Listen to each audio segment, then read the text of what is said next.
我裹着被子在床上疯狂雇佣，还把手机音量调到了最大声，恨不得把喇叭拆下来直接塞脑子里。因为我刚刚和女生发了一句我想你，而每秒看了800次屏幕也没收到回复。就在我快睡着时，手机却突然响了。儿子，打把游戏吗？发现是特么好大儿黄轩发的消息，于是撸起袖子没好气的回复道：打你大爷啊，老子烦着呢。就在这时，手机又震动了一下。庄子昂，我也想你了。看完我又在床上雇佣了几下，然后像你一样呲着2排大牙回复道：周末要不要一起吃个饭？手机那边的苏雨蝶也笑着打了2个字：好呀。周末我到了和他约定好的小饭馆，看着满眼全是爱意的他，我却恶狠狠地说道：跟你在一起我的心好累，请你以后别再纠缠我了。苏雨蝶听后整个人都傻了，我不知道我做错了什么，但是求你原谅我好不好？我则面无表情地看着他，咱们就一起吃过几顿饭，顶多算个朋友，我对你可没有其他意思。众所周知，我喜欢的是校花铃木师。苏雨蝶眼睛通红，看着我撕心裂肺地说道：庄子昂，我恨你一辈子。说完踉跄着朝远处走去，看着他远去的背影，我像被抽干了力气，整个人重重地摔在了地上，嚎啕大哭起来。小蝴蝶，对不起。1个月前9班教室门口，我拿着诊断书拨通了父亲的电话，爸，我的检查结果出来了，医生说我……还没等我说完，父亲庄文昭直接打断道：是不是屁事没有？去医院纯属浪费钱，真当老子挣钱容易？8桶。砰！我听后心又凉了几度。那你有没有我妈的电话？没有。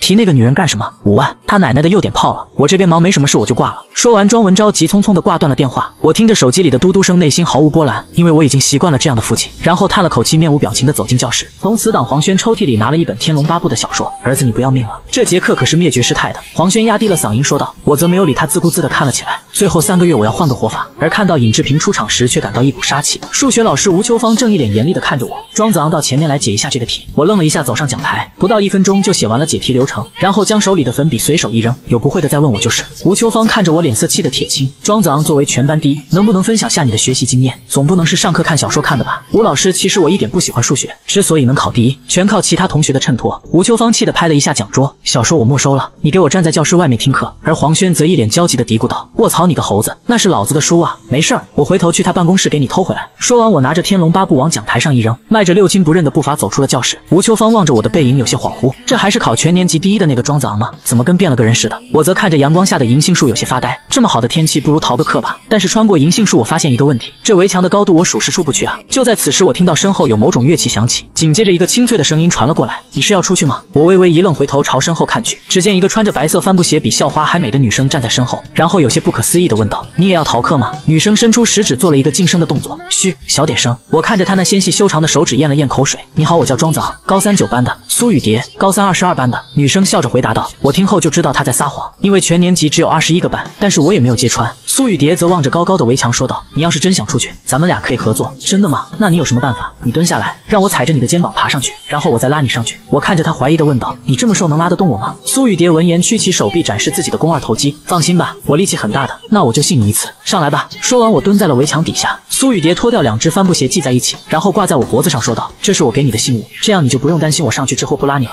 我听后微微一笑，不用，我相信你。话音刚落，便感觉一只脚踩在了自己肩膀上，她的脚掌很软，还有淡淡的香气。可以了吗？我要站起来了。可以了，苏雨蝶肯定地回答道。闻言我慢慢站起身子，苏雨蝶身轻如燕，轻松地跳上墙头，然后伸出一只玉手说道：把手给我。我一把抓住她伸出的手，一脚蹬墙，很轻松地翻上了墙头。苏雨蝶双手扶着墙，将小脚压伸了过来，你帮我把鞋子穿上。我听后咽了咽口水，心跳有些加速，握着小巧的脚踝费了好大劲才把鞋穿上。苏雨蝶见状忍不住吐槽道：怎么笨手笨脚的？你才笨呢，我说了不用脱鞋的。苏雨蝶则看着地面说道：看着好高啊，我有点害怕，你先跳下去，然后接着我。我听后拿出手机放到她手里，这是我的信物，这样你就不用担心我下去之后不接你了。苏雨蝶捂着嘴嫣然一笑，不用，我也相信你。我纵身一跃，稳稳地落在地面，然后伸出双臂示意她跳下来。苏雨蝶犹豫了半天，终于鼓起勇气横躺着跳了下来。我一个公主抱稳稳地把她接住，触碰之后的手感让我微微一怔，原来女孩子身上真的自带香气。而苏雨蝶看着我的眼睛，俏脸微红，还不赶紧放我下来。我这才回过神来，双手直接泄了力气。苏雨蝶一时没反应过来，一屁股直接坐在了地上。庄子昂，你个大笨蛋！我急忙上前打算把她拉起来，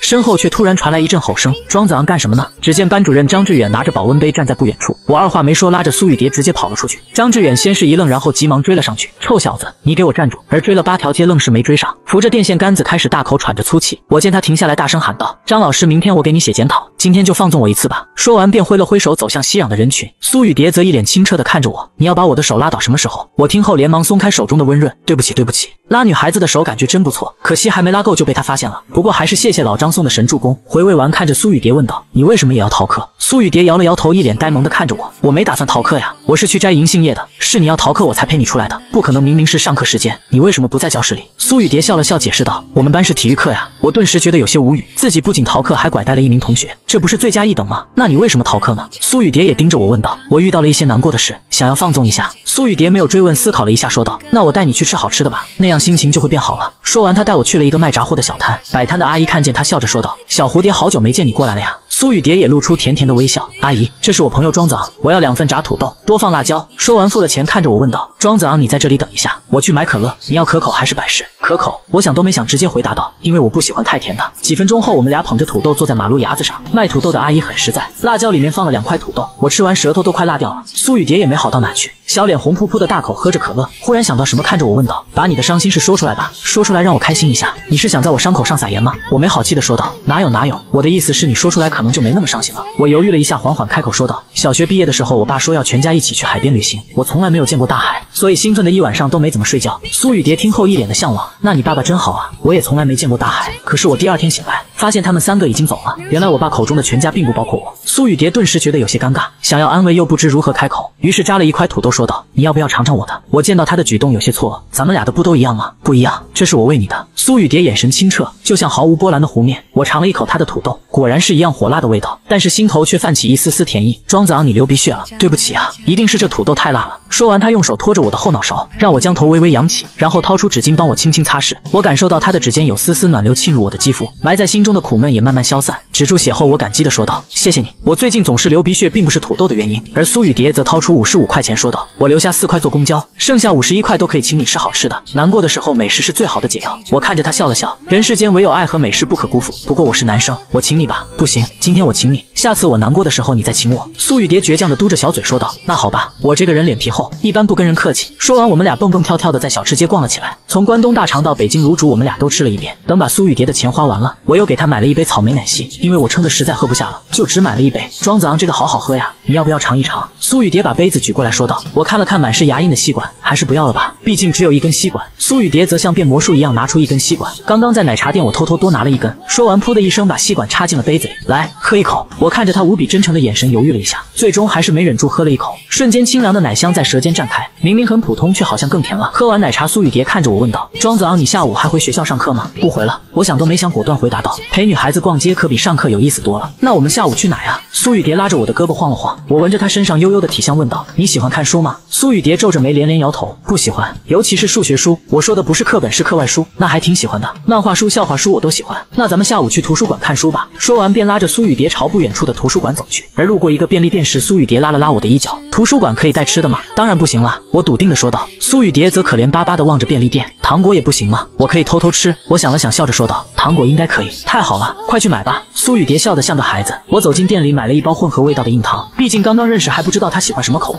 到了图书馆，我从书架上找到《天龙八部》，打算继续上午尹志平和小龙女的剧情，而苏雨蝶则选了一本儿童版幽默笑话大全。我见状故意调侃的说道，你看的书好有深度啊。苏雨蝶听后不以为然，人生开开心心就好，干嘛要那么有深度？有道理，懂得知识越多，未必就会越开心，就是嘛。无论是科学家、思想家、哲学家，最后都是要死的。我先是一愣，然后自言自语的呢喃道，我也是要死的人了。然后沉浸在《天龙八部》的快意恩仇中无法自拔。忽然耳畔传来一阵银铃般的笑声，我瞬间从江湖中被拉回了现实。你小点声，别影响到别人。对不起，这个笑话太好笑了，你快看看。苏雨蝶一边说一边把书递到我面前。我这么有深度的人，怎么可能看这种弱智笑话？看一看嘛。苏雨蝶撒娇般的哀求，我只好应付一般的瞄了2眼，就这2眼，我走上了一条降智的不归路。不知不觉，我和苏雨蝶的脑袋越挨越近，沉浸在幽默笑话大全里无法自拔。庄子昂，把你的糖拿出来吧，我想吃一颗。苏雨蝶突然请求道。我从兜里掏出糖果，撕开包装，有草莓味、荔枝味、苹果味，你要哪种？你帮我挑吧，我都喜欢。我随手一掏，拿出1枚荔枝味的糖递了过去。苏雨蝶拆开糖纸，迫不及待塞进嘴里，好甜，你也吃一颗，小孩子才吃糖，你自己吃吧。我摆手拒绝道。苏雨蝶则直接拆开1颗塞进我嘴里，还一脸嫌弃的说道，一个大男人婆婆妈妈的，这颗糖是草莓味的，果然很甜，但是再甜也甜不过苏雨蝶的笑容。就这样，我陪着她看了一下午笑话书。苏雨蝶望着窗外的夕阳问道，现在几点了？我掏出手机看了一眼，5点半。苏雨蝶听后连忙站了起来，我要回学校了，得坐6点10分的公交车，那我送你吧。说完，我和苏梦蝶离开图书馆，路过一家甜品店时，苏雨蝶突然停下了脚步。我见状有些惊讶的说道，不是吧，你饿死死鬼投胎呀！没有没有，你不是跟弟弟关系不好吗？不如买个蛋糕给他，小孩子都喜欢吃蛋糕的。如果是别人说的，我肯定会一口回绝，因为我知道自己的后妈和弟弟是什么人。但我却答应了苏雨薇的建议，走进店里买了一份草莓蛋糕。到公交站时，19路刚好开了过来。苏雨薇跳上车，冲我挥了挥手：“庄子昂再见。”我也冲他挥了挥手。看着公交车远去的尾灯，我忽然回过神来，卧槽，忘了找他要电话了。摇了摇头，朝着家的方向走去。10分钟后，站在自家门前，望着窗外的万家灯火，我却没有一丝暖意。用钥匙插进锁孔，打开房门，眼前的一幕却让我瞪大了眼睛。一个10岁的小男孩手里拿着半截竹笛，正赤着脚在客厅舞动，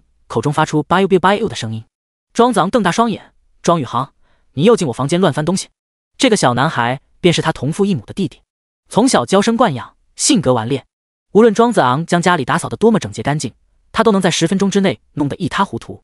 庄宇航手中的竹笛是庄子昂小时候参加音乐比赛的奖品，被他珍藏在抽屉深处，现在却被粗暴地拧成2截，在空气中舞得呼呼生风。一股刺痛感从心底升起。子昂回来了，你已经很久不吹笛子了，让你弟弟玩一会儿，应该不碍事吧？秦淑兰从厨房出来，一脸假笑：“秦阿姨，你怎么总是纵容他随便进我房间？这是侵犯我的隐私。”庄子昂厉声质问：“你一个小孩子家能有什么隐私？”秦淑兰对庄子昂的态度很不满：“不就是进你房间拿了根破笛子出来，你就对后妈大吼大叫，真是没有教养。”庄子昂上前几步，一把夺过庄宇航手中的半截竹笛，然后在沙发缝隙中找到另外半截，拧在一起试了试音，还好没有弄破。庄宇航，我警告你，要是再随便进我的房间，我就对你不客气了。庄子，你少吓唬我！你房间有什么见不得人的东西？凭什么不让我进？庄宇航丝毫不理会庄子昂的警告。从小到大，他对这个哥哥都是直呼其名。以往的时候，兄弟俩发生争吵，庄子昂都会选择忍让，但这一次他忍无可忍，一把抓住庄宇航的衣襟：“信不信我揍你？”庄宇航立即大喊大叫：“妈！”庄子昂他抽风了。秦淑兰又从厨房出来，看到这一幕，冲卧室喊道：“庄文昭，你儿子打我儿子，你管不管？大晚上的鬼吼鬼叫什么？能不能消停一点？”庄文昭猛然拉开卧室门冲了出来。他今天打牌输了钱，本来就心情不好，看到这一幕更是无名火起。庄子昂，你发什么羊癫疯？赶紧松开手，向弟弟道歉。爸，是他先进我卧室乱翻东西，凭什么是我道歉？庄子昂眼神凄然：“你当哥哥的，难道不该让着弟弟？”庄文昭喝道：“他什么时候叫过我哥哥？”庄子昂反问。庄文昭一时语塞，愣在原地。庄宇航对庄子昂不敬，跟父母的纵容分不开。或许在他们内心深处，这根本就只该是个3口之家。庄子昂分明就是多余的。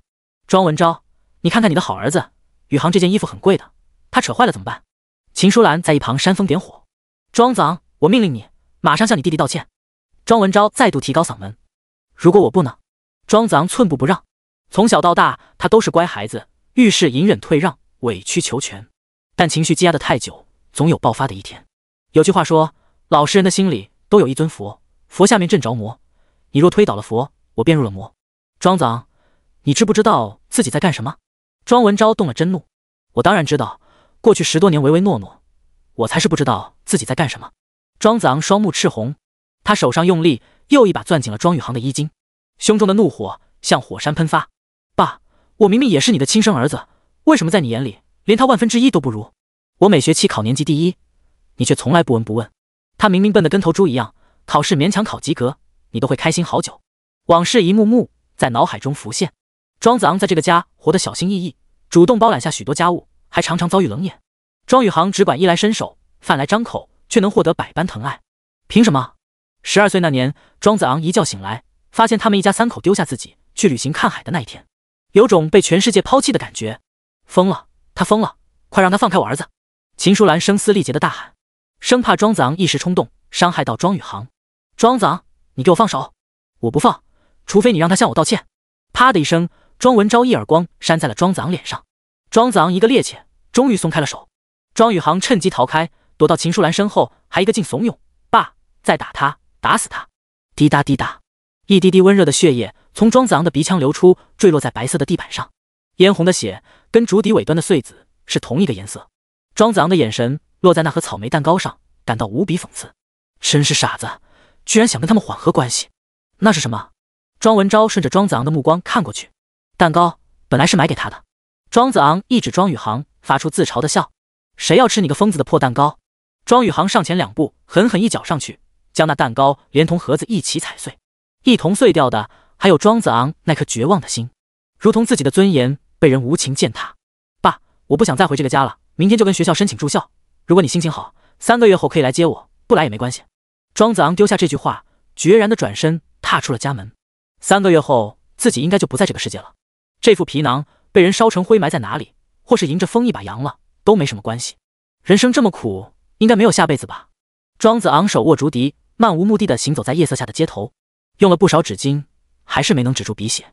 他忽然想起中午的时候跟苏雨薇在一起时也流了鼻血，那女孩用手扶着他的后脑勺，指尖暖暖的，很轻松就帮他止住了血。一想起苏雨薇的笑脸，他估计冷漠的心好像有了一丝温暖。第7章，男儿有泪不轻弹。不要问我从哪里来，我的故乡在远方。为什么流浪？流浪远方，流浪。街头的一家甜品店播放着40多年前的老歌《橄榄树》，歌词让庄子昂有些触动，自己现在也成了无家可归的流浪汉。如果那个地方还能称为家的话，他的银行卡上存着6000多块钱，这是10多年来亲戚们给的压岁钱，加上一些平日里的积攒，要在这座3线小城市生活3个月不成问题。庄子昂跟庄文昭说自己要住校，实际上他并不打算那么做。一个绝症患者不适合跟人群居，他打算去租个小单间，默默地走完人生最后一段路。不过今天晚上还是先找个地方落脚吧。儿子，我离家出走了，你能收留我一晚上吗？庄子昂对着手机说。当然，我下来接你。李黄轩十分爽快。庄子昂微笑着挂断电话，这个儿子真是没白生。如果自己不在这个世界了，他应该会是最难过的人吧。庄子昂去李黄轩家借宿，而不去住酒店，是因为他现在的处境，要是看到酒店纯白的床单被套，估计有些睡不着。多少人都是白布盖脸，就代表着一生的终结。你这是怎么搞的？在小区楼下，李黄轩看到庄子昂脸上的巴掌印，一脸关切和担忧。我爸打的。庄子昂淡淡回答。你爸可真是牲口，有你这么好的儿子，却不知道珍惜。李黄轩对庄子昂的家庭情况有所了解，很为他愤愤不平。没妈的孩子，真是像根草。李黄轩的家，庄子昂之前来过很多次，每次都怀着羡慕的心情。父母恩爱，家庭温馨，随时洋溢着欢声笑语，不像自己的家。妈，庄子昂今晚跟我睡，他还没吃晚饭。李黄轩一进门就喊老妈范玲，这么晚了还没吃饭，我给你煮碗面。范玲穿着睡衣出来，谢谢阿姨。庄子昂一看到范玲温暖的微笑，鼻子便有些发酸。5岁以后，他就再没见过母亲徐慧。如果自己也有这么温柔的妈妈，那该有多好啊！李黄轩的老爸李天云跟出来，一看到庄子昂脸上的巴掌印，便猜出了几分。他没有多问，而是拿出药箱，招呼庄子昂道：“过来，我给你涂点药，明天就能消肿。”谢谢叔叔。庄子昂鞠了一躬。李天云上药的时候，还是忍不住叹息：这么听话懂事的孩子，是怎么下得去手的？刚才在家里，面对暴力的父亲和凉薄的后妈，庄子昂没有掉一滴泪。此时此刻，面对李黄轩和蔼的父母，他再也忍不住，眼泪哗哗的流淌，身子不停的抽搐。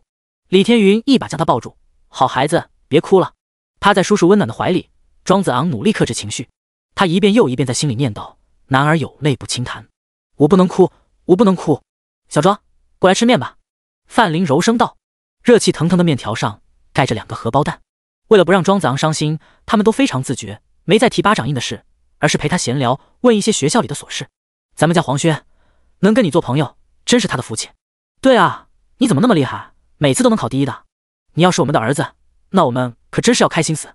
庄子昂抬起头：“阿姨，你说的是真的吗？你们希望有我这样的儿子吗？”那当然，有你这样的儿子是父母的骄傲。范玲不假思索地回答。嗨嗨，李天云假咳2声，给老婆递了个眼色。范玲这才自知失言，触动了庄子昂的伤心事。这么优秀的儿子，却被他的亲生父母弃如敝履。吃完面条，李黄轩便带庄子昂去洗漱，然后回卧室睡觉。关上门来，李黄轩才问：“儿子，你今天跑哪去了？灭绝师太让你出去罚站，你咋就没影了？”“我翻围墙逃课了。”庄子昂如实回答。“什么？你个浓眉大眼的庄子昂也干逃课的事？”李黄轩难以置信。“我想看看外面的世界。”庄子昂意味深长地说。接着他又道：“我翻围墙时遇到一个女生，比林牧师还漂亮，我们玩了一整天。白日做梦，我们学校哪有女生比林牧师还漂亮？”李黄轩满脸不信。庄子昂听见李黄轩的质疑，顿时愣住了。对啊，林牧师都是校花了，如果真有一个叫苏雨薇的女生比林牧师还漂亮，自己不可能没听过这个名字。难道连名字也是编的？还是说她不是我们学校的？见庄子昂半晌不说话，李黄轩又问：“那个女生是哪个班的？”庄子昂支支吾吾道：“他说他是23班的。”真能胡说八道。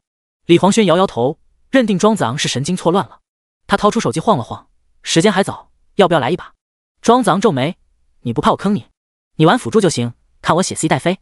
李黄轩踌躇满志，我辅助英雄只有鱼。庄子昂作为3好学生，平日里很少玩游戏，所以菜得抠脚。但他今天连逃课都敢做，玩玩游戏也没什么大不了的。TIMI， 二人一同打开了王者农药。李黄轩是钻石3，庄子昂是铂金4，勉强可以双排。鱼是辅助英雄庄周的别称，作为著名的混子英雄之一，很适合菜鸟拿来混分。一群人在人家梦里打来打去，有意思吗？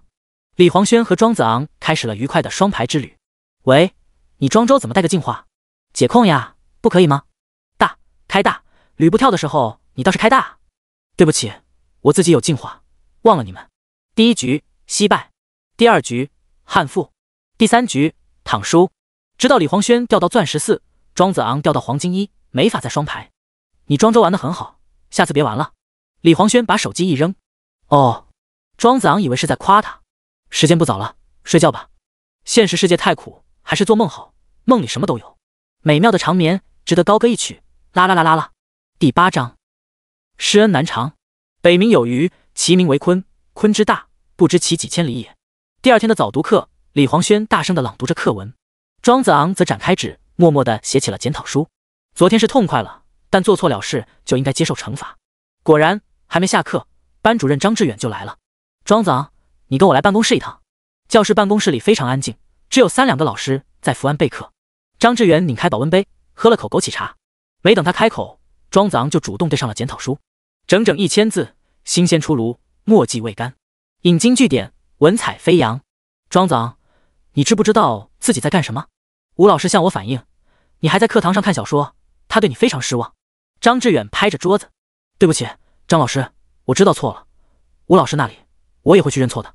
庄子昂态度诚恳，你是全年级最优秀的学生，现在居然做出这么出格的事，身为你的班主任，我感到非常痛心。你这么做不仅是对自己不负责，也是对家长和老师不负责，为同学们做出了非常错误的示范。别以为写份检讨就能糊弄事，我看你根本没有认识到自己的严重错误。张志远唾沫横飞，对着庄子昂一通数落，爱之深责之切，他可不希望自己班上最好的学生误入歧途。庄子昂虽然在挨骂，但心里却很痛快，他能清楚感受到老师对自己的关切和爱护。可惜这份施恩自己可能无法偿还了。终于等到张志远说累了，又开始喝茶时，庄子昂有了说话的空隙。这个时候，其他几位老师也离开了，办公室里仅剩师生2人。张老师，我前天请了病假，请假条还是你批的？张志远一愣，你身体没事吧？张老师，你是我最尊敬的师长，我不想对你隐瞒，但你能不能帮我保密？庄子昂眼眶一红，你什么意思啊？张志远意识到不对劲，庄子昂定了定神，然后从兜里掏出了诊断书，展开铺平，放在了张志远面前。张志远匆匆扫了一眼，神情巨变，犹如晴天霹雳在耳畔炸响。不可能，这一定是误诊。庄子昂，你别担心，老师带你去复查，一定是搞错了，一定是搞错了。庄子昂摇摇头，张老师，不是误诊，我从半年前就开始流鼻血了。怎么会这样？你才18岁啊！张志远难以接受。虽说每个人都会面对死亡，但对眼前的青葱少年来说，那应该是很遥远的事情才对。他还有大把绚烂的人生没有去经历。张老师，这件事我只告诉你一个人，请你不要告诉别人，我不想被人同情和可怜，只想随心所欲的过完最后3个月。庄子昂恳求道。你连家人也没告诉吗？张志远惊讶。没有。庄子昂气黄的摇摇头，医院都是我一个人去的，有家人和没家人又有什么区别呢？张志远作为班主任，知道庄子昂的家庭情况有些复杂，他甚至弄不明白，那样一个糟糕的家庭怎么能培养出这么优秀的孩子，连面对生死都能如此淡然。庄子昂向张志远深鞠一躬，张老师，昨天的事我知错了，以后再也不会了。张志远鼻子一酸，没事，老师不怪你了。你要是不想上课，可以来找我请假。他可以体会庄子昂在那样的环境下长大，心里一定压抑了太多负面情绪，到了生死关头，想要释放一下是人之常情。自己这个班主任对学生的关心也不够，要是早点发现庄子昂的病情，让他接受良好的治疗，会不会还有转机？张老师，我不想当班长了，你重新挑选一位同学吧。好，你要放松心情，不要有任何压力，配合治疗，不到最后一刻，千万不能放弃。庄子昂从桌上拿起诊断书，重新折叠起来，收进兜里。他的动作很慢，就像在完成某种仪式。庄子昂，这件事我可以暂时替你保密，但到了我认为必要的时候，还是会通知你的家长。张志远的心情非常复杂，他能够理解庄子昂这么大的事都不愿意告诉家长，内心该是多么绝望。但教师的职责又让他无法将这件事一直隐瞒。谢谢张老师，我可能要辜负你的栽培了。庄子昂眼含热泪，再度向张志远鞠躬。不会，你一直都是最让我骄傲的学生。张志远哽咽，庄子昂这么优秀的学生，一直在为班级争光，为学校争光，将来出身社会也一定是非常优秀的人才，会有一番了不起的成就。可惜啊，天妒英才。对了，昨天跟你一起那个女生是哪个班的？张志远问。张老师，你也看到她了？废话，我追了你们2里地。庄子昂听到张志远的回答，内心狂喜。昨晚跟李黄轩的对话让他一度产生怀疑，以为苏雨薇是自己的幻想。既然张志远也看到了他，那就证明他是真的存在，是个活生生的人。那只小蝴蝶不是自己的梦。激动过后，庄子昂又问，我们年级只有22个班，对吗？张志远疑惑道，当然呀，问这个干什么？那个女生是23班的。臭小子，你耍我是吧？张志远故意夸张的吹胡子瞪眼，是想让气氛不那么悲伤，努力用正常的眼光来看待庄子昂。正如庄子昂本人要求的那样，不要同情和可怜他，才是对他最大的尊重。张老师，没有别的事，我就回去上课了。走吧走吧。张志远摆摆手。待庄子昂走出办公室，他积压了许久的情绪才彻底爆发，手中的保温杯被狠狠砸在办公桌上。40多岁的大老爷们儿哭得双眼通红。庄子昂出来以后，没有直接回9班，而是沿着楼梯涉级而上，一直上到5楼，亲眼确认22班就到了尽头。小蝴蝶，你到底是谁？从哪里来？第9章，我不追了。上午第2节课下课，是课间操的时间有20分钟，不过学校考虑到学生们压力太大，基本取消了课间操，这段时间可以放松一下。前排的林牧师转过身来，庄子昂，我不知道你生了病，昨天的事可以原谅你。原谅？庄子昂皱眉，我又没做错事，为什么要你原谅？庄子昂，你现在的态度让我很不满。林牧师气鼓鼓道，搞不明白，请了1天病假而已，怎么跟变了个人一样？以前的庄子昂绝对不会用这种口气跟他说话。作为庄子昂的好哥们，李黄轩一直对林牧师心怀怨气。你喜欢就喜欢，不喜欢就不喜欢，一直吊着人家算怎么回事？见林牧师茶里茶气的样子，李黄轩仗义直言，林校花，咱们今天就把话说开。你要是喜欢庄子昂，你们就在一起；你要是不喜欢他，就别来招惹他。关你什么事？林牧师朝李黄轩翻了个白眼。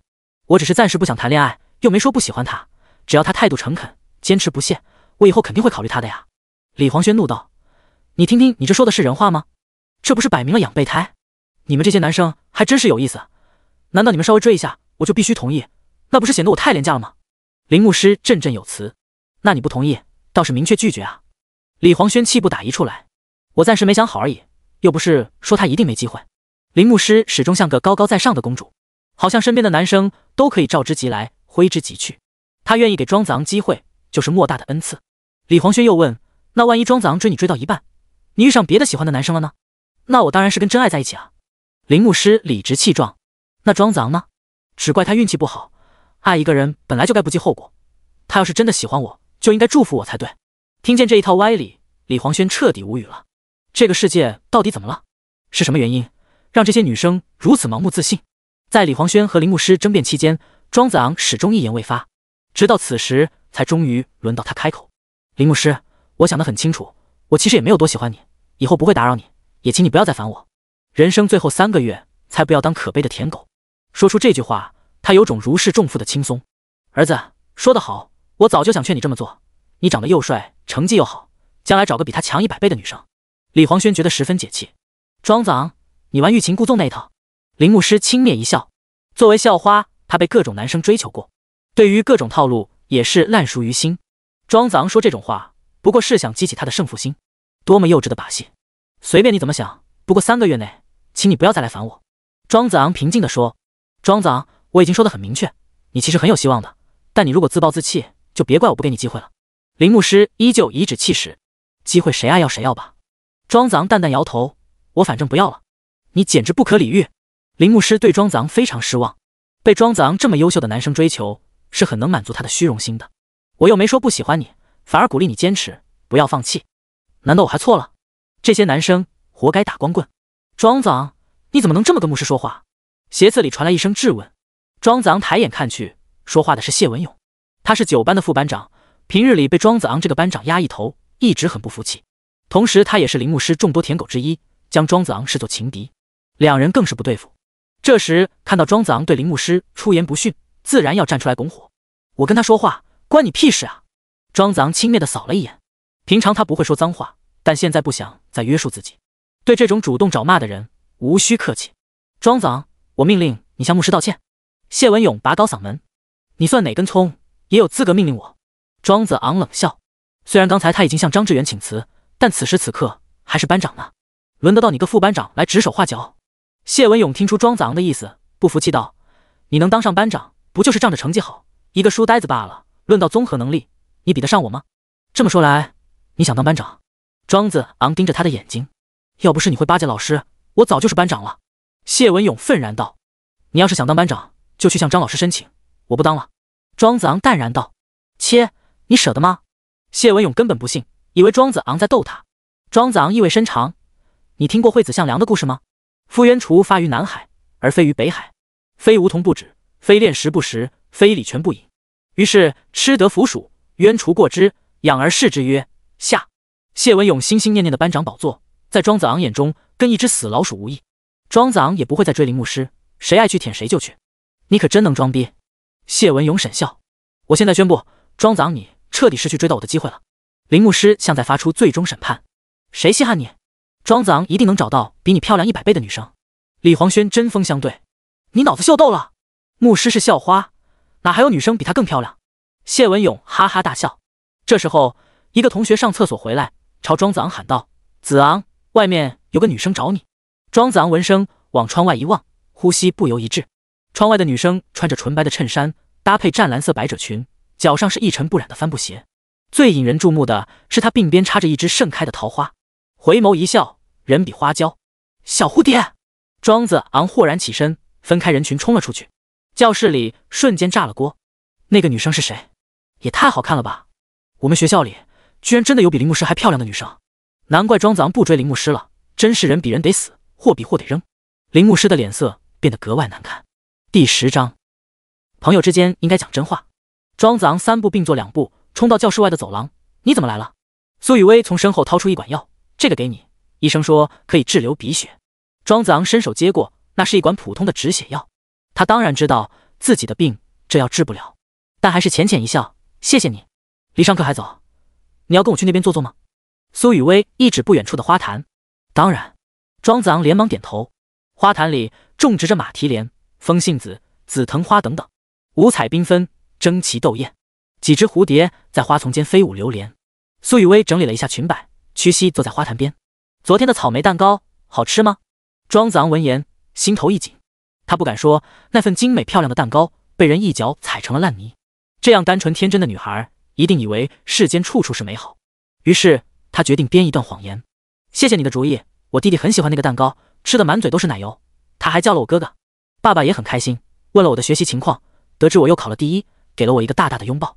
阿姨做了一大桌子好吃的，不停给我夹菜，夸我聪明又懂事。微风拂动，送来淡淡的花香。苏雨薇双手抱膝，微微抬起头，眨着灵动的双眼，静静听着庄子昂的诉说。操场上的打球声，教学楼的喧闹声，树林间的鸟鸣声，仿佛都已消失不见。整个世界只剩下他们2人和身后的花团锦簇。庄子昂描述的场景在梦中出现了无数次，他以为能讲得天衣无缝，但一颗心却像被紧紧揪住，嘴角强行挤出的笑容无比僵硬。从小到大都是好孩子，当然不擅长说谎。庄子昂，你是大笨蛋！苏雨薇忽然出声，你干什么骂我？庄子昂错愕，你在骗我，朋友之间应该讲真话的。苏雨薇轻轻咬着下唇，对不起。庄子昂低声道歉，嗓音有些沙哑。很多时候真话都是残酷的，他不愿让自己的悲伤传递给朋友。庄子昂，你还是很难过吗？苏雨薇轻声问。庄子昂点点头，随即又摇摇头。那中午放学以后，我再带你去吃好吃的，你在这里等我。啊，好吧。快要上课了，苏雨薇站起身，冲庄子昂挥了挥手，然后蹦蹦跳跳的走了。那只鲜艳的桃花也在庄子昂的视线中一起一伏，转眼间女孩的身影便消失在人潮。庄子昂握着手中的药管，触感温润。回到教室，李黄轩立马凑过来，儿子，那女生是谁？庄子昂回答说，昨晚我就告诉你了，她是我翻围墙遇到的女生，你当时还不信，我现在信了。难怪你小子不追林牧师了。李黄轩故意提高嗓门，跟那女生比，林牧师实在是太普通了。林牧师一直竖着一只耳朵，偷听他们讲话。此时回过头来，给了李黄轩一个充满杀气的眼神。他又深深凝望了庄子昂一眼，心情格外复杂。庄子昂不追他了，对他来说只是少了一个备胎而已。但现在冒出来个更漂亮的女生，性质就变得不同，就好像他被人比下去了。对高高在上的校花来说，这是无法忍受的。上课铃声响起，这节是班主任张志远的语文课。学生们起立问好过后，他挥手示意大家坐下。上课之前，先说一件事，庄子昂同学早上向我辞去了班长职务，我已经批准了。同学们立即开始窃窃私语，他真的辞职了？咱们班没人比他更适合当班长。对啊，庄子昂这2年为大家做了很多事。说起来，他其实一直都是咱们班级的骄傲。谢文勇格外震惊，原以为庄子昂刚才说辞职不过是玩笑话，不料竟然是真的。自己心心念念的班长宝座，在他眼里，难道真的只是一只死老鼠吗？张志远动情地说：“同学们，让我们一起鼓掌，感谢庄子昂同学过去为班级的付出。”在他的带领下，教室里响起了雷鸣般的掌声。庄子昂环顾四周，望着一张张熟悉的脸庞，心中涌起万般不舍。3个月后就再也见不到他们了。同学们都很可爱，感谢他们陪伴了自己的青春。班长辞职，由副班长接任，顺理成章。谢文勇如愿以偿，当上了班长，但他一点也开心不起来。庄子昂不要的东西才能轮上他，嫉妒让他内心有些扭曲。庄子昂才没空搭理别人，开始一心一意的思考中午应该吃什么。学校是12点放学，2点半再上课，中间便是午餐和午休的时间。这段时间学生可以自由出入，没有门禁。好容易熬到12点，放学干饭的铃声响起。李黄轩一拍庄子昂的肩膀：“儿子，今天还是吃食堂？我有事，你找别人吧。”庄子昂探头望着窗外的花坛：“你有什么事？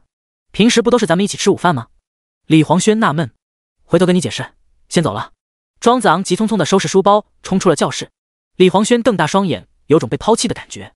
直到他看到庄子昂在花坛边，等到那个鬓边插着桃花的女孩，更是肺都要气炸了。靠，有异性没人性，畜生啊，畜生！庄子昂一见到苏雨薇，便笑容舒展，试探着问：“你们班在几楼？下来挺快的。”“5楼呀，因为想见你，我跑着下来的。”苏雨薇小口喘着气。庄子昂的眼里闪过一抹光彩：“我也值得有人奔跑着来相见吗？你想吃什么？我都可以请你。”庄子昂说：“吃小火锅吧，里面有好多菜品。”提到吃，苏雨薇便一副口水快要流出来的样子。中午吃小火锅，你不怕一身味？想吃什么就吃啊，为什么要顾忌那么多？这姑娘实在洒脱，跟她待在一起，整个人都变得开朗许多。她明明那么漂亮，却不肯做个安静的美女子，走路蹦蹦跳跳，说话叽叽喳喳，活像一只快乐的小蝴蝶。第11章乔迁之喜。苏雨薇要吃的麻辣小火锅，美味可口，价格低廉，在学生群体中很受欢迎。一人一口小锅，直径大约20厘米，用电磁炉煮着，红亮的汤底在锅中沸腾翻滚，看着很有食欲。苏雨薇拿着菜单不停地勾画，口中还念念有词：牛肉黄喉千层肚，藕片土豆金针菇，鸭血虾饺午餐肉，糍粑汤圆凤梨酥。你点那么多，吃得完吗？庄子昂提醒道：“我饭量很大的，再说不是还有你吗？”苏雨薇埋头说。庄子昂默默地喝着柠檬茶，不敢再说话。身为一个男生，要是饭量连女生都不如，是很丢脸的。没过多久，服务员将菜品端上来，苏雨薇将每道菜均匀地分成2份，下在2个锅里。然后他问：“可口欧尔百事？”庄子昂回答：“可口。”苏雨薇便招了招手，向服务员要了2罐冰镇的可口可乐。深褐色的可乐倒进玻璃杯中，产生绵密的气泡。苏雨薇端起杯子，找庄子昂碰杯：“庄子昂，祝你忘记一切烦恼，天天开心。”庄子昂动容道：“小蝴蝶，谢谢你。”饱含2氧化碳的可乐入喉，传来微微的刺痛感。苏雨薇将烫好的第1块牛肉放进庄子昂的碗里，然后自己才大快朵颐起来，一边吃还一边像个美食家，发表各种评论。鸭肠讲究7上8下，烫得有点老了；海白菜太咸，少过了几次水；牛肉丸子打的次数太少，不够 Q 弹。他的一张小嘴仿佛闲不下来，总是要说点什么。庄子昂扯了张纸巾递过去：“你嘴角有油。”苏雨薇接过来，在嘴上胡乱抹了一下：“谢谢。”一般来说，长得漂亮的女孩子都很在意形象，苏雨薇却顶着一张美若天仙的面庞，尝遍人间烟火。这样的女孩，比起端着架子的校花铃牧师，讨喜得多。小蝴蝶，你为什么一直这么开心？庄子昂问。开心也是一天，不开心也是一天，为什么不天天开心呢？苏雨薇笑着反问。庄子昂默然点头，言之有理，无力反驳。自己要是还为昨天的事伤心，反倒落了下乘。对了，你为什么叫我小蝴蝶？苏雨薇反应过来，我昨天听卖土豆的阿姨叫的，觉得很好听，就跟着叫了。庄子昂解释道。好吧，我们是朋友，允许你这么叫。你有没有绰号？苏雨薇笑问。庄子昂茫然的摇头。班上的同学要么叫他班长，要么直呼其名，只有李黄轩叫他儿子。儿子应该不算绰号吧？那我就叫你大笨蛋。苏雨薇涮着毛肚说。为什么叫我大笨蛋？难听死了。庄子昂不满地反驳。因为你上午对我说谎，还说得破绽百出。苏雨薇耿耿于怀。庄子昂暗忖自己连续2年都是全年级第一，如果这都算大笨蛋，那其他同学是什么？一顿小火锅大约吃了40分钟，打捞出锅底最后一块土豆，苏雨薇送进嘴里，一脸满足。庄子昂向服务员招手买单。苏雨薇急忙道，是我说的要吃小火锅，让我买单。庄子昂笑着说，这次我请，下次你请。那好吧。苏雨薇点头。不知不觉就约好了下一次。从小火锅店出来，差不多下午1点。庄子昂打算去附近的小区转转，看有没有合适的房屋出租，总不能一直赖在李黄轩家不走。苏雨薇听了，自然缠着他要一起去。学校周围租房子很容易，一些老小区的价格也比较便宜。在小区门口张贴着很多租房信息。庄子昂看中了一套一室一厅，打了电话过去。没过多久，一个60岁左右的老奶奶来带他看房子。老奶奶自称姓刘，儿孙都在外地，和老伴守着半栋住宅楼，很多陪读的家长都租住她的房子。你们2个人住？刘奶奶问。不是，我一个人。庄子昂连忙解释，有些不好意思。没事的，我老太婆思想开明的很，你们年轻人谈个恋爱什么的也是很正常的事。刘奶奶笑呵呵地说。苏雨薇闻言俏脸一红，别看她平日里叽叽喳喳，口若悬河，到了这种时候又像个闷葫芦，想要辩解都不知如何开口。庄子昂看了房子，干净整洁，采光也不错，当即就定了下来。按照一般的租房规矩，押1付3，总共给了1200块。刘奶奶将钥匙给他，又叮嘱了几句用电安全，便转身离去了。庄子昂对苏雨薇说，小蝴蝶，3个月后你帮我把房子退了，剩下的押金你可以拿去吃小火锅。苏雨薇眨巴着水汪汪的大眼睛，你为什么不自己退？也许我自己办不到。庄子昂眼神黯淡，估计那个时候自己应该会在医院里。这个世界没有几个人会因为自己的离开而伤心难过。从出租屋出来，2人一起去逛了附近的超市，购买一些生活必需品。庄子昂特意买了一本台历，就是每过1天就撕掉1张那种。他用手掂了掂，90天只有薄薄1叠。这些轻飘飘的纸张就是自己生命的倒计时。结账的时候，苏雨薇不愿排队，先去外面等庄子昂。当庄子昂出来时，发现他手里捧着一个圆形的玻璃鱼缸，里面有一些石子和水草，2只红色的金鱼在愉快地游动。庄子昂，这是我送你的礼物，祝贺你乔迁之喜。为什么要送我2条鱼？我连养活自己都费劲。庄子昂嘟囔，这是给你的新家增添一丝生气，答应我，千万不要死。苏雨薇认真地说。不要死。庄子昂错愕，我说这2条鱼，你要是把它们养死了，我一定不会放过你。苏雨薇晃了晃拳头。庄子昂深深地凝望着苏雨薇的双眼，像是要看透她的心。能跟这样的女孩做朋友，真是一件开心的事。可是为什么要在生命即将终结的时候遇见你？小蝴蝶，如果我能早点认识你，那该有多好。第12章回天乏术。爱到心破碎，也别去怪谁，只因为相遇太美，就算流干泪，伤到底，心成灰也无所谓。回学校的路上，苏雨薇愉快地哼着歌，这首歌的年龄比她都大。庄子昂被他的乐观感染，也好像忘记了烦恼。校园的林荫道上漂浮着淡淡的桃花香。小蝴蝶，把你的手机号码给我，下次再约就可以打电话了。庄子昂组织了半天话术，才终于鼓起勇气要电话。苏雨薇伸手从衣服口袋里掏出来一个卡片手机，薄薄的一张，在阳光下散发出幽蓝的光芒。卡片手机基本只能打电话和发信息，远远不及智能手机那么多功能。很多家长防止孩子沉迷游戏，会给他们买这种手机。2人愉快地交换了联系方式。苏雨薇说，你最好白天的时候找我，晚上我一般都不在，奶奶也不许我玩手机。你这个手机也没什么好玩的吧？庄子昂哈哈笑道。庄子昂大笨蛋，不许笑我。苏雨薇佯装气恼，冲上去扯庄子昂的衬衫。2人在林荫路上一阵追逐，欢声笑语洒满道路2旁的茵茵绿草。9班的教室在2楼，2人在楼梯转角处分别。再见，小蝴蝶，我会给你发信息的。我忙的时候可能不会看手机，但看到了一定会回复的。目送苏雨薇上了楼，庄子昂才向教室走去。走到一半，他忽然转身几步跨上楼梯，想要追上去看看小蝴蝶到底是哪个班的。3楼、4楼、5楼，却再也没找到那女孩的踪迹。走得这么快吗？庄子昂拍着扶手，沮丧地一步步走下楼梯。都是朋友了，他却不肯告诉自己真实的班级。下午的课很难熬，大多数同学都昏昏欲睡，无精打采。庄子昂记得昨天下午跟小蝴蝶一起看笑话书，明明时间过得飞快，难道这就是传说中的相对论吗？最后一节课在6点准时结束。张志远走进教室，一招手：“庄子昂，跟我走。”庄子昂连忙收拾书包，跟了上去。距离教室很远了，他才小心翼翼地问：“张老师，咱们去哪儿？”张志远说：“去医院，我必须亲自见一见你的主治医生，跟他谈一谈。”“没这个必要吧？陈医生他很忙的。”庄子昂本能地拒绝，他害怕医院里消毒水的味道，也害怕看到医生的白大褂。医院的墙壁听到过比寺庙里更虔诚的祷告，那里有太多生离死别，阴阳两隔。张志远心意已决，不会放弃任何拯救庄子昂的机会，就算真的无力回天，他也要听医生亲口说。来到停车场，他发动自己的就别克，招呼庄子昂上车。路过学校门口的公交站，刚好看到19路公交车缓缓停靠在站台。庄子昂坐在副驾驶座，努力伸长脖子，想要在人群中找到那一只桃花。可惜让他失望了，或许是等车的人太多，或许是张志远开车太快，他没能看到小蝴蝶。来到中心医院，庄子昂将张志远带到陈德修的办公室。陈德修扶了扶眼镜，同张志远握手：“你好，你是庄子昂的父亲？”张志远连忙解释：“不，我是他的班主任老师。这么严重的病，他的父母为什么一直不来？”陈德修深感疑惑：“他父母都在外地，委托我先来了解一下情况。”张志远随意找了个借口。接下来两人便探讨了一番庄子昂的病情。陈德修为人严谨，医术精深，运用了大量专业的医学术语，表达了8个字：病入膏肓，回天乏术。张志远眼中最后一丝希冀的神采也悄然隐没，悲伤如潮水一般涌上他的心头。他才18岁，为什么会这样？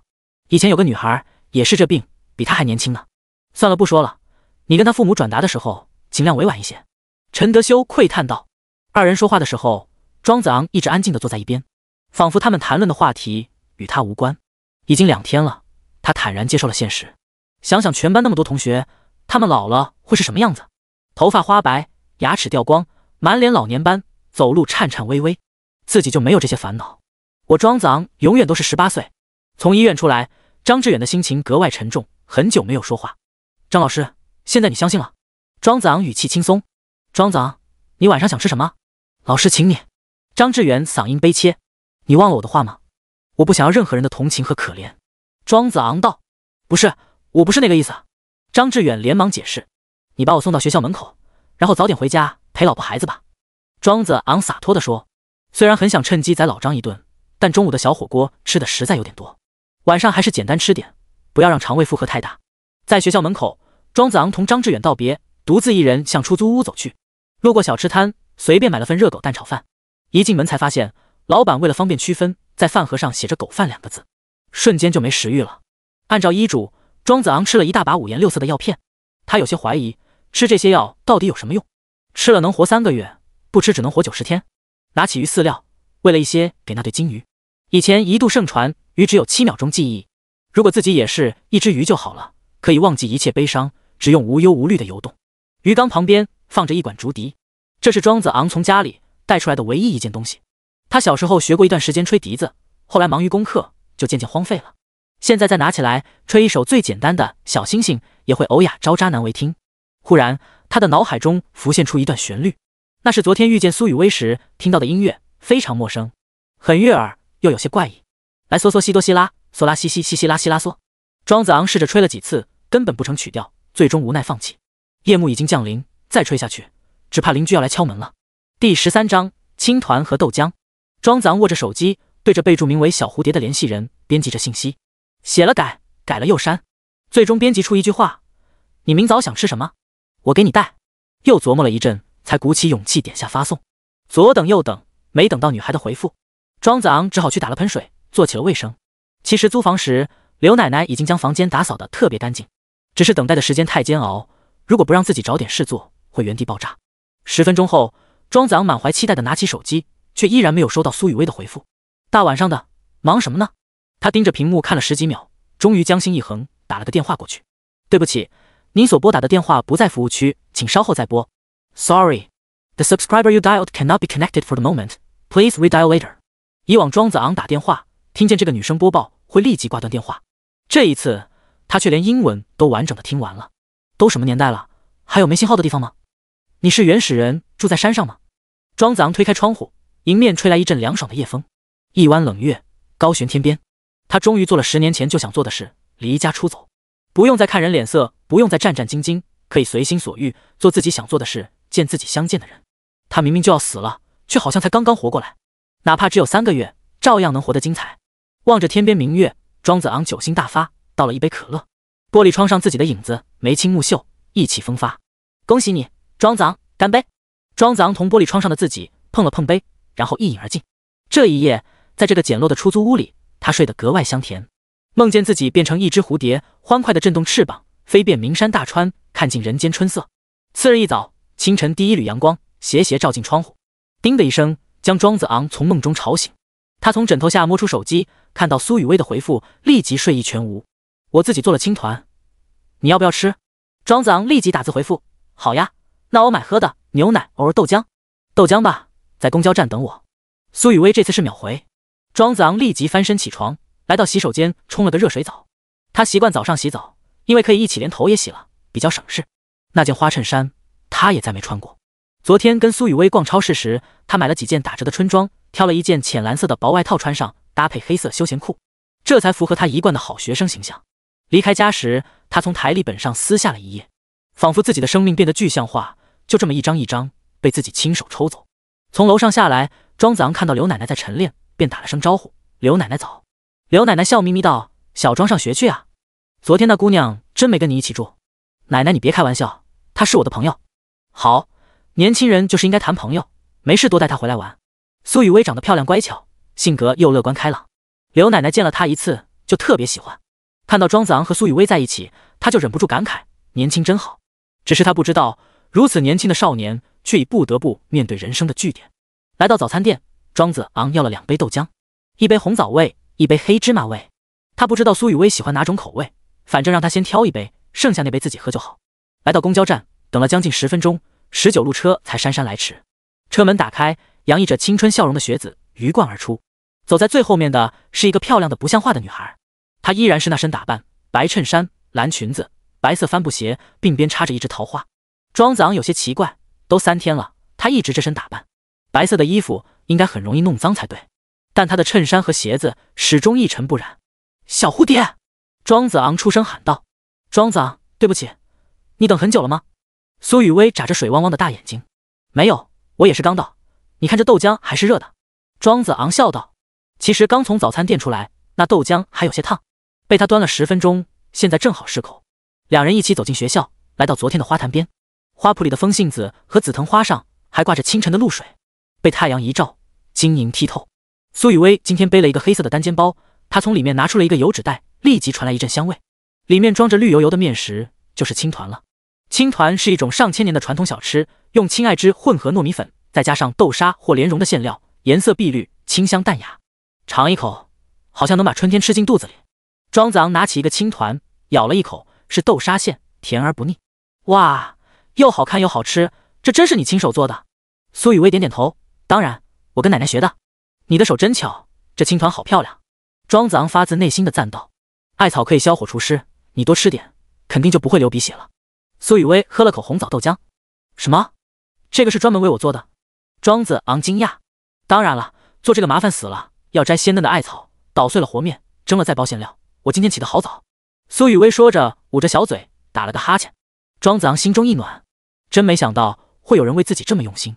好可惜，这青团治不了自己流鼻血的症状。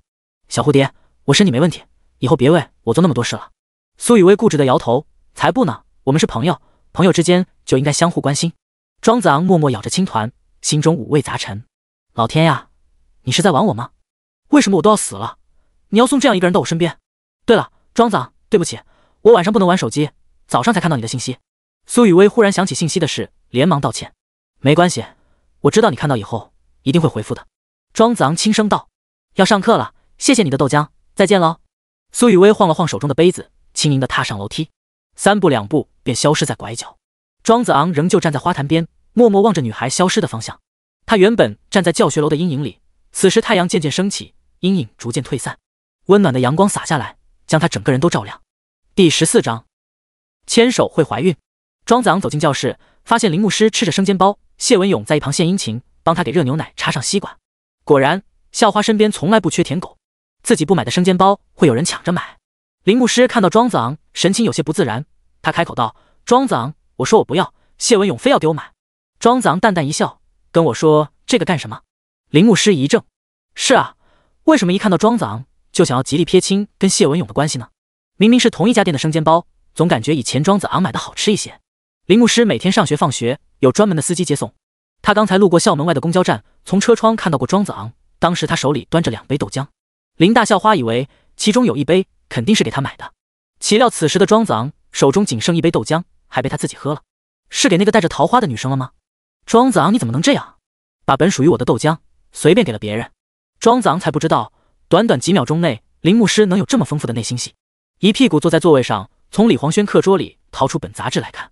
李黄轩这小子早读经常迟到，被老张罚站在教室外面是家常便饭。牧师，来喝牛奶，还是热的。谢文勇还在尽心尽责地舔着校花。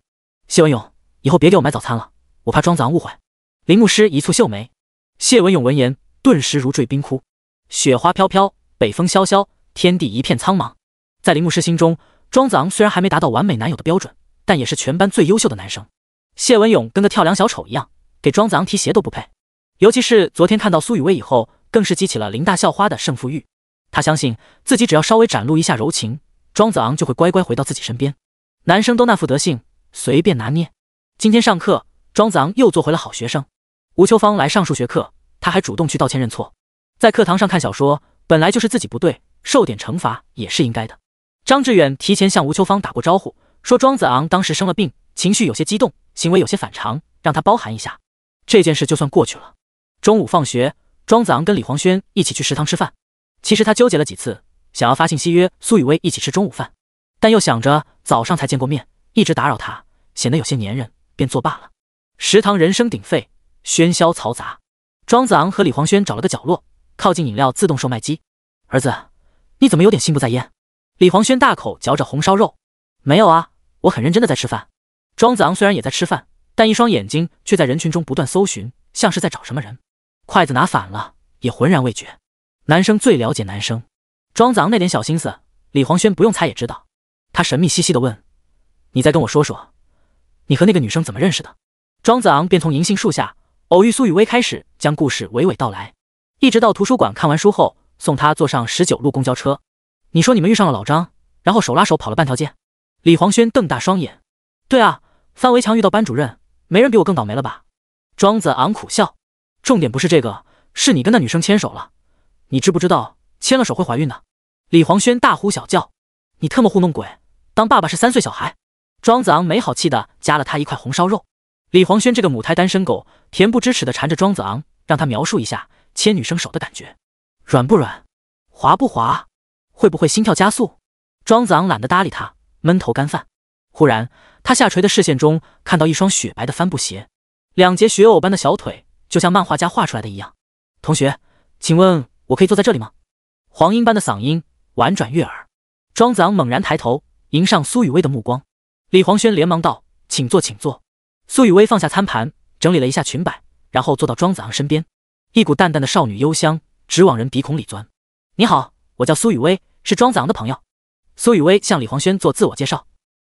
我叫李黄轩，是庄子昂的爸爸，不，也是他的好朋友。李黄轩从来没跟这么好看的女生说过话，有些结结巴巴。庄子昂暗暗吐槽，狗肉上不了桌，见到美女话都说不利索了。我请客喝饮料，你们喝什么？苏雨薇看着旁边的自动售卖机。这么好，我要芬达。李黄轩忙道：“我要可口可乐。”庄子昂说：“以前医生让他少喝碳酸饮料，现在放开了禁忌，让他想喝什么就喝什么。可乐又叫肥宅快乐水，他现在只想疯狂寻求快乐。”买了饮料回来，苏雨薇问李黄轩：“庄子昂这个人平常是不是特别无聊？”李黄轩肯定的点头，他就是个无情的刷题机器，其他的啥也做不好，尤其是打游戏，真是把我坑哭了。打游戏？苏雨薇眼里写着疑惑。就是王者呀，你难道不玩吗？李黄轩问。他那个手机估计只有贪吃蛇和俄罗斯方块。庄子昂噗呲一声笑道：“大笨蛋庄子昂，不许笑话我的手机。”苏雨薇撅着嘴，表情十分可爱。小蝴蝶，我错了。庄子昂见他一副要动手的样子，连忙求饶。小蝴蝶？李黄轩傻眼，你们才认识几天就叫得这么腻歪？蝴蝶是我，我就是蝴蝶。苏雨薇指了指自己，这一瞬间，李黄轩觉得自己有些多余，连王者都不玩，这两个还真是一路人。不对，这句台词听着好熟悉。你确定不玩？吃完午饭，三人从食堂出来，还不到12点半。庄子昂打算回出租屋睡个午觉，便问苏雨薇：“我回去睡觉，要一起吗？”啊！苏雨薇神态娇羞，哪有你问的这么直接的？李黄轩也一脸尴尬。那我走。第15章，你有病啊！庄子昂租的一室一厅，卧室里有一张床，客厅里有一张单人沙发。如果小蝴蝶要过去，他可以把床让出来，自己睡沙发。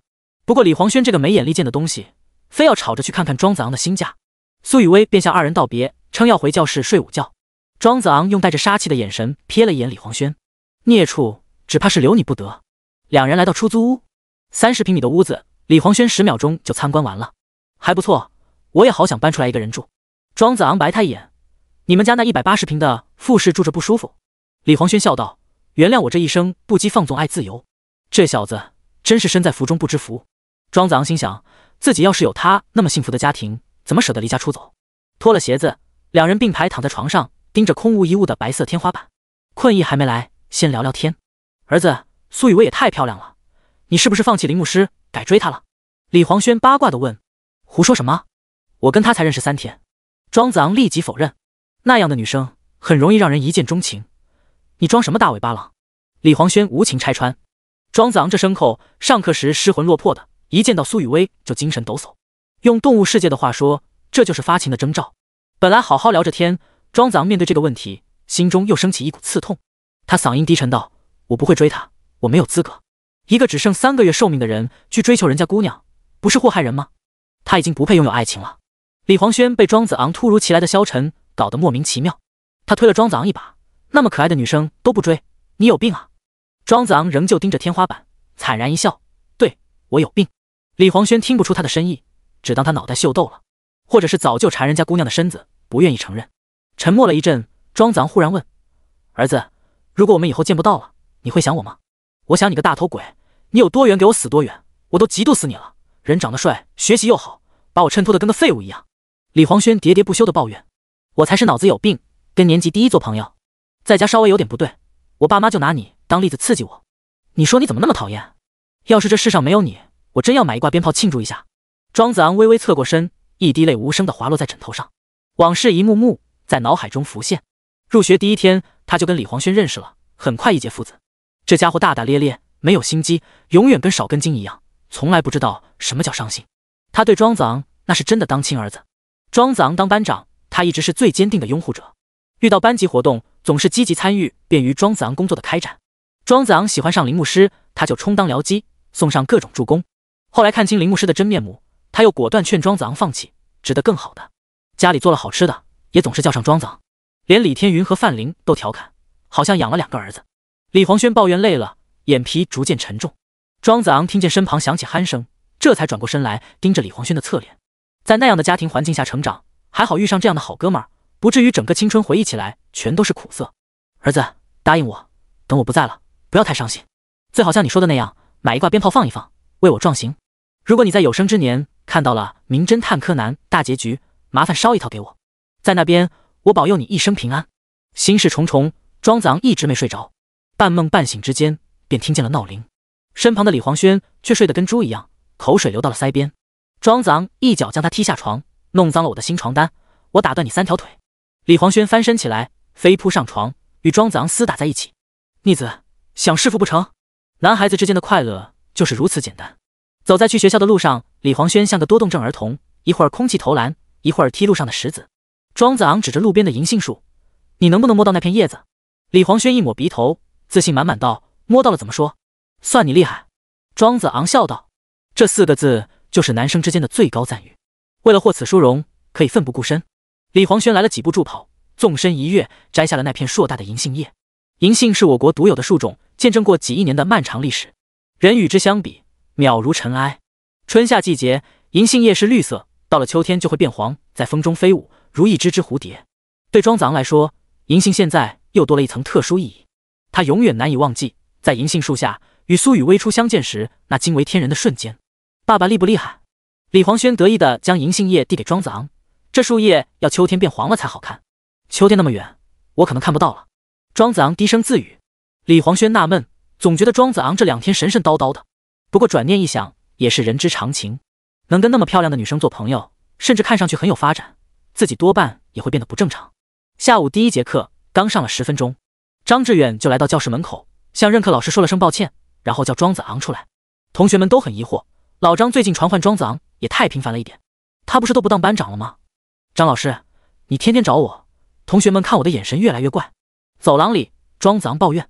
没办法，你爸爸来了。张志远一摊手，他来干什么？庄子昂讶异。自打庄子昂来这里上学，庄文昭只来过1次，就是第1天开学报名的时候，待了半个小时，接到牌友的电话便匆匆离去。从那以后，无论是期末还是开学，亦或者家长会，他总能以各种理由推脱，甚至有时候连借口也懒得编，还振振有词。你又不是小孩子了，难道还需要家常接送吗？庄子昂只能苦笑，我是小孩子的时候也没见你接送呀。第16章，哀莫大于心死。这个时间段，老师们都在教室上课，办公室里没人。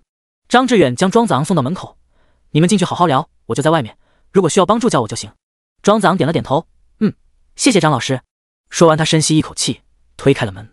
庄文昭正坐在张志远的椅子上，面色铁青。秦淑兰抄着手站在一旁。爸，你来干什么？庄子昂面无表情。庄子昂，你翅膀硬了，竟然敢离家出走，你眼里有没有我这个吧？庄文昭厉声质问。你不分青红皂白，给我那1巴掌时，眼里有没有我这个儿子？相对于庄文昭的暴跳如雷，庄子昂显得格外平静。哀莫大于心死，他对这个父亲已经不抱任何指望。我离家出走，还你们一个幸福的3口之家，不是皆大欢喜吗？你现在又来找我干什么？秦淑兰在一旁插话。子昂，你爸当时是有些激动，怕你做出伤害宇航的事，要是你因为这么一点小事就记恨你爸，就实在太不懂事了。听着像是在劝人，却透着一股子阴阳怪气。他对庄宇航的错只字不提，却还在挑拨庄文昭和庄子昂的父子关系。跟这个女人相处了10多年，庄子昂早就领教过她绵里藏针的手段。秦阿姨，我跟我爸说话的时候，请你不要插嘴。庄子昂冷漠地说。你这是什么态度？秦淑兰瞪了庄文昭一眼。你看你教出的好儿子，对长辈一点尊敬都没有。庄文昭勃然大怒。老子是你爸，打你是天经地义，你就活该受着。你怎么跟秦阿姨说话的？马上给我道歉。连尊敬长辈都不会，读那么多书有屁用？这一连番的责骂瞬间加剧了矛盾，空气中充满火药味。长辈？庄子昂嘴角泛起一抹嘲弄的笑。凭什么你带一个女人回来，强迫我叫阿姨，她就能成为我的长辈？她跟我有半毛钱关系吗？除了搬弄是非、指桑骂槐，她会什么？10多年来，庄子昂忍了这个女人以及她那猪一样的儿子太多，今天就是天王老子来了，也不认他这个长辈。爸，你今天要是来跟我吵架的，现在就可以回去了，这里是学校，不是你随便撒疯的地方。庄子昂目光冰冷。你今天必须跟我回家。你爷爷听说你离家出走，气得老毛病都犯了，因为你的愚蠢和自私，给家里添了多少麻烦。庄文昭训斥道。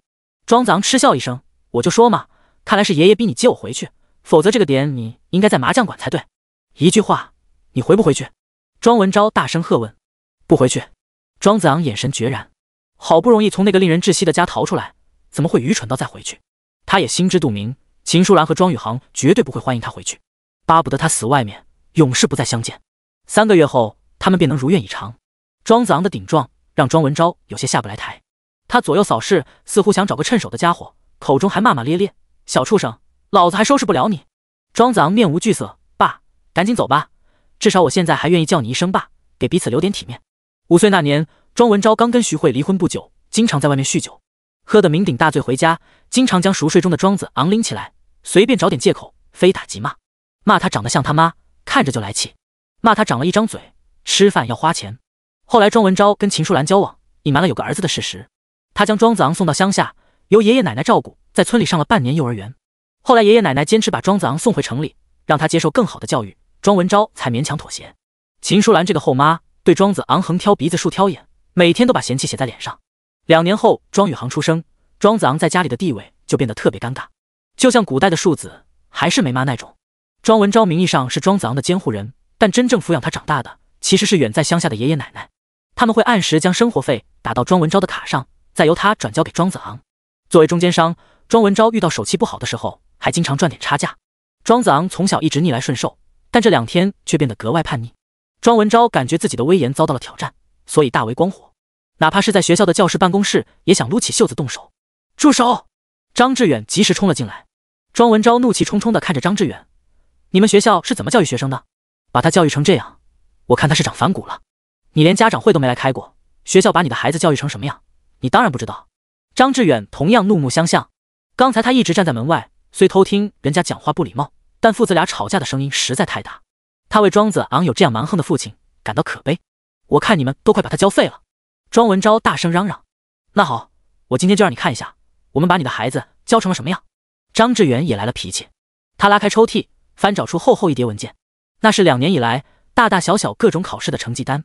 你自己看。张志远将成绩单摔在庄文昭面前，激起一团灰尘。庄文昭厌恶地挥了挥手，然后拿起第一张成绩单，那是2年前的开学考。第一行，庄子昂的名字格外醒目，总分689，班级排名1，年级排名1。接着他又拿起第2张，那是第1次月考，庄子昂同样名列榜首。第3张是半期考试，第4张是月考，第5张是期末考试。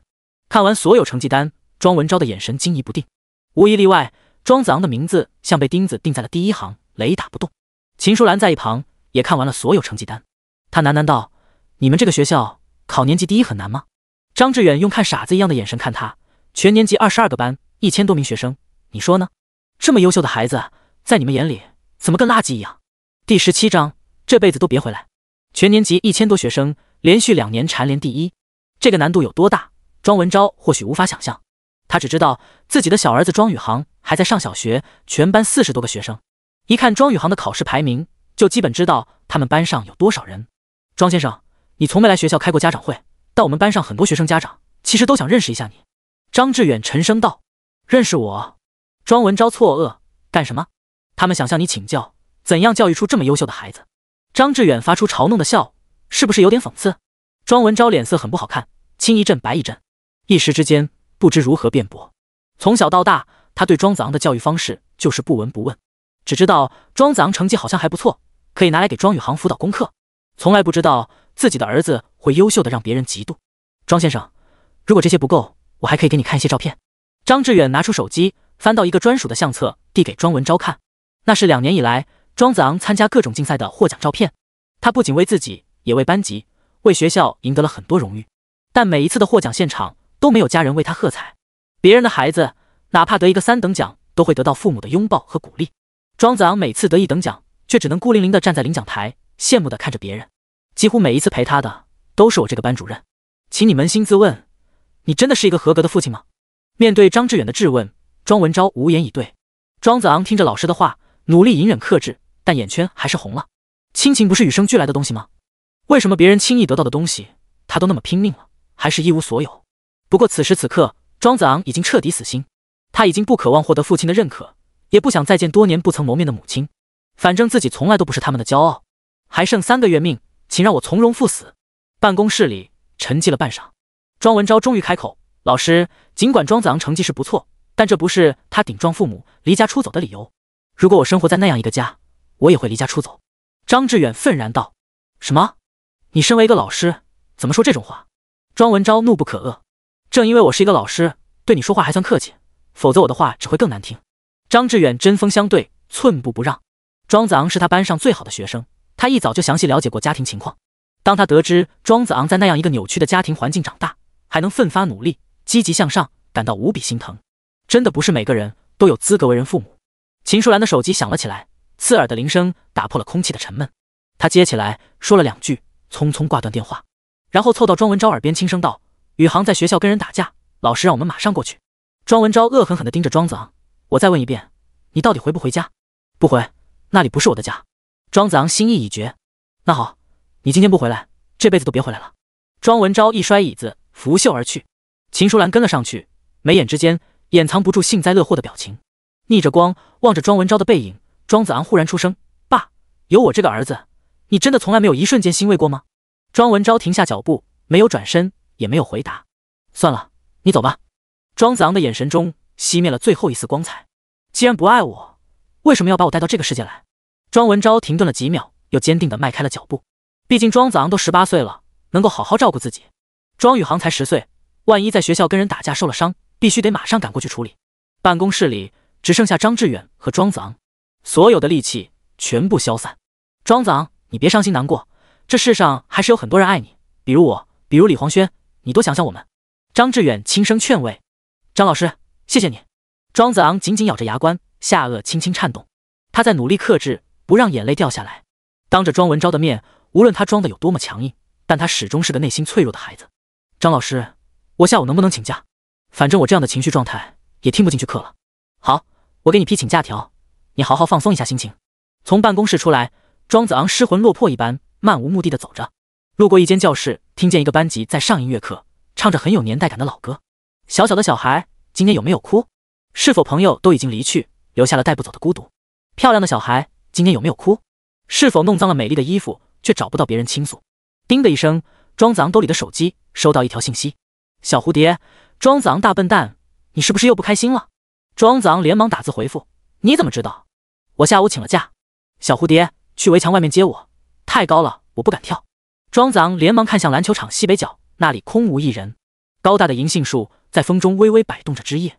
他拿着张志远批的请假条，从学校大门出来，然后绕了一个大弯，来到2天前跳墙出来的地方。远远的便看见苏雨薇坐在围墙上，穿着白色帆布鞋的小脚在半空中一荡一荡。墙那么高，你怎么爬上来的？庄子昂好奇地问。我从器材室偷了把梯子。苏雨薇笑着解释。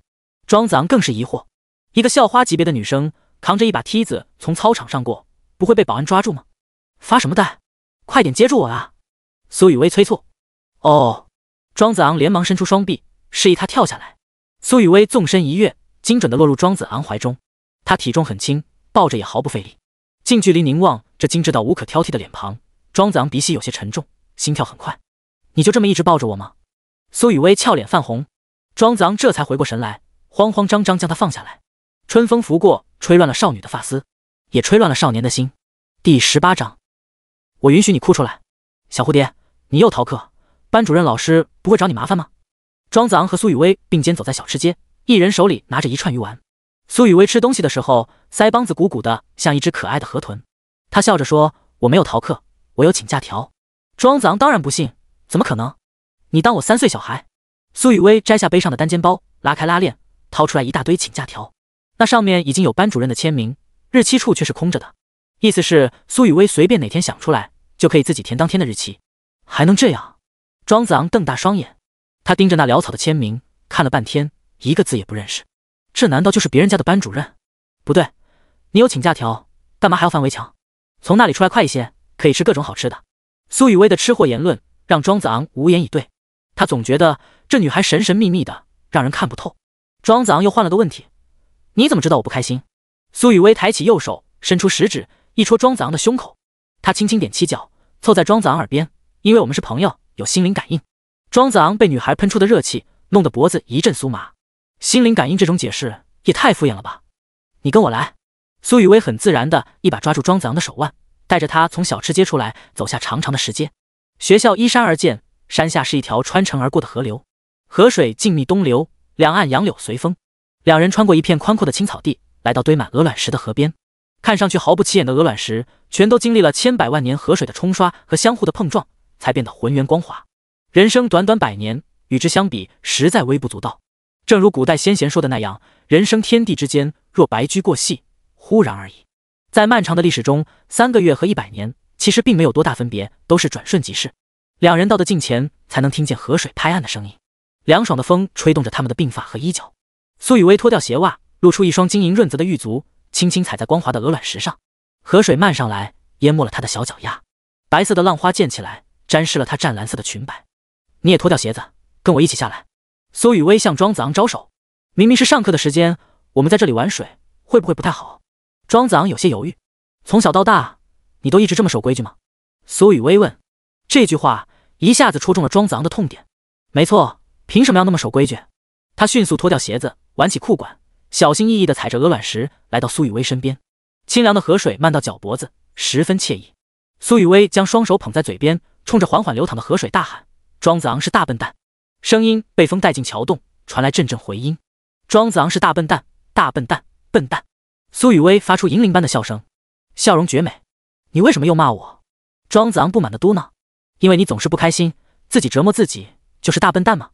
苏雨薇撅起樱桃般的小嘴，庄子昂不服气，也学他一样，向河水大喊：小蝴蝶是小傻瓜，小蝴蝶是小傻瓜，小傻瓜，傻瓜。桥洞的回音很有层次感。苏雨薇听了，不仅不生气，好看的杏仁眼还笑成了月牙状。他又大喊：大笨蛋，要天天开心呀！庄子昂转过头，看着小蝴蝶完美的侧脸轮廓，心中涌起一股巨大的悲痛。他感觉自己中了这女孩的毒，明知道不可以，还是深陷其中，无法自拔。3个月后，要怎样面对那场别离？苏雨薇察觉到庄子昂许久没说话，抬起头看他，才发现他眼泪盈眶。大笨蛋，要是特别难过的话，我允许你哭出来。这句话让庄子昂彻底绷不住了。自打来到这世间，所有的委屈和酸楚一起涌上心头，大滴大滴的眼泪顺着他的脸颊滑落，坠进河水里，溅起无声的浪花。庄子昂不想让小蝴蝶看见自己的狼狈，弯下腰来，他拼尽全力不让自己哭出声，却还是发出低低的抽噎，整个身子都在微微颤动。苏雨薇伸出手，轻轻抚着庄子昂的后背，想要让他好受一些。不知不觉，自己眼中也蓄满了泪水。小蝴蝶，你哭什么？我们是好朋友，看到你难过，我也好难过。2天前，在医院里，庄子昂看到自己的诊断书时，虽然有过短暂的恍惚，但并不算特别伤心，因为这冷漠的世间本就让他没有多少留恋。但这一刻，他心中却有万般不舍。为什么要在身患绝症的时候才认识你？庄子昂努力止住泪，然后伸出手，为小蝴蝶拭去腮边晶莹的泪滴，那是人世间最珍贵的宝石。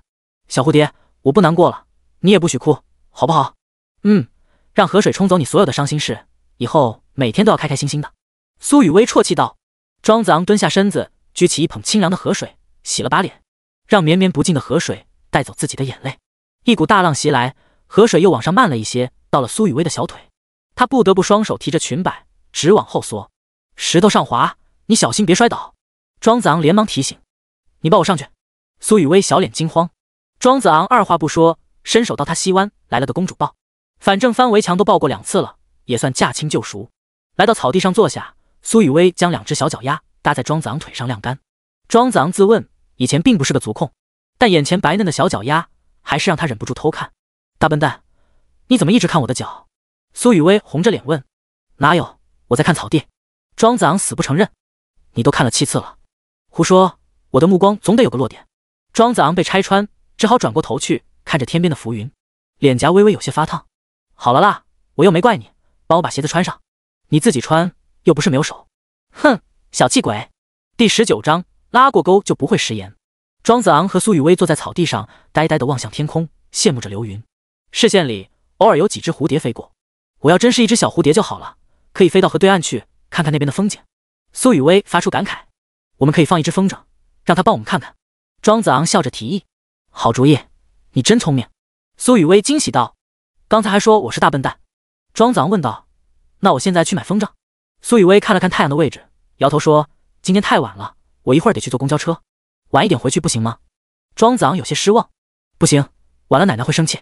从苏雨薇的语气来看，她的奶奶似乎有些严厉。她必须按时去坐6点10分的公交车。小蝴蝶，明天是周6，不用上课，我们来这里放风筝吧。庄子昂退而求其次。好呀，明早我们在西山公园见。苏雨薇一口答应下来。天空中的太阳越来越红，悬在西山之上。突如其来的手机铃声打破了安静的氛围。庄子昂拿起来一看，屏幕上显示着爸爸2字，盯着看了10几秒，他才滑动接听。爸，又怎么了？庄子昂，你弟弟在学校跟同学打架，这事有点麻烦，你马上过来一趟。庄文昭语气生硬，带着命令的口吻。他跟人打架不是家常便饭吗？关我什么事？庄子昂感觉莫名其妙。跟他打架那个学生的班主任，听说是你小学的语文老师，你过来说2句好话，这事就大事化小了。庄文昭耐着性子解释。原来庄宇航上的小学也是庄子昂的母校，作为学校几年才出一个的优秀学生，很多老师都对庄子昂还有印象。庄宇航这次跟一个外班的学生打架，给人鼻梁打骨折了。那学生的父母都在外地，但班主任老师却不依不饶，一定要庄文昭这边给个说法。庄文昭得知那老师教过庄子昂，立即打起了感情牌。不料人家根本不买账，认为他是胡说八道。同一个家庭怎么可能教出庄子昂和庄宇航这样截然相反的孩子？庄文昭想要证明自己是庄子昂的父亲，在手机相册里翻找了半天，愣是没找到庄子昂一张照片。无奈之下，他只得硬着头皮给庄子昂打电话，让他过来一趟。他打了人，你们该赔偿就赔偿，该道歉就道歉，我现在很忙，没空过来。庄子昂弄清事情以后，一口回绝。庄宇航犯了错，为什么可以不接受惩罚？电话那头，庄文昭大发雷霆：庄子昂，我把你养这么大，你就没有一点感恩之心？宇航是你弟弟，他遇到麻烦，你当哥哥的不帮忙？你读了那么多书，连做人的基本道理都不懂。做人的基本道理，你该跟你那个宝贝儿子好好探讨，我就不掺和了。庄子昂不顾庄文昭的喋喋不休，果断挂了电话。电话再打过来，他直接开启了免打扰模式。庄文昭无能狂怒，气得差点把手机砸了。以前的庄子昂对他言听计从，逆来顺受，怎么这几天叛逆成这样？庄子昂和苏雨薇在草地上一直坐到将近6点，才起身一步步爬上石阶。时间真是奇妙的东西，一节数学课45分钟，庄子昂会觉得特别难挨。可跟小蝴蝶坐在一起，就算什么也不做，2个小时也只是一眨眼的功夫。来到公交站，已经有放学的学生在这里候车。苏雨薇一出现，立即吸引了所有男生的目光。这女孩太好看了，仿佛她周围的空气都变得香甜。庄子昂有些不舒服，好想拿个大大的口罩把她的脸遮起来。19路公交车缓缓从街角驶来，意味着马上就要分别。尽管明天就能再见，却还是有些不舍。庄子昂道：明天我在公园等你，你一定要来哦。我当然会来，不信咱们拉钩。苏雨薇伸出右手小拇指。庄子昂一皱眉，都18岁了，拉钩会不会有点幼稚？这么多人看着呢，快点啦！苏雨薇等不及，一把抓住他的手，两人的小拇指勾在了一起。拉钩上吊，100年不许变。苏雨薇念念有词，还不忘用大拇指再印一下，很有仪式感。拉钩是小孩子之间最崇高的契约精神。成年人的世界里，用无数法律和道德的框架来约束人们守信，却依然充满背信弃义、出尔反尔。而小孩子只要拉过钩，就不会食言。公交车靠站，学生们陆续上车。苏雨薇刻意等到最后一个，这样就能跟庄子昂多坐一会儿。再见，小蝴蝶。再见，大笨蛋。庄子昂目送公交车驶远，红色的尾灯消失不见，才收回了视线。他盯着19路车的站牌信息，猜想小蝴蝶会在哪一站下车，一直到看的那些字都快不认识了，才觉得无聊，转身离开。没走几步，身旁一辆黑色的轿车停下来，车窗落下，露出林牧师的面庞。认识小蝴蝶以后，庄子昂觉得这张脸越看越普通。庄子昂，明天星期6，我没什么事。林大校花以为只要这么一说，庄子昂便会主动向他发起邀约，不料庄子昂淡淡道：没事就在家刷题，你最近成绩下降了不少呢。林牧师闻言一怔，完全没有料到庄子昂这么不给面子。我都给你台阶了，你居然还不下。谢文勇邀请我明天去看电影。林牧师又补充了一句：哦，那你们玩得开心。庄子昂随口道。林牧师没听到自己想要的答案，彻底整不会了。庄子昂，你是怎么回事？不就是没有立马答应你的追求，你就半途而废不追了？我上次说你没有机会，只是一时冲动的气话而已，你难道听不出来？我心地那么善良，你只要坚持不懈，让我看到你的一颗真心，你追到我的机会还是很大的。马路边不能停车，你赶紧走吧。庄子昂撂下这句话，径直走远了。林牧师在风中凌乱，有种备胎失去了掌控的挫败感。第20章，坠入爱河。庄子昂回到出租屋，发现李黄轩站在门口。他笑问：儿子，你来干什么？李黄轩没好气地说：你下午又没来上课，这不是担心你吗？电话怎么打不通？庄子昂这才想起刚才不想接庄文昭的电话，设置了免打扰模式。他连忙道歉：这波算我的。儿子，你这3天2头又是请假又是逃课的，是不是有什么事瞒着我？就算李黄轩再大大咧咧，也发现了庄子昂的反常。全年级第1的好学生，这么频繁的缺课是前所未有的。面对最好的哥们儿，庄子昂打算暂时隐瞒病情，晚点让他知道，悲伤也会来得晚一些。李黄轩这么洒脱的人，要是掉眼泪，可就一点都不酷了。我爸来学校撒了会气，我心情不好，就跟老张请假了。庄子昂这也是实话，只是有所保留罢了。就你那赌鬼老爸，还有脸找到学校来？你要是怕背上忤逆的罪名，我帮你揍他。李黄轩义愤填膺：算了吧，我怕你打不过他。庄子昂心中升起一股暖意，人生得意知己足矣。这话是鲁迅先生说的，真鲁迅名言。庄子昂本想在出租屋对付一口晚饭，但李黄轩说难得周末，非要拉他去家里吃饭。路上就给老妈范玲打电话，让他多做2个庄子昂喜欢的菜。庄子昂很喜欢李黄轩的父母，他们真诚和蔼，儒雅亲切，不像自己的父亲庄文昭浑身带着戾气，更不像后妈秦淑兰为人阴质。小庄来了，你们坐一下，晚饭马上就好。庄子昂跟着李黄轩一进家门，便听见范玲热情的招呼。他礼貌道：叔叔阿姨，又打扰你们了。李天云坐在沙发上看电视，笑着说：小庄，我们感谢你都来不及，黄轩跟你在一起，成绩进步了不少呢。电视里正在播放晚间新闻。医疗专家称，因为环境恶化，现代人生活压力大，癌症患者有逐渐低龄化的趋势。很多年轻人正是风华正茂的年纪，却患上了不治之症。李天云看了扼腕叹息，提醒道：“黄轩、小庄，你们在学校可要好好吃饭，照顾好身体。”爸，你放心吧，我这身体考飞行员都可以。李黄轩自信地拍了拍胸脯。庄子昂紧紧咬着下唇，一言未发。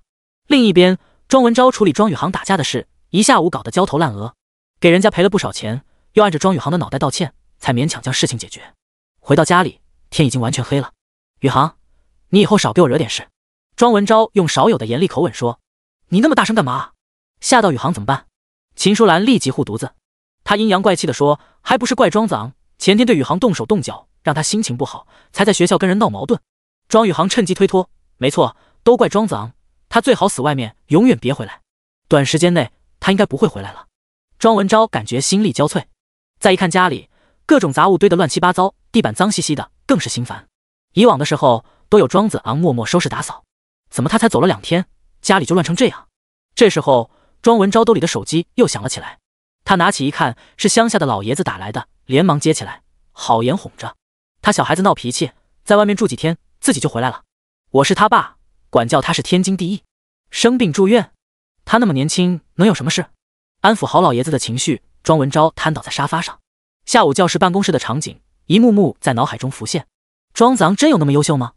自己这个当爸的怎么从来不知道？秦淑兰在一旁抱怨，庄子昂学习那么好，却不用心辅导宇航的功课，让他在班级里成绩倒数，一点当哥哥的责任心都没有，说到底还是自私自利。学习再好，人品不行又有什么用？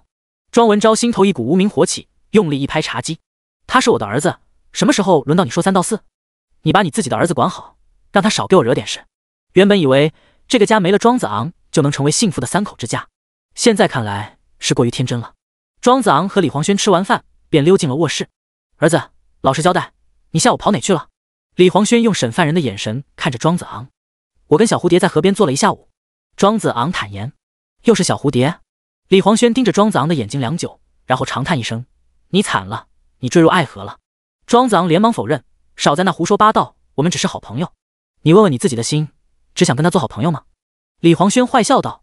这个庄子昂有些心虚了。小蝴蝶那么可爱的女孩，正常男生都会动心的，但是她不是正常男生，她有病，没有资格动心。“儿子，那是个好姑娘，比林牧师强100倍，你好好加油，将来我给你当伴郎。”李黄轩怀着对未来的美好憧憬。当伴郎？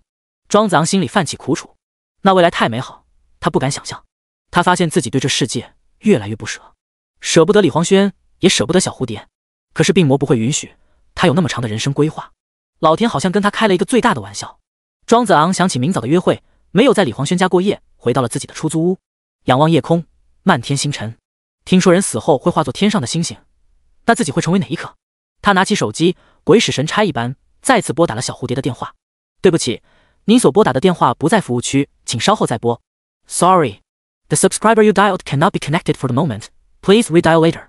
同上次一样，一到了晚上，小蝴蝶就消失了，联系不上，第2天又会突然出现，就像一道捉摸不定的流星划过，照亮了庄子昂原本黑暗的人生。第21章，不要离开我。沿着学校门口那条路，一直向南走到尽头，就是西山公园。公园里有奇花异石，楼台水榭，很多老人会在这里晨练。因为是周末，庄子昂比平时起得晚了一些，匆匆出门到早餐店买了2份早点。公园里多树木，空气格外清新。他没费多大功夫，就在花坛边找到了那个斜插桃花的女孩。第4天了，苏雨薇依然是那身打扮，衣裙一尘不染，跟新的一样。她手里端着个纸盒，正在喂流浪猫，眼神里充满爱意。一大群颜色各异的小猫将她围在正中间，不停地发出喵喵喵的叫声。“虎子，你去哪了？身上脏死了。布丁，最近有没有背着姐姐谈恋爱啊？奶酪，你都瘦得皮包骨了，快多吃一点。”庄子昂站在远处，听见苏雨薇跟猫咪讲话，觉得十分有趣。他居然给每一只流浪猫都取了个别致的名字。“小蝴蝶！”庄子昂出声叫道。“庄子昂，你来了。”苏雨薇回眸一笑，刹那间百花失色。庄子昂松了口气，还好他没叫自己大笨蛋。他晃了晃手中的早点：“你投喂小猫，我来投喂你。”苏雨薇这个吃货对美食没有任何抵抗力，立即接过庄子昂手中的袋子，坐在花坛边大快朵颐起来。吃的时候还不忘分一些给小猫。庄子昂一直盯着他，嘴角泛起淡淡的笑。这么好看的女孩，却一点包袱都没有，丝毫不在意自己的吃相。你看我干什么？自己也吃呀，真是大笨蛋。苏雨薇瞪了庄子昂一眼，庄子昂这才收回目光，拿起热牛奶喝了一口。他感觉自己贱兮兮的，不被骂大笨蛋，反倒不自在。苏雨薇吃东西的时候，目光时不时四下张望，像是在寻找什么东西。庄子昂发现以后便问：你在看什么？苏雨薇微微蹙眉，汤姆没有来。汤姆？庄子昂疑惑，就是一只灰色的小猫，平日里傻乎乎的，很像动画片里那只。苏雨薇解释说。庄子昂的脑海里立即浮现出一只永远抓不到老鼠的笨猫，那只猫给无数孩子送来了童年的欢笑。既然是流浪猫，可能去了别的地方，过几天就回来了。庄子昂安慰苏雨薇，不会的，以前我每个周末都来喂它，它应该舍不得我的。苏雨薇低声嘟囔，样样不乐。那边有位环卫阿姨，要不咱们问问她。庄子昂一指远处的清洁车。苏雨薇点头，两人便起身向那位阿姨走去。不知为什么，庄子昂的心里有种不祥的预感。阿姨，你有没有见过一只灰色的小猫？它大概这么长，个子小小的，耳朵上有个白点。苏雨薇耐心地向阿姨描述着汤姆的特征。那只猫死掉了。阿姨回答。什么？苏雨薇手中的牛奶坠落在地，小脸的表情满是惊恐。她过马路的时候被一辆车撞死了，后来被人埋在了路边。阿姨或许是怕苏雨薇害怕，将事情尽量说得简略。事实上，很多流浪猫被车撞死，横尸马路的模样是非常凄惨的，而且不一定有人帮他们收尸，直接被车轮碾成平面标本。怎么会这样？怎么会这样？怎么会这样？苏雨薇一连重复了几遍，珠泪滚滚而下。庄子昂站在他身边，清楚地感受到他的悲伤。阿姨感叹，真是个善良的姑娘，为一只流浪猫哭成这样。小蝴蝶，别哭了，猫有9条命的。庄子昂轻声安慰。苏雨薇靠在他的肩头，低低地啜泣。我最喜欢汤姆了，他那么可爱。庄子昂的手僵在半空，鼓起勇气摸了摸女孩的头发。小蝴蝶，不要难过，每一只猫都会死的，就像每一个人。他停顿了许久，才悲戚地说，也会死的。苏雨薇抬起头，泪眼婆娑，似乎没听懂庄子昂的意思。庄子昂凝望着他的双眼，人和人总要分别，就像我和你，也迟早有再也见不了面的一天。为什么？你不想跟我做朋友了吗？苏雨薇带着哭腔。不是的，小蝴蝶，我想跟你做一辈子好朋友。那就不要离开我。庄子昂试图将话说得委婉，但也只是徒劳。就连他自己也不知道3个月后有没有勇气面对那场别离。再纠缠在这个无解的话题，只会让情绪更加悲伤。庄子昂努力挤出笑容，不许再哭了，说好了要天天开心，我们还要去放风筝的。再让我哭一下下，很快就好。苏雨薇哀求道。好，时间还早，哭久一点也没事的。庄子昂目光怜惜。当我离开的时候，你会为我哭泣吗？如果不哭，似乎有点不够朋友；如果哭太久，我又会心疼，所以也哭一下下就好。朝阳渐渐升起来，照耀着草地和花朵。流浪猫吃完食物，各自散去。庄子昂掏出纸巾，擦掉苏雨薇眼角的泪痕。好了，咱们去放风筝，然后中午带你吃好吃的。你说过伤心的时候要吃好多好吃的。苏雨薇揉了揉眼，做了几次深呼吸，调整好情绪。然后她背上自己的单肩包，走吧，去你的小屋。去那干什么？庄子昂错愕。做风筝呀，不然放什么？苏雨薇反问。庄子昂这才恍然大悟，他以为是去店里买一只风筝，而苏雨薇却要自己动手做。很明显，后者有意义得多。亲手做一只风筝，看它高高的飞翔在天空中，是很有成就感的事。两人离开公园，往出租屋走去。刚到楼下，就遇到了房东刘奶奶。她一见小蝴蝶就笑容可掬。小姑娘，你又来了。奶奶好。苏雨薇乖巧地打招呼。你要经常来玩，小庄这孩子跟你在一起，好像比自己一个人开心得多。刘奶奶意味深长地说。我会常来的，因为我们是好朋友。苏雨薇回答。她的笑容干净澄澈，没有一丝邪念。连庄子昂都疑惑，他到底有没有听懂刘奶奶的话。在老人眼中，一男一女2个年轻人在一起，可不是光让你们做好朋友的。第22章，蝴蝶纸鸢。陈年硬竹扎成黄口新燕。风筝在古代叫做纸鸢，听着别有意境。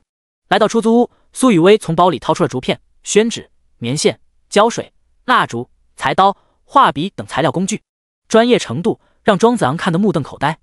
你真要自己做一个风筝？当然呀，你看我像开玩笑吗？苏雨薇一脸认真。庄子昂小时候放过几次风筝，全都是花钱买的，自己做风筝根本没尝试过。无他，为手笨耳。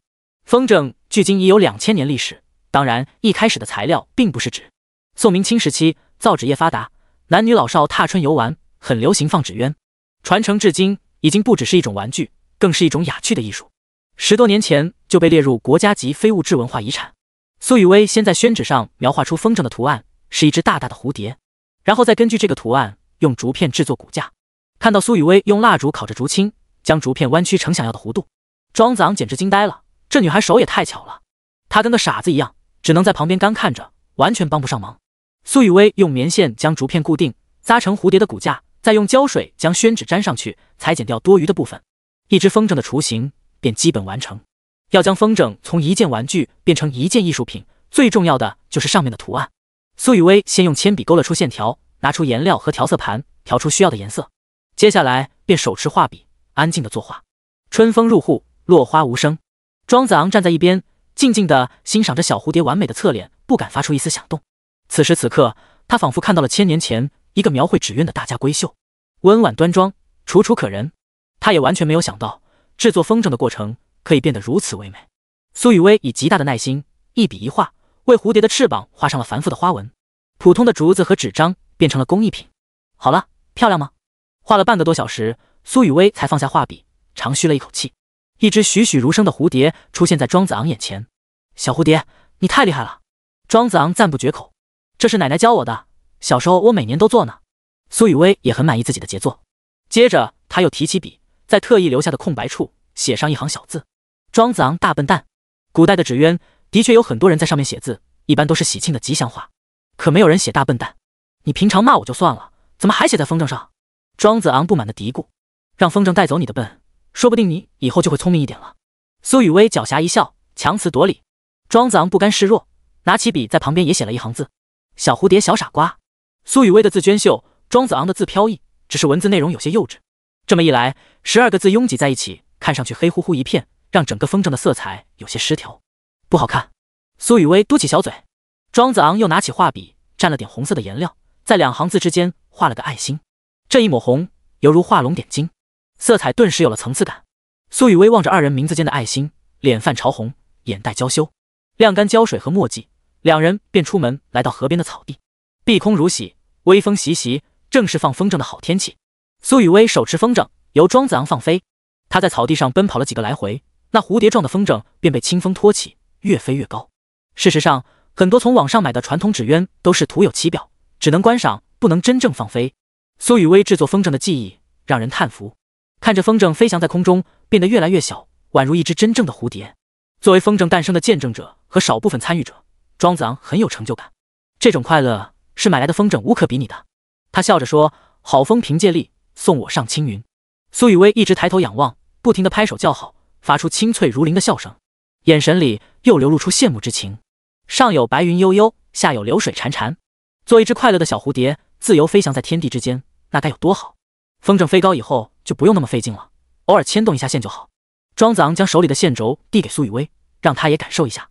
苏雨薇迫不及待接过来，在草地上蹦蹦跳跳，来回奔走，望得脖子都酸了，还一直乐呵呵的傻笑。快乐有时候就是这么纯粹简单。庄子昂坐在草地上，静静地看着女孩。阳光从云层洒下来，照耀在她全身，每一根发丝都清晰可见，跟随她的步伐微微摆动。耳畔那只桃花无比娇艳，桃之夭夭，灼灼其华，之子于归，宜其室家。这是《诗经》中的名篇，描述年轻姑娘出嫁的场景。庄子昂想起昨晚李黄轩当伴郎的话，心底又蓦然升起刺痛感。苏雨薇打扮成新娘的样子，一定美得不像话，可惜自己却见不到了。能娶到她的男孩子，上辈子肯定拯救了银河系。那风筝越来越高，在云朵下画成一个小点，太阳也越来越刺眼，看不清晰。苏雨薇将线轴递给庄子昂，然后从背包里拿出裁纸刀。你干什么？庄子昂惊问。割断风筝线，蝴蝶才算真正的自由。苏雨薇眼神清澈。这风筝你做了那么久，丢了也太可惜了。庄子昂想要劝阻。我已经享受了做风筝的过程，这就够了。现在我想让它飞去更远的地方。苏雨薇坚定地回答。在他心中并没有将风筝当成玩具，仿佛那就是一只有生命的蝴蝶。庄子昂没有再劝，会显得自己太俗。苏雨薇没有任何不舍，毅然割断了风筝线。那只蝴蝶彻底失去了束缚，在风中飘飘荡荡，向彼岸飞去，带着庄子昂和小蝴蝶的名字去寻找自由。这世间的事很多都结果大于过程，就像每一个人生来都注定要面对死亡，但并不妨碍我们享受人生。生如夏花之绚烂，死如秋叶之静美。庄子昂双手插兜，望着风筝消失在天际，又收回目光，开看着身边的女孩，明确听到了自己心动的声音。第23章，喝酒就喝酒。时近正午，又到了愉快的干饭时间。苏雨薇吵着要吃自助烤肉，她掏出所有钱，数了一下说：“我有46块，留4块钱坐公交车，剩下的42块都给你，不够你再贴上。”庄子昂摇头：“不用你给钱。”“不，上次就说了我请客。”苏雨薇十分坚持。庄子昂无奈，只好接了过来。他的6000多块积蓄，花了1200的房租，还剩5000出头。以他的消费水平，撑3个月是完全没问题的，只要不天天出来大吃大喝。不过认识这么一个小吃货，开销稍微大了一点，超出了他的预计。吃烤肉需要自己动手烤，比吃其他东西多了一些参与感。苏雨薇为烤盘刷上油，将各种肉类放上去，很快就烤得滋滋冒油。这小馋猫不争气的眼泪从嘴角流了出来。烤得差不多以后，他夹起第一片肉，裹上蘸料，用生菜叶子一卷，递到庄子昂嘴边：“来，张嘴。”庄子昂顺从地张开嘴，接受了他的投喂。五花肉的油脂包裹在蔬菜的脆嫩中，得到很好的中和。第一口是大大的满足。庄子昂不能自己吃，是因为他正在帮苏雨薇剥虾，两只手弄得油腻腻的。他剥虾的动作十分娴熟，晶莹的虾肉很快堆满小蝴蝶面前的碟子。这一幕颇有些举案齐眉的意思。其他桌用餐的食客投来羡慕的眼神。哇，那对小情侣好恩爱啊！女孩也太漂亮了，还那么温柔。小哥哥也很帅啊，剥虾都剥得那么优雅。有些话飘过来，小小的满足了一下庄子昂的虚荣心。如果小蝴蝶真是自己的女朋友，那该有多好。苏雨薇对那些话充耳不闻，假装摆弄着烤盘里的食物，但红得发烫的耳垂却深深出卖了她。庄子昂刚咽下去第一块肉，第二块又递到了嘴边，他将筷子推了回去：“你都还没吃呢，不要一直喂我，你再吃一块我就自己吃。”苏雨薇眼神固执，庄子昂无奈，只好再次张嘴。小蝴蝶投喂的肉味道格外鲜美，他明明是个小吃货，却能忍住嘴馋，先给自己吃。好可爱的女孩。这家烤肉店，庄子昂以前和林牧师来过一次，当时他不仅要烤肉，还得剥虾，还得倒饮料，而林大校花什么都不用干，只管张嘴吃喝就行。庄子昂忙活了半天，自己还没吃几口，林牧师却说吃饱了要回去，他只得匆匆买单，送校花回家。出来以后买了2个白馒头垫吧垫吧。可怜的死舔狗，跟小蝴蝶一比，林牧师真就啥也不是。剥完虾以后，庄子昂去洗了个手，回来的时候发现小蝴蝶又分了一半虾给他。喝什么饮料？还是可乐吗？庄子昂笑问。苏雨薇轻轻招手：“你过来一点。”庄子昂俯下身子，喝个饮料还神神秘秘的。苏雨薇贴在他耳边，红唇轻启，说出一个大胆的想法。庄子昂瞬间瞳孔一缩：“什么？喝酒？”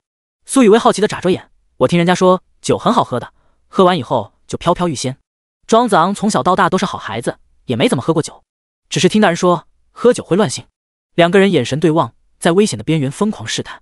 最后庄子昂将心一横，喝酒就喝酒，人生最后3个月，他要打破一切禁忌，才不要当什么乖孩子。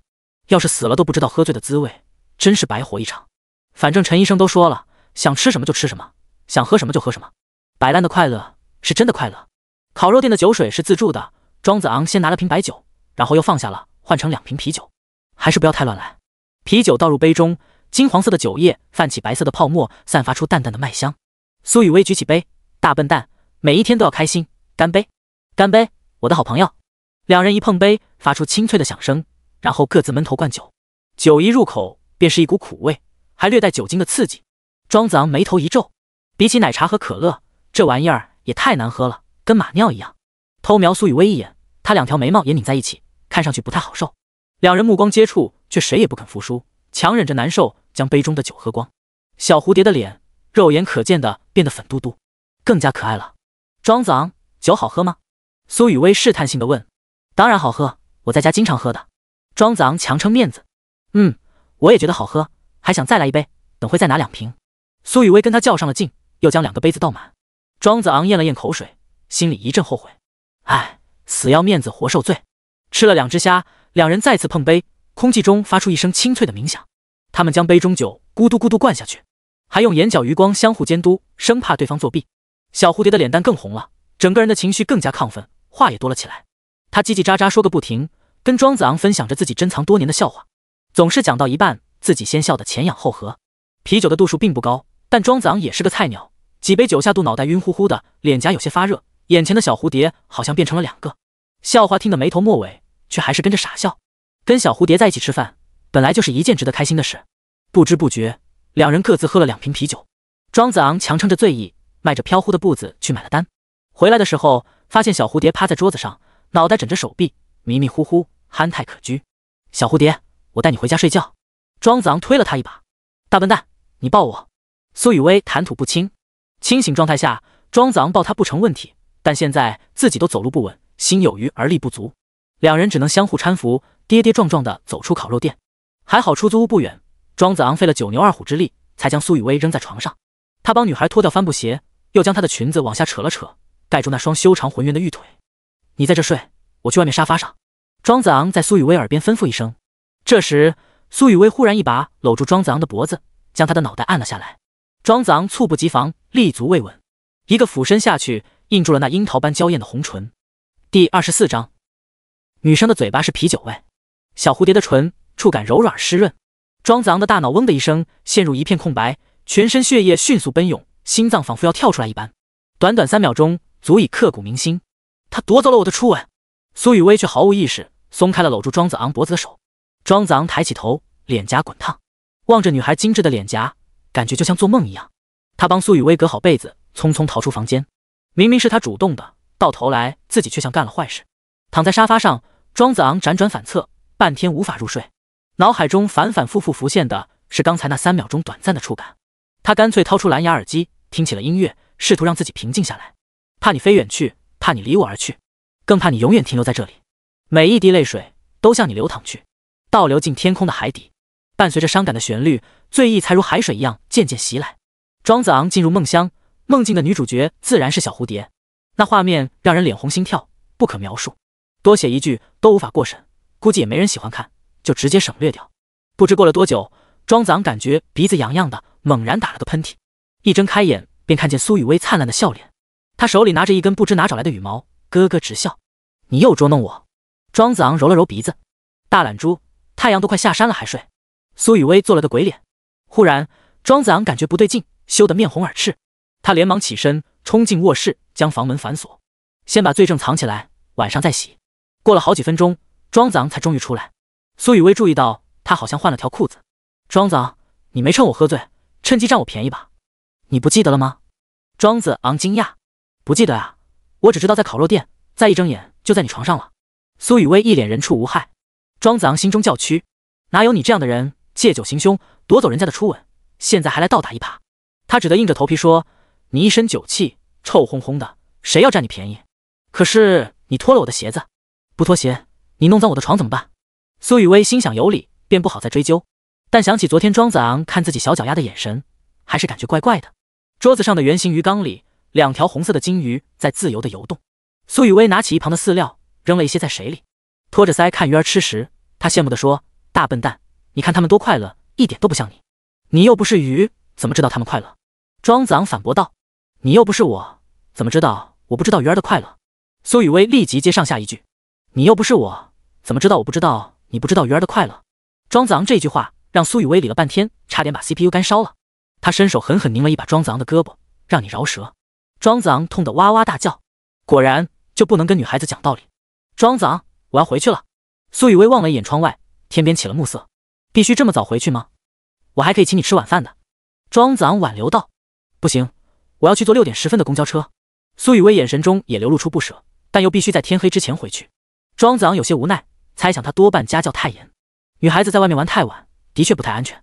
两人来到公交站，坐在长椅上，一边吃关东煮，一边等19路车。虽然庄子昂心里万般不愿，但公交车还是不以人的意志为转移，从街角转了出来。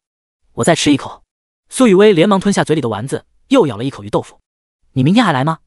庄子昂忙问。明天有什么好玩的？苏雨薇眨着忽闪忽闪的大眼睛。可以去图书馆看笑话书。庄子昂脱口而出，然后又觉得这个主意烂透了。看笑话书还是注音版，好幼稚。今天是周末，没什么人等车。车门一打开，苏雨薇便踏了上去。庄子昂看着他苗条的背影，心中十分失落，应该说个更好玩的地方。在车门关上的刹那，女孩忽然回头。好呀，那明早在图书馆门口见。车辆启动，载着女孩远去。庄子昂原地转了几个圈，开心的像个傻子，无比渴望明天早点到来。尽管那意味着他距离死亡又近了一步。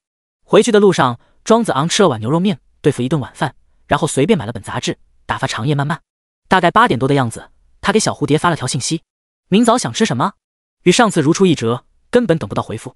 又过了许久，手机突然铃声大作，他连忙拿起来，却是李黄轩打来的视频通话。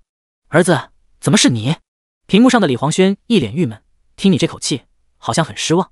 庄子昂这才挤出笑脸，没有，怎么样？周末去哪玩了？玩个屁啊！你又不是不知道，我妈给我报了补习班。李黄轩抱怨道。接着他向庄子昂大吐苦水，说补习班的时间有多难熬，跟一帮学霸坐在一起，差点被卷死。庄子昂好一番劝慰，他才消停了一点。好想找个人谈恋爱。李黄轩忽然问，儿子，你跟女生接过吻吗？什么？我也没谈过恋爱，跟谁接吻？庄子昂有些心虚，结结巴巴地说，你说女孩子的嘴巴会是什么味道？草莓味吗？李黄轩好奇地猜想。不会，我觉得应该是啤酒味。庄子昂不假思索地说，你脑袋被门夹了，女生的嘴巴怎么会是啤酒味？李黄轩投来一个鄙视的眼神。算了，跟你说这个也没用，反正你也没接过吻。两人又东拉西扯一阵，才结束了通话。庄子昂回忆起下午那刻骨铭心的3秒钟，再次确认了女生的嘴巴真是啤酒味。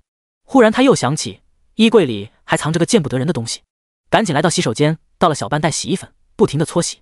梦里的情形依旧让他脸红心跳。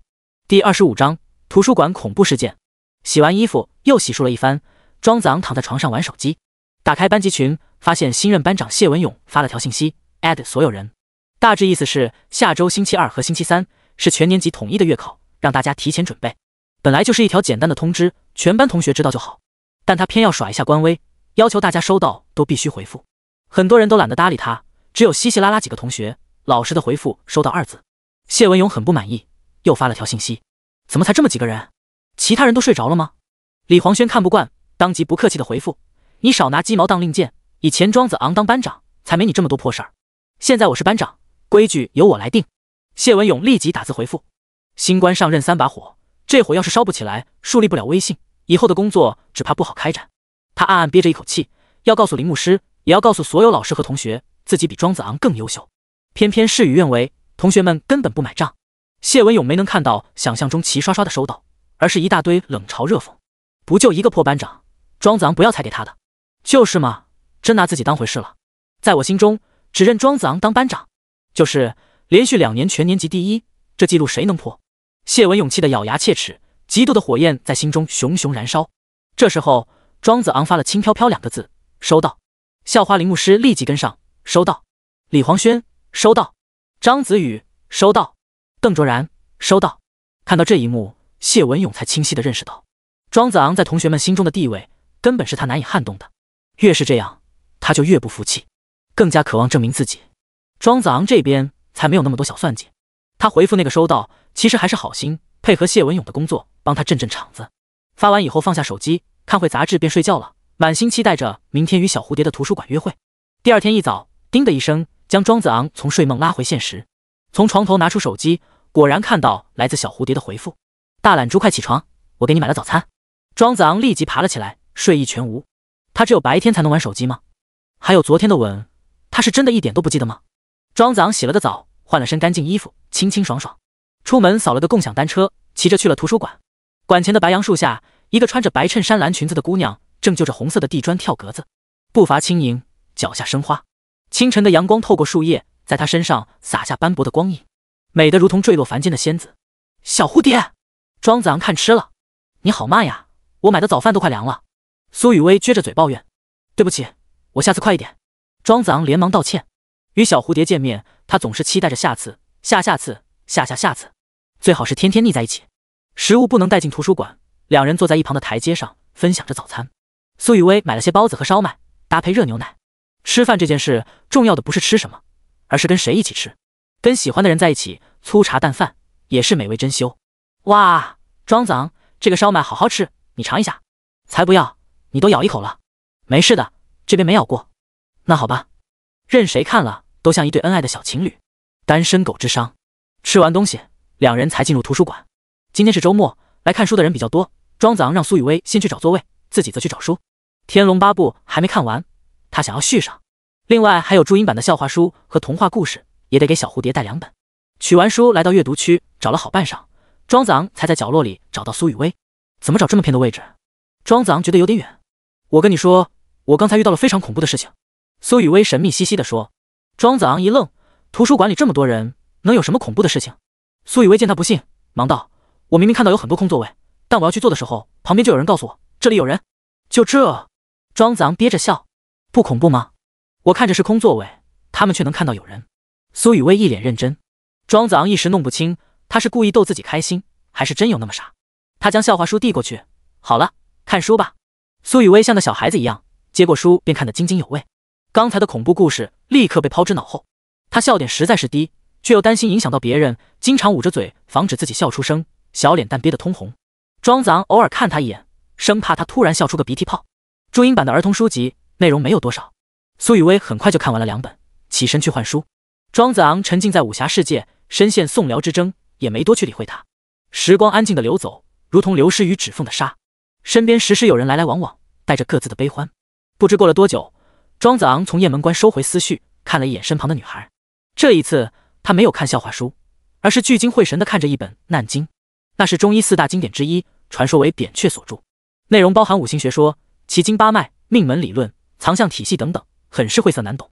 庄子昂有些诧异，刚才还看注音版儿童读物，笑得像个傻子的女孩，居然会看这么深奥的古籍，反差也太大了。好端端的，你看医书干什么？庄子昂压低嗓门问。我随便看看，好奇而已。苏雨薇随口解释。你是有家人生病吗？没有啦。见苏雨薇不太愿意回答，庄子昂也不好继续追问，毕竟家人生病这种事，一般人都不喜欢过多谈论。转念一想，自己都病入膏肓了，哪还有心情管别人？齐物论中说，方生方死，方死方生。世间万事万物都在不断出生成长，也在不断死亡消失。人死了以后，真的就万事皆空了吗？第26章，你就是个窝囊废。大约11点半的样子，苏雨薇悄悄伸过手来，抠了抠庄子昂的手背。怎么了？庄子昂从书里抬起头。我饿了。苏雨薇嘟着小嘴，楚楚可怜。庄子昂无语，真是饿死鬼投胎。这不刚吃完烧麦没多久吗？两人将书本归还，走出了图书馆。苏雨薇终于可以大声说话了，显得特别开心，就像鸟儿被放出笼中。庄子昂，我们中午吃什么？庄子昂掰着手指头，火锅、烤串、奶茶、冰淇淋。听着他罗列了一大堆美食，小蝴蝶的口水都快流出来了。不料他话锋一转，这些都不能吃啊！小蝴蝶眼里瞬间没有了光。我只是个穷学生，没有经济来源，要是天天大吃大喝，迟早会饿死街头。庄子昂伸手一戳他额头。苏雨薇连忙拉开背包拉链，找出来2张20的钞票。我今天只有这么多，不过你得把坐公交的钱留给我。庄子昂笑问，你那个包是个聚宝盆吗？每天都会生钱出来。苏雨薇回答道，不是，每天早上奶奶都会给我放上钱的，因为早上给你买了早餐，就没剩多少了。这么一说，庄子昂更不忍心花他的钱。他略一思索，我知道有家砂锅米线，好吃又便宜，去不去？当然，有吃的就行。苏雨薇乐呵呵的笑，这姑娘是一点不挑食。庄子昂说的那家砂锅米线在他家小区附近，开店的是一对中年夫妻，为人实在，价格公道。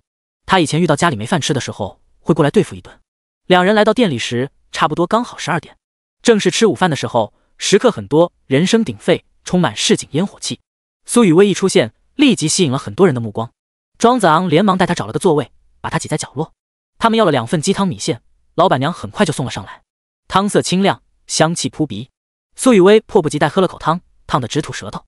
你慢一点，让人家看到，以为我饿了你3天。庄子昂打趣，这汤好好喝。苏雨薇笑着称赞，在他眼里好像就没有不好吃的东西。不挑食的姑娘好养活。两人一边吃米线一边聊着天，当然大部分时间都是苏雨薇在说，庄子昂静静的聆听，听他分享看了一上午的笑话。平平无奇的笑话，经过他的润色也会变得让人忍俊不禁。庄子昂看他的时候，眉眼都带着笑意。至于那本《难经》，他们默契的谁也没有再提。医学博大精深，但懂得越多，往往就越无奈。在千奇百怪的疾病面前，医学能做的事其实非常有限。庄子昂，你不是离家出走了吗？又滚回来干什么？一个不和谐的声音忽然从旁边传来。庄子昂转过头，看到了庄宇航挑衅的眼神。他跟着几个同小区的同学一起也来吃米线。庄子昂不想搭理他，一言未发，收回了目光。这是谁啊？苏雨薇好奇地打量了一眼庄宇航。我爸的儿子。庄子昂淡淡道。那不就是你的弟弟吗？苏雨薇思考了一下，才理清他们的关系。第一天认识庄子昂时，他就说了跟家人关系不好，只是没想到会恶劣成这样？听庄宇航刚才说话的口气，哪有一点把庄子昂当哥哥？庄宇航被无视，顿时大怒，指着庄子昂的鼻子：“你上次在家跟我动手动脚，这笔账还没跟你算呢。”庄子昂冷冷回答：“我没打你，已经算给你面子了。你个窝囊废，那天也不知吃错了什么药，也敢打我！”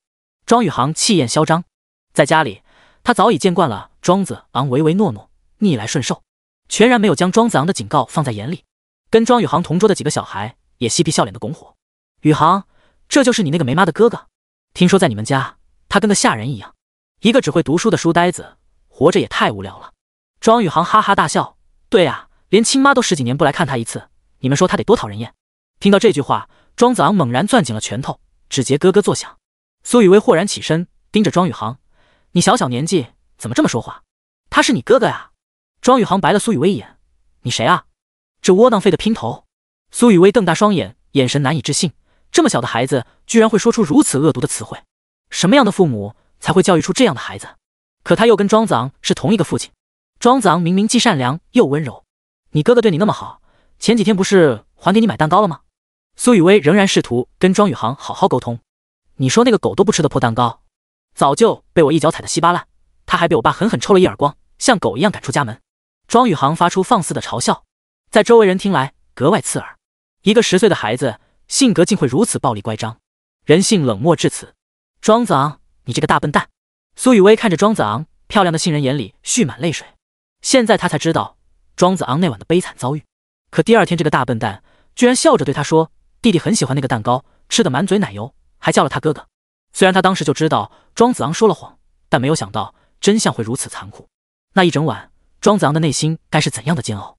一个人对家人是有多失望，才会毅然决然地离家出走，窝在那个逼仄的出租屋里？你跟这窝囊废混在一起，看来也不是什么正经女生吧？庄宇航轻蔑地扫了苏雨薇一眼，话音刚落，便觉一股劲风袭面。庄子昂忍无可忍，抬手狠狠一耳光，将庄宇航扇翻在地。清脆的巴掌声惊动了整个小店的食客，所有人的目光一齐投射过来。死废物，你敢打我！庄宇航仰躺在地，用惊惧的目光看向庄子昂。在他印象中，庄子昂一向性格温和，或者说是软弱可欺，居然真的敢动手。庄子昂居高临下，目光冷漠地俯视着庄宇航：“打你就打你，还要挑日子吗？”第27章，吃糖会上瘾。庄子昂这一耳光，结结实实将庄宇航扇懵了。这家伙吃炸药了吧？还是那个自己熟悉的受气包吗？连苏雨薇也没料到，性格温和的庄子昂会突然出手。周围的食客并不知道事情的来龙去脉，在他们看来，却是庄子昂在欺负小孩，不禁指指点点。这人怎么回事？对小孩子下这么重的手？报警抓他，让警察叔叔教育，让我拍个视频发到网上去，当众打人，无法无天。如果是以前，庄子昂还挺在意别人的眼光，多半会耐心解释一下。不过他此时的心境完全变了。你们这些陌生人爱怎么说怎么说 ，Who care？ 我的时间精力有限，只能留给我爱的人和爱我的人。米线店老板闻讯赶来，惊讶地看着庄子昂：“小庄，你怎么打你弟弟？”他认识庄子昂，对他们家的情况也略知一二，所以不像别人一味指责：“叔叔对不起，给你添麻烦了，我们马上就走。”庄子昂让苏雨薇等他一下，然后跟着老板去结账。庄宇航狼狈地从地上爬起，用无比怨毒的眼神盯着庄子昂，但他毕竟只有10岁，论体型完全不是庄子昂的对手，只能暂时强压怒火，打算回家再向父母告状。庄子昂去了好一阵子，才回来一把拉住苏雨薇的手腕：“走吧。”苏雨薇没有多说话，顺从地跟着他离开。他们走到门口，庄宇航估计庄子昂不会再回来揍他，才色厉内荏地大喊：“庄子昂，你摊上事了，我爸妈不会放过你。”庄子昂冷冷一笑：“他们不会管教你，我就帮帮他们，以后别让我见到你，不然见你一次打你一次。”放完狠话，潇洒离去。这种感觉比当受气包爽多了。苏雨薇的砂锅米线还没吃完，有些心心念念。庄子昂看他小馋猫的样子，又给他买了2根烤肠和1个冰淇淋，才算堵住他的小嘴。喂，大笨蛋，你为什么要动手呀？怪吓人的。因为他不光说我，还对你出言不逊，我不允许别人说你。庄子昂认真的回答。苏雨薇这才想起，的确是庄宇航说了她不是什么正经女生，庄子昂才突然动手的。他的心里泛起一丝甜意，那小王八蛋的确是欠揍。不愉快的是，两人没有再多提，原路返回，继续去图书馆看书。大约半个小时以后，庄子昂的手机震动起来，是庄文昭打来的。看来庄宇航已经回家告状了。庄子昂果断拒接，并设置了免打扰模式。苏雨薇为了让他开心一些，找来几本幼儿读物，两人凑在一起看着同一本书，分享着快乐。遇到好笑的笑话，不敢笑得太大声，只能浅浅的相视一笑。庄子昂从小蝴蝶清澈的眸子里看见自己的倒影。我见青山多妩媚，料青山见我应如是。过了不久，苏雨薇鬼鬼祟祟掏出来一包水果硬糖，拆开一颗草莓味，递到庄子昂嘴边。怎么又把糖带进来了？嘘，小点声，吃糖可以忘记烦恼。糖在舌尖化开，甜也在心间荡漾，淡淡的少女幽香直往鼻孔里钻。吃糖是会上瘾的，庄子昂知道自己在劫难逃。可是寿命只剩3个月的人，有爱一个人的权利吗？日影偏西，帘幕低垂，一整个下午，两人看了7、8本笑话和漫画，就像吃垃圾食品，没有营养，却很快乐。跟喜欢的人在一起，时间总是匆匆如流水。到了5点半，庄子昂将书籍归还，带着苏雨薇离开图书馆，走上回学校的路。大笨蛋，你记得今天看了什么吗？苏雨薇连蹦带跳，踩着马路上的格子地砖。不记得，我全都忘光了。庄子昂笑着回答。我也是，哈哈哈。马路上留下一连串欢快的笑声。夕阳下，庄子昂望着翩翩起舞的小蝴蝶，感觉时光格外温柔。是谁送你来到我身边？6点10分，19路公交车如约而至。小蝴蝶站在车上，隔着玻璃窗，留恋地向庄子昂挥手告别。庄子昂也轻轻挥手。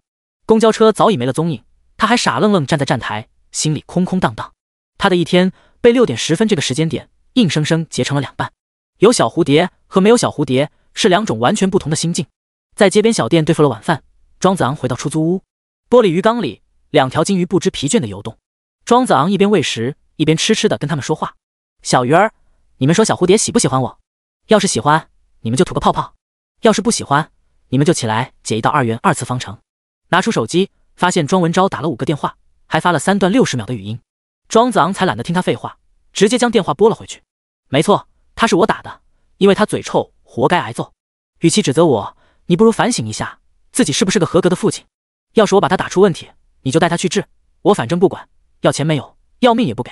庄子昂与庄文昭通话的时候，能听到秦淑兰在一旁煽风点火，骂骂咧咧。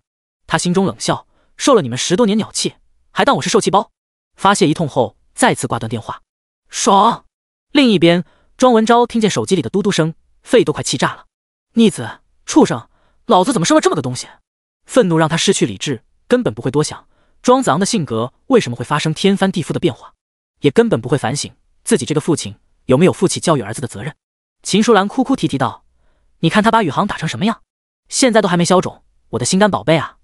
庄宇航使劲拍着桌子：爸，你明天就去他们学校，把他绑回来，让他跪下向我道歉，再用皮带把他抽得皮开肉绽。年年考第1又怎么样？连自己的弟弟都打，改天是不是连老子也敢打了？庄文昭怒不可遏，不打算轻易放过庄子昂。第28章，对不起亲爱的同学们。朝阳初升，晨风微凉。星期1要举行升旗仪式，然后就是开早会，学校领导和学生会干部总结上周的学习和生活情况。庄子昂从到操场集合，目光便在各个班级搜寻，试图找到小蝴蝶的身影，结果却让他非常失望。小蝴蝶，你到底是哪个班的？这个问题其实他早就想亲口问苏雨薇，但又考虑到他故意隐瞒，多半是别有内情。等到他想说的时候，应该自然就会说了。由于心不在焉，主席台上的人说了什么，庄子昂一个字也没听进去。直到散会的时候，他才从李黄轩口中得知9班没得到流动红旗。这学期开学以来，这是第1次，一个荣誉象征而已，就像幼儿园小朋友的小红花，没什么大不了的吧？庄子昂笑着说：平时倒没什么，但这是谢文勇新班长上任的第1周，就出了这档子事。你看他那张脸都能挤出水了。李黄轩一向看不惯谢文勇，此时倒有些幸灾乐祸。9班作为尖子班，学习、纪律、卫生一直在年级名列前茅，流动红旗挂在教室一角就没有挪过哦。庄子昂以前是班长，又是学生会前任纪检部部长，大家多少给他点面子。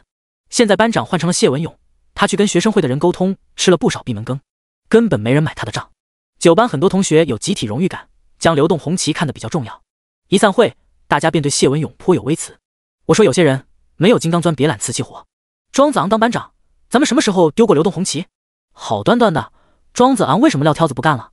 谢文勇听到这些话，像吃了苍蝇一样难受。为什么在大家眼里，他连给庄子昂提鞋都不配？上午第4节课是班会课，明天就是月考，有不少事需要准备。上课铃声一响，谢文勇便大步走上讲台，拿黑板刷当金堂木，使劲在讲桌上拍了拍。大家安静，我作为班长，安排一下布置考场的事。他很喜欢把班长2个字挂在嘴边，下面的同学却没几个人鸟他。写作业的写作业，聊闲天的聊闲天，睡大觉的睡大觉。谢文勇硬着头皮讲了几句，却发现根本没人听，气得将讲桌拍得震天响。你们到底有没有听我说话？李黄轩讥讽道：你啰里吧嗦了半天，一句重点都没有，鬼才愿意听。谢文勇愤愤道：庄子昂以前不也这么多废话，你咋就乐意听？很简单，庄子昂当班长我服气，你当班长我不服气。李黄轩对回去：凭什么？我比他差在哪啊？他能考年级第一，你能吗？一句话，绝杀无解。谢文勇脸色青一阵白一阵，觊觎了这么久的班长宝座，不料屁股还没坐热乎，就鸡毛蒜皮的是一大堆。以前庄子昂当班长，大家没什么感觉，这个时候大家才反应过来，他默默为班级付出了很多。林牧师回过头来：庄子昂，你班长当得好好的，为什么要辞职？庄子昂微微一抬眼：累了，不想当了。这回答太敷衍，让林牧师很不满意。他万万不会想到，真相是庄子昂接下来的日子可能会频繁请假，根本没有精力胜任班长的职务。越来越多的同学将目光注视到庄子昂身上。庄子昂，还是你当班长最合适，我们都服你。就是呀，你都当2年班长了，应该有始有终。庄子昂，我挺你，你是不是有什么困难？说出来，我们帮你一起解决。你以前帮了大家那么多，遇到麻烦了可不能一个人扛。在9班，庄子昂犹如定海神针一般，每次考试他都以绝对实力豪取年级第一，拉高班级平均分。他那么优秀，却从不骄傲自满。有同学向他请教问题，他总是不厌其烦，耐心解答。作为班长，他带领全班同学一起参加运动会，一起为校庆排练节目，一起办黑板报，总能取得优异的成绩。班上同学遇到生活困难或身体抱恙，也总是能得到他的关心和帮助。他的强大，他的无私，一度让大家忽略了，他也只是个普通的少年，同样有自己的悲伤和痛苦。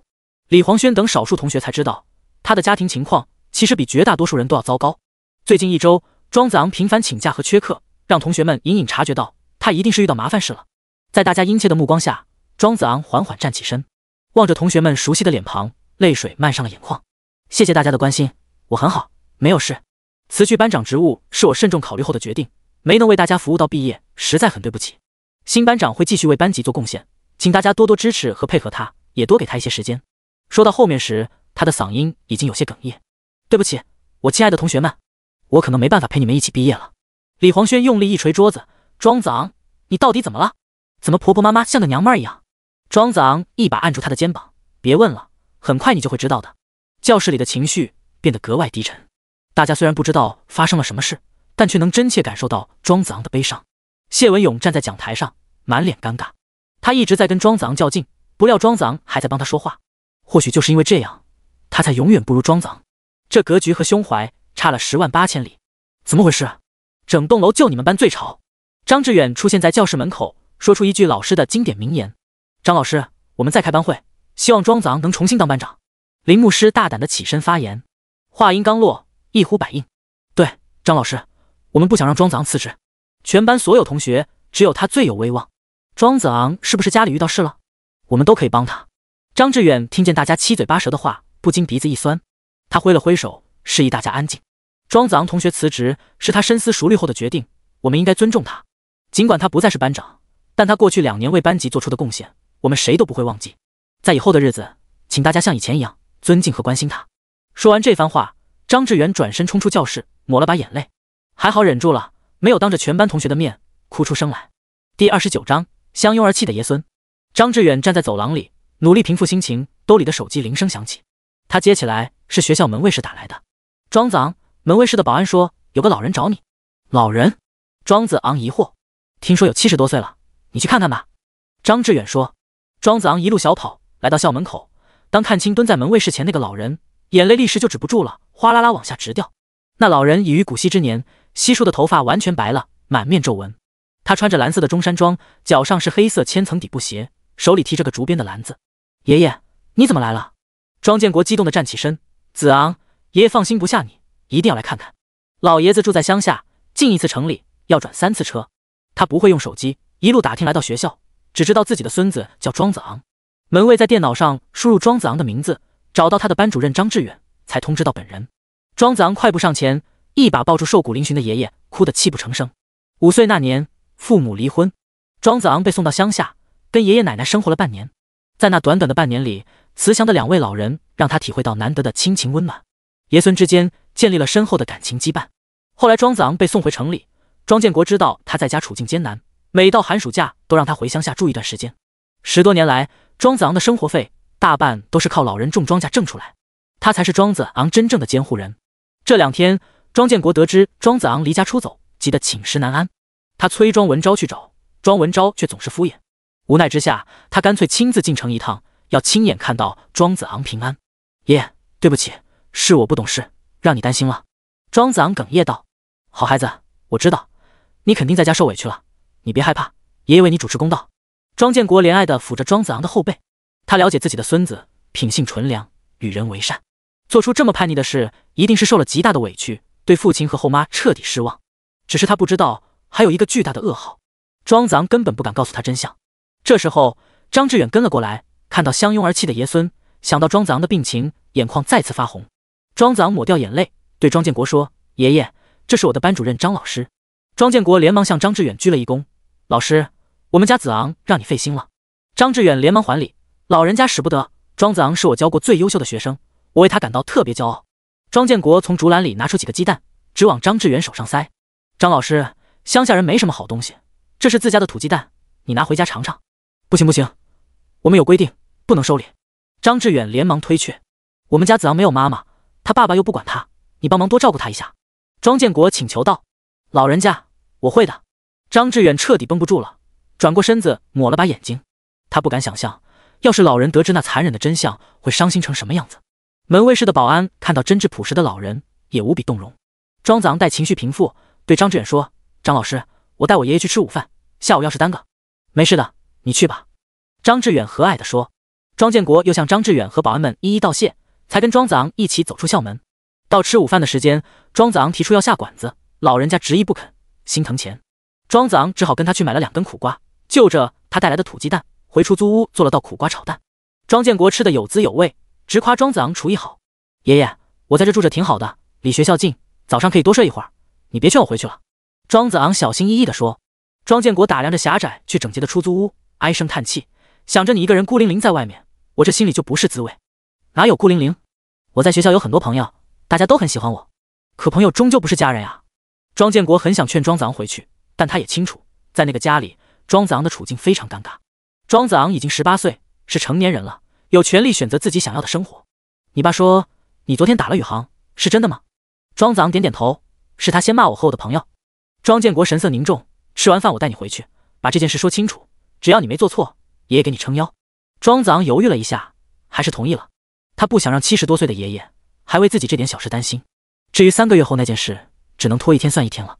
爷孙俩出现在家门口，让庄文昭格外惊讶。爸，你怎么来了？早点说一声，我好去接你。庄建国愤然道：你把我孙子都赶出家门了，还不许我来看看？秦淑兰迎出来，皮笑肉不笑地打了声招呼。还没到下午上学的时间，庄宇航也在家里。母子2人看庄子昂的目光都充满了怨恨。关上房门，庄文昭冲庄子昂怒吼：你看看你干的好事，你爷爷这么大岁数，万一路上有个3长2短，你负得起责任吗？谁让你对我孙子大呼小叫的？我来看他，我愿意。庄建国一拍茶几，一物降一物。庄文昭老实了许多，低着头半天不吭声。庄建国余怒未消，又质问道：你打子昂了？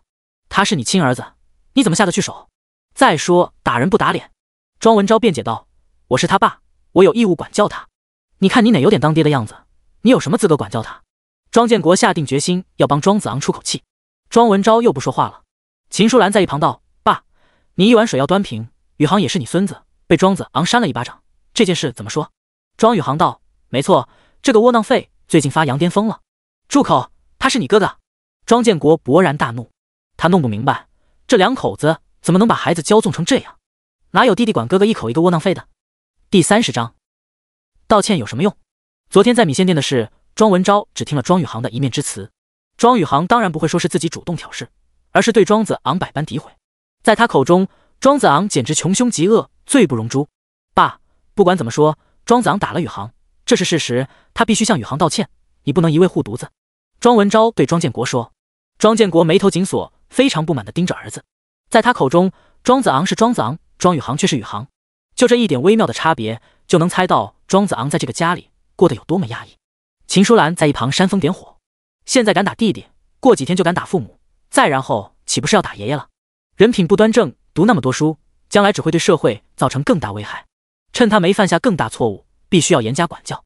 见他一副刻薄相，庄建国懒得搭理，而是看向庄子昂。子昂，你跟爷爷说为什么要打宇航？庄子昂扫了庄宇航一眼，因为他活该欠揍。窝囊废，你找死是吧？庄宇航大声嚷嚷。现在他有了父母撑腰，肆无忌惮。庄建国这个爷爷跟庄宇航一年也见不了几次，在他眼中只是个老糊涂罢了。爸，你看庄子昂这个态度，有一点悔改的意思吗？秦淑兰重重地哼了一声。畜生，做错事还这么嚣张，你是真不把老子放在眼里？庄文昭指着庄子昂鼻子大骂。庄建国怒道：事情都还没弄清楚，你们怎么就一个劲指责子昂？秦淑兰阴阳怪气道：你老爷子非要偏袒他，那我也没办法，我们母子俩真是命苦，被你们和起火来欺负。庄文昭对老爹还算恭敬，耐着性子解释：爸，昨天的事不少街坊邻居都看到了，庄子昂不好好上学，跟个不三不四的女孩谈恋爱，结果被宇航撞破，他就恼羞成怒，大打出手，性质实在太恶劣了。庄子昂怒目圆睁，嗓音陡然拔高：你说谁是不三不四的女孩？什么？庄文昭一愣。不三不四的女孩，这是庄宇航对苏雨薇的形容。庄文昭听了后就照搬过来，却没想到庄子昂反应这么大。小小年纪不好好上学，却跟女孩子鬼混，以后指不定做出什么见不得人的龌龊事。秦淑兰还在拱火，这句话已经相当过分了。所谓见不得人的龌龊事，不用明说，懂的都懂。庄子昂紧握双拳，恨不得冲上去狠狠掴这女人2巴掌。同时他心里很愧对小蝴蝶，因为他的连累被人如此诋毁。庄建国终于理解庄子昂为什么会离家出走。如果换作是他，生活在这样的家庭，也会感到窒息。过去的10多年，庄子昂到底忍受了多少冷眼与责骂？一想到这里，他就无比心疼。庄子昂斜睨着庄文昭：爸，昨天的事你真的有去了解过吗？庄文昭信誓旦旦：当然，那么多人都看到了，你当众扇了宇航1巴掌。不，你没有了解过。庄子昂凄然地摇头，在你内心深处早就已经认定庄宇航才是你的宝贝儿子，而我无论做什么都是错的。胡说八道，我对你们俩一直是一视同仁。庄文昭嘴硬道：你摸着良心，这话说出来你自己信不信？庄子昂冷冷一笑，迎着庄子昂冰冷的目光，庄文昭心虚了。无论他怎样强词夺理，巧言善辩，也掩盖不了对2个儿子区别对待的事实。你如果真的愿意去了解事情的真相，就该知道那家米线店是装了监控的。庄子昂语气忽然变得平静。庄文昭闻言，表情僵在了脸上。庄宇航的眼神渐渐变得不安。庄子昂目光落在秦淑兰脸上：秦阿姨，要不要欣赏一下我打你儿子的潇洒英姿？说着，他拿出手机，点开了一段视频。昨天庄子昂去买单时，花了很长时间才回来。原来他就是问老板要了这段监控录像。庄子昂了解庄宇航的性格，不把证据拍在他脸上，他绝不会承认自己的错误。你个窝囊废，那天也不知道吃错了什么药，也敢打我？你谁啊？这窝囊废的姘头，你跟这窝囊废混在一起，看来也不是什么正经女生吧？庄宇航嚣张跋扈的言语从扬声器传出来。短短2分钟内，他叫了庄子昂好几次窝囊废。庄子昂忍无可忍，才扇了他1巴掌。庄建国愤慨道：打得好，要是子昂这都不动手，还算男人吗？庄文昭无言以对。就算他再偏心，也能看得出来，庄宇航屡屡挑衅，纯属主动找打。秦淑兰张了张嘴，一时没找到很好的借口，也只能暂时沉默。他在想，庄子昂可真有心机，居然还存了监控视频。这要是将来争家产，庄宇航可能不是他的对手。庄文昭，你现在弄清楚2个儿子到底是哪一个缺管教了吧？庄建国厉声道：爸，我工作忙，这件事一时没弄清楚，宇航他还是个孩子，也不是有意的。庄文昭心虚的辩解：他管自己的哥哥叫窝囊废，还不是有意的。庄建国火冒3丈。庄文昭见这情形，在偏袒庄宇航，实在说不过去，他便一招手：宇航，你过来给庄子昂道个歉，这件事就算了。他动手打我，凭什么要我道歉？庄宇航依旧顽劣，死不认错。不用，我不需要任何人道歉。庄子昂淡淡摇头：道歉有什么用？又不能吃，又不能穿。当语言捍卫不了自己的尊严，拳头就是最后的武器。当着庄建国的面，庄子昂不想再纠缠，以免老人伤心。爷爷，我不想留在这里了，我们走吧。庄建国毅然点头：好，咱们走，这个家不回也罢。说完以后，狠狠瞥了一眼庄文昭。庄子昂搀扶着庄建国，头也不回的出门。爸，要不我送你回老家？庄文昭面有愧色：不用，你要是时间多的用不完，就少打点牌，多管教一下儿子。庄建国固执的走远。爷孙俩远去，只留下一家3口面面相觑，气氛格外沉闷。爸，我就是看那窝囊废不顺眼吗？庄宇航还愤愤不平。庄文昭1巴掌扇下去：住口，他是你哥哥。第31章，还有3个月放暑假。从家里出来，庄建国满怀愧疚地对庄子昂说：“子昂，爷爷没照顾好你，让你受了太多委屈。”庄子昂摇头：“爷爷，我没事，现在我搬出来一个人住，很自由开心的。”他望着满头华发的老人，心中酸楚。爷爷奶奶在乡下种地，省吃俭用，供他上学，这四海参的恩情却没有机会报答了。庄建国忽然笑眯眯地说：“子昂，那视频里跟你一起吃饭的女孩，真是你交的女朋友？”庄子昂脸一红：“不是的，她是我的好朋友，叫做小蝴蝶。”小蝴蝶，好可爱的名字。庄建国一看庄子昂的表情，便能猜出少年的心思。在老一辈人眼中，对年轻人谈恋爱这事，反倒看得更加开明一些。毕竟以前在农村里，17、18岁结婚的都数不胜数。庄子昂已经成年，在这个年纪有喜欢的女孩是人之常情。庄建国将刚才的不愉快抛开，将话题完全转移。你要是喜欢人家姑娘，就多约她一起玩。我年轻时想找你奶奶搞对象，天天被他爹拿着扁担追得满村跑，就靠着这张厚脸皮，最后还不是抱得美人归。庄子昂静静地听着，却心中悲苦。还剩3个月命，他已经没有追求心爱女孩的权利。路过一家手机店，庄子昂拉着庄建国：“爷爷，我给你买个手机吧，这样咱们联系方便一些。”庄建国略一思索，然后点头：“好。”买手机这事，以前大家就劝过几回，但老爷子舍不得每月扣月租，说有家里的固定电话就够用。经历了这次事件，他终于想通了，能随时随地联系上庄子昂，免得担心。走进店里，在店员的推荐下，他们挑选了一个最便宜的老人机，屏幕大，键盘大，声音也大，最后连同办卡才花了200多块钱。庄建国要自己付钱，庄子昂执意不肯，抢着扫码付款了。虽然他的钱大部分也是来自爷爷，但在所剩无几的时间里，他能尽孝的机会真的不多了。坐在手机店门口的长椅上，庄子昂教爷爷怎么用手机。他把自己的号码存进通讯录，按最右上方的菜单键就能调出来，然后再按绿色的通话键就能打电话。一共只有2个步骤，很容易记住。以前你教我怎么用筷子，怎么系鞋带，现在你老了，我教你怎么用手机。庄建国怕耽误庄子昂学习，便提出要回乡下了。庄子昂送他去公交站等车。子昂，还有3个月，你就放暑假了吧？庄建国笑呵呵地问。3个月？庄子昂一阵心惊，对这个期限，他现在非常敏感。庄建国哪里知道他的心思，继续道：“你奶奶喂了不少鸡，念叨着等你放暑假，鸡就长大了，给你炖鸡汤喝。”听到这句话，庄子昂再度泪眼朦胧。要是让爷爷奶奶知道，那个小蝴蝶，你要是真心喜欢人家，男孩子就要主动一些。放了暑假，把他带到乡下来玩，让你奶奶开心一下。我这把老骨头还想活着看你结婚，抱重孙呢。老人每一句温和的话语，都像一把利刃扎在庄子昂心上。庄子昂捂着嘴，拼命压抑哭声。庄建国见状，以为他是舍不得自己，又好言劝慰了一番。这孩子又不是见不到了。终于，公交车来了。庄子昂泪流满面：“爷爷，你跟奶奶一定要保重身体。”庄建国露出慈爱的微笑：“好，3个月后放暑假，要早点回来啊。”公交车远去以后，庄子昂在站台上又坐了很久，他满脑子都在想象爷爷奶奶得知噩耗，哭得撕心裂肺的模样，那太残忍了。对不起，真的对不起。庄子昂失魂落魄般向学校走去，路过门卫室，忽然想起一件事。他探头对正在值班的保安大叔说：“叔叔，上午我爷爷来时，你们可以通过我的名字找到我的班级是吗？”大叔点点头：“是呀，电脑系统里有每个学生的信息。那你能不能帮我找个人？他的名字叫苏雨薇。”庄子昂请求道。大叔点点头，转身操作电脑。过了一会儿，屏幕上出现4个大字：“查无此人。”庄子昂立时瞪大双眼，难以置信：“怎么会这样？”向大叔道谢以后，他离开门卫室，向教室走去。一路上，他满脑子都是问号，最后强行编了个合理的解释。他应该有2个名字，就像李黄轩说他小时候叫李超，后来觉得名字太普通，到10多岁才改名，以至于现在家中的老人都还叫他超超。苏雨薇肯定也是他小时候的名字，现在改了。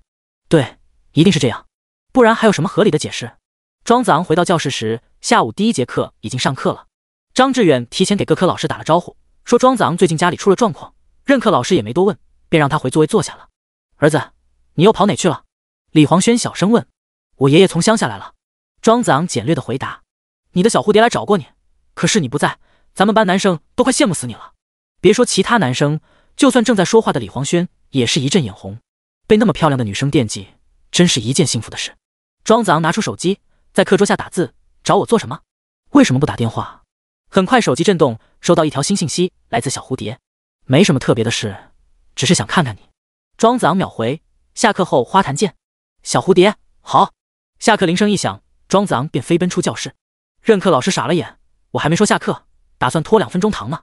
开满风信子和紫藤花的花坛边，坐着那个永远一尘不染的女孩，鬓边的桃花好似粉色的云彩。苏雨薇看到庄子昂，立即站起来递给他一个冰淇淋。庄子昂更加疑惑，9班的教室在2楼，苏雨薇说他的教室在5楼，自己铃声一响就出来了，他哪来的时间买冰淇淋？大笨蛋，快点吃呀，一会儿化了。小蝴蝶，你是不是有什么难言之隐，不能对我说？第32章，在座各位都是垃圾。面对庄子昂的问题，苏雨薇没有直接回答，她大睁着漂亮的杏仁眼，盯着庄子昂的眼眸，老实交代，你是不是也有秘密瞒着我？庄子昂心中一惊，迅速回避他的目光。没错，他有件天大的事不敢跟小蝴蝶讲，他已经没有未来。庄子昂心虚的表现逗得苏雨薇咯咯直笑。你害怕什么？我又没逼你非要说出来，每个人心里都藏着秘密，不想说的话不说就好了啊。庄子昂抬起眼，释然一笑，对小蝴蝶充满感激。没错，每个人都有秘密，不是一定要说出来。他不想说就不要为难他，等他想说的时候自然会告诉自己。哪怕苏雨薇这个名字是假的，但他这个人却是真的，活生生站在自己面前。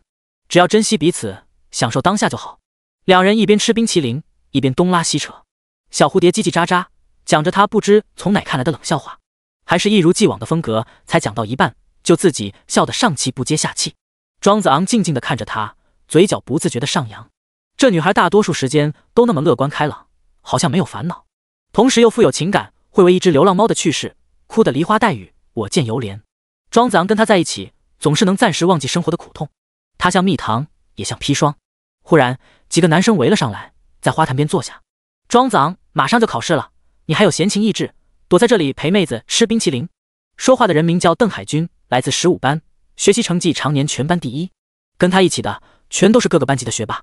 不过因为庄子昂这个逆天的存在，他们每次考试都只能轮流做第2把交椅。庄子昂就像游戏世界里那个中二少年，站在山巅向下面大声呼喊：加油，各位，勇夺第2把，祝福你们！在学校内部的考试中，他们一个个都憋着劲，想要超过庄子昂，尝尝当第1名的滋味。在代表学校出去竞赛时，他们又经常是队友，在庄子昂的带领下团结合作，为校争光，所以他们的关系有点亦敌亦友的味道。海军啊，我听说你想考年级第1。庄子昂故意调侃。废话，我们这帮人哪个不想考年级第1？邓海军没好气地说。每次考试之前，他们都摩拳擦掌，想要将庄子昂干趴下，但成绩一公布，全都像斗败的公鸡。这家伙太逆天了。庄子昂想了想，笑着说：咱们关系不错，要不成全你们一次，我明天弃考算了。弃考？你能舍得？邓海军惊讶。我最近有点贪玩，不想考试了。庄子昂故意调侃。几位学霸面面相觑，眼神复杂。你这口气跟在施舍我们一样，我是要堂堂正正把你打败，不是让你临阵脱逃。其实我一直不相信你是不可战胜的，在毕业之前我一定会赢你一次。这些学霸之间有惺惺相惜之意，他们最近也听说庄子昂好像出了点事，动不动就缺课，所以约好特意来找他，让他振作精神，公平竞争。一旁的苏雨薇大致听懂意思，插话道：庄子昂，你成绩这么好。庄子昂呵呵一笑，其实也不算好，全靠同行们衬托。邓海军等人一脸尴尬，你他妈说谁呢？打人不打脸，听过没有？苏雨薇一拍庄子昂肩膀，凭什么弃考？你给我好好考，把他们全部干趴下。你谁啊？好大的口气！邓海军瞥了苏雨薇一眼，他这个学霸多少有点神经质，在他眼中女孩没有美丑之分，哪怕是苏雨薇这么漂亮，也只是学习路上的绊脚石。庄子昂跟女生混在一起，显然是堕落了。以前的庄子昂其实是很谦虚的，每次考了第1都跟他们说是侥幸，鼓励他们再接再厉。现在不一样，是解放天性的时候。他看着苏雨薇，你真希望我考第1？苏雨薇点头，当然。我要是考到第1，你能不能答应我一件事？不是太过分的话，可以考虑。庄子昂闻言，眼神渐渐变得锐利起来，一抹笑容在嘴角浮现。他站了起来，扫了一眼坐在花坛上的邓海军等人。恕我直言，在我看来，在座的各位都是垃圾，掷地有声，嚣张无限。小蝴蝶听了，忍不住捧腹大笑。邓海军等人涨红了脸，恨不得上去将庄子昂撕了。操，你这就有点瞧不起人了，不把你小子按在地上摩擦，难消我心头之恨。我40米大刀呢，老子要活劈了他！看着几人义愤填膺的模样，庄子昂也笑出了声。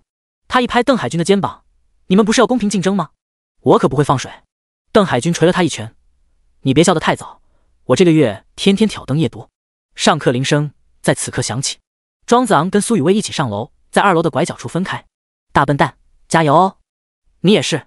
邓海军等人跟在后面，听见苏雨薇对庄子昂的称呼，又是一阵沉默。他都算大笨蛋，那我们是什么？下午最后一节课结束，因为要布置考场，放学比平常晚了一点。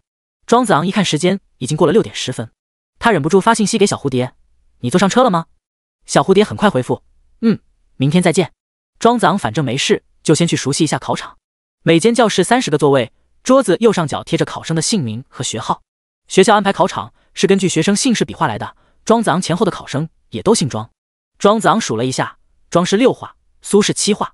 苏雨薇的考场应该跟他相距不远，他便往后面几个教室找了找，很快找到苏姓学生的考场，从头至尾反反复复确认了几遍，根本没有一个叫苏雨薇的学生。庄子昂站在考场里愣了好几分钟，自打与苏雨薇相识以来，一幕幕画面在脑海中回放，不合理之处越来越多。小蝴蝶，你到底在向我隐瞒什么？第33章，曾经沧海难为水。从学校出来，庄子昂去小吃街觅食，远远看见了那个卖炸土豆的小摊，这是他和苏雨薇认识第1天一起吃的东西。小蝴蝶这个称呼也是最早出自卖土豆的阿姨之口。阿姨，给我1份土豆，多放辣椒。庄子昂上前几步，阿姨手上正忙，笑着点点头，似乎还记得他。庄子昂装作无意地问：“阿姨，你怎么认识小蝴蝶的？”阿姨想了想说：“她以前经常来买土豆，总是叽叽喳喳说很多话，是特别可爱的女孩子，我就对她印象深刻。”那你第一次见她是什么时候？3个月前吧。庄子昂就此打住，没有再多问，不然容易让阿姨误会，以为自己是图谋不轨的痴汉。吃着变态辣的炸土豆，端着一杯冰可乐，庄子昂迎面撞上2个熟人，林牧师和谢文勇。庄子昂，明天考试了，我有点紧张，就让谢文勇陪我来吃烤肉，我们之间没什么，你不要误会。林牧师率先开口。庄子昂一脸懵，你们吃你们的，跟我解释什么？林牧师蹙起秀眉，你看我跟谢文勇在一起，一点都不介意吗？不介意啊，同学之间一起吃饭很正常嘛。庄子昂笑道。林牧师气得紧咬贝齿，小脸涨得通红。好你个庄子昂，以前不是说喜欢我吗？我现在跟别的男生在一起，你居然一点都不吃醋。男生都是大猪蹄子，没一个好东西。庄子昂，要不一起吃点？谢文勇试探性地问。毕竟昨天的班会课，庄子昂帮他说了话，他不好意思再咄咄逼人。好啊，反正我回去也没什么事。庄子昂一口答应下来。谢文勇，我就是随便客套一下，你还真不把自己当外人。他恨不得抽自己2巴掌，瞎问什么？费了9牛2虎之力才约到林牧师，现在弄个电灯泡还要多花钱，真是没事找事。他们来的烤肉店就是上次庄子昂和苏雨薇来的那家。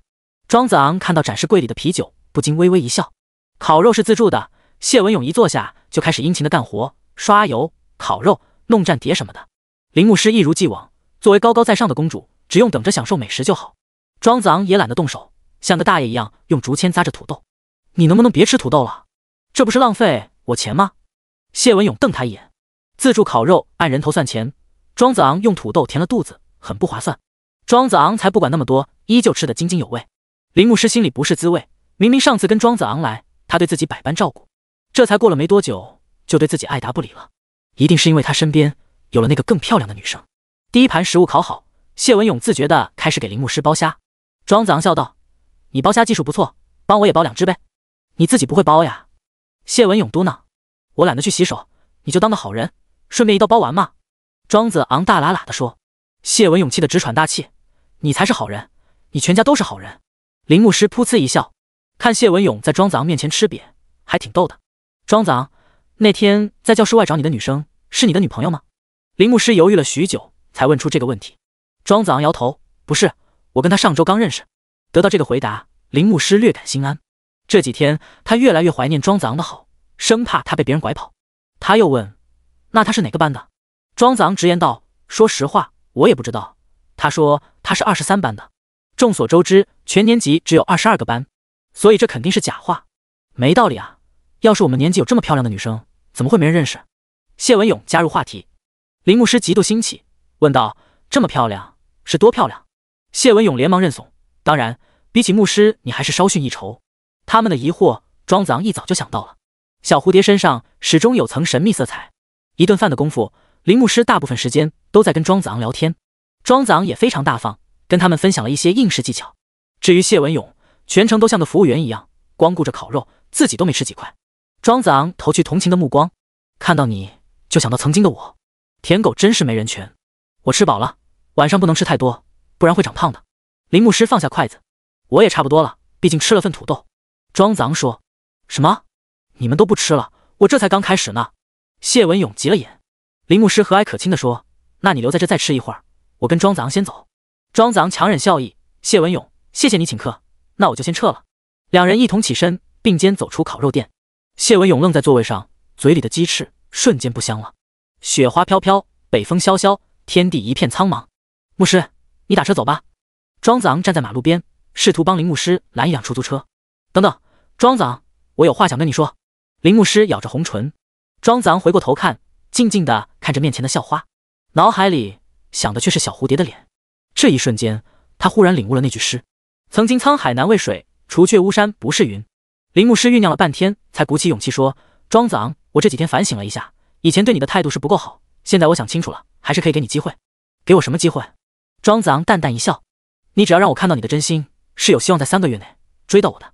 林牧师大胆道，在他看来，一个女生能说出这种话，已经是极大的让步。庄子昂应该感激涕零，欣喜若狂地接受这份恩赐。不料庄子昂的表情依旧平静，让林大校花非常失望。牧师，我可能等不了3个月。林牧师不懂他的深意，柳眉倒竖，区区3个月你都等不了，那我怎么知道你是真心的还是玩玩而已？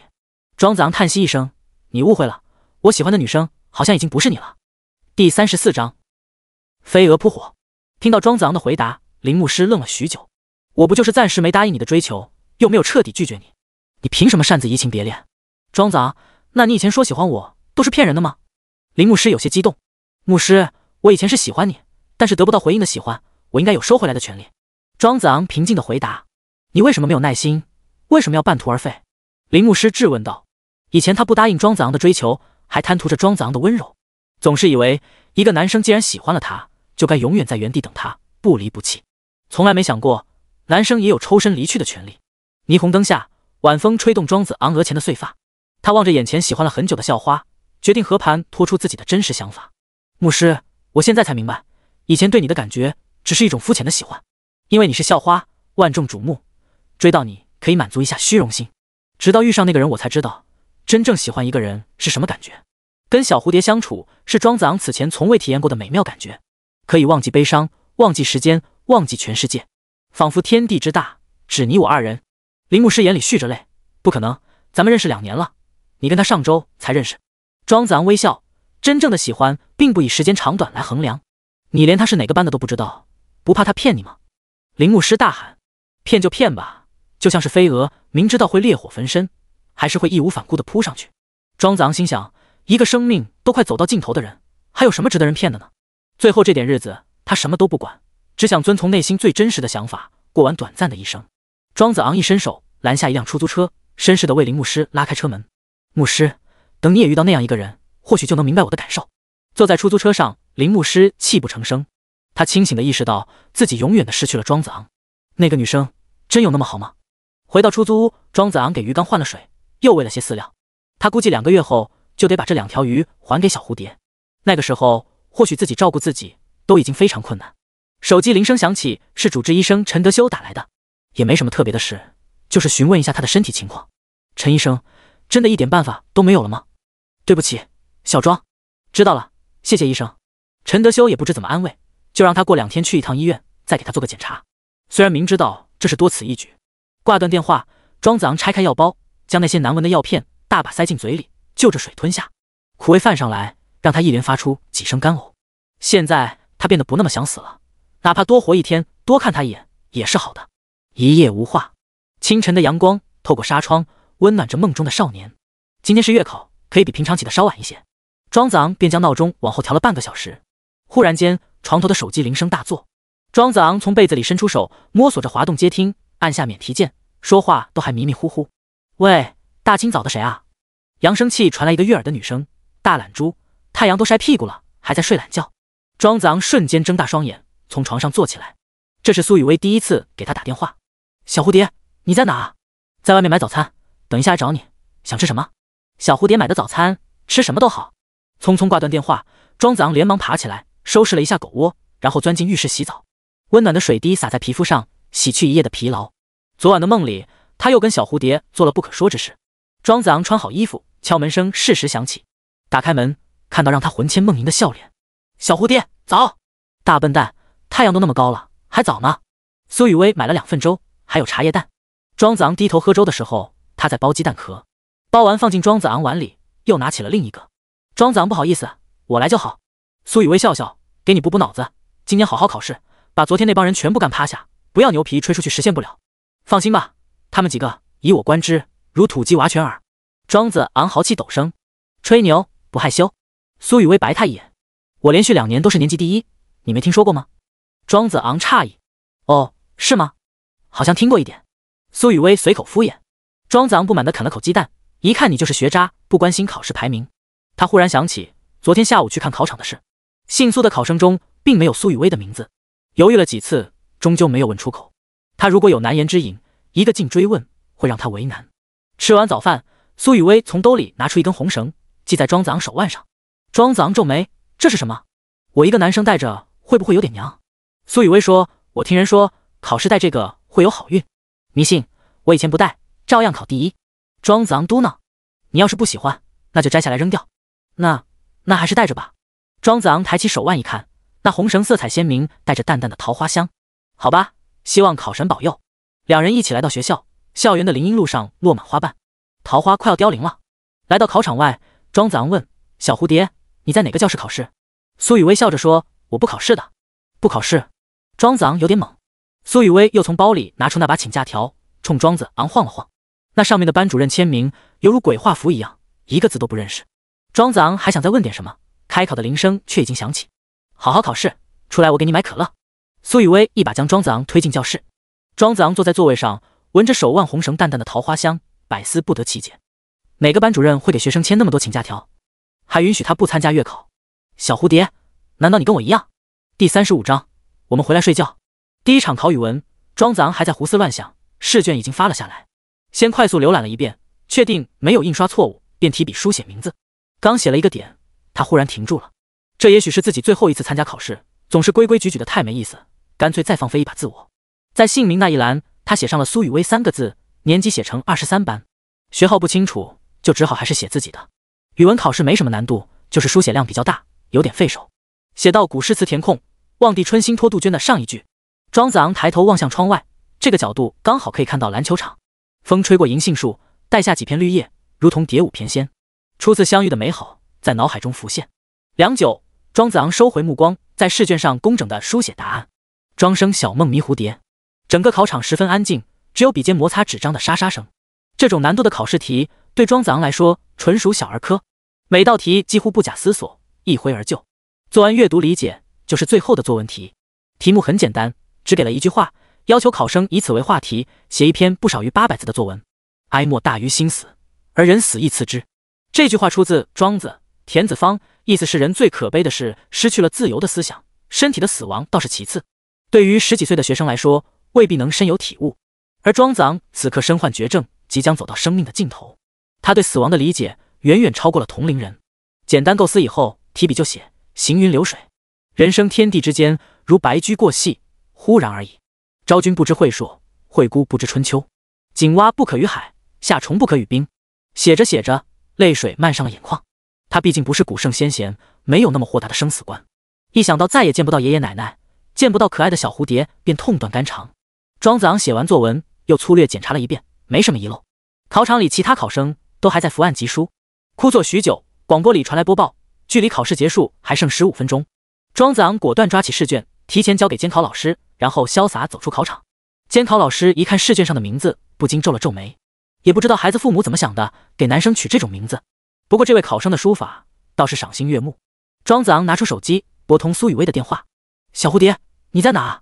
我提前交卷了。哦，你在花坛等我。庄子昂放下手机，便走向那个开满风信子和紫藤花的花坛。这里已经成为他们约会的老地方。庄子昂坐在花坛边，忽然眼前一黑，一双温暖的手蒙住了他的双眼。一个瓮声瓮气的嗓音在耳边响起，猜猜我是谁？你幼不幼稚？庄子昂一把拉下小蝴蝶的手，切，不好玩，你都不配合一下。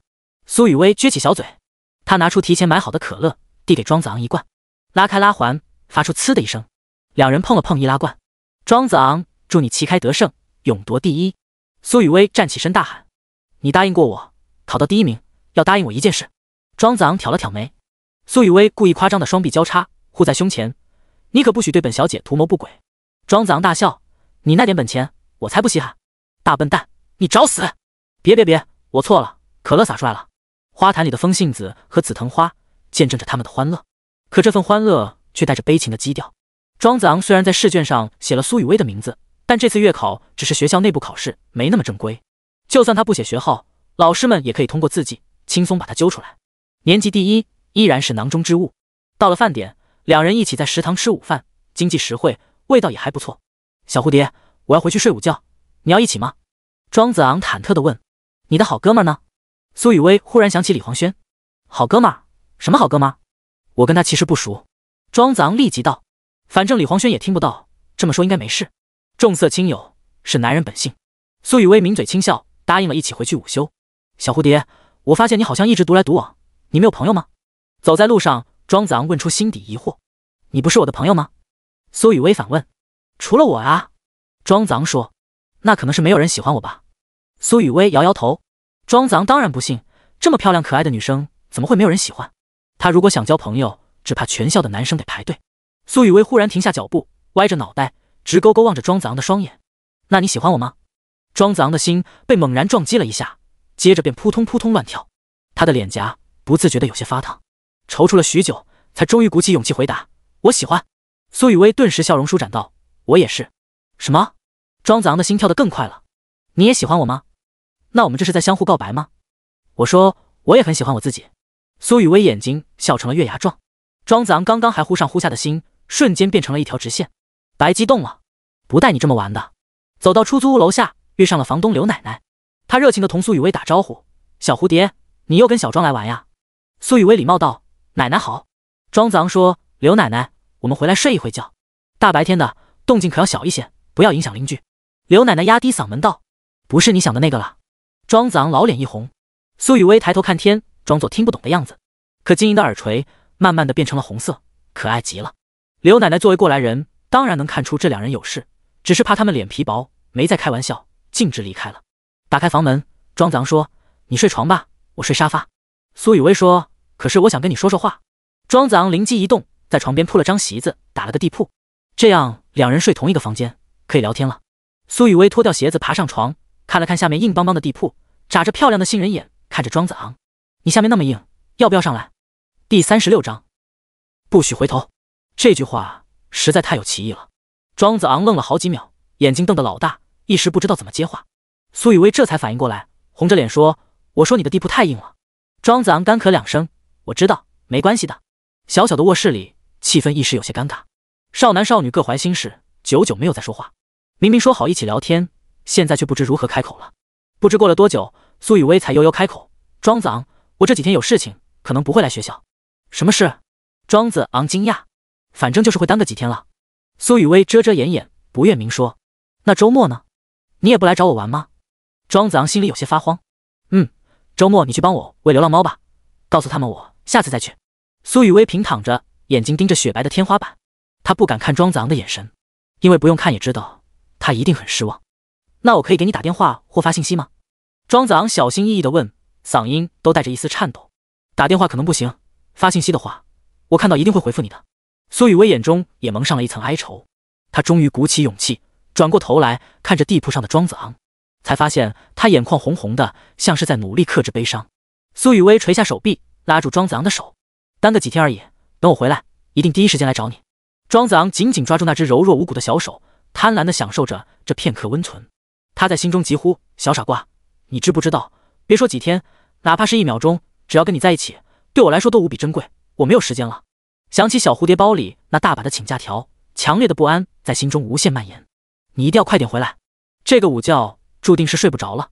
两人的手紧紧握在一起，一直没有再松开。小蝴蝶依然乐观，叽叽喳喳说这些不着边际的冷笑话。庄子昂静静地听着，配合地发出笑声，不知不觉却有泪水从眼角滑落，无声地坠在枕头上。还好这个角度小蝴蝶看不到。跟心爱之人在一起，时光总是匆匆。下午开考之前，庄子昂和苏雨薇在花坛边分别。大笨蛋，要好好考试，考到第一名，可不许让我做太过分的事。苏雨薇提醒他们之间的约定，鼓励庄子昂认真应试。我会的，你一定要早点回来。庄子昂不舍道，等我回来，桃花应该就凋谢了吧？苏雨薇有些伤感地说，她鬓边的那只桃花却依旧鲜艳，一直不见枯萎，仿佛从她如云的秀发中吸收了养分。庄子昂心中哀叹，看过了这一季桃花，就再也看不到了。即将开考，校园里已经看不到学生，显得格外安静，唯有风吹动树叶和花朵，发出沙沙的声音。快走吧，不要迟到了。苏雨薇催促。庄子昂默然点头，缓缓转身。忽然，一个温暖的身体靠上来，紧紧贴住他的后背，一双玉臂环绕在他腰间。小蝴蝶，别说话，让我抱一下就好。这一刻，风好像停了。庄子昂除了自己剧烈的心跳，再也听不见任何声音。多么希望时间在此刻静止，爱有1/1000甜，宁愿我就葬在这一点。开考的铃声响起，到了不得不分别的时候。苏雨薇松开手，大笨蛋，不许回头，一直往前走。庄子昂忍住回头的冲动，迈开步子，空气中少女的幽香越来越远。当他爬上楼梯，来到2楼，再望向花坛，已不见佳人芳踪。徒留粉白色的风信子在风中摇曳。下午考数学是最折磨人的科目。庄子昂虽然不喜欢数学，但凭借聪明的头脑，每次都几乎能考满分。由于经常做竞赛题，这种普通的考试题目对他来说犹如过家家。收拾好心情，答完考卷，距离考试结束还有整整半小时。在蜜蜂县内，他照样写上了苏雨薇23班。提前交卷，庄子昂走下楼梯，刚好遇上邓海军。他打了声招呼：“海军，这次你可能真要考第一了。”邓海军笑问：“怎么说？被数学题难到了？”“怎么可能？这次题不要太简单，只是我忘了写名字。”庄子昂回答。邓海军愕然，眼神中充满怀疑：“堂堂年级第一，能糊涂到这份上？再说了，你都提前交卷了，还能忘记写名字？海军，陪我走走吧。你小子怎么神经兮兮的？两个大男人逛学校，会不会有点肉麻？”邓海军嘴上这么说，但还是答应了庄子昂的要求。只是他们没有在校园里压马路，而是往校外的公交站走去。庄子昂目视远方，淡淡道：“海军，这次月考过后，我就不会再参加考试了，以后你大概率就是年级第一。”邓海军诧异道：“什么意思？你要转学？差不多吧，用不了多久，我应该就不在学校了。”庄子昂回答：“你有病啊，都快毕业了，转什么学？”邓海军提高嗓门：“我走了你就是第一，怎么好像还有点舍不得我？”庄子昂调侃道：“你最好是认真的，别跟我开玩笑。”邓海军变了脸色：“我当然是认真的，咱们这些搞竞赛的学生讲究的就是严谨。”庄子昂收起玩笑的神色，变得严肃起来。他们俩一起参加过多次竞赛，是并肩战斗过的战友，一起分享过胜利的荣誉，也一起品尝过失败的苦楚，是该好好道个别的。庄子昂，你个王八蛋，临阵脱逃，算什么男人？我是想赢你，但是想堂堂正正，公平竞技，不是靠你施舍。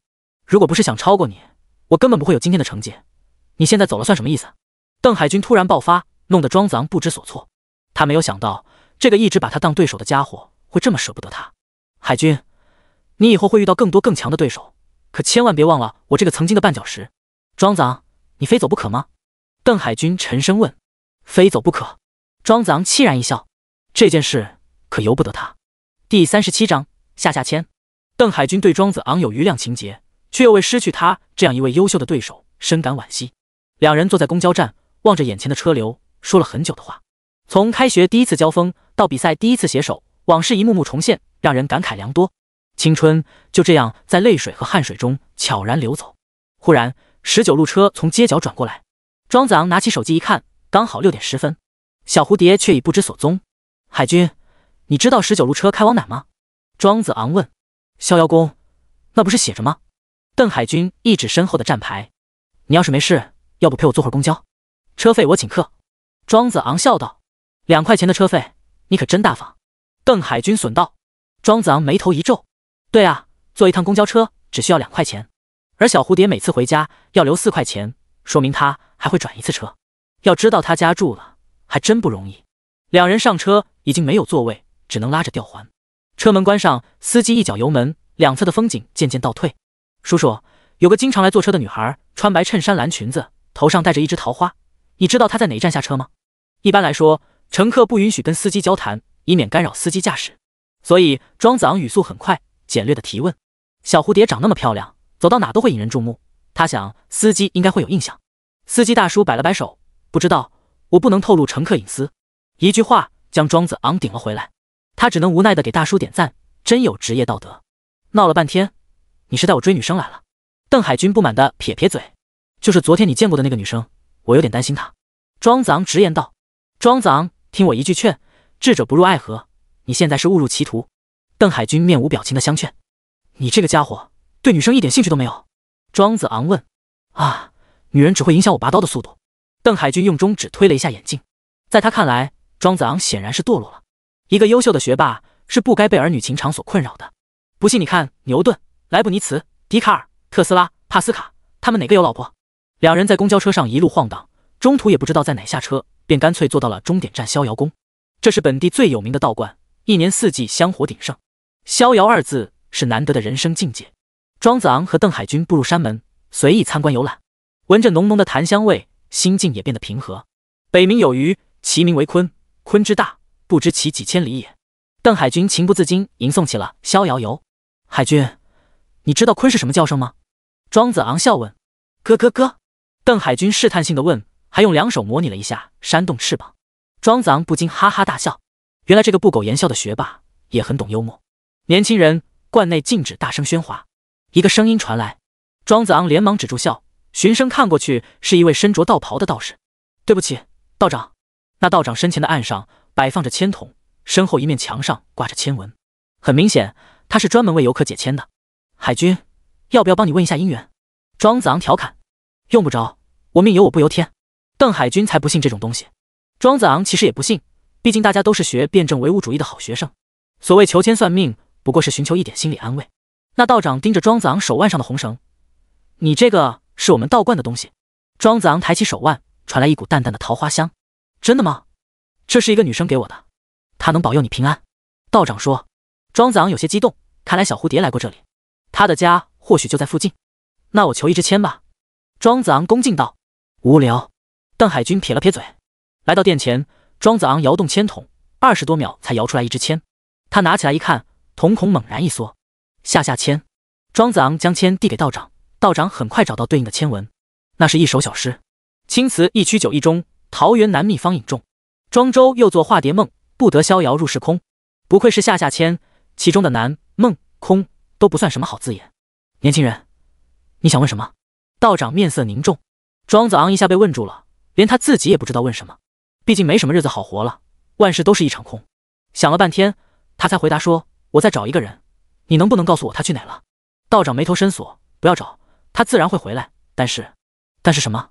庄子昂连忙追问。欲望心事，旦夕可求，不如莫动，立地可谋。道长一副高深莫测的表情，打起了哑谜，接着便是啰里吧嗦一堆知乎者也，好像说了很多话，又好像什么也没说。庄子昂听得一头雾水，最后乖乖奉上10元解签的费用。道长笑呵呵地收下，然后一指山门外，那边有个卖小吃的老婆婆，孑然一身，孤苦无依，你们要是饿了，可以去照顾她一下。被人骗了10块钱吧。走远以后，邓海军才开始嘲笑庄子昂。庄子昂笑了笑，没事，就当供奉香火了。虽然有一团疑云萦绕在心间，但小蝴蝶说过，他只是耽搁几天，下周就会再回来，应该没事的。两人走出山门，果然看到一个卖小吃的老婆婆，两鬓斑白，满面沧桑。她面前放着个担子，卖的是豆腐脑。海军，你陪我逛了这么久，请你吃碗豆腐脑吧。庄子昂起了恻隐之心，算你有良心。邓海军欣然接受。两人来到摊前，庄子昂出声道：奶奶，2碗豆腐脑。老奶奶连忙站起身，抬头看了庄子昂一眼，目光十分浑浊。庄子昂心地善良，看到这样的孤寡老人便有些泪目，总觉得老人的眉眼有几分亲切感。小伙子，你们要咸的还是甜的？老奶奶嗓音有些嘶哑。我要甜的，多放点糖。邓海军立即道：你可真是个异类，豆腐脑哪有人吃甜的？我要咸的。庄子昂送上一个鄙视的眼神。豆腐脑咸甜党是永远不可调和的矛盾。第38章，真话用玩笑的方式说出来。看着老人调豆腐脑，邓海军没头没脑地问：奶奶，天都快黑了，你还出来摆摊，家人不担心吗？庄子昂眉头一皱，刚才解签的道长都说了，这是个孤寡老人，你问这种话，不是伤口上撒盐吗？果然，老奶奶神情悲戚，我没有家人了。对不起，奶奶，她不太会说话。庄子昂把10块钱放在摊上，豆腐脑5块钱一碗，除去成本也赚不了多少钱。如果不是为生活所迫，这么大年纪，谁愿意大晚上还出来吹冷风？老奶奶手脚倒还算利索，很快将2碗豆腐脑递给他们。庄子昂要的咸豆腐脑里面放了酱油、辣椒油、葱花、榨菜丁等调料，他用勺子舀起一块放进嘴里，豆腐脑特别滑嫩，入口即化，那辣椒油的香味非常独特，吃过一次就会很难忘，很好吃，奶奶再见。庄子昂笑着点了点头，谢谢你们。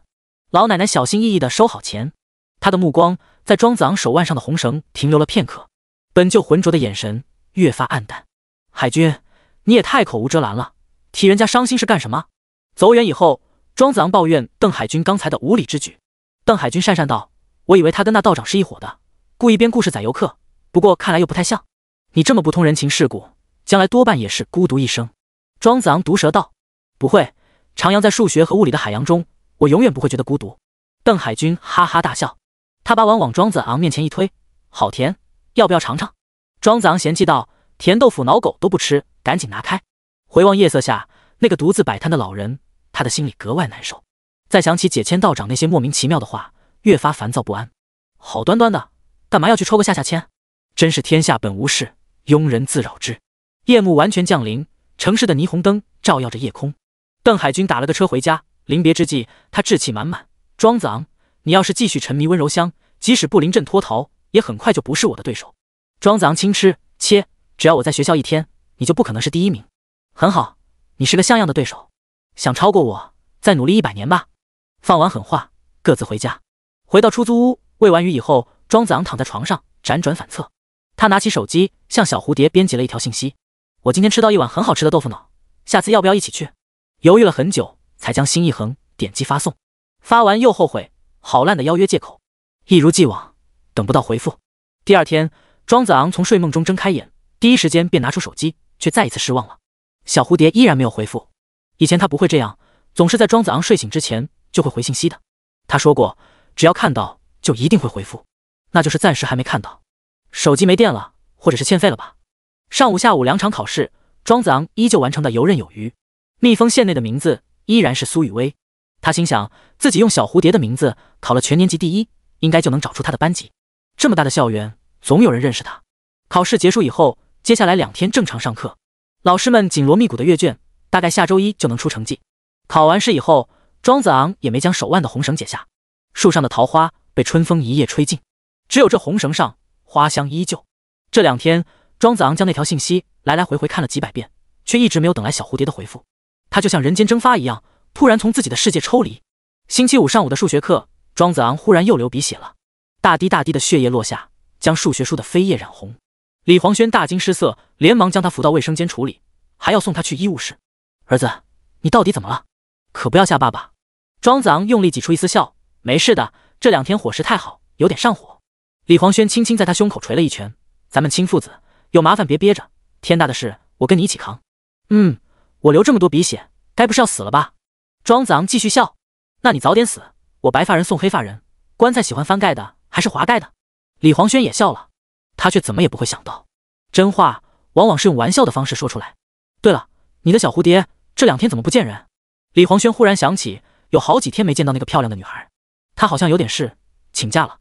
庄子昂神情落寞，那你们还真是天生一对，都3天2头的请假。李黄轩打趣。庄子昂用纸巾堵住鼻孔，终于止住了血。距离下课还有20分钟，灭绝师太的数学课好不容易逃出来，可不想太早回去。李黄轩一挑眉，来一把。庄子昂笑道，来就来，不许进庄周。李黄轩原本只是随口一说，因为以庄子昂的尿性肯定会拒绝，然后老老实实回去上课。没想到啊，你个浓眉大眼的3好学生堕落到了这个地步。2人登录游戏，开始双排。时间真是个神奇的东西，一节数学课45分钟，真的特别煎熬。但这点时间有可能还不够打2把排位。2个少年躲在卫生间的角落里玩起了游戏。庄子昂菜的抠脚被李黄轩批得一无是处。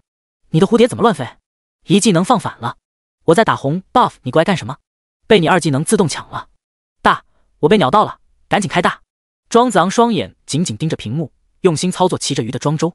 虽然坑，但也很快乐。能陪李黄轩玩游戏的机会真的不多了。要打团了，你听我命令，让你开大就开大。李黄轩神情紧张，如临大敌。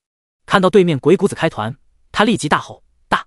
话音刚落，身边砰的一声，厕所门被人用力推开，露出张志远愤怒的脸。李黄轩背靠着墙壁，瑟瑟发抖。张老师，你一直在里面蹲坑。张志远一把夺过手机，上课时间玩游戏，手机没收了，回去写检讨。说完以后，提着腰带走了。游戏不是咱俩一起玩的吗？他咋不没收你的手机？李黄轩愤愤不平。庄子昂茫然地摇摇头。屏幕上没人操作的庄周很快被击杀，说出阵亡台词。该醒醒了。第39章，想开点。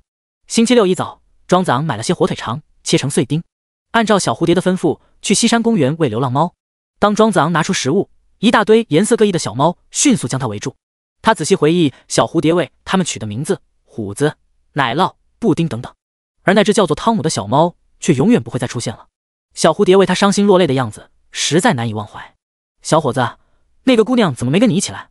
一个亲切的声音在身后响起。庄子昂回头，是上次的环卫阿姨。他落寞地回答：她最近有事耽误，我也好几天没看到她了。那可真是个有爱心的姑娘，从3个月前每到周末就来喂猫。阿姨笑了笑。3个月前？庄子昂喃喃自语。记得卖炸土豆的阿姨也说过，小蝴蝶跟她是3个月前认识的，那个时候应该是过年之前。庄子昂拿起手机拍了一段小猫们的视频，想要发给小蝴蝶，又想起他的卡片手机应该接收不了，只好等他回来再让他亲自欣赏了。太阳高高升起，照耀着公园里的花草树木，空气格外清新。庄子昂贪婪地呼吸了几口，然后离开。今天他约了陈德修，要再去医院做检查，虽然注定只会是徒劳。医院走廊里弥漫着刺鼻的消毒水味，隐隐约约从病房里传来低低的啜泣声。每当走在这里，庄子昂都感觉毛骨悚然。在走廊的椅子上坐了很久，陈德修的办公室里才走出来一对中年夫妻，脸上还带着泪痕。庄子昂很能理解，毕竟找上陈德修的病人一般都非常严重了。轮到庄子昂，陈德修从眼镜片后抬起眼：怎么又是你一个人？没有家属陪同吗？庄子昂摇头：都这样了，我不想给别人添麻烦。陈德修叹息一声，没有再多问。当了大半辈子医生，他什么样的病人都见过，不排除有些家庭情况复杂的。带着庄子昂折腾了半天才弄到检查结果。你要自己看，还是我解释给你听？陈德修神色凝重。你最好说简单一点，用我能听懂的话。庄子昂请求道。想开点。仅仅3个字，很简单，也很容易听懂。绝杀了最后一丝幻想。比起上一次，庄子昂要更难过一些，因为那时候他还不认识小蝴蝶。陈德修从办公桌上的花瓶摘了一枝桃花，递给庄子昂：送你一枝花，心情放松一些，多花时间陪陪你爱的人。庄子昂接过来：现在桃花应该快谢了吧？陈德修点头：差不多，这是最后一支了。以前有个病人喜欢桃花，经常送我一支，让我有个好心情。那个病人呢？庄子昂问。他再也看不到桃花了。陈德修摇了摇头。作为医生，他早已见惯生死，讲到这种事的时候，内心几乎没有波澜。但对庄子昂来说，这样平平淡淡一句话却太过残忍。这应该也是自己有生之年看到的最后一枝桃花。拿着检查报告，庄子昂从陈德修的办公室出来，在门诊大厅遇到了一个熟人，坐在他前座的校花林牧师。牧师，这要巧，林牧师的外婆因为一些老毛病正在这里住院，他趁着周末来探望，不料会遇上庄子昂，还有些开心。我们俩还挺有缘的。你来医院干什么？没什么，昨天流鼻血了，我就来看一下。庄子昂用手指掐着检查报告，一时不知道往哪里藏。你昨天流那么多鼻血，真把我吓坏了，没事吧？林牧师忽然伸手一把夺过了检查报告。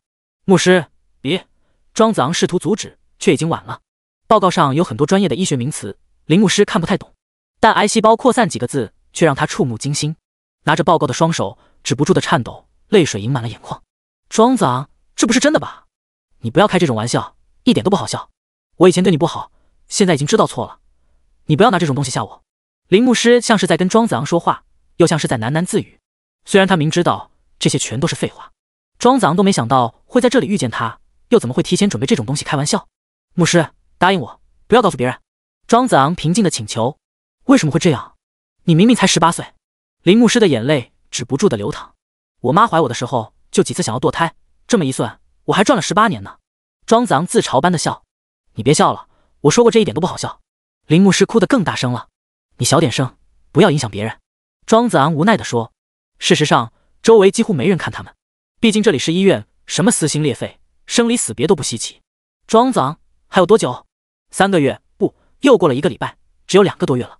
庄子昂记得买的那本台历已经撕下来10页了。这种生命用纸张计算的日子，感觉并不怎么好。林牧师猛然想起，上周庄子昂请了1天假，说是去看病，回来以后就性情大变，穿着一件流里流气的花衬衫，上数学课偷看小说，被罚站后甚至直接逃课。原来那个时候他就已经被检查出身患绝症，而自己还在因为他没有买生煎包跟他耍脾气。对不起，庄子昂，我那时候不知道。庄子昂淡淡的说，没事的，你不用跟我道歉。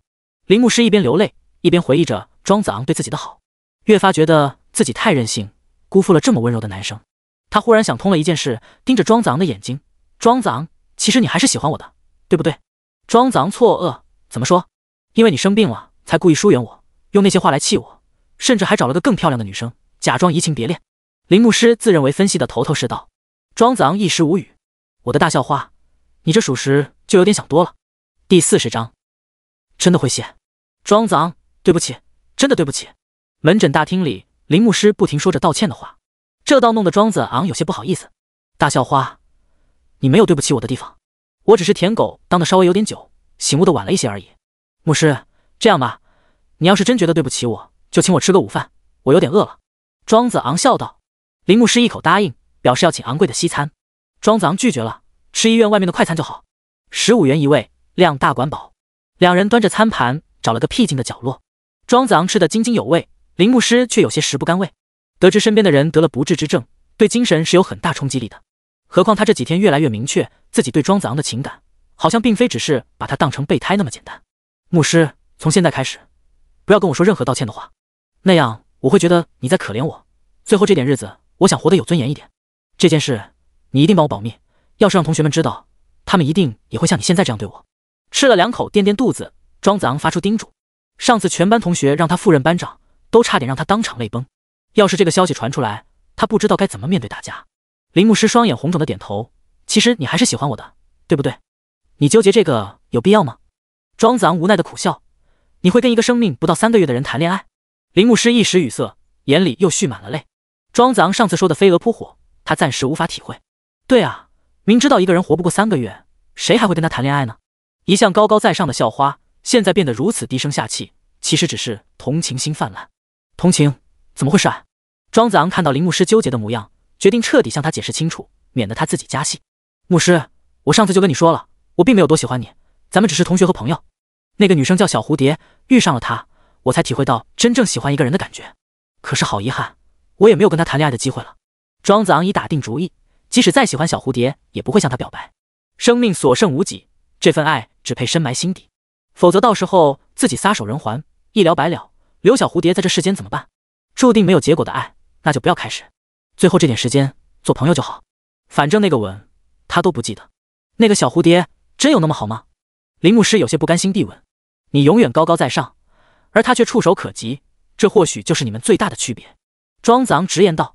跟林牧师这样的女生相处，能把人累死，而跟小蝴蝶在一起，却可以忘记一切烦恼。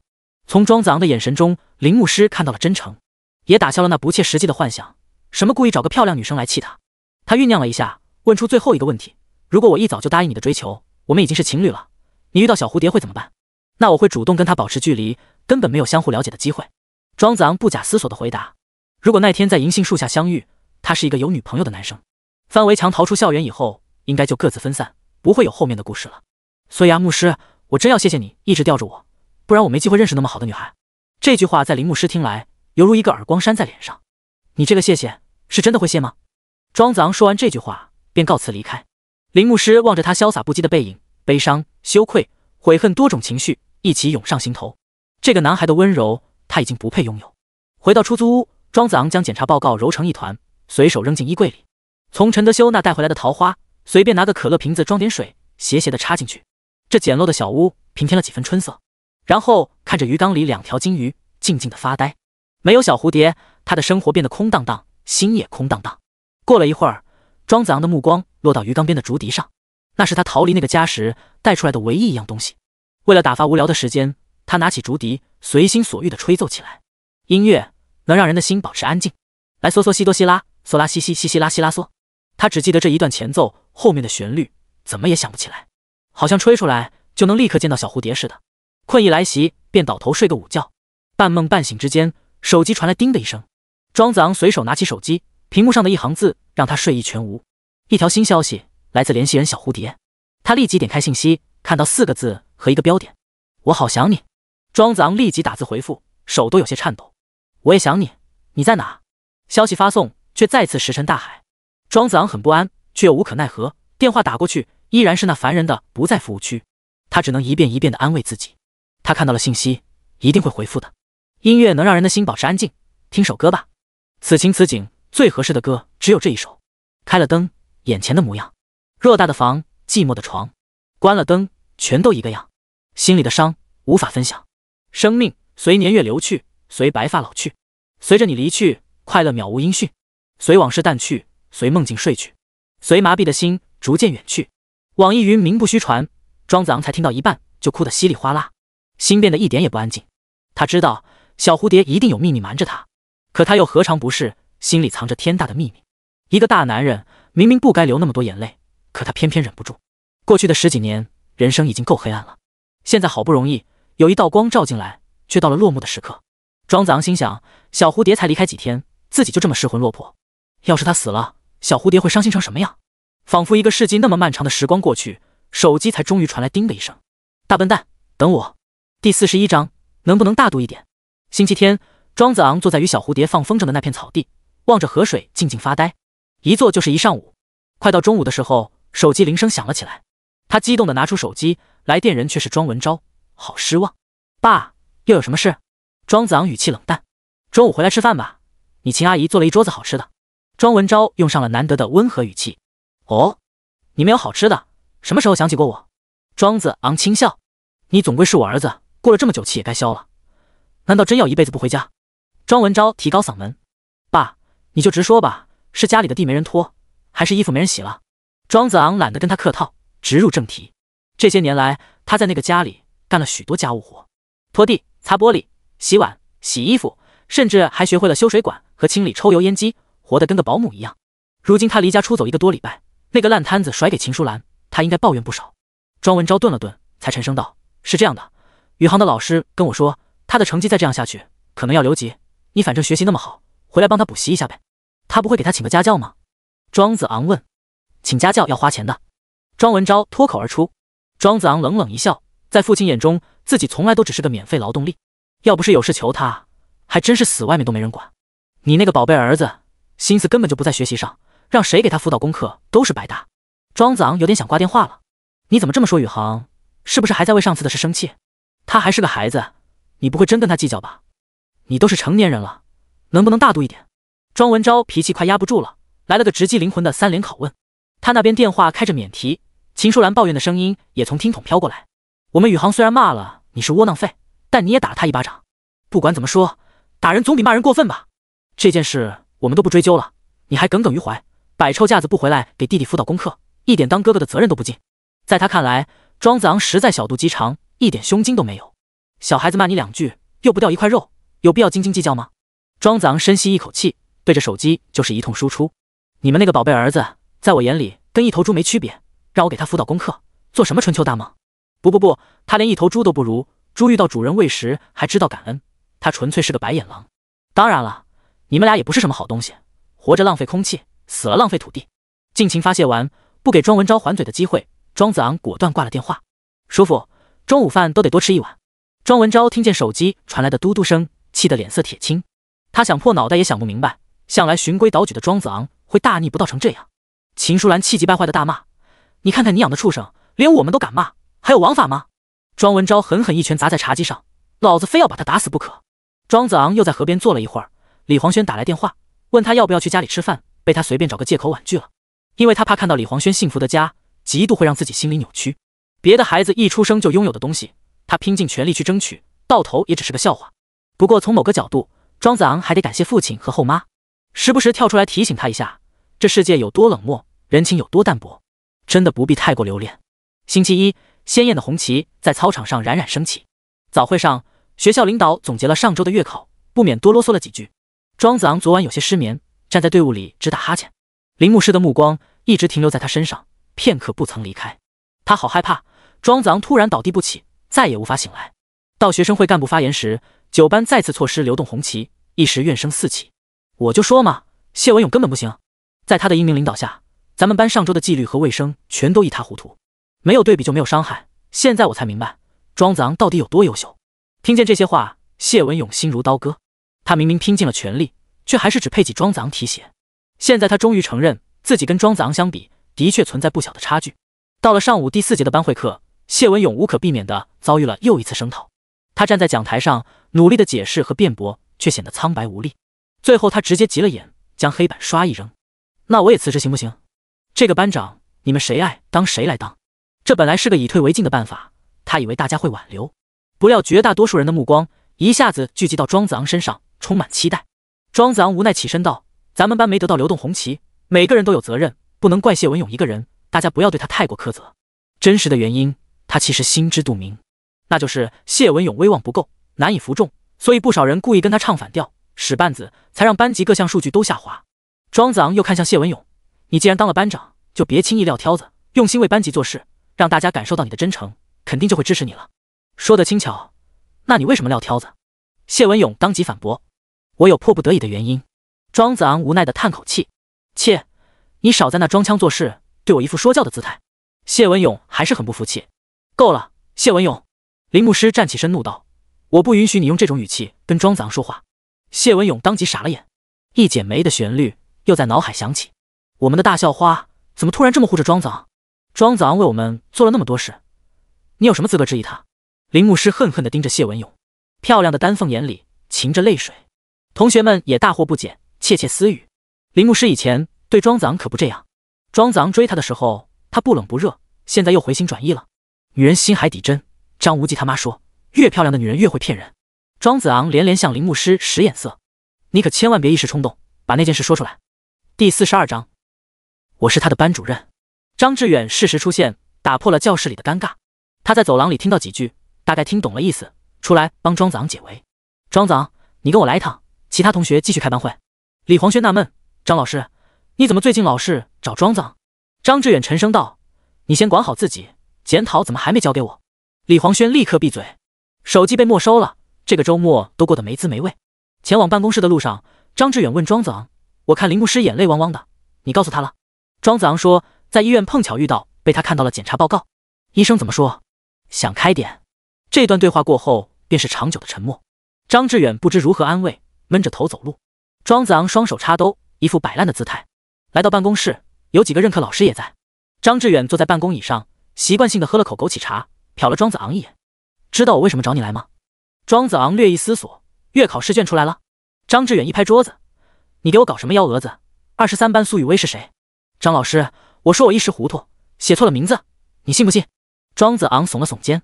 张志远想要发作，但考虑到庄子昂的身体情况，又只得强行忍耐。作为蝉联2年的年级第一，庄子昂每次的试卷都备受老师关注。这一次试卷批改完成，拆掉密封线以后，却没有第一时间找到他的试卷。不过也没花多少功夫，老师们就轻易把他揪了出来。除了姓名和班级，其他的学号、字迹、分数等等，都确定是庄子昂的试卷无疑。这个小小的玩笑，却给学校造成了不小的麻烦。教导主任特意召集老师开了个会，会议的讨论重点就是庄子昂这次的成绩有没有效。正方观点是，庄子昂只是开了个无伤大雅的玩笑，在答题上还是认真的，总成绩依旧年级第一，应该有效。反方观点是，不能助长这种藐视规则的风气，连姓名都不好好写，分数再高也等于0，必须严惩不贷，成绩作废。双方争执不下，吵了半天，依然没有结果。张志远把庄子昂叫来，是想听听他本人的解释。见他这吊儿郎当的模样，显然是没有丝毫悔过之意。张老师，能不能告诉我，这位苏雨薇同学成绩是不是年级第一？庄子昂笑问。算你小子运气好，邓海军只比你低2分。张志远白了他一眼，等于变相回答了。行，我这个人比较务实，不在乎虚名，就让成绩作废吧。庄子昂十分豁达，拿到事实上的第1名就行，可以向小蝴蝶提要求。至于成绩单上的排名都不重要了。邓海军惦记那宝座2年了，就成全他一次。张志远叹了口气，换上温和的语气：那行，我跟主任解释，你这些年神经绷得太紧，想要放松一下，我也可以理解，不过不许做太出格的事。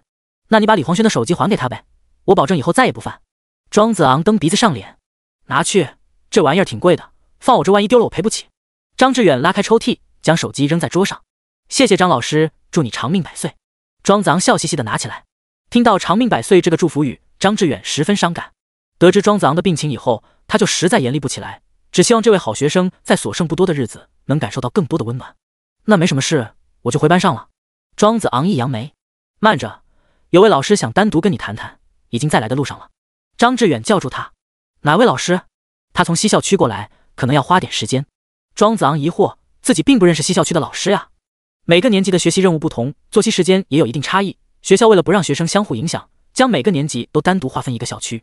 庄子昂现在所处的是东校区，刚入学时他们也在西校区待了1年。目前西校区的学生比他们低2个年级，平日几乎没有交集。2个校区之间只有一个狭窄的阶梯相通。过了不久，一阵敲门声响起，门口站着一位30多岁的男老师，衣着得体，气质儒雅。张志远连忙起身，热情地同他握了握手：“小李，有段时间不见了。”对方也笑着问了声好。接着张志远便向庄子昂介绍：“这是李俊南老师。”庄子昂压低嗓门：“我不认识他啊，他找我干嘛？”张志远轻轻摇头，表示自己也不知情。李俊南打量庄子昂一眼，露出和煦的微笑：“庄子昂同学，能陪我出去走走吗？”庄子昂立即道：“当然可以。”这位李老师给人的第一印象很好，尤其是他的笑容让人如沐春风。从办公室出来，李俊南带着庄子昂沿着楼梯往上爬，一直来到天台上。站在这里，几乎可以看到校区全貌。高大的银杏树在风中招摇，阳光暖暖的照在脸上，十分舒服。李俊南深吸了一口气，才对庄子昂说：“我听说你在月考的试卷上写了苏雨薇的名字。”庄子昂一惊：“老师，你认识他？”李俊南微微点头：“我是他的班主任。”庄子昂闻言，这才恍然大悟，之前的疑惑豁然开朗。难怪门卫室的电脑系统还有考场姓苏的学生中都找不到苏雨薇的名字，原来她是西校区的学生，也就是自己的小师妹，还以为她跟自己一样大呢。西校区那边一共有25个班，他说自己来自23班，并不是假话。2个校区的地理高度有一定落差，教学楼这边的构造有些独特，楼顶修了个连廊，通向前往西校区的那个阶梯。庄子昂心道，原来小蝴蝶每次在楼梯拐角与自己分手，其实是上楼回了西校区。两边校区作息时间不同，所以他能在下课之前就买好冰淇淋等他，一切都变得合情合理。你为什么要在卷子上写他的名字？李俊南问。我很想他，不知不觉就写了。庄子昂诚实的回答。她的确是很可爱的女生，我也很想她。李俊南眼眶微微泛红。第43章，身世凄苦。庄子昂在试卷上写苏雨薇的名字，本来就有点恶作剧性质，不料有了意外收获，引来他的班主任老师。李俊南告诉庄子昂，他是偶然听到有老师议论东校区这边年级第1的考卷居然写着他学生的名字，感到特别好奇，才过来看看。你跟苏雨薇是什么关系？我们是很好的朋友。庄子昂回答说。面对老师，可不敢说喜欢小蝴蝶的话。接着他伸手指向操场西北角的银杏树，我第一次见他就是在那棵树下，他真的特别有趣，见过一次就很难忘记。至于翻围墙逃课的事，自然进行了艺术化的删减，很多亲密暧昧的举止也不敢有半句吐露。李俊南笑着说，他的确经常在校园里乱跑，真的像一只蝴蝶一样。老师，你为什么会给他一大把请假条？庄子昂问出心中疑惑。你跟他是好朋友，你不知道吗？李俊南反问。作为朋友，他不主动说的话，我也不方便问。庄子昂真诚的回答。李俊南语调伤感的说，他身体不太好，所以我特批他，不想上课的话可以出来玩。庄子昂闻言心中一沉，所谓身体不太好，显然是一种委婉的说法，能让班主任如此宽容，病情必然已经严重到一定程度。就像如今的张志远对庄子昂几乎有求必应。庄子昂之前就隐隐猜到这个答案，如今从李俊南口中得到了证实。原来小蝴蝶也有病在身，但他却活得那么乐观积极。庄子昂惭愧，跟小蝴蝶相比，自己真是差远了。至于小蝴蝶具体是什么病，庄子昂没有挖根到底的追问。一方面这是人家的隐私，另一方面看李俊南的表情，应该也不愿意透露。那是个苦命的孩子，从小没了父母，跟奶奶相依为命，谁能想到？李俊南话说到一半就哽咽到无法言语。庄子昂如遭雷击，脑袋嗡嗡作响。小蝴蝶的身世竟然如此凄苦，跟他一比，自己还算好的。一滴泪从眼角无声滑落。李俊南递过来一张纸巾，他能有你这样的朋友也算很幸运的。老师，你知道他去哪了吗？庄子昂擦着眼角的泪。李俊南抬头看天，不知道，应该在他希望的地方吧。庄子昂忍不住又问了一些小蝴蝶的情况。李俊南其实知道的也不多，全都告诉了他。在苏雨薇很小的时候，父母便因一场意外事故中离世，他的奶奶获得了一笔赔偿金，独自抚养他长大。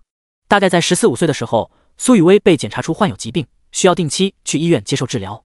多年前那笔赔偿金本就所剩不多，渐渐填了医院的无底洞，但他依然乐观开朗，积极向上，充满想象力，经常把快乐带给身边的人。我知道的大概就这些，他什么都没跟你说吗？李俊南问。庄子昂伤心的摇头，没有，我们只是愉快的吃喝玩乐。李俊南苦笑，他就是这样，快乐会跟人分享，悲伤就独自承受。庄子昂完全理解小蝴蝶的做法，毕竟他也没把自己的病情透露给对方。太阳升至天空正中，光芒变得炽热耀眼。放学的铃声在校园上空回荡。李俊南拍了拍庄子昂的肩膀，别伤心了，我来找你也没别的事，只是满足一下好奇心，看看他的朋友。庄子昂恭敬道，谢谢老师告诉我这么多关于他的事。两人从天台下来，路过教师办公室，庄子昂请求道，老师，你能帮我签个名吗？李俊南有些诧异，但也没多问，点头同意。庄子昂从张志远办公桌上拿来纸笔，李俊南接过来，一挥而就。这个签名果然跟小蝴蝶请假条上的一模一样，鬼画符一般，一个字也不认识。老师，你为什么把名字写得这么难认？这还得怪苏雨薇，老是模仿我的笔记，给班上同学签请假条，害我花几十块设计了这么复杂的艺术签名。听完李俊南的解释，庄子昂又莞尔一笑，他还真是顽皮。向庄子昂道别以后，李俊南便回了西校区。他的出现解答了庄子昂心中一大半的疑惑，但又觉得好像并不是这么简单，还是有些地方似乎不太合理。另外，得知小蝴蝶也患病在身，犹如一块石头压在心上，让他喘不过气。命运似乎在捉弄两个苦命的人。儿子，我找你半天了，走一起吃饭。李黄轩的出现打断了庄子昂的思绪，他收拾起心情，从兜里掏出手机递过去。李黄轩大喜过望，你怎么拿到的？庄子昂竖起一根手指，嘘，小点声，我帮你从张老师抽屉里偷出来的。李黄轩赶紧将手机塞进兜里，带着庄子昂鬼鬼祟祟地往食堂走。儿子，你这么仗义，今天中午我请客。好，我要吃小炒牛肉丝和红烧肉。两人在食堂吃饭的时候，谢文勇和林牧师忽然端着餐盘坐到了对面。庄子昂眼皮都没抬一下，闷头干饭。李黄轩则一脸嫌弃，这么多空位，你们来挤什么？林牧师将一只鸡腿放进庄子昂的餐盘，庄子昂，你多吃点，这是我特意给你买的。谢文勇惊讶，牧师，你怎么对他这么好？嫉妒的火焰在眼里熊熊燃烧。完了，女神心有所属了。庄子昂却不咸不淡道，谢谢你的好意，不过我吃不下了。林牧师固执地说，你以前对我那么好，我现在要回报你。庄子昂很是无奈，你继续当目中无人的校花就好，真没必要因为我快死了就来展露廉价的同情心。庄子昂把鸡腿交给李黄轩，李黄轩懂他意思，毫不客气地拿起来啃了2口。谢谢你啊，大校花，味道真不错。林牧师却毫不介意，眼神坚定道，庄子昂，没有用的，我一定会百倍千倍地对你好。庄子昂苦笑，你早干嘛去了？要不是怕他暴露自己的秘密，他恨不得当场翻脸。迟来的深情比草都轻贱。第44章，一眼万年。星期三这天，月考成绩单便被打印出来。破天荒第一次，庄子昂丢掉了榜首宝座。不仅如此，所有科目记为0分，年级排名倒数第一。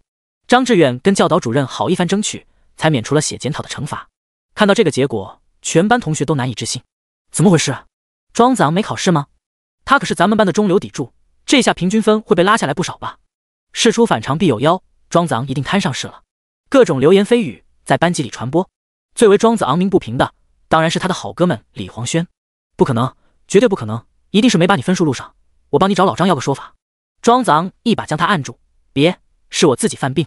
犯什么病？李黄轩大惑不解，你交白卷了？庄子昂笑而不语。下一节课是语文课，课代表带着2、3个同学开始分发试卷。李黄轩的卷子先下来，得了111分。他愁眉苦脸，难道我注定是个光棍命？庄子昂扫了一眼他的错题，痛心疾首，你连景色都不会背。李黄轩老脸一红，嘴硬道，你个交白卷的家伙，有什么资格数落我？话音刚落，一张试卷飘了过来。课代表对庄子昂说，张老师特意交代了，这张卷子是你的，不得不说，你的笔名取得真娘炮。李黄轩和林牧师等人听了，都一脸问号。什么笔名？哪有人考试写笔名的？他们都探过头来，看见庄子昂的试卷上得分高达137分，语文能考到这个分数，已经相当逆天。那你怎么是0分？林牧师惊讶，直到他看清密封线内的姓名赫然写着苏雨薇，一股醋意立即在心头泛起。这是中毒有多深，才会在考试的时候写人家姑娘的名字？操！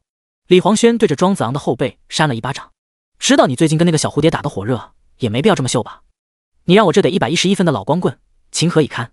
破案了，难怪庄子昂得0分。教室里议论声甚嚣尘上。那个苏雨薇是谁？上次在教室外找庄子昂的漂亮妹子，谈恋爱对学习影响太大了，直接从第1名干到最后1名。我要有那么漂亮的女朋友，别说区一次考试，就算天上的星星也摘给她。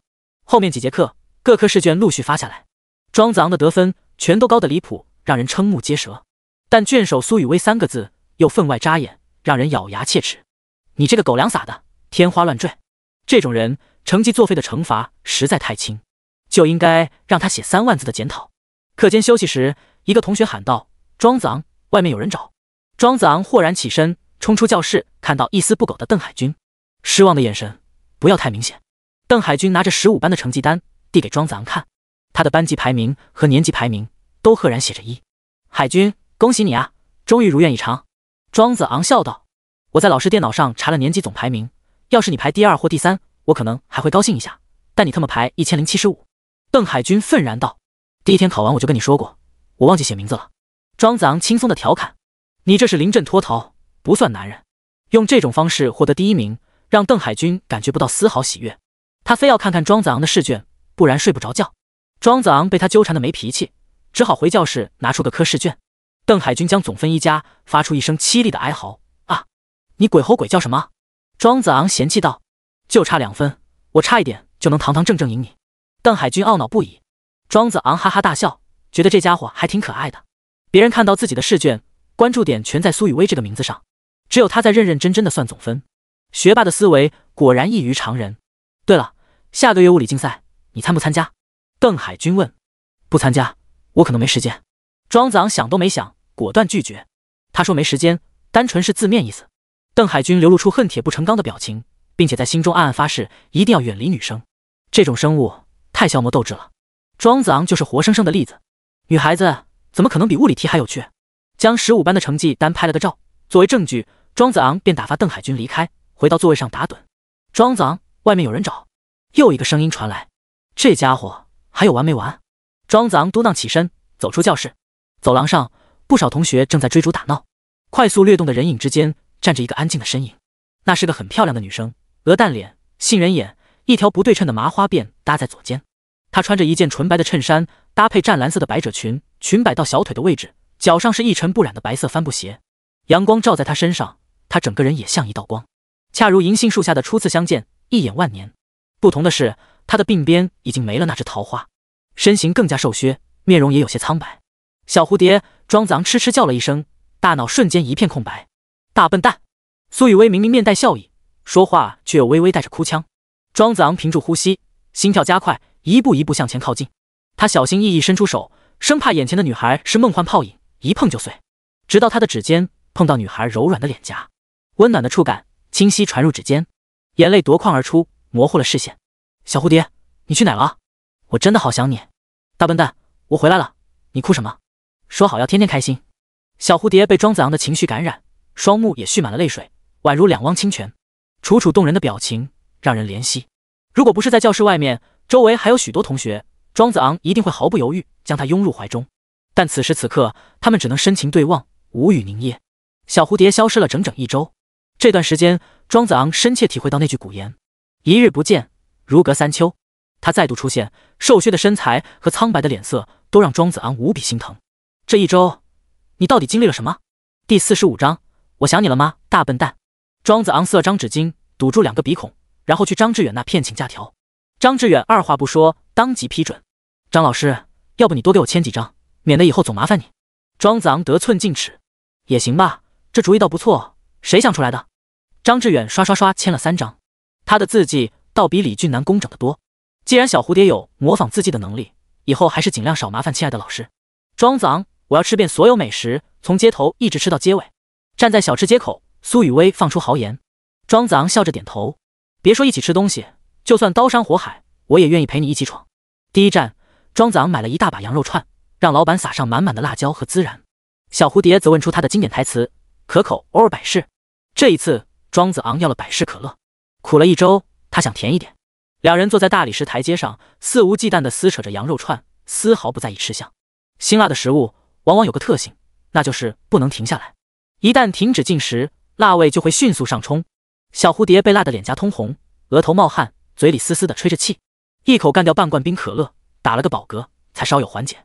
庄子昂在一旁笑意盈盈地看着他，这么不优雅的举止，林牧师肯定不会做，所以林牧师永远不如小蝴蝶可爱。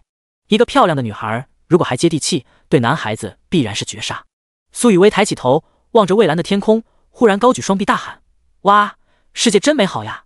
换做以前，庄子昂也会跟着他一起欢笑，但现在他的心里却仿佛压着千钧巨石，很难想象这是个自幼父母双亡，与奶奶相依为命，还患病的女孩。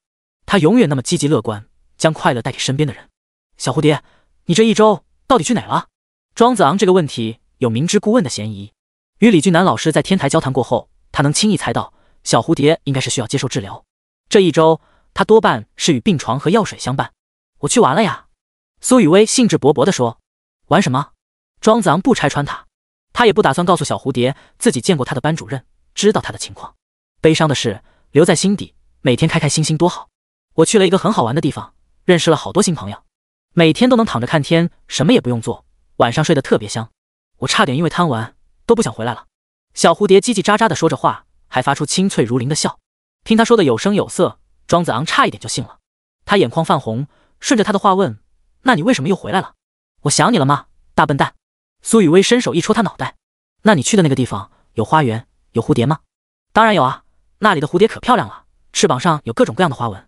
你把头发上的桃花弄丢了吗？桃花谢了呀，笨蛋。两人有一搭没一搭地说着话。小蝴蝶的眼睛明亮得像夜空中的星星。庄子昂努力忘记悲伤，陪他一起没心没肺地寻求快乐。稍稍休息一下，两人又开始席卷小吃摊，炸土豆、臭豆腐、蛋烘糕、糖葫芦、豆奶茶、西瓜汁，真饿死鬼投胎。将肚皮吃得圆滚滚，两人终于心满意足，去河边晒太阳。庄子昂躺在草地上，小蝴蝶脑袋枕在他的肚子上，听着里面叽里咕噜的声音。他的麻花辫乌黑柔顺，散发着洗发水的香味。庄子昂忍不住抓在手里，随意的摆弄。阳光暖暖的照着大地，微风轻拂着岸边的垂柳，空气中是青草和泥土的芬芳。这一刻就像梦中的场景。庄子昂拿出手机，翻到周末在公园喂猫的视频，给小蝴蝶看。虎子还是那么霸道，抢东西吃可厉害了，奶酪和布丁完全不是他的对手。小蝴蝶看得饶有兴致。我听环卫阿姨说，你已经喂了他们3个月。庄子昂说。是啊，3个月挺短暂的。小蝴蝶随口道。是啊，3个月挺短暂的。庄子昂重复了一遍，嗓音有压不住的悲切。小蝴蝶这一周的离开，让庄子昂深切地明白了一个道理：如果有2个相爱的人，其中一人不得不面对死亡，活下来的那个人其实才是最痛苦的。死的那一个万事成空，一了百了；生的那一个却要在无尽的悲伤和思念中长时间煎熬。虽然从李俊南老师口中得知小蝴蝶也患有某种病，但应该不至于像自己这么严重。余下的日子要掰着手指头过。对了，你还记得我们的约定吗？庄子昂从裤兜里掏出折叠好的月考试卷。你真的考第一了？苏雨薇惊喜地问。不，我考了倒数第一。庄子昂笑了笑，他滑动手机屏幕，调出了9班和15班的成绩单。邓海军考了年级第一，他考了年级第1075。你怎么全是0分？苏雨薇惊讶，扫一眼摊开的试卷，那上面分数明明又高的离谱。庄子昂伸手指着密封线内的姓名，因为你。苏雨薇睁大眼睛，原来自己的名字可以写得这么好看。大笨蛋，你干嘛写我的名字？我很想你，手就不听使唤的写了。庄子昂眼中透着深情。那你没考到第一，咱们的约定就不算。苏雨薇傲娇的撅起小嘴。怎么不算？你加一下我的总分，比邓海军高2分的。庄子昂急忙争辩。我才不管，你全是零蛋，就是不算。你要是耍赖，我可要动用武力手段了。庄子昂翻身而起，双手伸入苏雨薇腋下，挠起了她的胳肢窝。苏雨薇很怕痒，立即条件反射的蜷缩起身子，不停的挣扎，嘴里发出上气不接下气的笑声。两人在草地上打闹，快乐的像3岁的孩子。算，大笨蛋，你快放开我！小蝴蝶笑出了眼泪，连连哀声求饶。庄子昂这才住手，让他半倚在自己身上，帮他清理掉头发和衣服上的草屑。小蝴蝶待气息喘匀，才仰头问：你要让我干什么？庄子昂怜爱地揉了揉他的脑袋。我想带你去个地方，那里叫南华村。第46章，曾照彩云归。南华村就是庄子昂的老家，他的爷爷奶奶住在那里。每到寒暑假，他都在那个美丽的村子度过。童年时代不多的快乐记忆，全都留在了那里。这一次，庄子昂等不到放暑假了，想再回去看看，或许是最后一次了。苏雨薇原本以为庄子昂要让他做什么为难的事，得知是出去玩，当即开心的满口答应。不过前提条件是必须在天黑之前回来，赶上6点10分的19路车。庄子昂摆弄着苏雨薇的麻花辫，从手腕上摘下那根能带来好运的红绳，给她在辫子末端扎了个蝴蝶结。他扎蝴蝶结的手法是小时候爷爷教他绑鞋带学的，有些繁琐，显得笨拙。后来他从一个女同学那看到，其实有更简单的绑法，像变魔术一样，两手一绕就成。他学了好久，一直都没学会，索性放弃了。因为人家的蝴蝶结是妈妈教的，他早就没了妈妈。你扎的蝴蝶结一如既往的难看。苏雨薇撇了撇嘴，哪有，明明都一样。庄子昂嘴硬，接着又迅速岔开话题。我上周去过逍遥宫，听那个解签的道长说这是那里的东西。他才不是什么道长，就是个忽悠人的老骗子，笨蛋才会上他的当。苏雨薇直笑，我觉得他仙风道骨，说话引经据典，不像骗子吧？庄子昂没底气地说，大笨蛋你就直说，被骗了多少钱？10块。苏雨薇大声的嘲笑，在草地上回荡，就这智商还年级第一呢。庄子昂老脸一红，腹诽道，我还不是担心你。回想那天的道长，虽然啰里吧嗦说了一大堆话，看似有理有据，妙语连珠，实际上全是废话，对他寻找小蝴蝶的踪迹没有半点帮助。算命解签这种事本来就是玄学，说话模棱两可，故作高深，信则有，不信则无，花钱买个心安罢了。对了，我在那里遇到个卖小吃的奶奶，她做的豆腐脑很好吃，你认识她吗？庄子昂问。不认识，没见过。小蝴蝶摇了摇头。庄子昂疑惑，他既然认识那道长，却不认识卖豆腐脑的奶奶，还挺奇怪的。原以为那两人是一伙的，搞捆绑销售。苏雨薇拍了拍胸脯，你要是想吃豆腐脑，不用花钱去买，我做的豆腐脑比外面卖的还好吃。庄子昂笑问，你还会做豆腐脑？当然，很简单的，把黄豆提前浸泡1晚，用石磨磨成豆浆，过滤打掉浮沫，放锅里边煮边搅拌，煮开以后稍稍晾凉，点上卤水，静置等待凝固。苏雨薇说的头头是道，最后还不忘问一句，是不是很简单？庄子昂听得目瞪口呆，喃喃回答，是挺简单的。他在老家的时候见过村里人做豆腐，而豆腐脑是豆腐的半成品，步骤稍微少了一点，但依然让他觉得无比繁琐。有这个功夫去买一碗，它不香吗？不过回忆起苏雨薇做风筝的场景，他又理解了这个女孩，她一定很享受那个过程，将普通的黄豆变成白白嫩嫩的豆腐脑是一种神奇的体验。突然好想吃她的豆腐脑。血灰满地，流水无声，时光被河畔的风悄悄吹走，眼看快到6点，又到了分别的时候。庄子昂陪苏雨薇在站台等公交，酝酿了半天才说，我反正没事，要不送你回家吧。小蝴蝶摇头，不要，我又不是小孩子，可以自己回去。我想跟你多待一会儿吗？庄子昂拉了拉小蝴蝶的手腕，犹如孩子般撒娇。小蝴蝶紧紧盯着庄子昂的眼睛，伸出手指指着他的鼻子，你是不是想跟我回家，然后说累了要进屋喝口水，结果磨蹭着一直不走，还要在我家留宿，半夜3更对我欲行不轨？庄子昂脸一红，支支吾吾，没有，我才没想那么多。小蝴蝶扑哧一笑，你心虚什么？逗你的啦。庄子昂气鼓鼓地瞪着他，脸拉得老长，你在我家都睡过2回了，却不肯告诉我你家在哪，还有借酒装疯夺走人家的初吻，还装作没事人一样，这不是妥妥的女流氓吗？19路车从街角转出来，必须要分别了。苏雨薇柔声道，好啦，明天我再来找你玩，你可千万别又消失很久。庄子昂依依不舍，不会的，我有事一定会提前告诉你。苏雨薇走了2步，又回头挥手，再见了，大笨蛋。公交车缓缓驶远，带起马路上几片飘零的落叶。傍晚时分的天空，能同时看到太阳和月亮。当时明月在，曾照彩云归。吃过晚饭以后，庄子昂回到出租屋，拨通了爷爷的电话。电话响了几声才接起，应该是庄建国操作手机还不太熟练。喂，哪位啊？庄建国苍老的声音从听筒传来，虽然手机有来电显示，但他看不太清，不知道打电话的是谁。爷爷，是我呀。庄子昂一开口，鼻子就有些泛酸。子昂呀，是不是你爸又欺负你了？庄建国连忙问。没有，爷爷，从那天你走后，我就没再回去过。庄子昂回答说。哎，好好的一个家，弄成这样。庄建国扼腕叹息，老人家一辈子为儿孙操心，遇上这样的事，却又不知如何解决。庄文昭40多岁的人了，对他阳奉阴违，他也实在管不了，心有余而力不足。庄子昂说，爷爷，我周6回来看你。真的吗？庄建国嗓音中透着惊喜，忽然又顿了顿。你学习任务重，要是没时间不用回来的，我跟老太婆都挺好。我想吃奶奶做的菜了。庄子昂尽量让语气显得轻松。那好，我让老太婆早点准备。庄建国开心不已，说话一直带着笑。老人都这样，日盼夜盼，希望儿孙能回来看望他们，但嘴上又不肯说，让他们忙工作和学习就好。对了，爷爷，我有个朋友跟我一起回来。谁啊？男的还是女的？你到时候就知道了吗？庄子昂先卖个关子。小蝴蝶那么可爱，爷爷奶奶一定很喜欢的。第47章，时间旅行。接下来2天，庄子昂安分了一些，没有再请假。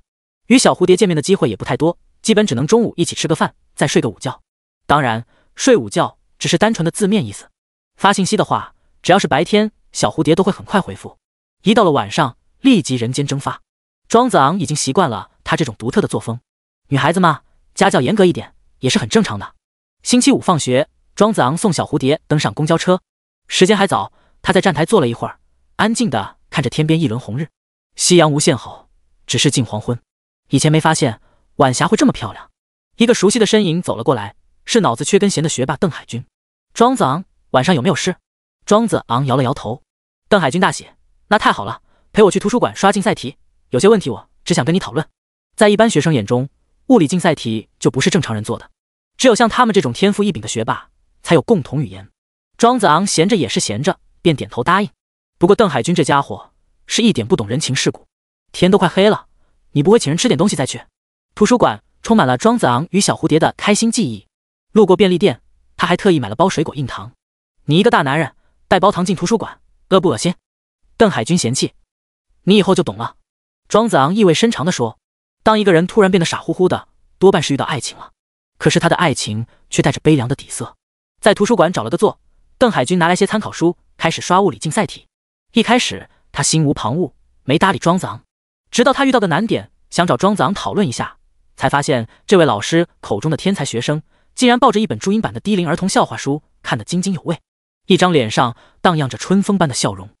你有毛病吧？邓海军吐槽。以前没发现，现在觉得看笑话书心情是真放松。庄子昂呵呵直了。邓海军遭遇的难点是一道关于速度的题，的确很有难度。庄子昂也拿笔在草稿纸不断演算，又跟邓海军探讨了很久，才终于解出来。二人都很有成就感，这是独属于学霸的快乐。邓海军望着草稿纸上密密麻麻的公式，又看了一眼手边的资料书，忽然脑洞大开。庄子昂，你说真的有时间旅行吗？时间旅行历来在科学界就备受讨论，无数科学家提出过各种假设和猜想。比如著名的霍金曾提出了虫洞、黑洞、光速3种实现时间旅行的方式。他还曾举办过一次时间晚宴，邀请来自未来的人赴宴。可惜等了好几个小时，并没有人来。相对于时间旅行，人们应该更熟悉另外一个词汇——穿越。在网络小说中，这是一支庞大的分类，富有想象力，也充满趣味性。当然，人是可以穿越时间的。庄子昂笑着点头。你见过穿越者？这么说的理论依据呢？邓海军一本正经地问。我猜的，有个屁的理论依据。那么多科学家都搞不明白的事，以咱们俩有限的智慧，有讨论这事的必要吗？庄子昂翻着白眼。我听说有个地方叫蓝星，那上面住着成千上万的穿越者，以超哥和超师为生。邓海军嘟囔一声。庄子昂被他逗乐了，没想到这个不苟言笑的书呆子也看过一点网文。追根溯源，应该是一个性向的男人去帮助秦始皇一统天下。命运的齿轮开始转动。结束这段谈话，庄子昂继续看弱智笑话，邓海军继续啃变态难题，偶尔再讨论一下，直到闭馆的音乐响起。出来以后，邓海军认真地问庄子昂：“你真不参加物理竞赛了？”庄子昂望着多次并肩战斗过的战友，感慨地拍了拍他的肩膀：“海军，好好努力，以后你一定会实现理想，成为一个优秀的科学家。那你呢？你抛弃我们了吗？”邓海军质问。就算我不能参加，也会在心里为你们加油。庄子昂有些伤感地说。邓海军就算再迟钝，也能感觉到庄子昂不对劲。可无论他怎么追问，庄子昂都不肯告诉他原因。好吧，祝你能按自己的想法过得开心。邓海军向庄子昂挥挥手，转身离去。庄子昂望着他的背影，有些难过，忽然放声大喊：“海军，如果你以后实现了时间旅行，麻烦去18年前找到我妈，把我的话转告给她，我不愿意来这个世界。”你有病啊，说这种话！邓海军回头骂道。是啊，我病得不轻。庄子昂笑着挥手，自言自语。图书馆距离学校不算太远，庄子昂打算走路回去，吹一吹夜风。远处的大桥上闪烁着彩色的灯光，倒映在水面，构成城市美丽的夜景。马路上车辆川流不息，商店橱窗里发出明亮的灯光。虽然已经到了夜里，但世界依旧繁华喧闹。庄子昂走上一座天桥，上面摆着很多地摊，有专业手机贴膜的小伙，卖针线活的老奶奶，还有拿着吉他弹唱的流浪歌手。最引人注目的是一个穿长袍的中年人，戴一副老花镜，手里拿一根撞幡，上面写着张半仙3个大字，下面还有些小字，算命测字、风水运程什么的。面前铺开的黄布上摆着些平安符、长命锁、八卦镜一类的东西。年轻人，算一卦否？张半仙叫住庄子昂。庄子昂停下脚步，看清那人，惊讶道：“怎么是你？”张半仙也认出了庄子昂，笑呵呵道：“年轻人，咱们还挺有缘的。”原来这不是别人，正是那日在逍遥宫为庄子昂解签的道长，也就是小蝴蝶口中的老骗子。庄子昂好奇道：“你不在逍遥宫，怎么跑出来摆摊算命？”张半仙悻悻地说：“现在行情不好，人心浮躁，不多干一份工作，难以养家糊口啊。”庄子昂本就不信算命这种事，可不想再花冤枉钱，客套一下就打算离开。张半仙却一把抓住他：“不准不要钱！你信不信我能算出你姓什么？”“姓什么？”庄子昂来了点兴趣。“难忘孤星梅月生。”张半仙摇头晃脑地说：“吃这碗饭的人注定不会好好说话。”庄子昂眉头一皱：“你在跟我猜谜语呢？”第48章，老骗子。难忘孤星梅月生的确是个字谜。见庄子昂还在思考，张半仙迫不及待地向他进行了解读。上北下南，左西右东，望字的下边是个王，孤星就是一点，梅月就是一撇，拼凑在一起就勉强能算个庄字。小朋友如何？张半仙得意地问。咦，你真知道我姓什么？庄子昂有些惊讶，忽然他又反应过来，一脸狐疑。上次在逍遥宫，你是不是听到过我朋友叫我名字？庄子昂跟邓海军关系不错，他一直都亲切地叫海军，而邓海军那个家伙根本不懂人情味，每次叫他都是连名带姓，显得格外生分。一定是上次被这老骗子听到了。嗨嗨，张半仙干咳2声，掩饰尴尬，然后道：“这些都是雕虫小技，细枝末节，不必过于深究。咱们是熟人了，收你10块钱，我帮你看个手相。”庄子昂立即拒绝：“不，10块钱够我去吃碗牛肉面了。”“那就5块钱，咱们交个朋友。”张半仙十分圆滑，当即打了个5折。“不，我才不听你忽悠！”庄子昂再度拒绝，把祖玉走。“你给我站住！”张半仙提高嗓门，绷着脸道：“年轻人不知天高地厚，口出狂言，我免费给你看，说准了再收钱行不行？”庄子昂依然摇头。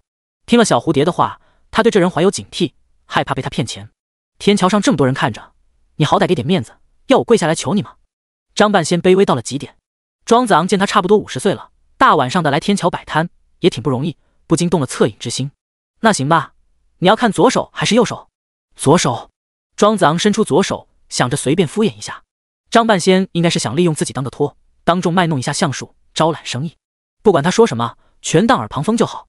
张半仙捏着庄子昂的指尖，盯着他掌心的脉络，足足看了半分钟，忽然悠悠地叹了口气：“你生命线太短，这是短命相啊！”一句话瞬间让庄子昂不淡定了。如果放在以前，他听一个算命先生说这种话，肯定掉头就走。但如今确诊不治之症，被眼前的张半仙一语道破，不由得让他心惊肉跳。这老骗子难道真有点东西？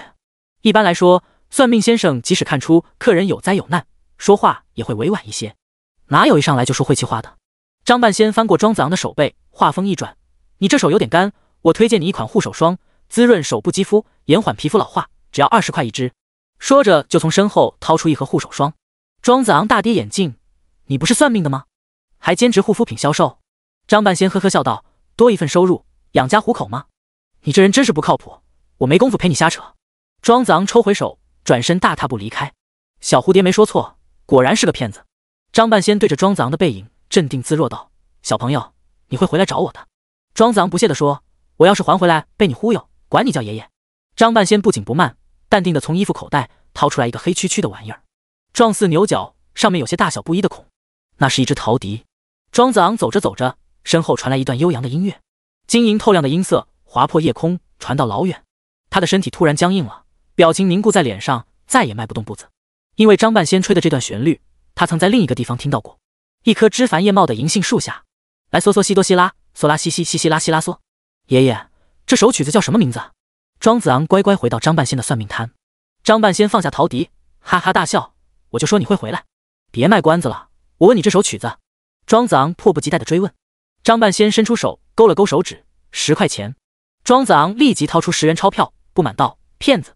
张半仙笑嘻嘻接过来，假模假样对着路灯一照，辨别一下真伪。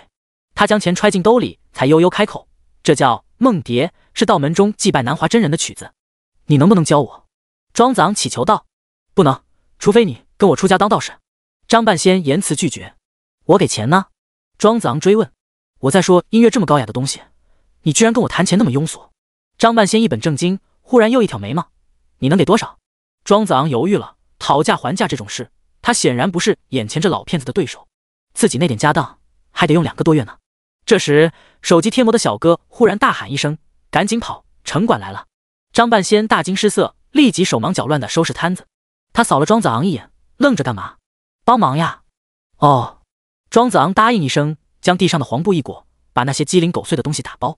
张半仙挑起撞帆，带着庄子昂慌慌张张地从另一侧的楼梯下去。为了躲避城管的追赶，两人在人群中快速穿梭。别看张半仙年过半百，跑起路来一点不比年轻人慢，看来平日没少被撵过。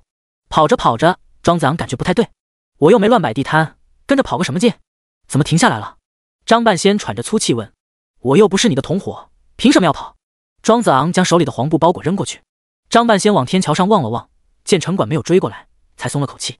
他笑着对庄子昂说，你这个小朋友挺有意思，你不是要吃牛肉面吗？我知道这附近有家地道的面馆。庄子昂本来就没吃晚饭，跑这一阵消耗了体力，肚子饿得咕咕乱叫。他也很想学那首《梦蝶》，便跟着老骗子七拐八拐，来到一处老旧的居民区，果然看到一家面馆。店里的装潢都很老旧，看上去有了些年头，可能是太晚了，店里没什么食客。张半仙大马金刀往餐桌边一坐，招呼老板2碗大份牛肉面，多加10块钱牛肉。庄子昂来到张半仙对面，屁股刚挨着椅子，就听他一拍桌子，这家店是先买单，你傻坐着干什么？怎么是我买单？庄子昂听他加了10块钱牛肉，有些不乐意。我这么大岁数了，你懂不懂尊老爱幼？张半仙理直气壮，这老骗子可真横呀。第49章不知道的真相。道门之中，全真教是不允许吃肉的，正一教则不忌荤腥，但也不允许吃牛肉。看张半仙大块吃着牛肉，满嘴流油，绝不是什么正经道士。庄子昂饿得不行，也夹起面条大口吃了起来。筋道的面条裹着汤汁滑入胃中，暖洋洋的。这一刹那，他心中感慨，面条真好吃，幸好没有死在昨天。庄子昂感觉这汤底的滋味很像奶奶的厨艺，想到乡下的爷爷奶奶，再想到自己的病情，他的视线不由得模糊了。病发之时，应该怎样面对两位老人？不就是吃你碗面吗？你至于心疼的掉眼泪？张半仙撇了撇嘴，他不情不愿地夹了几片牛肉放进庄子昂碗里，又有些舍不得，夹了一片回去。庄子昂嗓音悲凉道，我要死了。这段时间这个秘密压在心上，让他喘不过气。如今面对一个陌生人，却忍不住想要倾诉一下，让自己好受一些。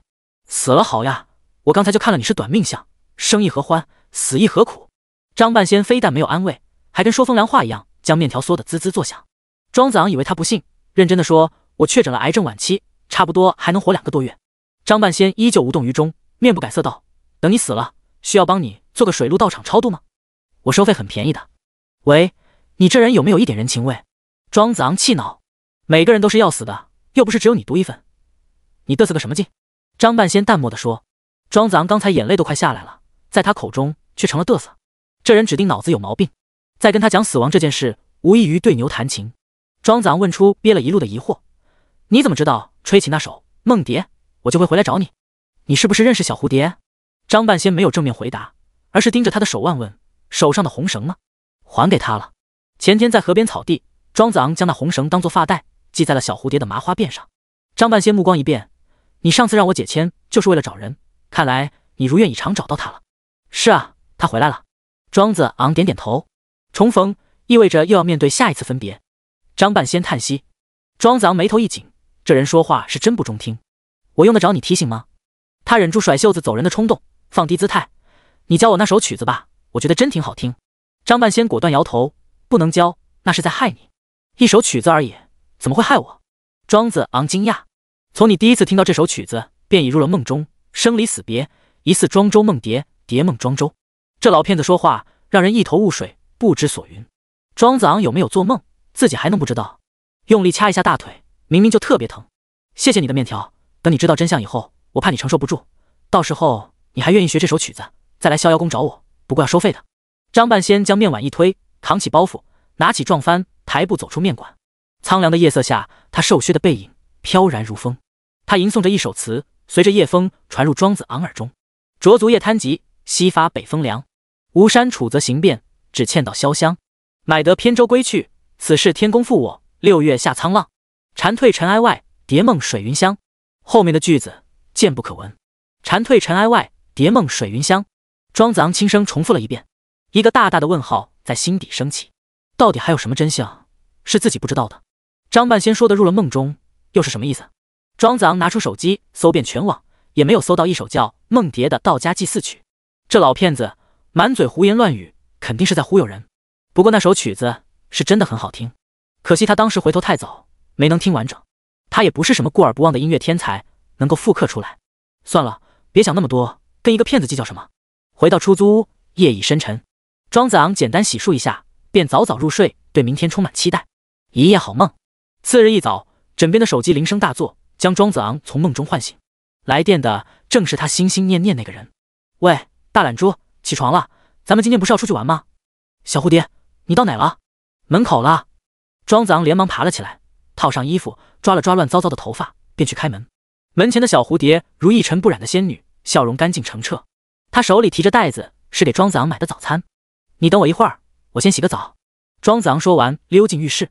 自己刚起床的样子一定很丑的，被小蝴蝶看到会不会影响在他心目中的形象？男生洗澡的速度都很快，一般来说就是把身体上有毛的地方好好搓洗一番就行，其他地方基本不管。用毛巾擦着湿漉漉的头发，庄子昂从浴室出来，身上残留着沐浴露的香味。小蝴蝶坐在沙发上，小腿晃晃荡荡。看见庄子昂，他甜甜一笑：大笨蛋，过来我帮你吹头发。不用的，我头发短，很快就干了。庄子昂有些不好意思，头发湿着会生病的。小蝴蝶固执地说。庄子昂只好乖乖坐到沙发上，虽然他现在一点也不怕生病。小蝴蝶将吹风机插上电，先在自己掌心吹了吹，试了下温度，才开始帮庄子昂吹头发。温暖的风吹在庄子昂乌黑的头发上，他的心也变得特别温暖。长这么大，除了理发师，还没有别人帮他吹过头发。小蝴蝶的动作很轻柔，指尖在庄子昂的发间穿梭，将头发分出清晰的纹路。他们一个坐着，一个站着，庄子昂的目光平视，刚好到小蝴蝶齐胸的位置，阵阵幽香直往鼻孔里钻。透过衬衫领口，隐隐能看到一片雪白的肌肤。18岁血气方刚的少年哪受得了这个？鼻孔中一阵痒，滴滴温热的液体坠落。啊，你怎么又流鼻血了？小蝴蝶大惊失色。庄子昂连忙捂住鼻子，冲到水龙头下清洗。这一次流鼻血的感觉跟以前每次都不一样，应该不是因为身体有病，而是动了凡心。第50章南华村。庄子昂，你身体是不是不太好？为什么又流鼻血了？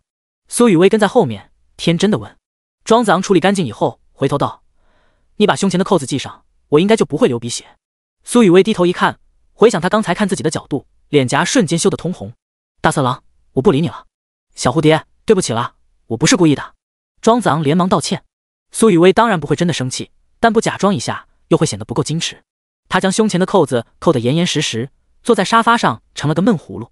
庄子昂将桌上的袋子打开，一股香味立即传来。这个小吃货买的美食还真不少。他拿起一个酱肉包啃了一口，然后发出夸张的赞美：哇，这包子也太好吃了。苏雨薇目光投过来，咽了咽口水，又哼了一声，别过头去。庄子昂拿起一个包子递到他嘴边：你要是不吃，我就全吃光了。你敢？苏雨薇转过头来，对着包子就是一口。要不是庄子昂缩得快，差点被他咬到手指头。接着他拿出袋子里的瘦肉粥，舀起一勺，用嘴吹了吹，喂到小蝴蝶嘴边。啊！苏雨薇乖乖张开小嘴，接受他的投喂。没有一个吃货能抗拒美食的诱惑。庄子昂嘴角露出笑意，这才乖嘛。投喂小蝴蝶的快乐让他很享受。几勺过后，苏雨薇不好意思了，接过碗自己吃了起来。庄子昂也只好吃起自己那份。刚才的一点小别扭烟消云散。对了，昨晚我又遇见你说的那个老骗子，他在天桥上摆摊算命。庄子昂随口道。他跟你说什么了？苏雨薇的表情忽然有些紧张，满口胡言乱语，我就没听懂几句话，还被他坑了一碗牛肉面。庄子昂笑道。苏雨薇闻言轻轻松了口气。庄子昂又说，其实我是想跟他学一首曲子，就是第一次见你的时候不知从哪传来的。苏雨薇一脸疑惑，有吗？我怎么没听到？没有吗？我记得开头一点点，吹给你听一下。庄子昂拿起竹笛，吹出了那首梦蝶的前奏。因为太久没练过，吹错了几个音，并不好听。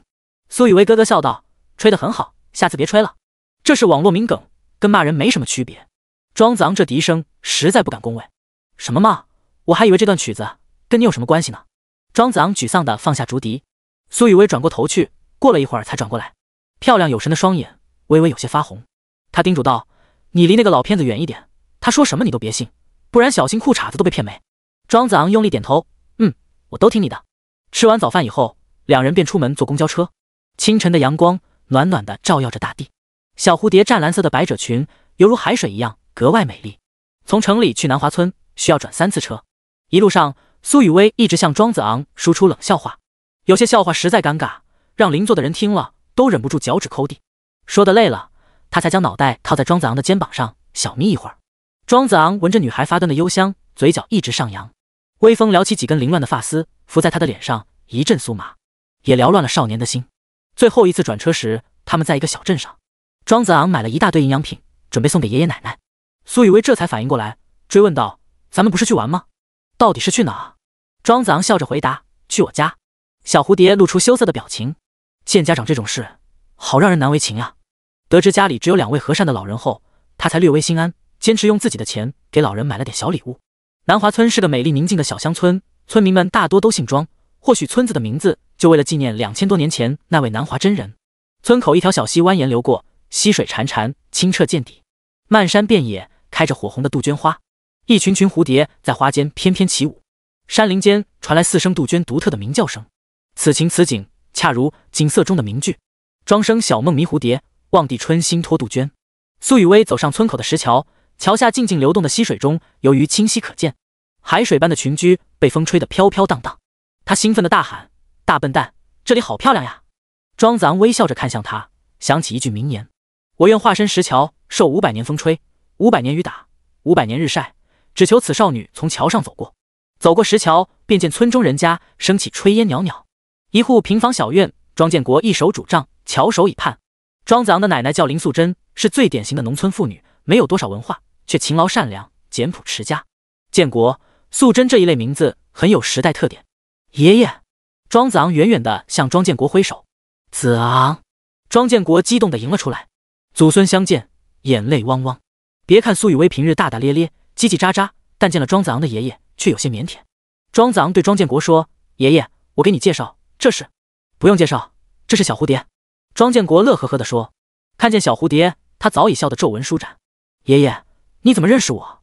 苏雨薇好奇地问。我在子昂的手机上见过你的样子。庄建国目光中满是喜悦，虽然他眼神不太好，在上次的监控视频中只看到小蝴蝶一个模糊的影子，但现在庄子昂带回来一个漂亮姑娘，他猜也能猜到，这就是自己孙子心心念念的女孩。林素贞得知庄子昂要回来，一大早便在厨房忙碌，听见外面人声，她连忙迎出来，欢喜地叫道：“子昂，奶奶好想你啊！”庄子昂快步上前，紧紧抱住奶奶：“奶奶，我也好想你。”林素贞从庄建国口中得知庄子昂受了诸多委屈，十分心疼，此刻怜爱地摸着孙儿的后背，眼泪止不住地往下流。苏雨薇则将手中的礼物送给庄建国。庄建国欢喜道：“回来就好，不用买东西的。”2位老人万万不会想到，庄子昂这次回来是向他们做最后的道别。2个多月以后，他们便将天人永隔。大滴大滴的眼泪从庄子昂眼角滑落，无声坠入林素贞的衣襟。第51章化蝶。林素贞年近70，满头华发，因为早年过于劳累，有些驼背，比庄子昂矮了很多。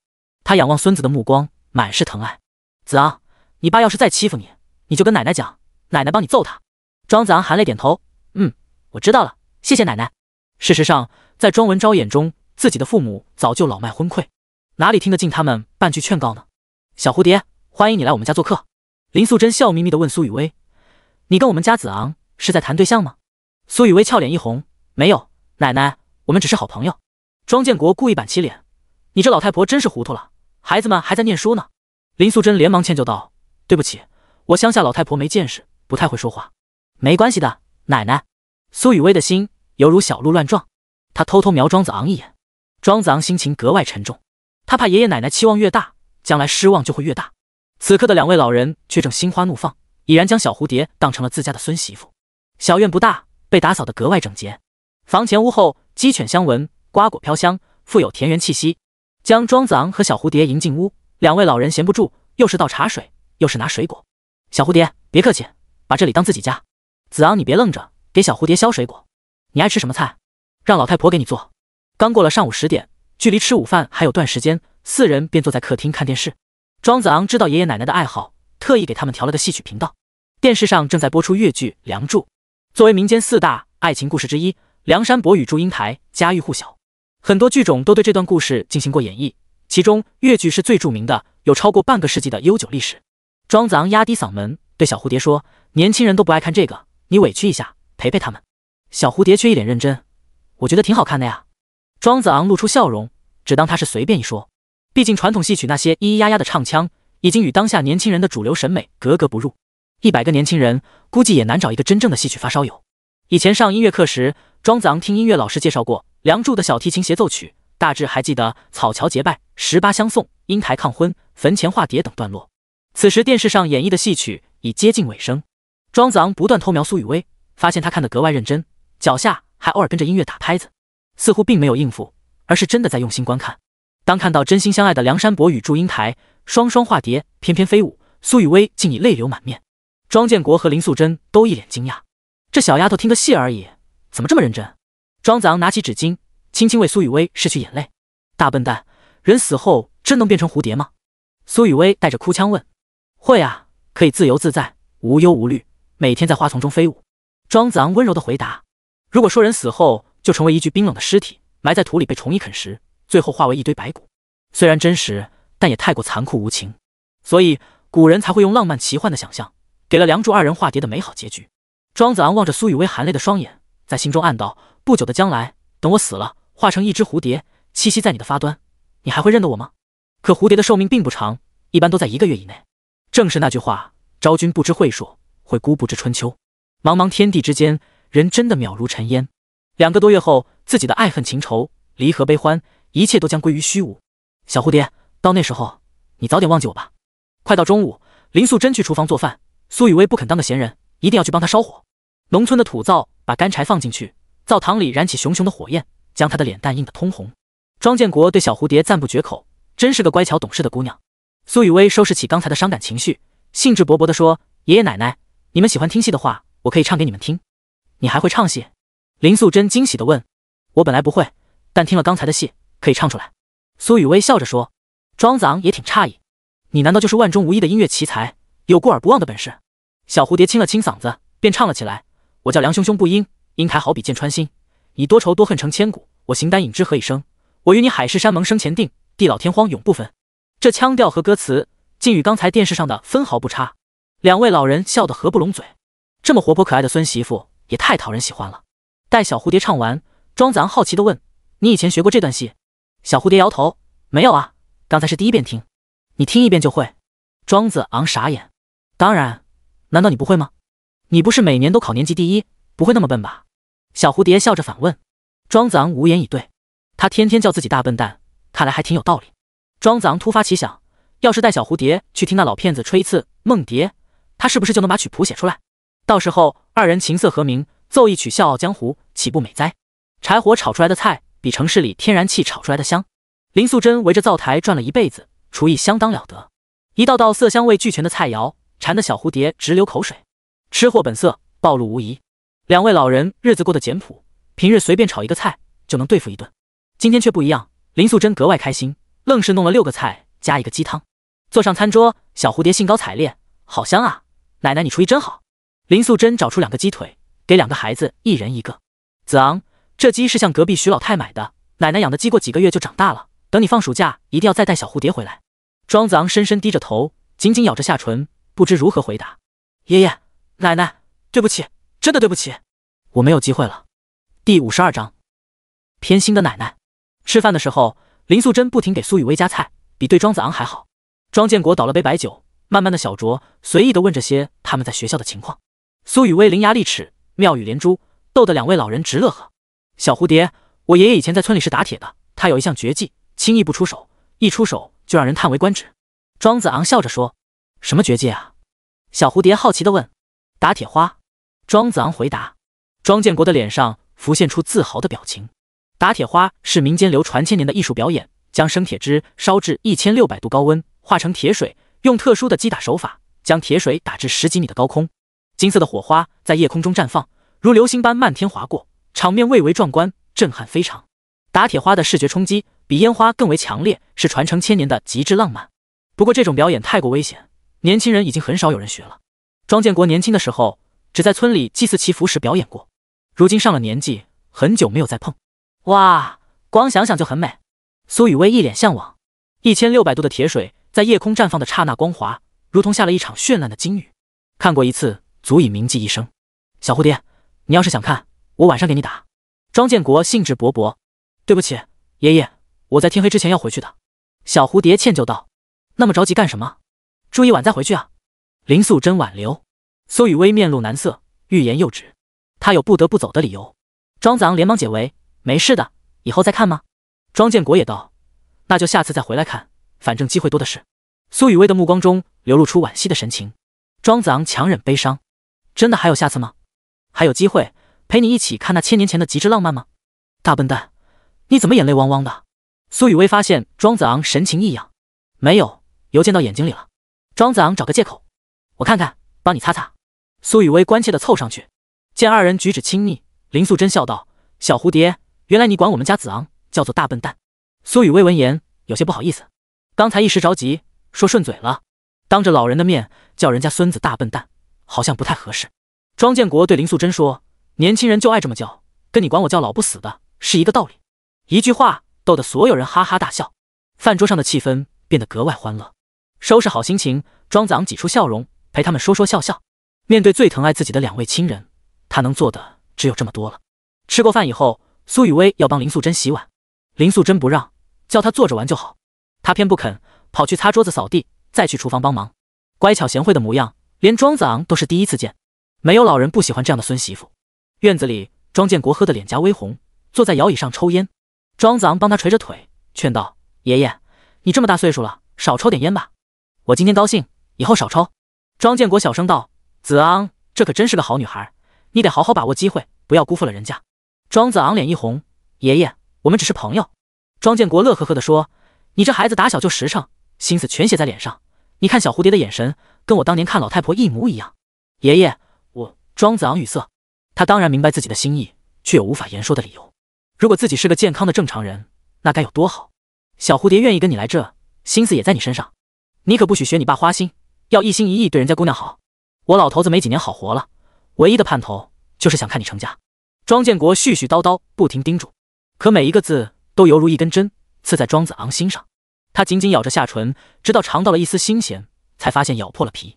这小小院子中的3个人，便是他最不舍的牵挂。他不明白自己到底做错了什么，要被命运如此愚弄。厨房里，林素贞也与苏雨薇说着悄悄话。子昂4岁那年被徐老太家的土狗追得满山跑，他7岁那年要骑我养的大肥猪，当时正在换牙，摔下来掉了2颗门牙。9岁时从牛粪里灌了一堆屎壳郎，晚上带进被子里，气得老头子差点揍他。苏雨薇听了捧腹大笑，没想到庄子昂这个3好学生小时候这么顽皮。他也把庄子昂时而犯傻的事讲给奶奶听。小小的厨房里，笑声一直没有停歇。摇椅上，庄建国借着酒意渐渐睡去。庄子昂起身来到厨房：“你们笑这么开心，说我什么坏话呢？”庄子昂同学，请问屎壳郎要怎么灌？苏雨薇捂着嘴偷笑：“奶奶，你怎么什么话都跟他说？”庄子昂脸上肌肉一抽，完了，看2人这神情，自己的黑历史多半被扒了个底朝天。回去的路上肯定要被小蝴蝶无情嘲笑，辛辛苦苦经营的形象毁于一旦。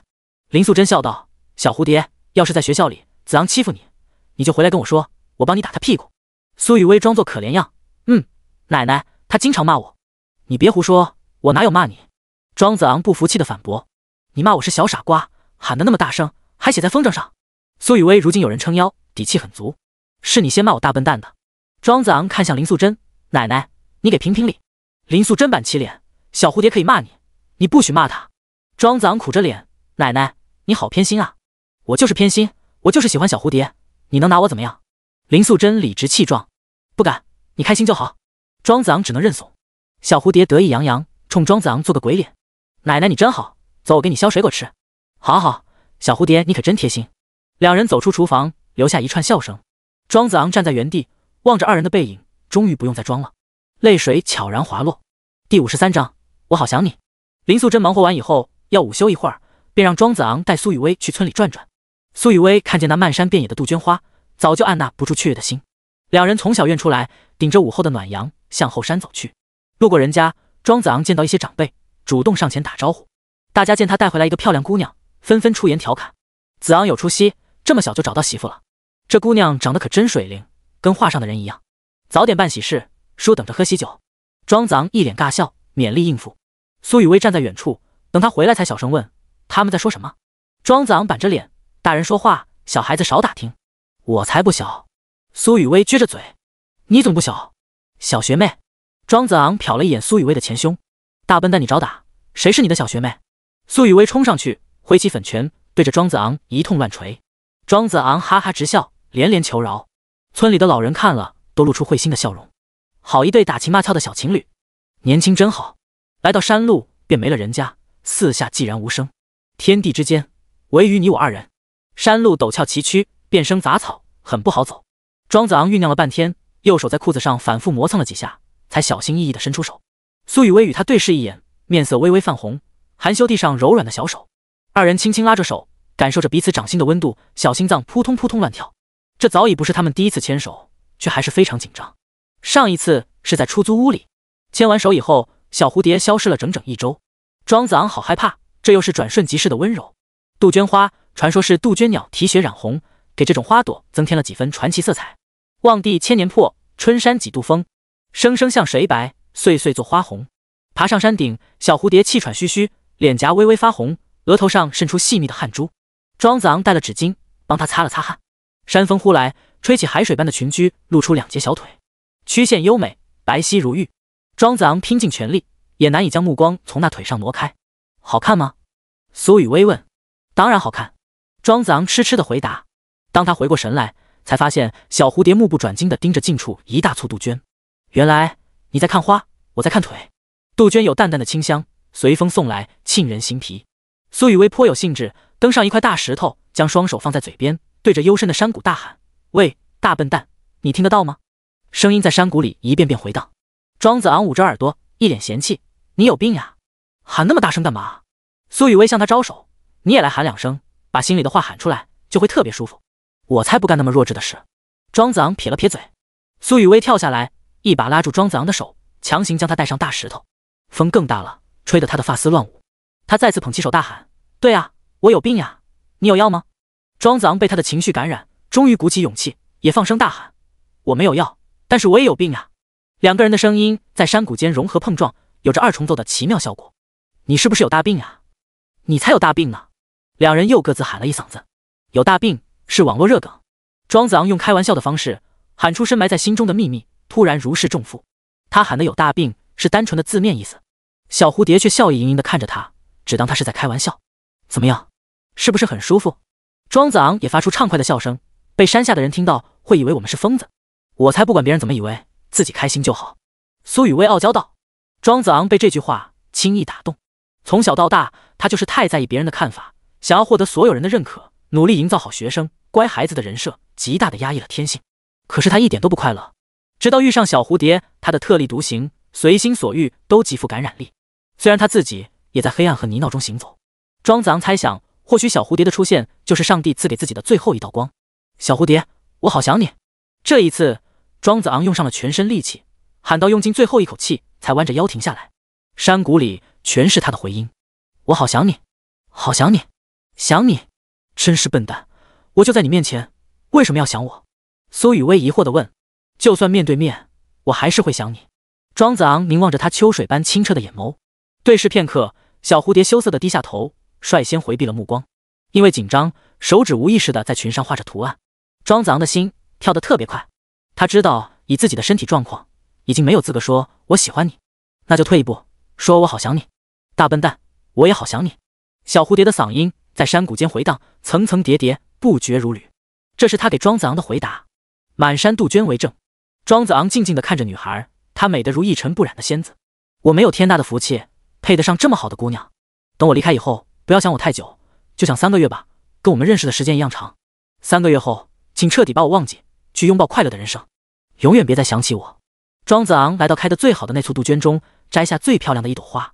小蝴蝶，第一次见你的时候，你带着一枝桃花，现在介意换一朵吗？苏雨薇连蹦带跳来到他面前，顺从地将脑袋微微倾斜。庄子昂小心翼翼将那朵花插在了他如云的鬓发之间。一只彩色的蝴蝶飞了过来，盘旋在花朵之上。苏雨薇抬起头，眼波流转，人比花娇。大笨蛋，你下来一点点。干什么？庄子昂低下头。苏雨薇踮起脚，在他的脸颊上轻轻印了一下。只一刹那，庄子昂如触电一般，全身血液快速奔涌，脸颊上的触感如此清晰，这不是做梦吧？第54章离别。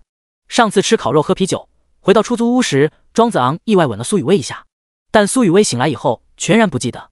这一次亲吻脸颊是在她完全清醒的状态下，意义截然不同。她就是这样的女孩，想到什么就做什么，全然不计后果。她怎会知道，这轻柔的一吻在情窦初开的少年心中将掀起怎样的滔天巨浪？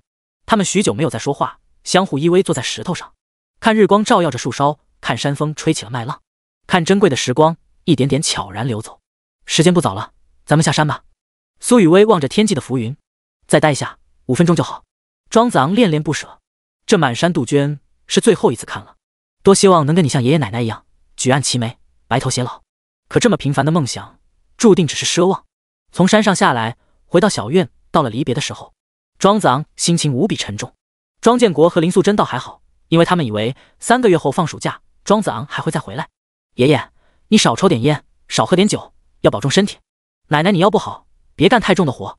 你们的钱该花就花，千万别给我攒着。拉着2位老人的手，庄子昂不觉哽咽失语，眼泪滚滚而下。庄建国有些奇怪，以往庄子昂离开的时候，虽然也挺舍不得，但不会说这么多话，更不会哭成这样。他想了想，多半还是自己那个混账儿子，让孙子受了太多委屈。子昂，你不想回家，就先在外面住着，要好好照顾自己。林素贞殷切叮嘱，要好好吃饭，好好睡觉，学习别太累，天冷要知道加衣服，缺钱了就给家里打电话。类似的话，几乎每个老人都会跟儿孙讲，一遍又一遍，不厌其烦。庄子昂以前偶尔觉得奶奶有些啰嗦，自己又不是小孩子了，会照顾好自己。但现在这话，他想再听1000遍、10000遍。林素贞又看向苏雨薇，小蝴蝶，你第一次来家里，我老太婆也没啥东西送你，给你包个红包。这是老一辈的习俗，他显然是将小蝴蝶当成了孙媳妇。奶奶，我不能要。苏雨薇连忙推辞。林素贞执意要给，让他十分为难，向庄子昂求助。庄子昂抹了把眼泪，深深地吸了口气，我奶奶一片心意，你拿着吧。苏雨薇只好收下。林素贞笑逐颜开，等放暑假，你跟子昂再来家里玩，我给你做好吃的。苏雨薇用力点点头，好，谢谢奶奶。庄子昂又分别抱了抱2位老人，才终于鼓起勇气，毅然转身。庄建国笑着说，快走吧，晚了赶不上车，又不是不回来了。林素贞不断挥手，等放假了，早点回来啊。庄子昂的步伐格外沉重，但他不敢再回头，怕自己崩溃。要多强大的心脏，才能从容面对这种别离。从石桥出村，2人在站台候车。被庄子昂的情绪感染，苏雨薇也十分伤感。你跟爷爷奶奶感情真好，我也会想到我奶奶。庄子昂从李俊南口中得知，苏雨薇自幼跟奶奶相依为命，只有这唯一的亲人。这种深厚的感情，寻常人只怕难以体会。他问道，你奶奶是什么样的人啊？苏雨薇回答说，她可厉害了，什么都会，我好多东西都是跟她学的。上次的青团，你就说是奶奶教的。对啊，是不是很好吃？那青团是豆沙馅，带着浓浓的艾草香，清甜可口，齿颊留香，独特的味道让庄子昂记忆犹新。你这么漂亮，你奶奶年轻的时候肯定也是大美人。庄子昂说。苏雨薇认真点头，我奶奶现在也很好看，几乎没有白头发，皱纹也很少，2只眼睛特别有神。听他描述，一个神采奕奕的老奶奶形象在庄子昂脑海中浮现。等小蝴蝶老了，应该就是那个样子吧。苏雨薇一直惦记着打铁花，上车以后便让庄子昂拿出手机，从网上搜视频看。视频中的画面极具视觉冲击，1600度的铁水在空中化为漫天华彩，遍地生金，那转瞬即逝的极致美丽让人心向往之。哇，这也太美了！苏雨薇情不自禁地赞叹。从视频里看，震撼不足现场观看的1/10。我当年第一次看爷爷打铁花，简直不敢相信这是人间的场景。庄子昂怀着对爷爷的钦佩，这个一定要晚上才能看吗？苏雨薇弱弱地问。废话，大白天的怎么看得清？庄子昂不假思索地回答。苏雨薇动了动嘴唇，又忍住没有说话。庄子昂也没有再问。上次在教学楼天台跟李俊南老师的谈话，让他解开了一些疑惑。小蝴蝶必须在天黑前回去，有迫不得已的理由。那个地方好像连手机信号都没有。他是那么喜欢自由的人，一定很难受吧？车辆摇摇晃晃，窗外的风景迅速倒退。苏雨薇有些累了，靠在庄子昂肩上小憩。斜阳洒下来，将他长长的睫毛镀上一层金边，樱桃般的红唇微微分开，透着别样的魅惑。庄子昂努力克制着一口亲上去的冲动。3次转车，一路奔波，终于在6点10分之前，他们赶到了学校门口的公交站。今天的晚霞分外美丽。苏雨薇拿出那个红包递给庄子昂，你奶奶给的，还给你。庄子昂拒绝，这是给你的，我才不要。我拿着这个感觉怪怪的。苏雨薇拧着眉毛，这个东西有时候是有点烫手。庄子昂嘴角上扬，看小蝴蝶的表情，他根本不知道老人送他这红包的意思，蠢萌蠢萌的。这样吧，咱们一起把里面的钱花掉，免得你为难。庄子昂提议。怎么花啊？吃喝玩乐，你应该比我更专业吧？小蝴蝶闻言也露出舒展的微笑。吃喝玩乐，想着就很开心。上车之前，苏雨薇说，明天早上我来找你，让你尝尝我做的豆腐脑，要吃甜的还是咸的？当然是咸的，我可不是邓海军那家伙，口味奇葩。庄子昂笑着说。明天真让人期待。第55章，一样味道的豆腐脑。次日一早，天空中阴云密布，下起了淅淅沥沥的小雨。庄子昂起了个大早，听着春雨打窗，有些担心小蝴蝶。虽然很想见面，但他还是发了个信息过去。今天天气不太好，要不你别来了。这一次，小蝴蝶的回复很快。无论风雨，我都想来见你。庄子昂盯着屏幕上这段文字，心像是被什么东西猛烈撞击了一下。有一个女孩愿意风雨无阻，跨越山河来见自己，这是多么大的幸福。今天虽然没有出太阳，但只要她来了，就是阳光。刚过了9点，敲门声响起。庄子昂立即去开门，只见苏雨薇站在门口。因为下雨，天气有些凉，她却依然穿着那件薄薄的白衬衫。准确地说，庄子昂跟她认识了半个多月，从来没见她穿过别的衣服。或许是她有很多一模一样的衣服吧。小蝴蝶的刘海被雨水沾湿，平添了几分柔弱的气质。她的手上拿着一把碎花雨伞，吊牌还没撕掉，应该是下车后才新买的。庄子昂一把将她拉进来，这么冷的天气，怎么穿这么少？苏雨薇嘟囔道，我出门的时候还没有下雨吗？庄子昂拿来干毛巾，帮她擦掉头发上的雨水，又找了件自己的外套披在她身上。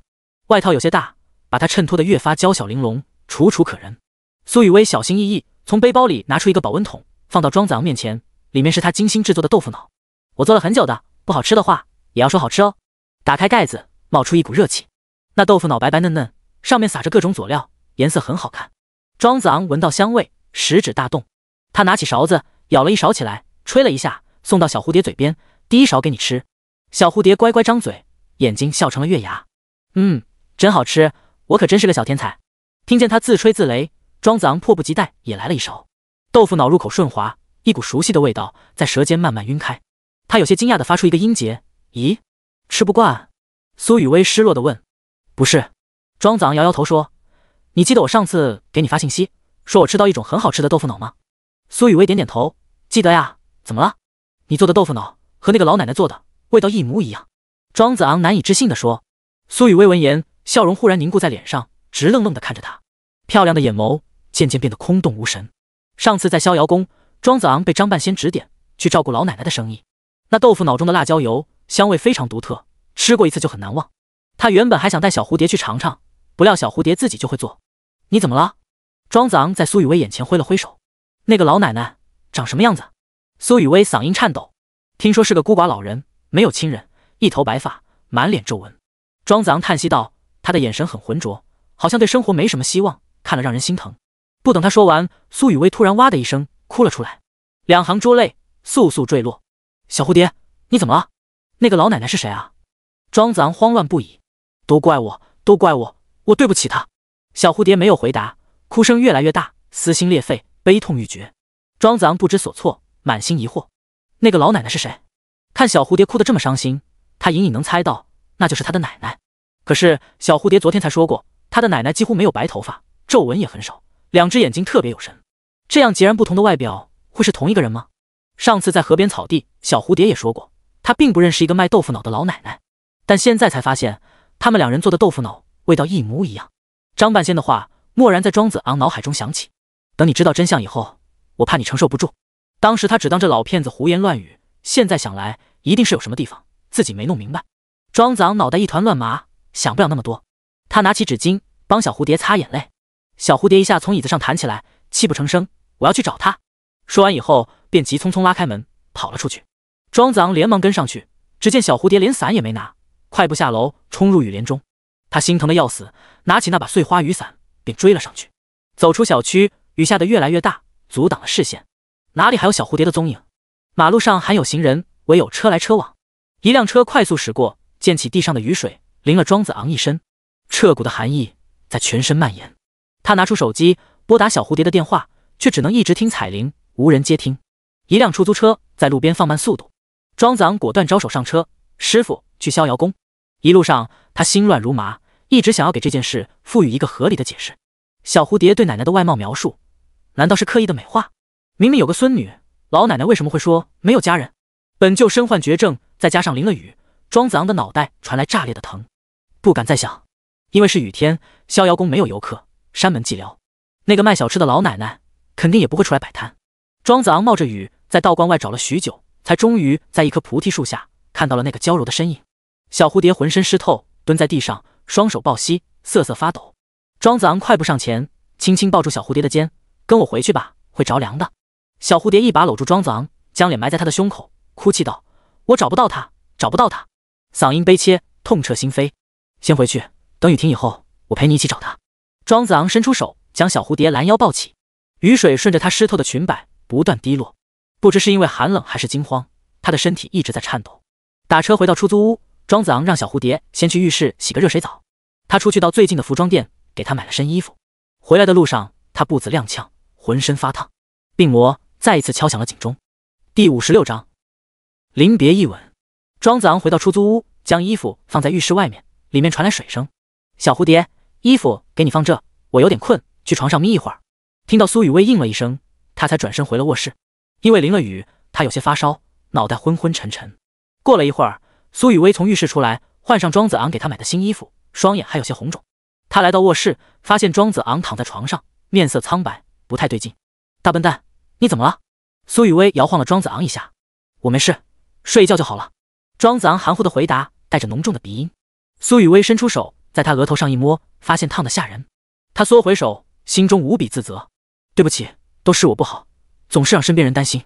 雨渐渐停了，苏雨薇去外面的药店买了些退烧药回来，为庄子昂服下，又用一条凉毛巾贴在他的额头，物理降温。庄子昂迷迷糊糊之间感受着女孩的温柔，若非一睁眼就能看到床边的倩影，真以为身在梦中。从小到大，他每次生病都靠自己硬扛，被人照顾得这么无微不至，是几乎被遗忘的感受。不知过了多久，小蝴蝶低低的嗓音从耳畔传来：大笨蛋，你要好好照顾自己，快点好起来。我不能那么自私，只顾自己贪玩，要回去陪奶奶。我不在的日子也要天天开心。庄子昂意识模糊，听到这番话，猛然心头一紧。他用力睁开眼：小蝴蝶，你说什么？就在这一刻，小蝴蝶俯下身来，吻住了庄子昂的嘴，嘴唇上的触感是那样真实。庄子昂身体绷直，双手紧紧抓住身下的床单，瞪大了双眼，大脑一片空白，心脏几乎要跳出来。近在咫尺的小蝴蝶则紧闭双眼，睫毛微微颤动。多希望时间永远静止在这一刻。天荒地老，海枯石烂。临别一吻，小蝴蝶抬起头，一滴泪落在庄子昂的脸颊。大笨蛋，我会很想你，要等我回来。说完，他最后看了庄子昂一眼，鼓起全部勇气，转身冲出卧室。庄子昂慌张的大喊：小蝴蝶，你要去哪儿？回答他的只有重重的关门声，整个世界仿佛都安静下来。庄子昂挣扎着爬下床，拖着虚弱的身子，打开房门往楼下张望。那道倩影早已消失得无影无踪。他拿起手机拨打小蝴蝶的电话，只能听到无情的关机提示：小蝴蝶，小蝴蝶。庄子昂背靠着墙壁，一点点滑到地上，嘴里喃喃地念叨着小蝴蝶的名字。这一次，你又要消失多久？我到底还能不能等到你回来？少年没有光的世界又将陷入一片死寂的黑暗。玻璃鱼缸中的金鱼正成双成对，无忧无虑地游动。庄子昂呆呆地望着他们，在地板上坐了很久很久。得成比目何辞死，愿做鸳鸯不羡仙。这一天，庄子昂犹如一具行尸走肉，与心中的悲伤相比，身体上的这点病痛又算得了什么？死亡到底是一种折磨，还是一种解脱？第二天是星期一，庄子昂退了烧，但脑袋还是昏昏沉沉。他强撑着病体去学校上课，最后这点时间，他还是想跟老师和同学在一起，不想孤零零一个人死了都没人发现。庄子昂的病情只有张志远和林牧师知道，他们看到庄子昂脸色不对劲，都格外关心，说了许多安慰的话。庄子昂努力装作风轻云淡，让他们别担心。他打算中午休息的时候去西校区那边看小蝴蝶有没有来上课，哪怕一句话不说，只远远看他一眼就好。儿子，你没事吧？怎么一直愁眉不展？课间休息的时候，李黄轩关切地问庄子昂。虽然他为人大大咧咧，但还是能清晰感受到庄子昂情绪格外消沉。庄子昂找了个借口说：我周末看了部悲剧电影，心里堵得慌。电影都是假的，你一个大男人还能看哭不成？李黄轩不太相信。庄子昂看着最好的哥们儿，忽然决定向他倾诉一下，有些话说出来也许会好受一些。那个电影的男主角患上绝症，医生说他最多还能活3个月。他本来只想从容赴死，却意外遇上了一个深爱的女孩。你说这份爱到底该藏在心里，还是勇敢地表达出来？李黄轩听了，眉头深锁。这种话题好像是女生才喜欢聊的，我一个母胎单身狗适合聊这个吗？庄子昂见他欲言又止，挤出笑容说：“随便讨论一下嘛，你就说遇到这种情况你会怎么办？我觉得既然没几天好活，还是安静找个地方去死，就别祸害人了吧。”李黄轩摸着下巴说：“什么？”庄子昂心脏猛然一颤。前排的林牧师忽然转过身来，眼中噙满泪水。他瞪着李黄轩，斥道：“你在胡说八道什么？”原来他一直在留心听庄子昂和李黄轩的对话，只有他明白李黄轩这句无意的话对庄子昂会造成多大的伤害。李黄轩对林牧师一直怀有怨气，故意跟他杠了起来：“我哪里说错了？都要死的人了，还谈什么恋爱？给不了人家未来，还去招惹人家干什么？那个男的要真的爱女生，就应该主动放手，让女生重新去寻找幸福。”为了对林牧师，他的语气非常强硬，却不知道这些话像一把刀子，狠狠扎在了最好的哥们心上。庄子昂表情僵在脸上，紧紧攥着拳头，心痛的几乎无法呼吸。庄子昂，你别听他乱说，他一个单身狗，根本不懂爱情。林牧师小心翼翼地劝说。不，他说的对。庄子昂嗓音沙哑，眼神里已然没有光彩。是啊，都要死了，还去招惹他干什么？爱得越深，到时候只会越痛。真正的爱是设身处地为对方考虑。他不想再看到小蝴蝶伤心。中午的时候，庄子昂放弃了去西校区的念头。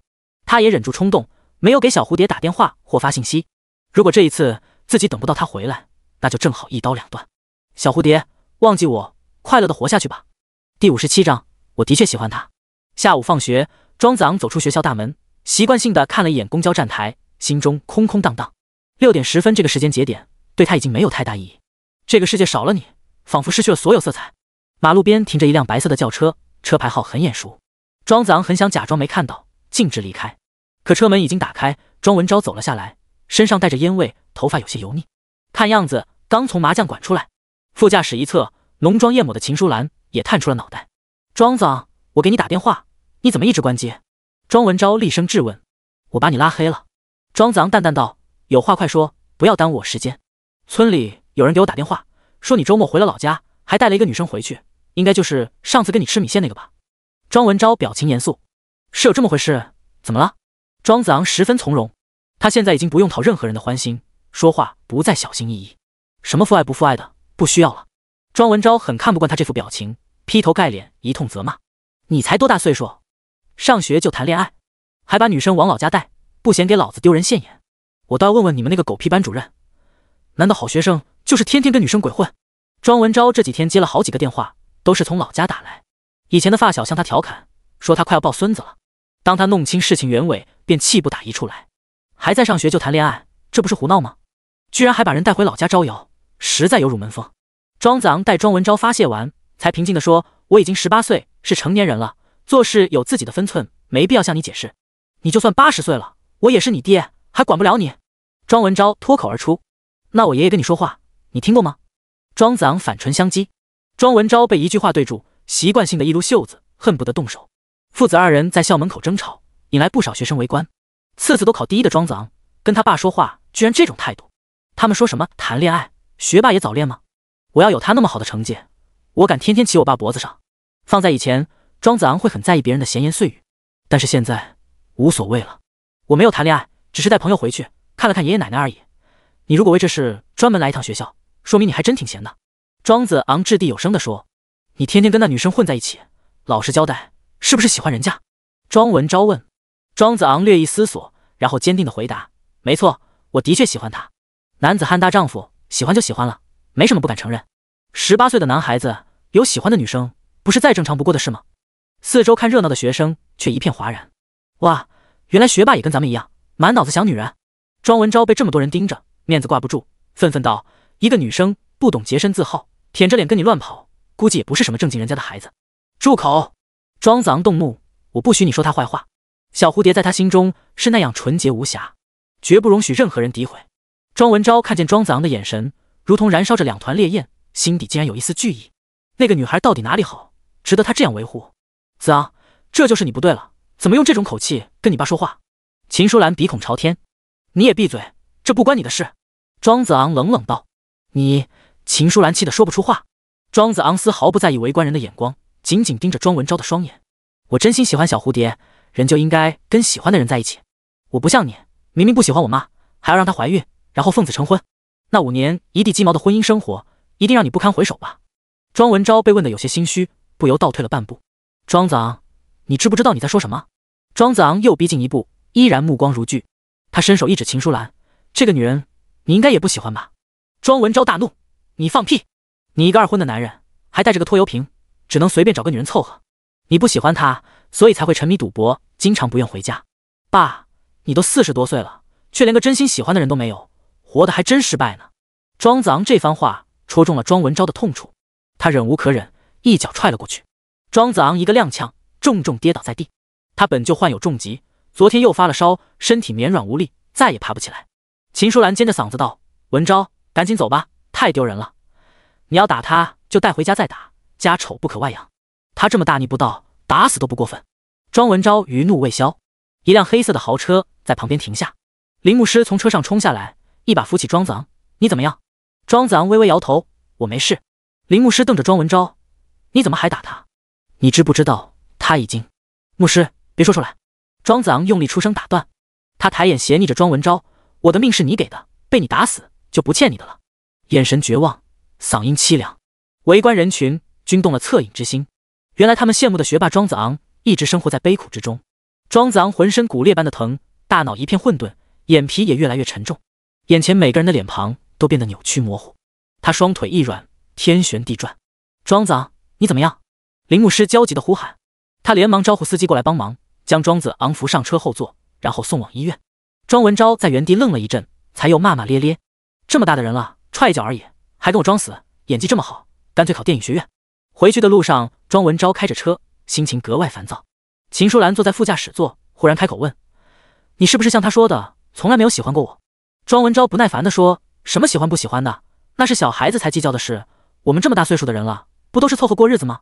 爱情这个东西就跟鬼一样，人人都听说过，却没人见过。第58章，相濡以沫，不如相忘于江湖。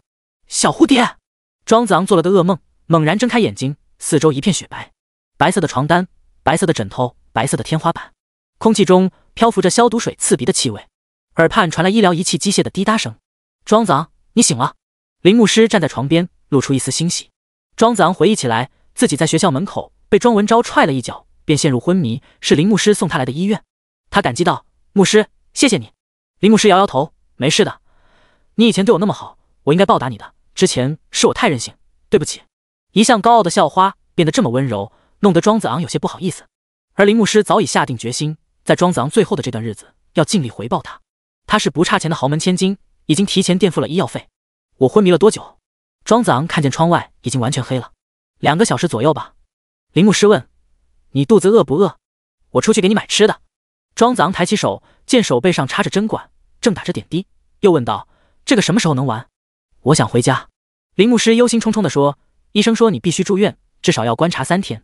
住院有什么用呢？反正都治不好。庄子昂很想拔掉针管，马上就离开这里。他喜欢自由，向往无拘无束。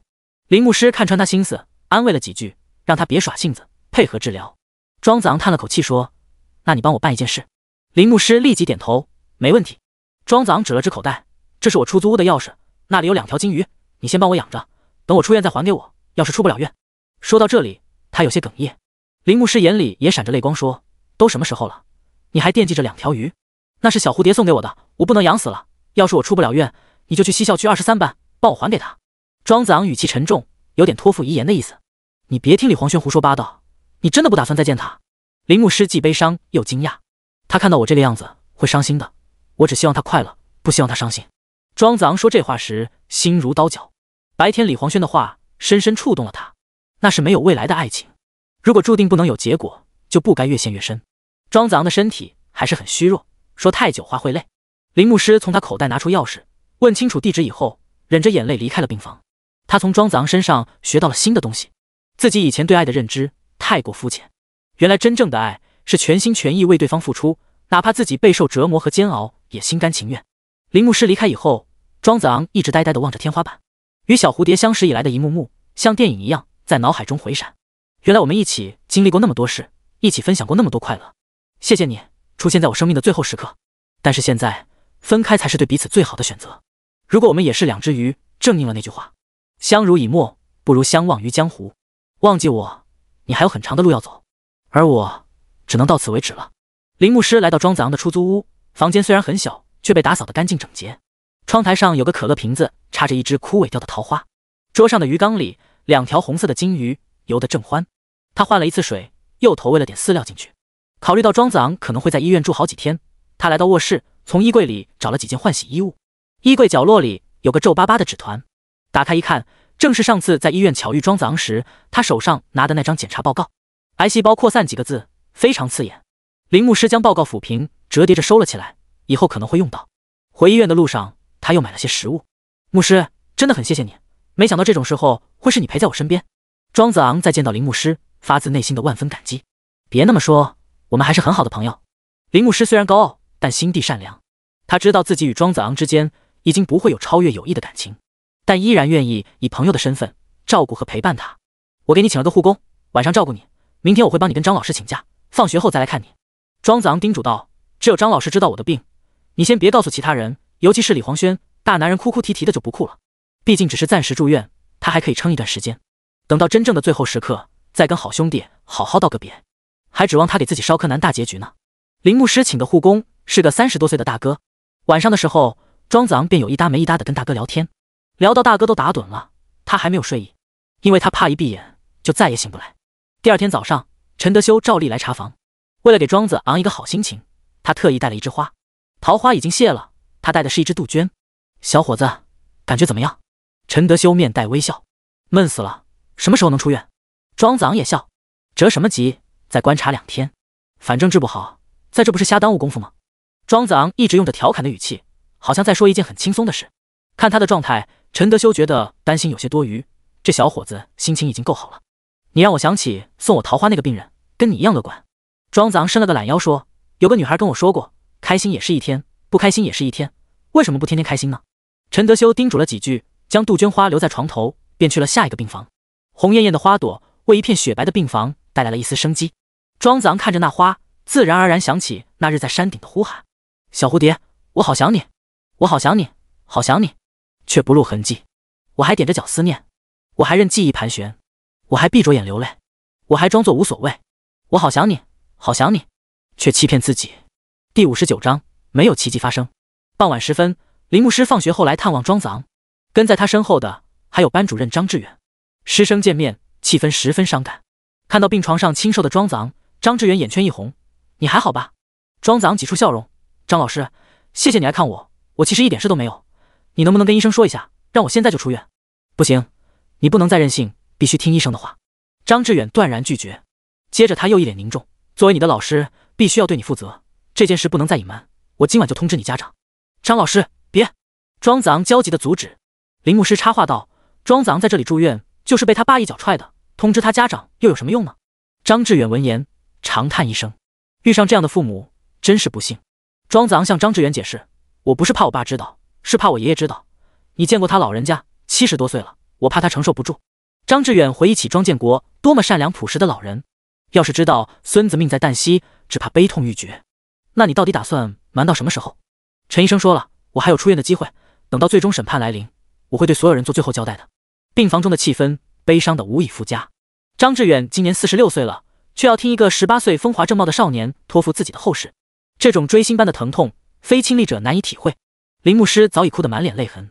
张志远离开之前，拉着庄子昂的手叮嘱，一定要配合医生治疗，要相信会有奇迹，无论什么时候都不许放弃。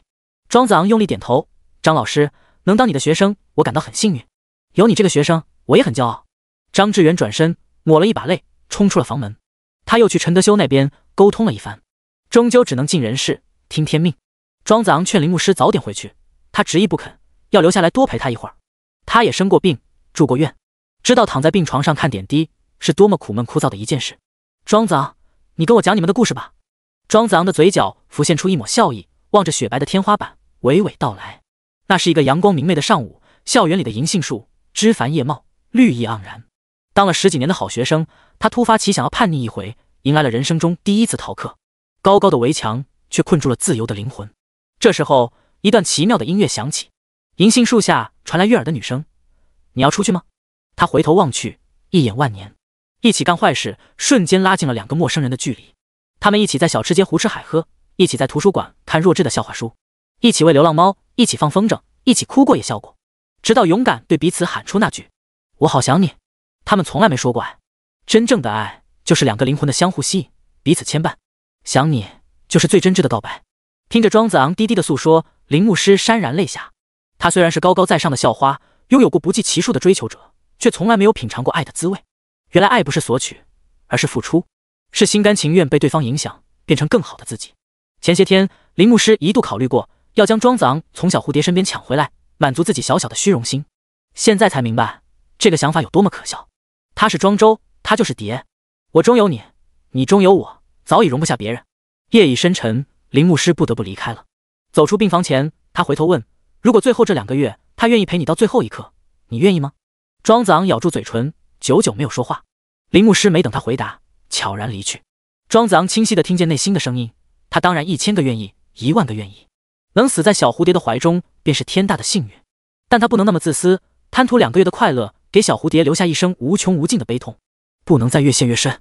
在病床上，庄子昂又躺了3天，绝大多数时间都只能靠刷手机打发时间。他以极大的毅力克制了联系小蝴蝶的冲动，内心却又隐隐期待，手指常常不自觉地点开信息，最后又失望地关闭页面。小蝴蝶也很默契地没有联系他。这种矛盾纠结的心理状态让庄子昂备受折磨，随时处于崩溃的边缘。他很想不顾一切，拔掉身上的针管，逃离这个地方。只要不躺在病床上等死，去哪里都好。住院期间，李黄轩倒是打过电话，问庄子昂为什么没去上课。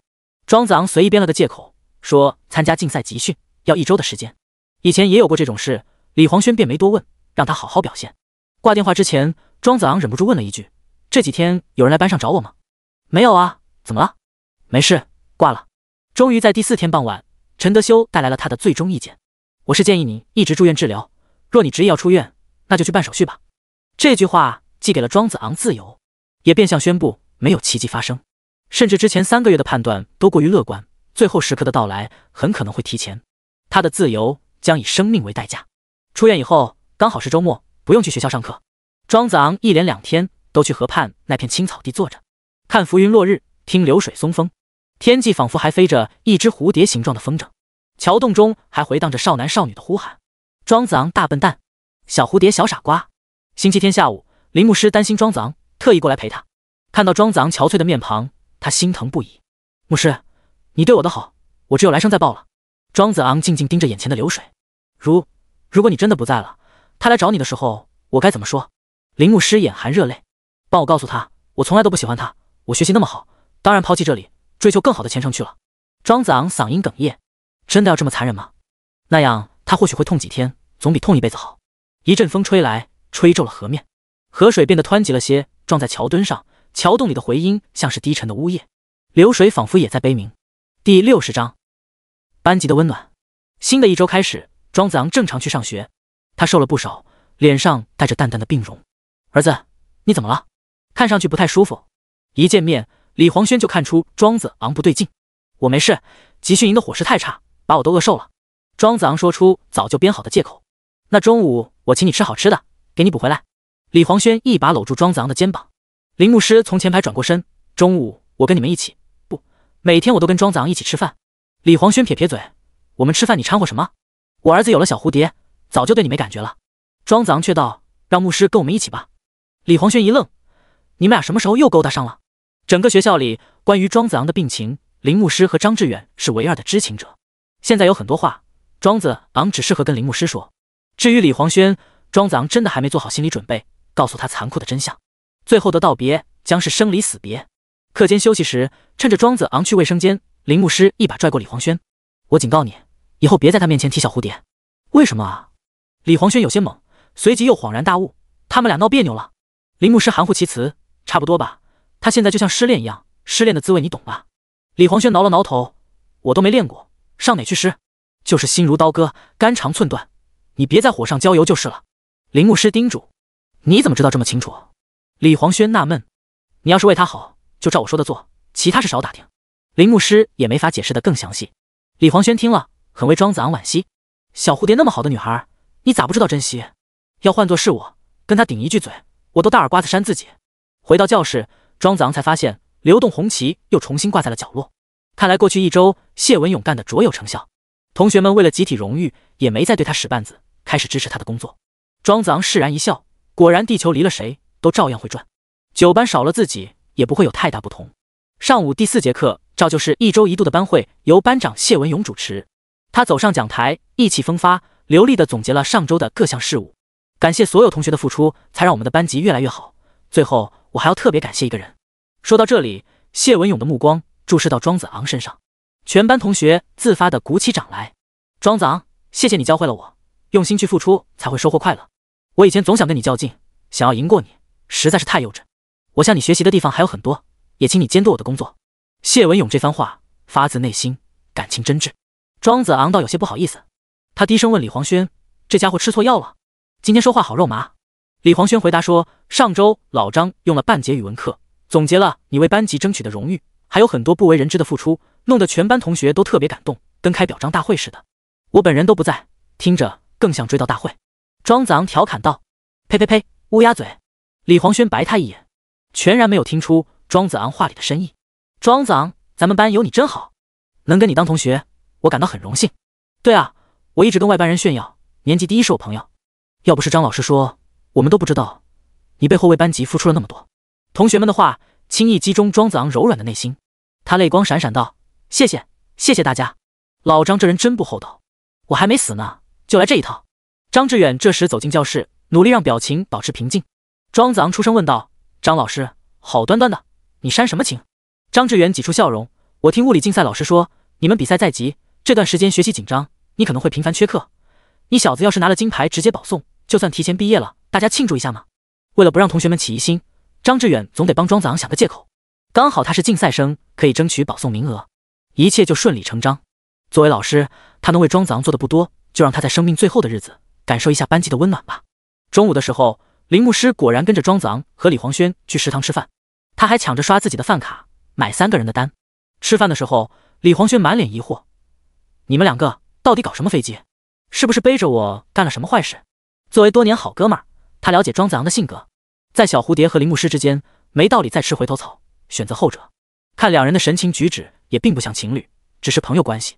林牧师主动向李黄轩示好：“我知道自己以前有些任性，但现在我知道错了，你应该不会拒绝跟校花做朋友吧？”人家女生都这么低声下气了，李黄轩也不好意思斤斤计较，他只得憨笑道：“我以前说话也有些冲，你别放在心上。”看到2人握手言和，庄子昂露出欣慰的笑。接下来的几天，生活都平静的没有一丝波澜。李黄轩大大咧咧，没心没肺，没发现有什么异样。只有林牧师知道，庄子昂的强颜欢笑下藏着的那一抹悲凉。他经常站在教室走廊，看着篮球场西北角的银杏树，从食堂回来，也会在开满风信子和紫藤花的花坛边驻足良久。甚至有2、3次，他走到了通往西校区的阶梯前，又忍痛转身，落寞的回来。那个人从来没有在他心中消失。原本以为这一周就会这样平静的度过，直到星期五的中午，庄子昂和李黄轩、林牧师走出教室，从2楼下来。庄子昂习惯性的扫了一眼风信子，整个人如遭雷击，僵在了原地。花坛上坐着让他魂牵梦萦的女孩，一尘不染的白衬衫，海水一样的湛蓝百褶裙，孤麝仙子一般纯洁无瑕。大笨蛋，我回来了！重逢来得猝不及防。第61章，我恨你一辈子。这些日子，庄子昂想象过成百上千次再见到小蝴蝶的场景，当想象变成现实，他却是那样的不知所措。病入膏肓的自己已经没有资格说出那句我好想你。大笨蛋，你过来啊！苏雨薇深情凝望着庄子昂，双目中蓄满泪。庄子昂却站在原地一动不动，他紧咬牙关，强忍泪水，克制着胸中汹涌的情绪，一遍又一遍地告诫自己，靠近他只会伤害他。苏雨薇见庄子昂无动于衷，只好主动迈开脚步，一步步向他走来。庄子昂怔怔地望着他，将下唇咬出了血痕。这些天你过得好不好？你为什么变得这么瘦？小蝴蝶的泪水从脸颊滑落，坠在地上，溅起无声的水花。庄子昂仿佛看到自己的心也坠在地上，摔得粉碎。他的双眼渐渐变得赤红，突然歇斯底里的大喊：“你不是走了吗？还回来干什么？”小蝴蝶吓得娇躯一颤，止住了脚步，泪水犹如断线的珠子簌簌而落。认识这么久，他第一次用这种语气跟他说话。然而庄子昂的爆发远远不止于此。你知道你这次消失了多久吗？整整12天。想来就来，想走就走，在你心里到底把我当什么人？你既然喜欢玩失踪，那就玩彻底一点，我不想再见到你了。别说小蝴蝶，旁边的李黄轩和林牧师都被吓了一大跳。他们印象中的庄子昂一向温文尔雅，现在却像个疯子。儿子，你在胡说八道什么？李黄轩使劲推了庄子昂一把，他又连忙安慰苏雨薇，小蝴蝶，他可能见到你有点激动，说话大声了一点，这些天他一直很想你的。林牧师红着眼眶没有说话，只有他知道庄子昂在干什么。他对小蝴蝶说的每一个字都犹如一把刀子割在他自己的心上。苏雨薇走上前来，轻轻拉住庄子昂的手晃了晃，带着哭声道：大笨蛋，对不起，这些天我一直好想你，每天都想来看你。够了。庄子昂狠心一把甩开小蝴蝶的手，消失那么久，现在又回来假惺惺道个歉，有意思吗？跟你在一起我心好累，不想再被你玩弄感情。我已经看穿你这些伎俩，所以请你别来烦我了。要多大的勇气才能对深爱的人说出这么铁石心肠的话？小蝴蝶万万没想到，自己心心念念了10多天的大笨蛋，在见面时变得如此陌生。李黄轩一把抓住庄子昂的衣领大骂：你特么中邪了，到底发什么神经？林牧师的眼泪也终于忍不住了，他宁愿自己也像李黄轩一样毫不知情，因为他稍稍带入一下庄子昂的处境，就会感觉心如刀割。小蝴蝶泪流满面，从背包拿出一个保鲜盒：我知道错了，你原谅我好不好？我真的很想你，只是有迫不得已的原因。我给你做了青团，你吃一口就吃一小口好不好？楚楚可怜的表情，抽抽噎噎的语气，无论谁见了也不忍对他动怒。庄子昂内心涌起莫大的冲动，想要将他拥入怀中，百般疼爱，但事已至此，不能功亏一篑。他用力一挥手，将保鲜盒打翻，一个个玲珑碧绿的青团咕噜噜滚了一地，裹满了灰尘。小蝴蝶望着自己4个小时的心血被人如此糟蹋，心痛的无法呼吸。而这个人还是他思念了整整12天的人。说白了，咱们俩又没什么关系，顶多一起吃过几次饭，算个朋友而已。你千万不要误会，以为我对你有什么其他意思。众所周知，我一直喜欢牧师，现在我跟他已经在一起了。庄子昂说着话，自然而然地挽上了林牧师的手。不能再拖了，只能用最决绝的方式将小蝴蝶赶走，不然他怕自己心不够硬，演不下去。林牧师只能任由庄子昂拉着手，配合他的表演。李黄轩惊讶莫名：不是，你们俩什么时候在一起的？小蝴蝶哭成了泪人，他怔怔地看着林牧师：真的吗？林牧师不敢看他的眼睛，只能将目光移向别处，狠心道：没错，我可不希望我的男朋友还跟别的女生不清不楚。说这话时，他心里恨死了庄子昂。你为什么要让我当这种恶人？大笨蛋，我恨你一辈子，我永远不想再见到你。小蝴蝶绝望地看了庄子昂最后一眼，决然转身，踉跄着向校门外跑去。他身后的麻花辫上还绑着那条据说能带来好运的红绳，红色的蝴蝶结在庄子昂的眼帘翩翩舞动，视线变得模糊，直到那背影完全消失，他忽然犹如被抽干了全身力量，重重摔倒在地。李黄轩和林牧师吓得连忙去扶，庄子昂推开他们的手，趴在地上，巨大的悲伤再也无法控制，嚎啕大哭起来。小蝴蝶，小蝴蝶！他慢慢地往前爬去，将那一个个裹满灰尘的青团小心翼翼捡起来，放进保鲜盒里，然后将整个盒子抱在怀里，哭到声嘶力竭。林牧师，这到底怎么回事？你们到底在干什么？李黄轩厉声质问。别问我，让他自己跟你解释吧。林牧师也梨花带雨，女孩子本就心软，却亲眼见证这样的悲剧，太虐心了。他不敢去回忆小蝴蝶最后那个绝望的眼神。李黄轩一把将庄子昂拽起来：你为什么要这么做？庄子昂悲不可抑，痛彻心扉，忽然喉头一甜，喷出一口鲜血来，溅得李黄轩满身都是。李黄轩吓得六神无主。庄子昂，你怎么了？我送你去医务室。林牧师赶紧上前帮忙将庄子昂扶住，对李黄轩大喊：医务室不行，送他去医院，快点！李黄轩将庄子昂背在背上，冲出校门，拦下一辆出租车，司机一脚油门，载着他们向医院飞驰而去。林牧师，都这种时候了，你还要向我隐瞒吗？出租车上，李黄轩失去理智般大吼。林牧师带着哭腔：别问我，我答应过他，不能告诉任何人。儿子，你别吵，我有点累，先睡一觉，等我睡醒以后，全都告诉你。庄子昂虚弱的嗓音断断续续的响起，悲伤如河水蔓延。第62章，最后的温柔。庄子昂再次睁开眼睛，已经是星期六中午，他昏迷了整整一夜，空气中是难闻的药水味，身上插着几根莫名其妙的管子。第一眼看到的是李黄轩一脸担忧的表情。儿子，你终于醒了，你特么的吓死老子了。儿子，你放心，爸爸遗言都还没向你交代，不会那么早死的。庄子昂用力挤出一丝微笑。李黄轩头发乱糟糟的，双目布满血丝，他在病床前守了整整一夜，片刻未曾合眼，心中藏着千言万语，想要向庄子昂问个明白，但此刻却如鲠在喉，问不出来，因为他害怕听到自己猜想的那个答案。这时病房门打开，林牧师走了进来，手中提着个保温桶。他昨晚跟李黄轩说好，中午过来换班。庄子昂，你怎么样？还好，暂时死不了。庄子昂忽然觉得自己的人生也没有那么糟糕，走到生命的尽头，至少还有友情。李黄轩深吸一口气，然后道：儿子，你说吧，爸爸准备好了，无论你说什么，我都承受得住。庄子昂平静地说：我快要死了，应该只剩1个多月。李黄轩的眼泪瞬间如泉水涌出，虽然他早已猜到这个回答，但总还抱着一丝丝侥幸，以为现实不至于那么残酷。听到庄子昂亲口说出来，最后的幻想也破灭了。王八蛋，你为什么要瞒着我？为什么要现在才说？李黄轩泪流满面的质问。我就是不想看到你这样大男人哭哭啼啼的像什么样子。庄子昂苦笑道。李黄轩的反应果然跟他想象的一模一样，哭唧唧的，一点也不潇洒。不可能，一定是误诊，咱们再去复查。我要跟你当一辈子兄弟，你特么的丢下老子算什么兄弟？老子还要给你当伴郎呢，看你把小蝴蝶娶回家。李黄轩悲痛至极，语无伦次。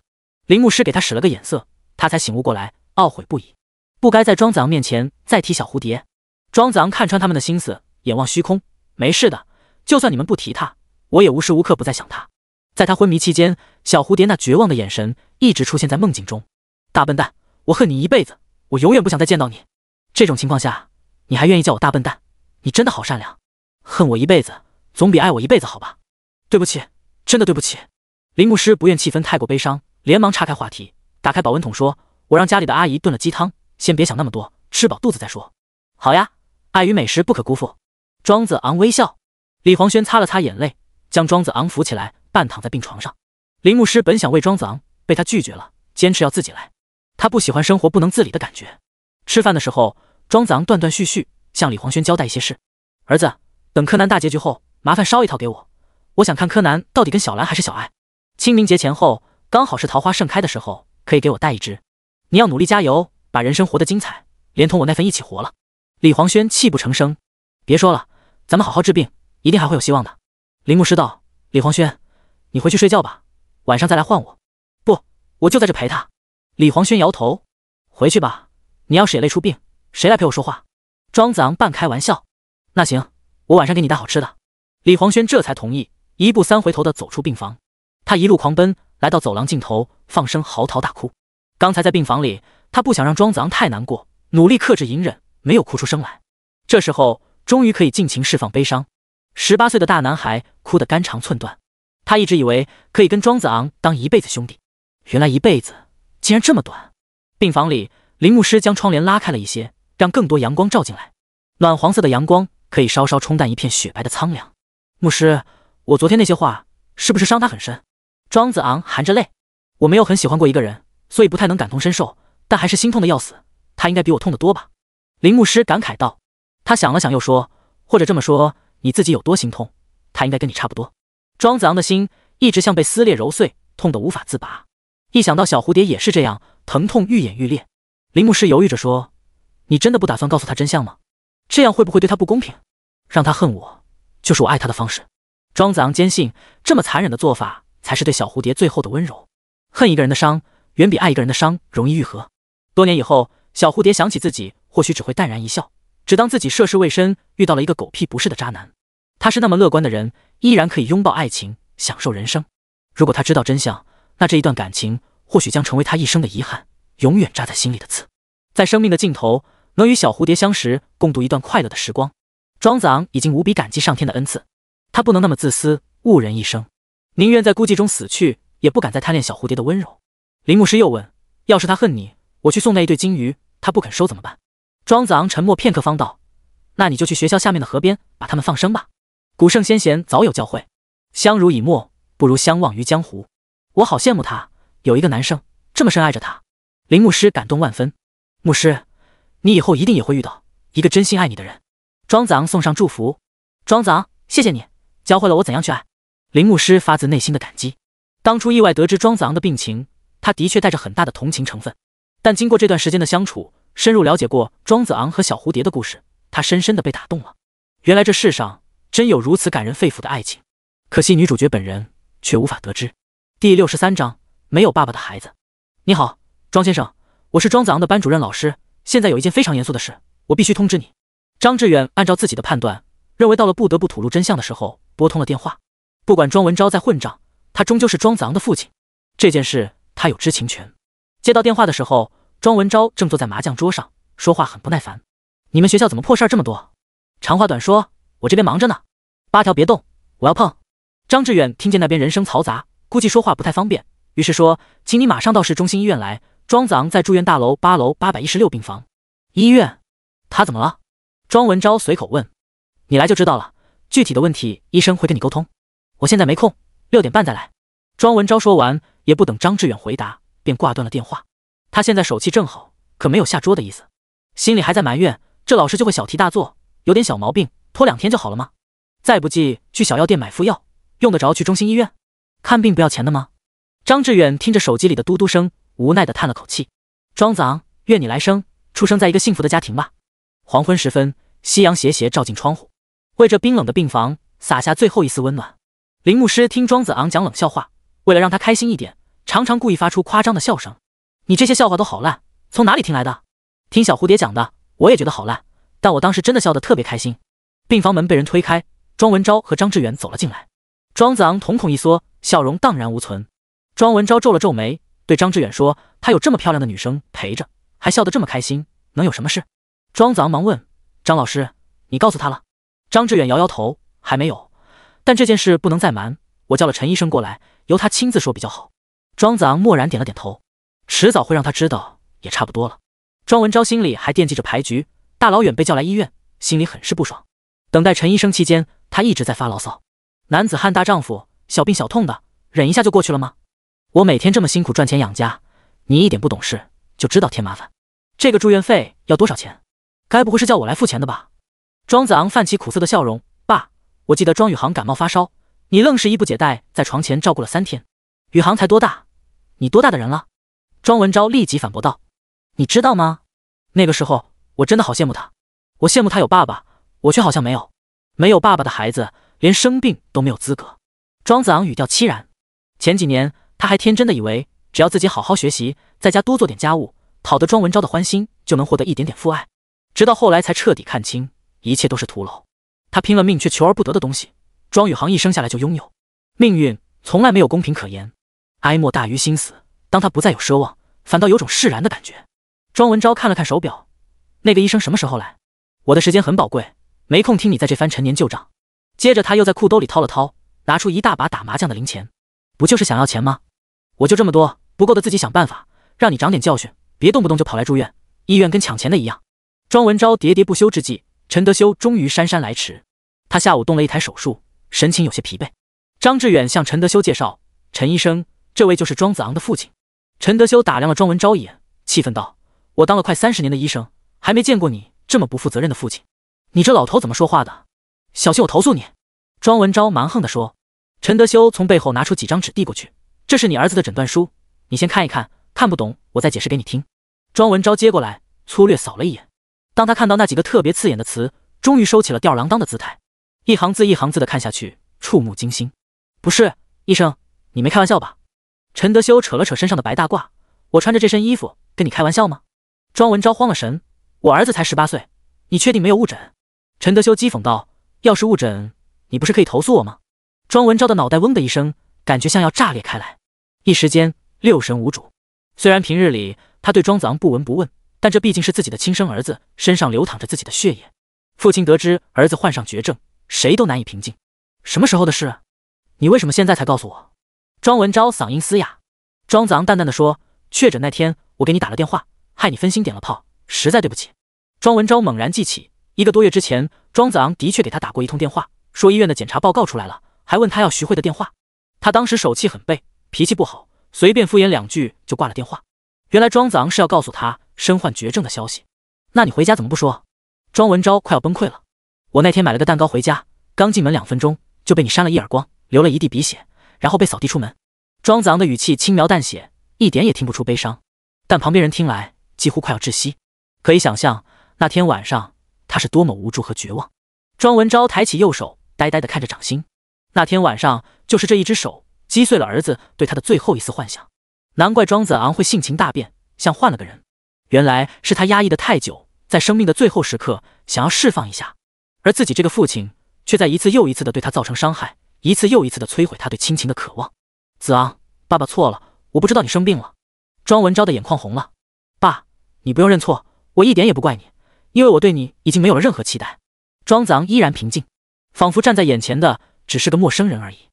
第64章，神仙难救。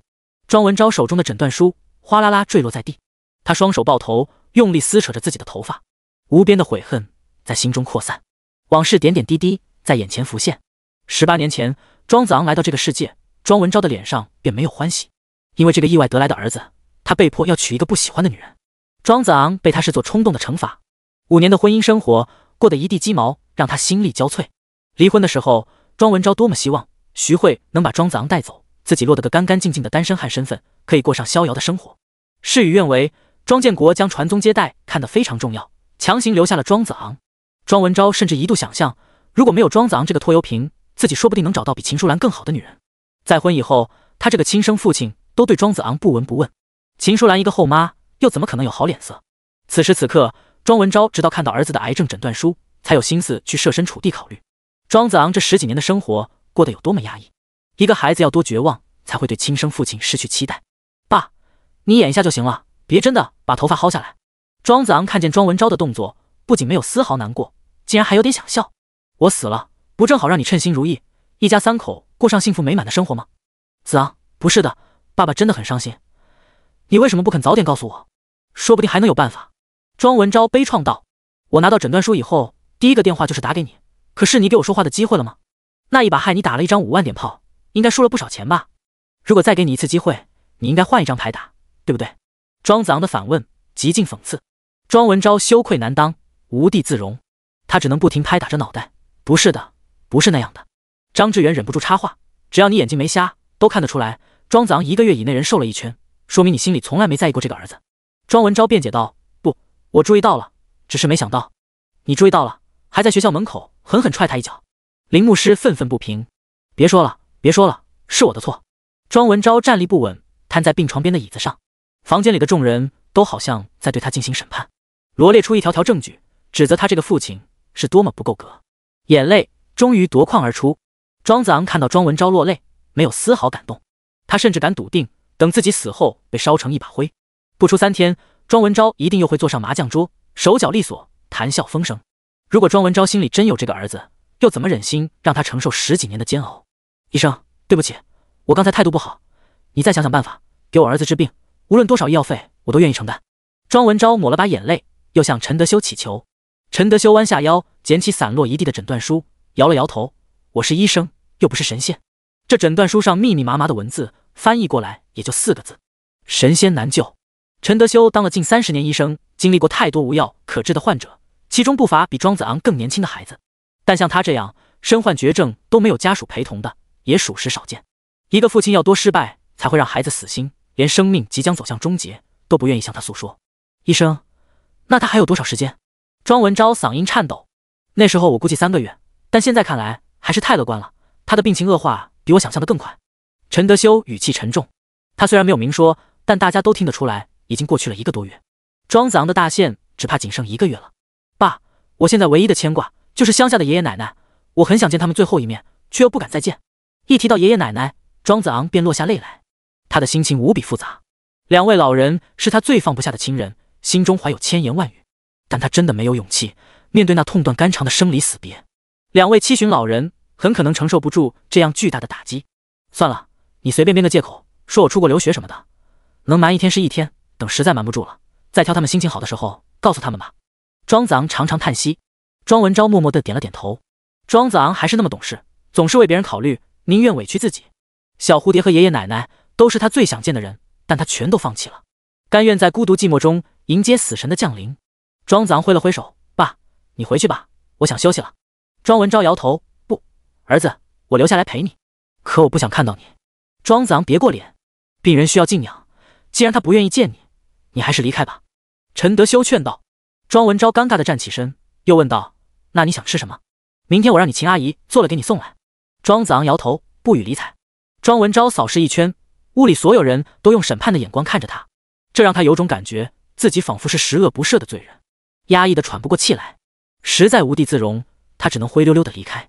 触碰到门把手的那一刻，又听到庄子昂淡漠的声音：“死亡对我也算一种解脱，因为终于不用再做你的儿子。”庄文昭用力一拧把手，逃出了病房，眼泪奔涌而出。这一句话击垮了他最后的心理防线，原来自己竟然是如此失败的父亲。浑浑噩噩回到家中，庄文昭犹如一具行尸走肉。秦淑兰见状问道：“怎么了？”眼睛又红又肿。庄文昭喃喃道：“我去见了子昂，他生病住院了。”“爸，你怎么又去见那个窝囊废？让他死在外面不好吗？”庄宇航脱口而出。庄文昭闻言脸色巨变，双眼迸射出骇人的光芒。庄宇航吓得身子一缩，惊慌道：“爸，你怎么了？”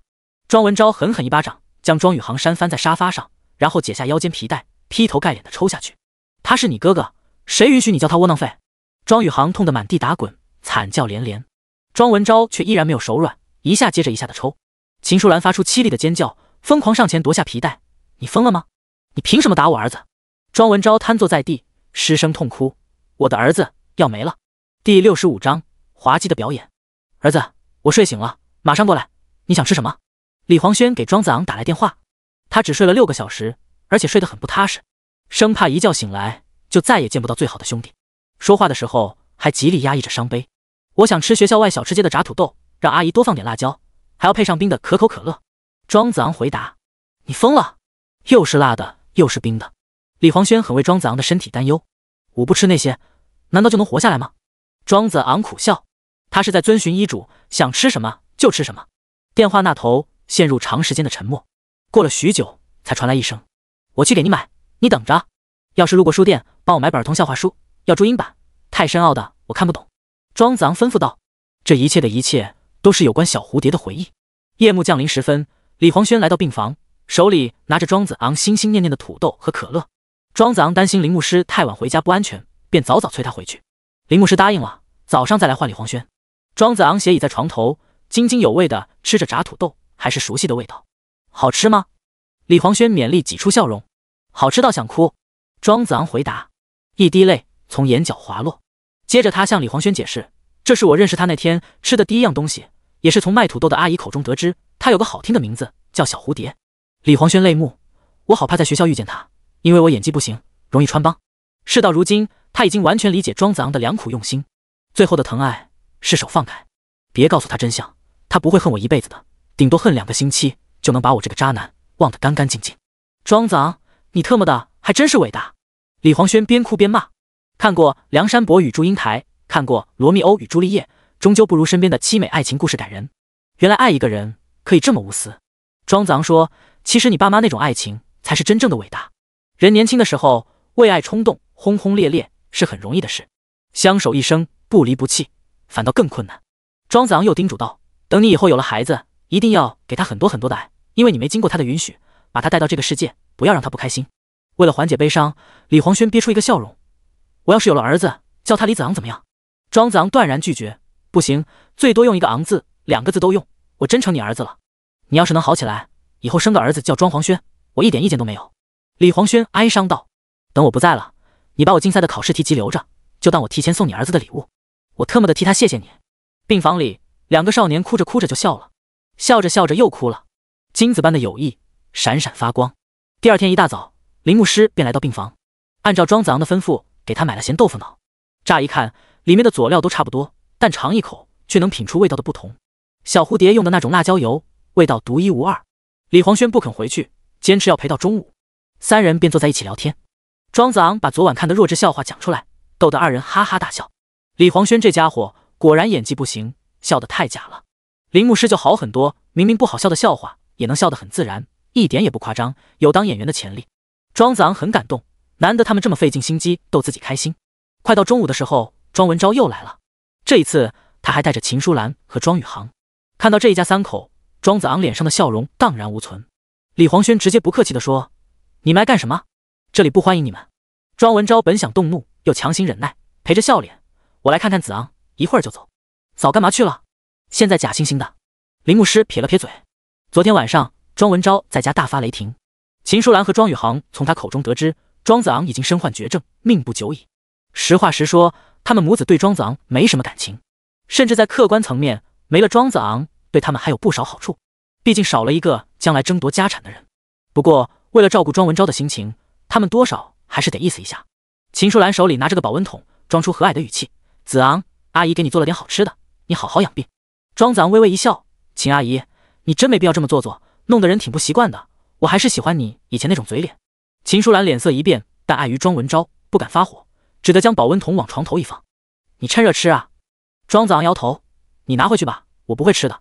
说白了，咱们俩并没有任何关系，你没必要这么刻意来讨好我。”秦淑兰狠狠瞪了庄文昭一眼，哼了一声，转过身去，不再言语。要不是看庄子昂是个病人，他早就暴跳如雷了。庄文昭一把拎过庄宇航，勒令道：“给你哥哥道歉。”庄宇航的脸上还带着淤青，显然昨天晚上那通皮带挨得不轻。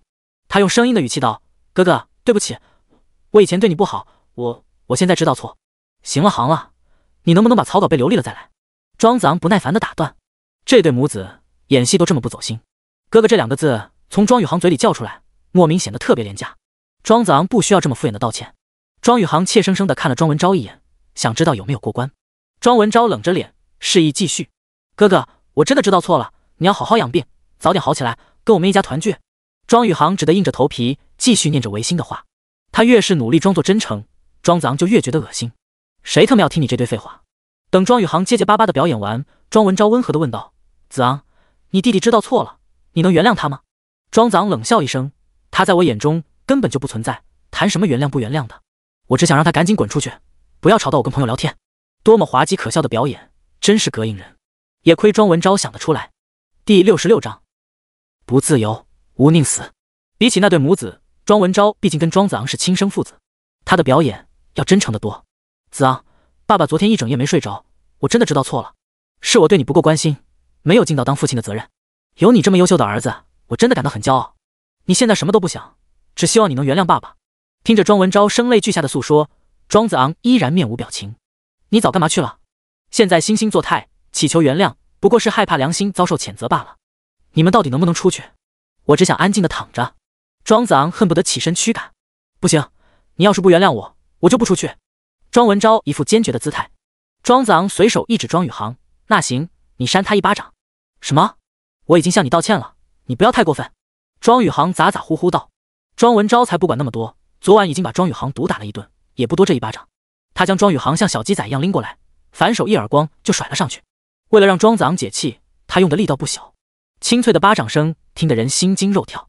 庄宇航哇的一声大哭出来，脸颊上浮现出清晰的手指印。秦淑兰连忙扑上来，一把将儿子抱住，看向庄子昂的目光充满了怨毒。庄子昂却被这荒诞的场景逗得哈哈大笑，差点笑岔了气。真难为这一家三口，大老远来表演马戏，赶紧带他出去，我听他哭得心烦。庄子昂挥了挥手，秦淑兰连忙将庄宇航抱出去，生怕庄子昂再提什么过分的要求。宝贝儿子脸上的巴掌印让他心疼不已。庄子昂看向庄文昭：“爸，我死了以后，你把我的骨灰先随便找个地方安置，等告诉爷爷奶奶以后，再带回南华村的山上埋了。我想年年都能看到杜鹃花。”庄文昭眼泪横流：“好，我一定办到。那你也走吧，到时候我会让李黄轩通知你。”庄子昂别过脸去：“最后这点时间，你都不愿意爸爸陪你吗？”“不愿意。”庄子昂毫不犹豫的回答，让庄文昭最后一点希望也幻灭了。他张了张嘴，终究没有再说话，悻悻地退出了病房。无论做什么都是徒劳了，他不可能获得庄子昂的原谅。病房里一下子清静了许多。庄子昂对李黄轩说：“儿子，你去帮我办出院手续，一直躺在这里跟死人没区别。”李黄轩担忧道：“要不你再观察2天？”庄子昂固执地说：“不自由，无宁死。明天就是星期一了，李黄轩和林牧师都要上学，白天那么长，连个说话的人都没有，想想都令他窒息。”李黄轩同林牧师交换了个眼神，终于点头同意。“那行，一会儿带你出去吃好吃的。”庄子昂一指床头的保温桶：“帮我把这玩意儿扔了。”李黄轩拿着出门，啪的一声扔进了楼道拐角处的垃圾桶里。没人需要这种虚伪的关怀。出院以后，3人去了学校外小吃街吃烤肉。庄子昂要了2瓶啤酒。“儿子，咱们还是收敛一点，酒就别喝了吧。”李黄轩用商量的口吻道。“记得上次我跟你说，女生的嘴巴是啤酒味吗？”庄子昂说。“什么啤酒味？”林牧师好奇。庄子昂带着笑将自己初吻被夺走的事说了出来。李黄轩和林牧师听了，一开始觉得有些好笑，细细一品又有些好哭。原来他无时无刻不念着小蝴蝶，却宁愿自己痛死，也不肯再去见他一面。庄子昂酒量很差，故意把自己灌醉，醉了以后就可以在梦里见他。庄周梦蝶。星期一，庄子昂还是去了学校。他害怕孤独，喜欢跟同学们待在一起，遇上不喜欢的课就直接翘掉，躺在花坛边晒太阳，闻着风信子的花香，看着远处的银杏树叶偶尔被风吹下来2片，幻化成蝶。邓海军正在准备物理竞赛，经常拿着题来找庄子昂讨论。这家伙脑袋是真的少根筋。庄子昂明显形容消瘦，他却一点没察觉，满脑子都是深奥难懂的物理知识，总能提出些古古怪怪的问题。不过庄子昂很了解邓海军，一点也不会怀疑他们的友谊，反倒还很喜欢跟他在一起，至少他把自己看成正常人。时光荏苒，花开花落，同学们都盼望着快点毕业，早点长大，只有庄子昂在迎接末日的审判。我曾捡到一束光，日落时把它还给太阳。转眼到了星期三，早上第一节便是讨厌的数学课。庄子昂躺在花坛上补觉，朦朦胧胧之间闻到一阵少女特有的幽香。小蝴蝶！他猛然睁开眼，看到的却是林牧师，随即又假装淡定地闭上眼。林牧师在他身旁坐下，叹息道：既然那么想他，不如我陪你去西校区走一趟，万一能看到呢？看一眼又能怎么样？庄子昂语调悲切。这几天我一直在想，你这么委屈自己，固然是为了他好，可你有没有考虑过他的感受？林牧师说。他的感受？庄子昂不解。如果是我爱的人，生命只剩下1个月，我一定会奋不顾身，日日夜夜陪伴在他身边，在最后的日子里给他所有的爱。林牧师鼓起勇气说出心底的想法。说着说着，他的眼泪又下来了。庄子昂，我不希望你带着遗憾离开。不，你别说了，我不想听。庄子昂的心中无比矛盾纠结，他太渴望见到小蝴蝶，生怕林牧师再说下去，自己会意志动摇。林牧师回去教室，端来那个圆形的玻璃鱼缸，里面的2条金鱼依旧无忧无虑地游动。我想好了，现在就去把这2条鱼还给他。如果他已经不在乎，我就帮你瞒一辈子；如果他还爱着你，就应该告诉他真相。庄子昂慌乱道：不行，你别乱来，我先试探一下他的态度，总行吧？林牧师打定了主意，他想，如果自己是小蝴蝶，也不愿意被瞒一辈子。别，牧师，你回来。林牧师置若罔闻，端着鱼缸，毅然走上了通往西校区的阶梯。庄子昂如今身体虚弱，根本追不上他，他心乱如麻。小蝴蝶，你还会爱着我吗？第67章，不是学妹，而是学姐。课间10分钟是不够去西校区走个来回的。林牧师宁愿翘掉1节课，也要去帮庄子昂问个明白。他真的不想庄子昂带着遗憾离开。庄子昂怀着忐忑的心情，呆呆地坐在花坛边，双目一直盯着那道阶梯。大约过了20分钟，林牧师才终于回来，他的手上依然拖着那个鱼缸。庄子昂迎上去，他一定恨死我了，不肯接受是吗？林牧师却摇了摇头，脸上写满了问号。到底怎么了？你见到他了吗？庄子昂焦躁地追问。我去了23班，他们告诉我，班上并没有一个叫苏雨薇的学生。林牧师回答。庄子昂闻言，惊愕地瞪大了双眼。这怎么可能？上次李俊南老师专门过来，自称是小蝴蝶的班主任，跟庄子昂在天台上聊了很久，他的签名也跟小蝴蝶的请假条上一模一样。23班怎么可能没有苏雨薇？一定有什么地方搞错了。庄子昂抬足迈上阶梯，他要亲自去西校区走一趟，一种强烈的不安在心头萦绕。林牧师端着鱼缸快步追了上去。等等我。他们也在西校区上过学，熟门熟路的来到教学楼，沿着楼梯一路爬上去，顺利的在5楼的尽头找到了挂着23班牌子的教室。我刚才就是来的这里。林牧师一指教室门。这时候刚好下课，三三两两的学生在走廊上打闹。庄子昂随便找了一位女生，你好，帮我叫一下你们班的苏雨薇。那女生一脸茫然，我们班没有叫这个名字的。庄子昂惊讶地看了林牧师一眼。林牧师耸了耸肩，跟你说了，你还不信？庄子昂又换了位男生问，得到的还是相同答案。23班没有苏雨薇。你们班主任李老师在哪？我去问他。庄子昂想到李俊南。我们班主任姓王。那男生弱弱地说。庄子昂后退半步，差点站不稳。他感觉自己陷入一团迷雾，找不到出去的方向。你们年级有一位叫李俊南的老师吗？庄子昂处于崩溃的边缘。有啊，他是17班的班主任。男生回答。庄子昂长吁了一口气，要是再没有，他一定以为自己撞了邪。看来是小蝴蝶第一次对自己说了谎，把17班说成23班。两人沿着楼梯来到4楼。庄子昂在楼梯间止步，还是你去找他吧，我知道他平安就好。林牧师点了点头，端着鱼缸去找17班的教室。片刻过后，他再度一脸惊讶地回来，17班也没有叫苏雨薇的学生。庄子昂快要疯了，这到底是怎么回事？他冲到17班教室外，叫住一位学生，请问李俊南老师在哪？对方一指走廊尽头，李老师在办公室里。教室办公室的门是开着的，庄子昂3步2步走过去，一眼便看到了李俊南的背影。怀着激动的心情，他敲了敲门。李俊南回身认出庄子昂，微笑道：“庄同学，你怎么来西校区了？”庄子昂开门见山道：“我来找苏雨薇。”李俊南惊愕道：“你说什么？你找苏雨薇？”庄子昂提高嗓门：“你是他的班主任，我来这里找他，有什么奇怪的？”李俊南没有回答，怔怔地盯着庄子昂。庄子昂眼中充满期待，也写满了疑惑。办公室陷入短暂的沉默，空气好似凝固了一般。良久，李俊南方道：“我是苏雨薇的班主任，不错，但他是我去年的学生。”去年的学生？庄子昂没太听懂这意思。去年我在东校区将苏雨薇那一届学生带毕业，今年当然就该回西校区教新生了。李俊南觉得这解释有些多余，所有老师都这样，3年一届，一直循环。但这样一句稀松平常的解释，在庄子昂听来却犹如晴空响雷，震得浑身发麻。李老师，你的意思是苏雨薇不是我的学妹，而是大我1届的学姐？李俊南点点头：“是啊。你难道不知道你去年教哪个班？”23班。震惊、彷徨、恐惧多种情绪一起涌来，庄子昂胸口一阵剧痛，向一旁跌倒。林牧师眼疾手快，连忙将他一把扶住。庄子昂的眼泪大滴大滴往下坠落。原来小蝴蝶一直说的实话，他就是23班的学生，但他比庄子昂高1届，那他应该毕业了才对。我为什么会遇见他？庄子昂感到一阵恐慌。你难道不是去年或前年认识他的吗？李俊南惊讶地问。我是1个月前认识他的。庄子昂喃喃回答。不可能。李俊南一下子站起身，目露仓皇。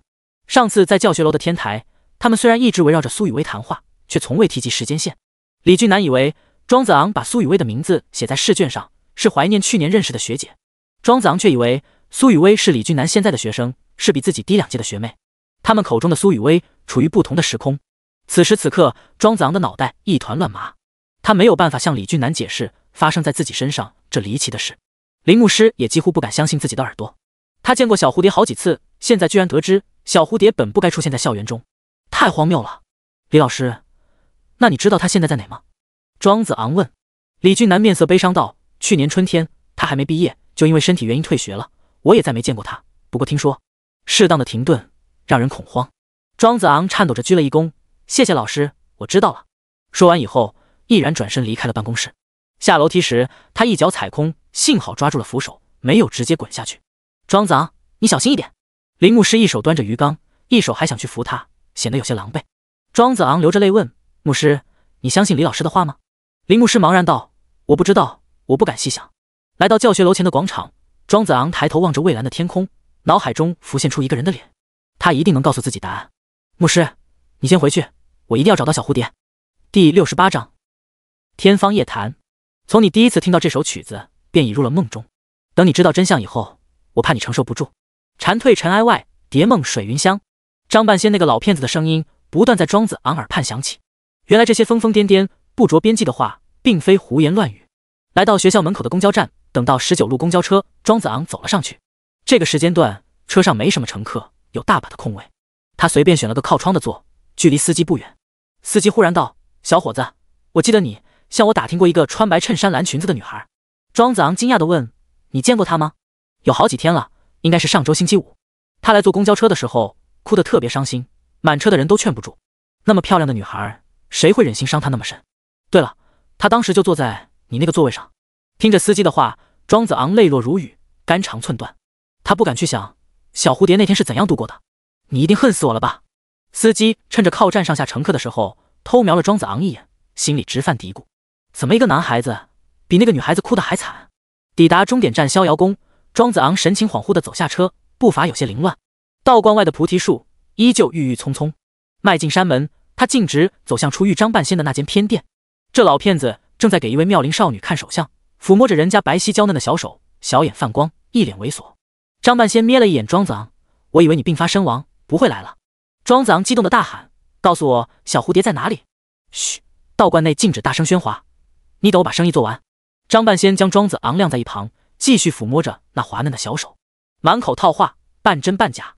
过了许久，那少女才付了钱，欢喜地去了。张半仙将钞票贴身收好，伸了个懒腰，才将目光转向庄子昂：你发现了？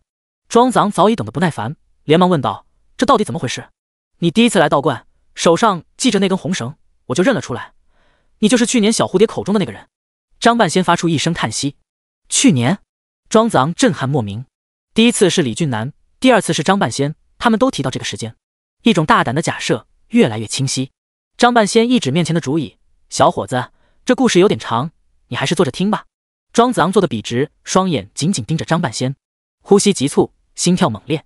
张半仙缓缓开口，将他所知道的真相娓娓道来。小蝴蝶出生的地方叫做秋水镇，距离逍遥宫大约5公里。自幼父母双亡，与奶奶相依为命，艰难度日。15岁那年，他的身体里被检查出了癌细胞。此后的3年，一直与药物相伴，花光了家中所有积蓄。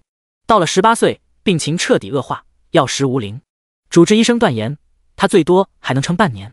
类似的话，上次在天台上，李俊南老师也向庄子昂说过，但他当时没说小蝴蝶的病已经这么严重。原来他也是濒死之人。去年春天，他来逍遥宫上香，向神明许下最后的愿望，就是再看一次下雪。可他已经等不到冬天。为了哄他开心，我告诉他道门中有首祭祀曲叫梦蝶，学会了就可以去梦境中看雪。那只是个传说，从来没人实现。我用陶笛给他吹了一次，就当给他一点念想。张半仙虽然平常看着不太正经，但此刻讲话却格外严肃，布满鱼尾纹的双眼微微有些泛红。庄子昂已经隐隐约约能猜到后面的事，这简直是天方夜谭。我只想给那孩子一点希望，故意骗他说只能听一次，如果听一次就能学会，说明他就是有缘人。张半仙有些哀伤。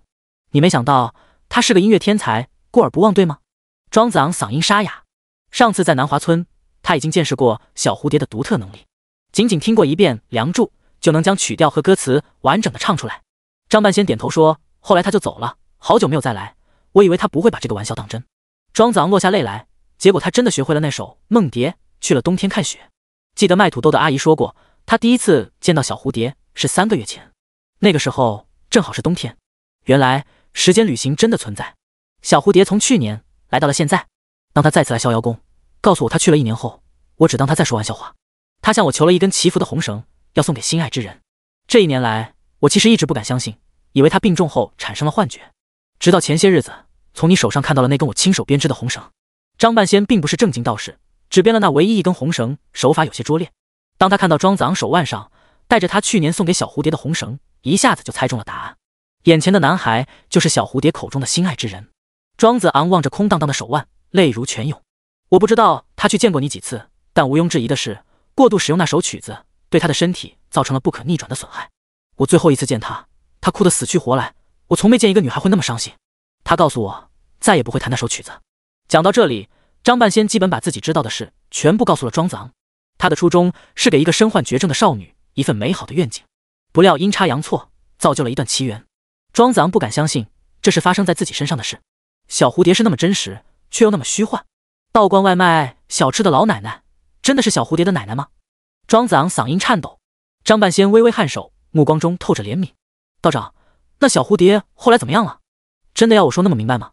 张半仙的回答破灭了庄子昂最后一丝幻想。他心痛的想要大喊，却张着嘴发不出一点声音，眼中的泪水早已干涸。第69章，只是当时已惘然。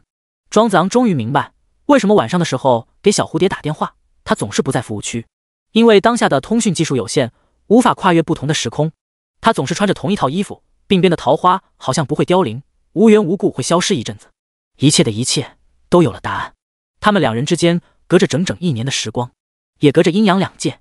上周星期五，小蝴蝶被彻底伤了心，回到自己的世界，向张半仙哭诉，再也不会弹那首梦蝶。这就意味着他再也不会出现。他已经在巨大的悲伤和绝望中走过了生命的终点，连解释的机会都没有了吗？庄子昂悔恨交加，悲痛欲绝，站起身来原地转圈，像个疯子一样。张半仙劝道，你冷静一点，现在无论你做什么都于事无补了。庄子昂扑到他面前，道长，你教我那首梦蝶，我是不是就能再见到他？你快点教我，快点教我。张半仙摇头，不可以的，我不知道他是怎样做到的，反正我一次也没成功过。而且回到过去和穿越未来是2件截然不同的事。我不管，你让我试一试好不好？没有意义的，你就算回到1年前，他也不认识你，你除了眼睁睁看着他去死，什么也做不了。张半仙深深叹息，他当初就告诉过庄子昂，第一次听见曲子就入了梦中，现在却不愿醒来。问世间情是何物，直教生死相许。庄子昂苦苦哀求，你教我好不好？我没有时间了，只想再见他一面。张半仙只好去店里找来一本泛黄的古籍，那便是梦蝶的曲谱，上面画着各种歪歪扭扭的符号，还有许多晦涩难懂的文言文。张半仙告诉庄子昂，这本书是他在三清殿捡到的，上面那些符号就是古代的记谱方式，至于文言文则是对曲谱的描述。庄周梦蝶，蝶梦庄周，他也只能看个一知半解，所以才跟小蝴蝶开玩笑说学会这支曲子就能去未来看雪。没有想到世间真有这么神奇的力量。张半仙拿出陶笛，对着谱子开始吹奏，来嗦嗦西哆西拉，嗦拉西西西西拉西拉嗦。2分钟后，他放下陶笛，你看我穿越了吗？庄子昂用力掐着大腿，多希望这只是一场梦。醒来以后，小蝴蝶就在眼前，可惜清晰的疼痛感却告诉他，这一切都是现实。这时候，又有2个中年女人结伴来找张半仙解签，其中一人手上拿着2枚青团，那碧绿的颜色非常熟悉。请问你们这青团是哪买的？庄子昂忍不住问。就外面苏奶奶那，她做的小吃都特别好吃。中年女人笑着回答。庄子昂悲切地问，你认识那位奶奶？她在我们秋水镇上很有名，年轻时是个大美人，手很巧的。不过她实在可怜，早早没了儿子儿媳，到老了连唯一的孙女也没了，这才不到1年就苍老憔悴成了这样。庄子昂没等对方说完话，便冲了出去。小蝴蝶说过，他的奶奶几乎没有白头发，也没有皱纹，双眼炯炯有神。现在变成这样，原来正是因为失去了孙女的巨大悲痛。摆摊卖小吃，也是因为给小蝴蝶治病，花光了家里所有积蓄，被迫艰难维持生计。庄子昂跑出山门，在马路边发现了那个佝偻着的背影，白发苍苍，骨瘦如柴，如同风中飘摇的烛火。奶奶，还有青团吗？庄子昂强忍悲痛，还剩最后一个。小伙子，你运气真好。苏奶奶露出一丝笑容，她目光浑浊，已记不得眼前的年轻人。庄子昂递过钱，接过苏奶奶递来的青团，他注视了许久，才放进嘴里，轻轻咬了一口。一股艾草的清香慢慢在舌尖绽开，内馅是豆沙，甜而不腻，味道果然一模一样。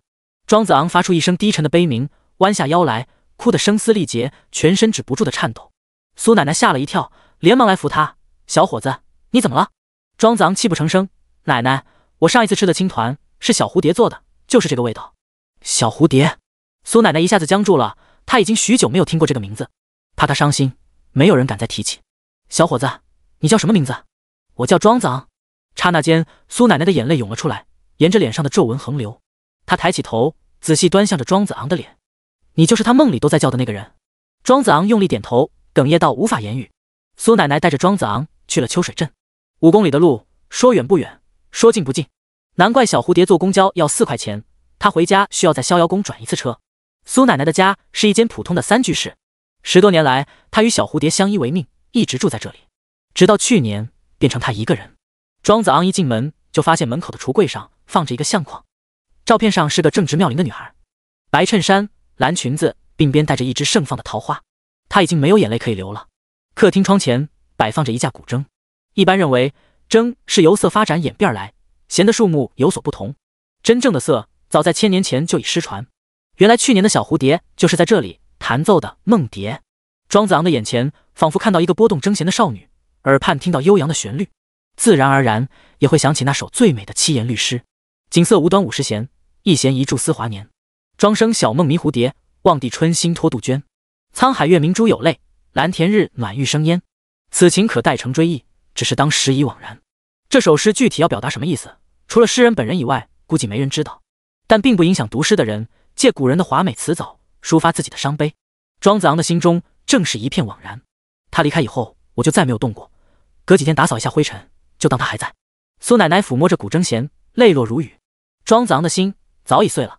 第70章梦蝶笔记。打开西边的卧室门，苏奶奶说这是她的房间。房间不大，只有10平米左右，放着床、衣柜、书桌几样简单的家具。床上的被褥整洁如新，却感觉不到一丝生气。庄子昂一进门便看见一旁的鞋柜上放着一双无比熟悉的白色帆布鞋，依然是一尘不染。我可以看一下衣柜里面吗？庄子昂小心翼翼地请求。苏奶奶点了点头，伸手打开了衣柜门。一件白色的衬衫和一条湛蓝色的百褶裙刹那间闯入眼帘，白的像云朵，蓝的像海水。明明几天前这些衣服还穿在小蝴蝶身上，现在你们却说她已经不在了。奶奶，她是什么时候走的？庄子昂忍痛询问。去年夏天，快到1年了吧？苏奶奶哽咽着回答。接着她拉开书桌的抽屉，拿出来一个笔记本递到庄子昂手里。我一开始不知道你的名字，因为他总是叫你大笨蛋。后来他走了以后，我才让隔壁的小姑娘念给我听，这里面写着他跟你的故事。庄子昂翻开扉页，看见一片黄色的银杏叶被做成了标本，当做书签使用。他们的故事也是以银杏开端。扉页上写着4个娟秀的字：梦蝶笔记，正是小蝴蝶的笔记，娟秀清雅。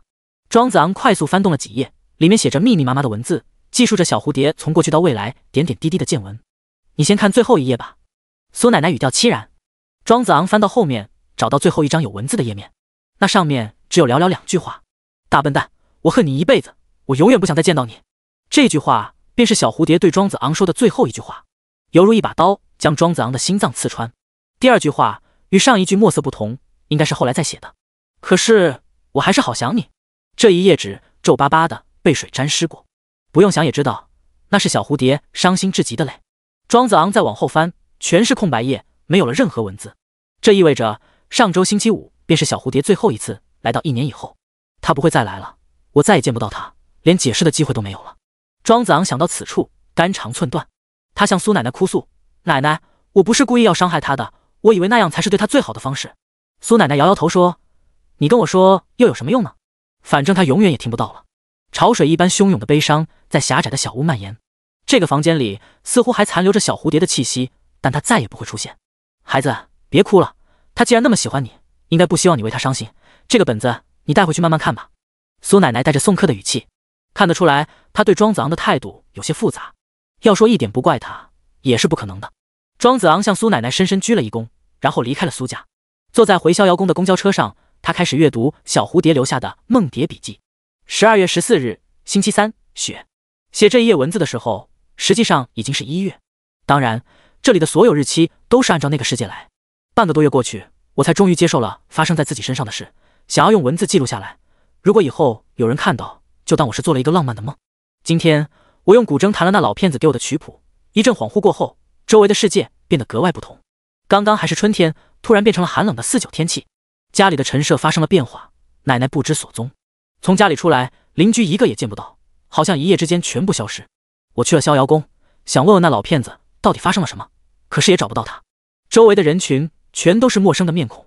当时我以为自己在做梦，那首神奇的曲子真的让我做了一个到冬天看雪的梦。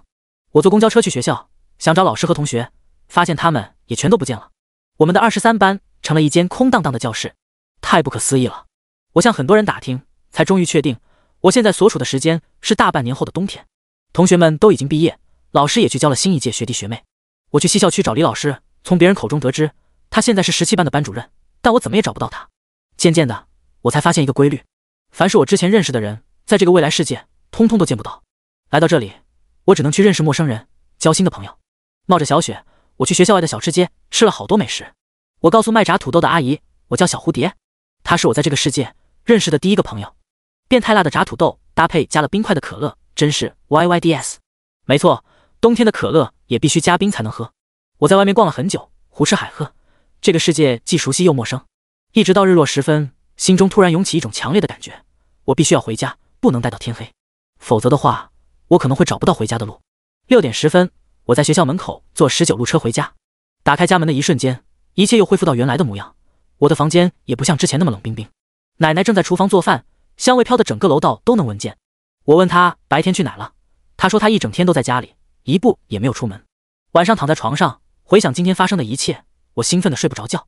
那老骗子这次没有骗我，原来人真的可以穿越时间。到冬天的时候，我应该已经不在了。好想看一看那时候的奶奶，好想知道她过得好不好。没有人陪伴，她一个人会不会孤单寂寞？可是我看不到她，也找不到她。那个未来的世界一真一幻，就像小蝴蝶做的梦一样。半夜的时候，我的病犯了，心口疼得厉害。我怕吵醒奶奶，害她担心，只能一直强忍着不发出声音。白天在未来世界的一幕幕在脑海中快速回闪。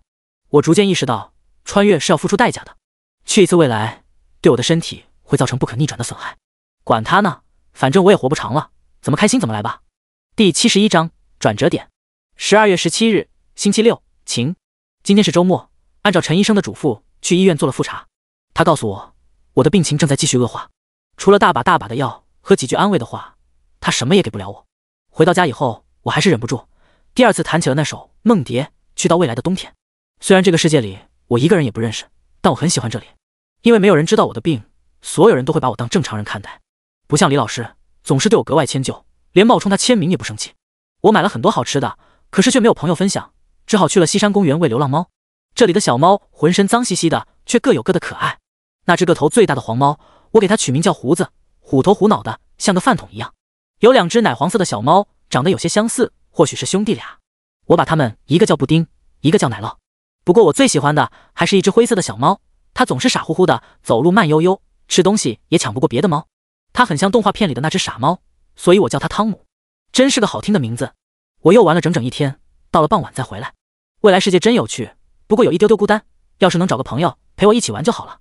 贪玩是要付出代价的，到了晚上的时候又痛得死去活来。我想好了，每周末去一次，为了小猫就回来。我们这是暮春，桃花已经谢了，再等一段时间还可以去未来看桃花。这是小蝴蝶的第2篇日记，便是他第2次从过去来到现在。庄子昂记得卖炸土豆的阿姨和公园的环卫阿姨都说过，第一次见他是3个月以前，那个时候正是冬天。难怪小蝴蝶一到6点10分必须要坐车回家，难怪他总是无缘无故要消失几天，难怪他从庄子昂口中得知苏奶奶的消息会哭得那样声嘶力竭。一切的一切全都对上了。公交车上，庄子昂读着这些俏皮中略带温情的文字，也哭得声嘶力竭。这是一个身患绝症、时日无多的女孩做的一个最浪漫的美梦。小蝴蝶，到底是我梦见了你，还是你梦见了我？从公交车下来，庄子昂再次来到逍遥宫，找到张半仙。他把笔记本递过去，道长，我找到答案了。张半仙看完小蝴蝶的第1篇日记，也惊讶得目瞪口呆。原来如此，原来如此。他拿出梦蝶的曲谱，指着上面的文言文，告诉庄子昂，这上面的意思与小蝴蝶的记录相差无几。大意就是曲子可以让人穿梭时空，但对身体会造成不可逆转的伤害。去到未来世界，见不到原本认识的人，只能重新结交陌生人。天飞之前，必须要回到原来的世界，否则可能付出生命的代价。是我害了那孩子，如果不教他这曲子，他说不定能多活一些日子。张半仙喟叹，不，他很感谢你，让他有机会见识一个新的世界。庄子昂悲戚地说。小蝴蝶的字里行间透着温暖，即使忍受身体的折磨，也坚持每周去一次。后面的10几篇日记，便是他每到周末穿越到未来的所见所闻。他用深情的笔触书写着所剩无几的人生对世界的热爱。3个月以后，迎来了转折点。这一篇日记比前面的都要长得多。3月15日，星期三，晴。最近我的病情越来越糟糕，陈医生忧心忡忡地问我有没有按时吃药。我当然不能告诉他，我做了时间旅行者，自然需要付出一点小小的代价。上次带回来的桃花，我送了他一束，祝他有个好心情。他还在嘀咕说这个季节哪来的桃花。这个地中海发型的大叔还挺有趣的。今天不是周末，按道理我不该去那边的，但学校有文艺表演，我把古筝背到了学校。表演结束以后，我还是没有忍住，弹响了那独特的曲调。那股神奇的力量把我送到了未来。这次的经历比以往任何一次都要有趣。我出现在学校篮球场西北角的银杏树下，眼前是一个穿着花衬衫的男孩子，正望着高高的围墙，好像打算逃出去。一个学生穿得这么花哨，还真是不多见。他说他叫庄子昂，来自9班，一副不太开心的样子。不知道为什么，我很想帮他一把，于是我们一起翻了围墙。这不是好学生应该干的事，却有种莫名的快乐。从墙上跳下去的时候，他把我抱在怀里，那一瞬间我心跳得特别快。我们刚刚落地，就被一个中年男人叫住，他拉着我的手在大街上一路狂奔。他的手很温暖，我喜欢被他拉着手的感觉。我带他去吃了炸土豆，他给我讲了他的故事，弄得我心里怪难受的。好可怜的孩子。吃着土豆的时候，他开始流鼻血。我偶尔也会流鼻血，所以止血很有经验，拖着他的后脑勺，近距离看他的五官，还挺俊朗的。他是我的学弟，应该比我小1岁，但在这个奇妙的时空，我们应该一样大才对，所以不算姐弟吧。接着我们去吃了很多好吃的，又一起去图书馆看书，自然而然地成为了朋友。跟他待在一起还挺有趣的，我想让他开心起来。这一天的时间过得特别快，就像弹指一挥间。到了落日时分，我必须要回去了。如果可以的话，真想陪他一整晚。到逍遥宫的时候，我去药店买了一管止血药，听大夫说这个治疗流鼻血很管用。在公交车上我就已经想好，明天还要去找他。明天去了，周末就不去了，就让我小小任性一下吧。果然，到了晚上的时候，全身都开始疼，陈医生给的止疼药一点效果都没有。那首曲子可能弹不了几次了。我再去见庄子昂2、3次，让他开心乐观起来，就不去那边了。我一开始只想看下雪的，做人不能太贪心。不知道以后不能见面了，他会不会想我？第72章，找一个来见他的理由。庄子昂的名字第一次出现在了小蝴蝶的日记中，永远难以忘怀那初次相遇的美好。那一天，庄子昂刚刚被诊断出癌症，命运让两个身患不治之症的少男少女跨越时空相遇。小蝴蝶想要让庄子昂开心起来，违背了自己定下的规矩，频繁利用梦蝶穿越。一开始，他只是把这个不快乐的男孩当朋友。从当天的文字来看，他完全没有意识到自己会越陷越深。3月16日，星期四，阴。我从来没试过连续2天穿越，因为我的身体明显能感觉到太大的负荷难以承受。但我给庄子昂买了止血药，必须送给他才行。这个理由应该很充分。来到9班的教室外面，我很轻松找到了他，然后一起去花坛边聊天。那个花坛真漂亮，里面开满了风信子、紫藤花和马蹄莲，五颜六色，争奇斗艳。昨天分别的时候，我让他买个草莓蛋糕回去，跟家人改善一下关系。他告诉我，那个蛋糕效果很好，他们一家人特别开心。哎，他说谎的样子漏洞百出，真的好像个大笨蛋。对，就是大笨蛋。为了安慰他，我们中午一起出去吃了小火锅，真是太美味了。和他一起吃东西特别开心，我的饭量都变大了。他告诉我，他要从家里搬出来，然后我们一起去租房子。房东是个60多岁的老奶奶，她以为我们在谈恋爱，说了些玩笑话。我当时感觉脸颊有些发烫，心里却有点开心，甚至在偷瞄那个大笨蛋，考虑他会不会是个优秀的男朋友。不过也只是想想而已。我不属于这里，也没有太多时间，我们之间不会有爱情的，或者说我已经没有资格拥有爱情了。趁大笨蛋逛超市的时候，我去旁边的花鸟市场买了一对红色的金鱼，希望能给他带来好运。在我不能来的日子里，有这2条鱼陪着他，他应该不会那么寂寞。这个大笨蛋问我要电话号码的样子，脸颊红彤彤的。他是不是之前从来没问女生要过联系方式？他不知道的是，我的手机一般是打不通的，除非我过来这边。今天我没有玩太晚，等他上课以后就提前回来了，顺便带了些青艾草回来，明天做青团给奶奶吃。他一定想不到我从哪弄来这么新鲜的艾草。明天不去那边了，我发誓，明天真的不去了。3月17日，星期五，晴。昨天夜里我就提前准备好了糯米和青艾汁，一大早起来蒸青团，看着一个个可爱的小团子，就好想给那个大笨蛋尝尝。一个罪恶的想法升起，昨天发的誓可不可以不算数？他昨天要了我的电话，会不会给我打电话或是发信息？我要是不回复，他会着急的。摸着古筝弦，我想好了，就过去看一眼，要是他没有发信息，我就马上回来，一点点都不留恋。结果我看到了新信息，你明早想吃什么？我给你带。我的手不听使唤的给他回了信息，我做了青团，你要不要吃？我想我一定是中毒了，才会不管不顾，又义无反顾的踏上了19路车，去见那个大笨蛋。我们坐在五彩缤纷的花坛边，一起分享早餐。他夸我做的青团好吃，我好开心呀。中午的时候，我去食堂找大笨蛋，认识了他的朋友，名字叫李黄轩，有点呆呆的男孩子，不过也是很好的人了。下午的时候，我本来想早点回家，却突然有种强烈的预感，觉得大笨蛋会不开心。于是我给他发了个信息，又一起逃了课。我们去学校下面的河边，对着河水大声喊，希望流水带走所有的悲伤。我叫他大笨蛋，他叫我小傻瓜。我明明不傻的。他因为家里的事哭得好伤心，大滴大滴的眼泪落进了河水里。看到他难过，我也变得特别难过，掉了眼泪。发病的时候明明那么痛，我都能忍住不哭，却见不得他伤心。我当时想到，大概只能再见他2、3次了，就更加伤心。我不敢告诉他真相，越来越害怕别离。到了落日时分，必须要回家了。我一再告诫自己，不能再来这边，已经连续3天了，不该这么任性。可是他约我明天一起放风筝，好难拒绝啊。公交车来的时候，我和他拉了钩，拉过钩是不许反悔的，所以我明天一定要来。我幼稚的像个小孩子，总是强行给自己找理由，找一个来见他的理由。晚上回到家，我就开始大把的吃药，那些药真的好苦，好难下咽。可是想到能去见他，就不那么苦了。我明明知道这么任性下去，我会死得很快，可是飞蛾就是要义无反顾地扑向火。要是真有一天我能死在他的怀里，也心甘情愿。连续看了小蝴蝶3天的日记，庄子昂心如刀绞。原来小蝴蝶为了他付出了这么多，甚至以牺牲身体健康为代价，只为哄他开心，陪他玩耍。原来他们2个人心中都藏着巨大的秘密，不敢告诉对方。原来他们这段奇妙的缘分注定短暂悲情。道长，他那一次真的跟你说再也不谈梦蝶了吗？庄子昂看了小蝴蝶的日记，发现他说话不怎么算数，昨天才发过的事，今天就能作废，所以他又重新抱有一丝丝幻想，他会不会再来一次？张半仙将笔记本翻到最后那一页，指着上面的2行字说，这里就是终点，你认为他还会来吗？庄子昂眼中的光芒瞬间暗淡下来。对啊，如果小蝴蝶还会出现，自己一定会向他解释清楚，那么他的日记就不该在这一天中断。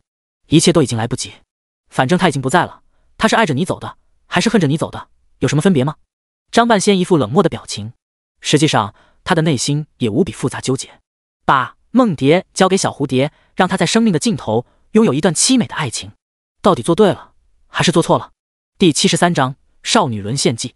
小蝴蝶的日记活脱脱一部少女沦陷记，她将与庄子昂相处的点点滴滴事无巨细地写在了纸上，倾注了全部情感。周末的时候，他们一起放风筝，吃烤肉，喝啤酒。庄子昂惊讶地发现，原来喝醉后那个意外的吻，他竟然知道，只是害怕尴尬，不好意思再提。那也是他的初吻。他在日记本上写下的一句话，让庄子昂潸然泪下。原来男生的嘴巴是啤酒味。过于频繁地利用梦蝶穿越，加速损耗了小蝴蝶的身体。到了下一周，他们不得不迎来第一次分别。3月21日，星期二，晴。陈医生一再问我有没有听从医嘱，按时吃药。我不敢告诉他，我在做一件自寻死路的事。从检查报告看，我的病情正迅速恶化，已经到了不得不手术的时候。手术的成功率只有 60%， 不过就算成功，也只是多拖1-2个月罢了。我快要见不到大笨蛋了。今天是他月考的日子，前一天我问老骗子要了一根祈福的红绳，希望能带给他好运。不得不吐槽一句，老骗子编绳的手法还真是不怎么样。大笨蛋，要是我回不来，这个就留给你做纪念了。也许我只是他生命里的一个过客，认识短短1周而已，他以后可能都不会再想起我。可是考完试以后，他说他喜欢我，我不敢正面回答，因为我没有未来。躺在他的床上，我告诉他会耽搁几天。说话的时候不敢看他的眼睛，因为我怕看到失望的眼神，更不敢告诉他我可能永远不会再回来。我贪婪地拉着他的手，生怕一松开就会彻底失去。在开满风信子的花坛边道别，我从后面抱住他。他不知道的是，我悄悄亲了亲他的后背，希望我有足够的勇气从容走上手术台，希望我还能回来见你。庄子昂记得小蝴蝶消失了整整1周，直到下个星期三才终于再度出现。期间他给自己发了一条信息，我好想你，说明他来过未来一次，却因为病痛的折磨不得不马上回去。很难想象他度过了何等黑暗和惶恐的1个星期，他的大笨蛋成为了他活下去的动力。那时候的庄子昂根本不会想到，他们差点经历生离死别。从鬼门关闯过一遭，小蝴蝶明显憔悴了一些，不过他依然乐观，努力用快乐的情绪感染着身边的大笨蛋。周末的时候，他们一起去了南华村，看了满山的杜鹃花。我好想你，是对彼此最真诚的道白，可是相逢却那样短暂。从南华村回来，他们不得不面对又一次离别。一切的起源就是那碗豆腐脑。4月2日，星期日，雨。今天起了个大早，用昨晚泡好的黄豆给大笨蛋做了豆腐脑。想象着他吃东西的样子，我一路上都很开心，哪怕淋着雨。我从大笨蛋的口中得知了奶奶的消息。穿越到未来以后，我见不到奶奶，也不知道她过得好不好。虽然我知道等我不在了以后，奶奶一定会很伤心，但是我没有想到她会过得那样凄凉。冒着大雨，我在逍遥宫找了很久，却找不到奶奶的一点痕迹。那个时候我心痛的要死。我不是个好孩子，一点也不孝顺，明明时日无多，却只顾自己贪玩，忽略了陪伴奶奶。为了来找我，大笨蛋淋雨以后发了烧，我好想留下来照顾他，可是经历手术以后，身体已经无法支撑频繁的穿越。为了奶奶，我也不能再经常过来。剩下的日子里，我应该陪在奶奶身边，让她过得好一点。所以我只能对不起大笨蛋了，希望你不要怪我。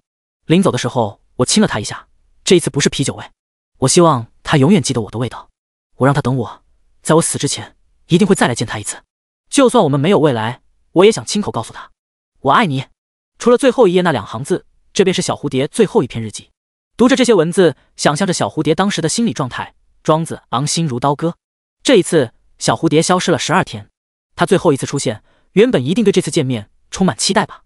庄子昂想起自己说的那些绝情的话，恨不得狠狠抽自己耳光。你既然喜欢玩失踪，那就玩彻底一点，我不想再见到你了。我已经看穿你这些伎俩，所以请你别来烦我了。你千万不要误会，以为我对你有什么其他意思。这些话像一把锋利的刀子，割在小蝴蝶心上。庄子昂一心只想把他赶走，以为这就是对他最好的方式。如今得知真相，却已经晚了，来不及了。庄子昂在张半仙的帮助下，将梦蝶用五线谱的方式写下来。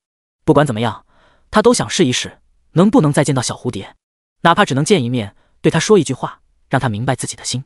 张半仙想劝他什么，终究没说出口。毕竟眼前的少年也是将死之人，他想做什么，就让他去做好了，不要让他也留下遗憾。庄子昂辞别张半仙，离开逍遥宫，乘坐19路车回学校。在车上的时候，他将小蝴蝶的笔记又反复看了几遍。但那带着泪痕的最后一页，他真的没有勇气再看。回到出租屋，庄子昂拿出竹笛，迫不及待地开始吹奏《梦蝶》，一遍又一遍，一直吹到大脑缺氧，周围的景象却没有丝毫变化。或许只有小蝴蝶那样的音乐奇才，才能自由地穿越时间。他绝望地趴在桌上，默默地流着泪。一股剧烈的疼痛从腹部升起，那是病魔侵蚀身体的信号。他没有时间了。人死以后还会有灵魂吗？如果有，与小蝴蝶泉下相见，还能解释给他听；如果没有，那就成为永远的遗憾了。那些花丛中的蝴蝶，有一只是你变的吗？时光一天天流逝，逐渐抽走了庄子昂生命的力量。他每天都在尝试吹奏《梦蝶》，吹到吐血，如同提血的杜鹃，却依然是徒劳。生命里的那道光熄灭了。第74章，遗忘才是美好。陈医生，以前送你桃花那个病人叫什么名字？庄子昂来到陈德修的办公室，开门见山问出这句话。陈德修扶了扶眼镜，有些伤感的回答：苏雨薇，她跟你的病一样。那是个很漂亮可爱的女孩，让他印象深刻。可惜他穷尽一生所学，还是未能留住她。从那以后，他也有了个习惯，经常在办公室摆一枝花，希望能给每一个病人带来愉快的心情。看过小蝴蝶的笔记，庄子昂早已猜到，他就是陈德修口中的那个病人，一定是宿命让他们产生了联系。能给我讲讲他最后那段日子的事吗？庄子昂悲伤的请求。陈德修不知道他为什么这么关心另一个病人，或许只是想通过别人的经历给自己与病魔抗争的勇气，所以他把小蝴蝶的故事尽量美化了一点。被病痛折磨得死去活来的话就不要说了。其实他本来可以多坚持一段时间，但不知道为什么病情恶化非常严重。我给他做了手术，明明很成功，但他的离开依然比估计的早了2-3个月。陈德修扼腕叹息。正当妙龄的少女如桃花一样凋零，真是世间最悲伤的事。庄子昂知道小蝴蝶病情恶化，正是因为频繁使用梦蝶来见他。为了见一个人可以奋不顾身，他最后是怎么走的？庄子昂忍住不让泪水滑落。他倒在了家里的古筝边，被奶奶发现以后送到医院，却已经来不及了。陈德修据实相告，他一生经历了太多病人，很多人的印象早已模糊，但对苏雨薇却记忆无比深刻。也许是这凉薄的世界不配拥有这么美好的女孩。听到古筝，庄子昂的心又开始剧痛。难道在生命的最后一刻，你还想来见我一次吗？小庄，如果你们可以认识，应该会成为朋友的。陈德修有些惋惜地说。同样是18岁，如此美好的年纪，两个人却都身患绝症。如果有另一个世界，再让他们做朋友吧。从医院回来，庄子昂把自己关在房间里，一遍又一遍地练习吹奏梦蝶。甚至他后来还尝试过其他乐器，无一例外全都失败。他既无法回到过去，也无法前往未来。小蝴蝶好像只是一场梦。李黄轩和林牧师很担心庄子昂，每天都会打电话过来。他们想来看他，却被他拒绝了。见了面又会掉眼泪，一点也不潇洒。到了周末的时候，林牧师实在忍不住，抱着那个鱼缸来到出租屋。庄子昂，你能不能告诉我，到底发生了什么？几天不见，庄子昂变得格外憔悴，下巴上长着一圈发青的胡茬。他努力挤出一丝笑容。牧师，陪我去河边坐一会吧。天气还算不错，阳光透过云层照耀着草地，空气中一如既往地散发着泥土的清香。坐在河边静听流水，心境却已不同从前。那只断线的风筝已不知飞向何方。庄子昂带上了那本梦蝶笔记，递给林牧师说，看了这个你就全都明白了。林牧师接过来，一页一页地看下去，从起初的惊讶离奇，渐渐转化为悲痛伤情。在医院的时候，他从庄子昂口中听过他们相识相爱的经历，如今又从小蝴蝶的角度完整地拼凑出整个故事。原来这是两个身患绝症的人，一场跨越时空的相互救赎。再想起小蝴蝶最后一次离开，那绝望至极的眼神，他更是悔恨交加。不知不觉间，他成了伤害小蝴蝶的帮凶。怎么会这样？庄子昂，我不是故意的。林牧师泪落如雨。不怪你，都是我的错。如果我仔细一些，应该早些发现的，就不会造成这样的结局。庄子昂同样痛悔不已。可是到如今，斯人已逝，又能挽回什么呢？庄子昂将2条金鱼从鱼缸里捧出来，轻轻地放进了河水中，离开这个狭小的鱼缸，来到一个更加广阔的天地。他们应该很快就会将彼此遗忘，忘记那段朝夕相伴的日子，从此自由自在，无忧无虑。原来遗忘才是一种美好。牧师，你回去吧，我再坐一会儿。庄子昂，答应我，要好好照顾自己。林牧师含着眼泪离开。他猜庄子昂思念小蝴蝶的时候，不喜欢被打扰。下一周就是物理竞赛的日子，邓海军给庄子昂打电话，约他在图书馆见面，再最后冲刺一下。海军，原来这世上真有时间旅行。庄子昂一见面就说，科学依据呢？邓海军保持着一贯的严谨，科学已知的事那么少，很多是解释不清的。庄子昂感慨道，放在以前，他肯定也不会相信，但亲身经历过以后，才知道大千世界无奇不有。接着，庄子昂把逍遥宫和张半仙的事大致说给邓海军听。邓海军犹如在听天方夜谭，只笑着应付了一下，并不当真。在他看来，庄子昂一定是太久没去上课，满嘴说胡话。霍金都没见过时间旅行，你见过？邓海军刷题的时候，庄子昂去拿了那本《难经》过来看。他记得小蝴蝶曾看过这本书，现在才明白，他或许是想了解一下自己的病情。可惜中医里并没有癌症的概念，书中没有答案。到快要闭馆的时候，庄子昂才对邓海军说：“海军，我患了不太好的病，可能以后咱们见不到了。”什么意思啊？邓海军手一抖，就算他不通人情世故，但听到这种话还是不由心惊。他很努力想从庄子昂的表情找到开玩笑的迹象。庄子昂没让他失望，接着用玩笑的口吻说：“应该不到1个月，我就会去见牛顿，还有爱因斯坦，我去告诉他们，人可以穿越时间。”邓海军的眼眶瞬间红了起来。怎么会这样？你还这么年轻？庄子昂无奈地叹了口气。你还记得在花坛边看到的那个女孩吗？其实我真正想见的人是她。如果你以后找到穿越时间的办法，咱们再见面吧。加油，别忘记自己的梦想，当一个科学家哦。邓海军闻言，眼泪一滚，便落了下来。还以为这家伙没有感情，不会哭呢。第75章，只剩几个小时。病魔一天天侵蚀着庄子昂的身体，他几乎不再上课，绝大多数时间都静静待在出租屋里练习那首《梦蝶》，偶尔会去学校里，坐在花坛边或者银杏树下，思念着一个不在了的人。死神的脚步近了，林牧师和李黄轩只能眼睁睁看着他走向死亡，再多的伤心哭泣也于事无补。又一个星期过去，这天是星期三，庄子昂没来学校。林牧师总是不自觉地回头，看见身后空荡荡的座位，心里也空荡荡。他很害怕突然收到噩耗，虽然明明知道噩耗迟早会来。下午第2节课下课，林牧师从卫生间出来，站在2楼上，习惯性地往开满风信子的花坛望了一眼，蓦然发现那里有一个穿着白衬衫、蓝裙子的身影。他微微一愣，反应过来以后，立即向楼下狂奔去，步子迈得太快，2次都险些摔倒。当他来到花坛边，却已空无一人。是自己的幻觉吗？林牧师眼含热泪，放声大喊起来：“小蝴蝶，是你吗？你快点出来，我们上次是骗你的，庄子昂喜欢的人一直都是你啊！他没有时间了，求求你快点出来，见他最后一面吧！”喊了半天，却无人回应。林牧师崩溃的大哭，蹲在花坛边，为庄子昂和小蝴蝶痛惜。哭着哭着，他模糊的眼帘前出现了一双雪白的帆布鞋，视线上移是雪藕般的小腿，海水般的裙裾。苏雨薇站在了林牧师面前，她的脸颊苍白如纸，嘴唇没有一丝血色，漂亮的杏仁眼也失去了往日的神采，病魔也在蚕食着她的身体。小蝴蝶，真的是你，你终于还是来了，原来上次不是最后一次。林牧师悲喜交加，眼前的女孩并不属于这个世界，但她一点也不会感到恐惧。苏雨薇的眼中瞬间蓄满了泪水，一开口便是让人心疼的哭腔。我只想再看她一眼，最后一眼就好，从此以后我永远不会再来打扰她，请你好好照顾她，要让她天天开心。就算上一次苏雨薇被庄子昂伤了心，却依然爱着那个大笨蛋。他说了那么无情的话，他还是无法控制自己的内心。临终之前，忍不住想要看他最后一眼，哪怕不说话，只偷偷看一眼。林牧师拉着苏雨薇的手，泣不成声道：“他上次跟你说那些话，是有不得已的苦衷。他心里最爱的人，一直都是你。”什么？苏雨薇露出迷惘的表情。他没有时间了，只希望你忘记他，过好余生。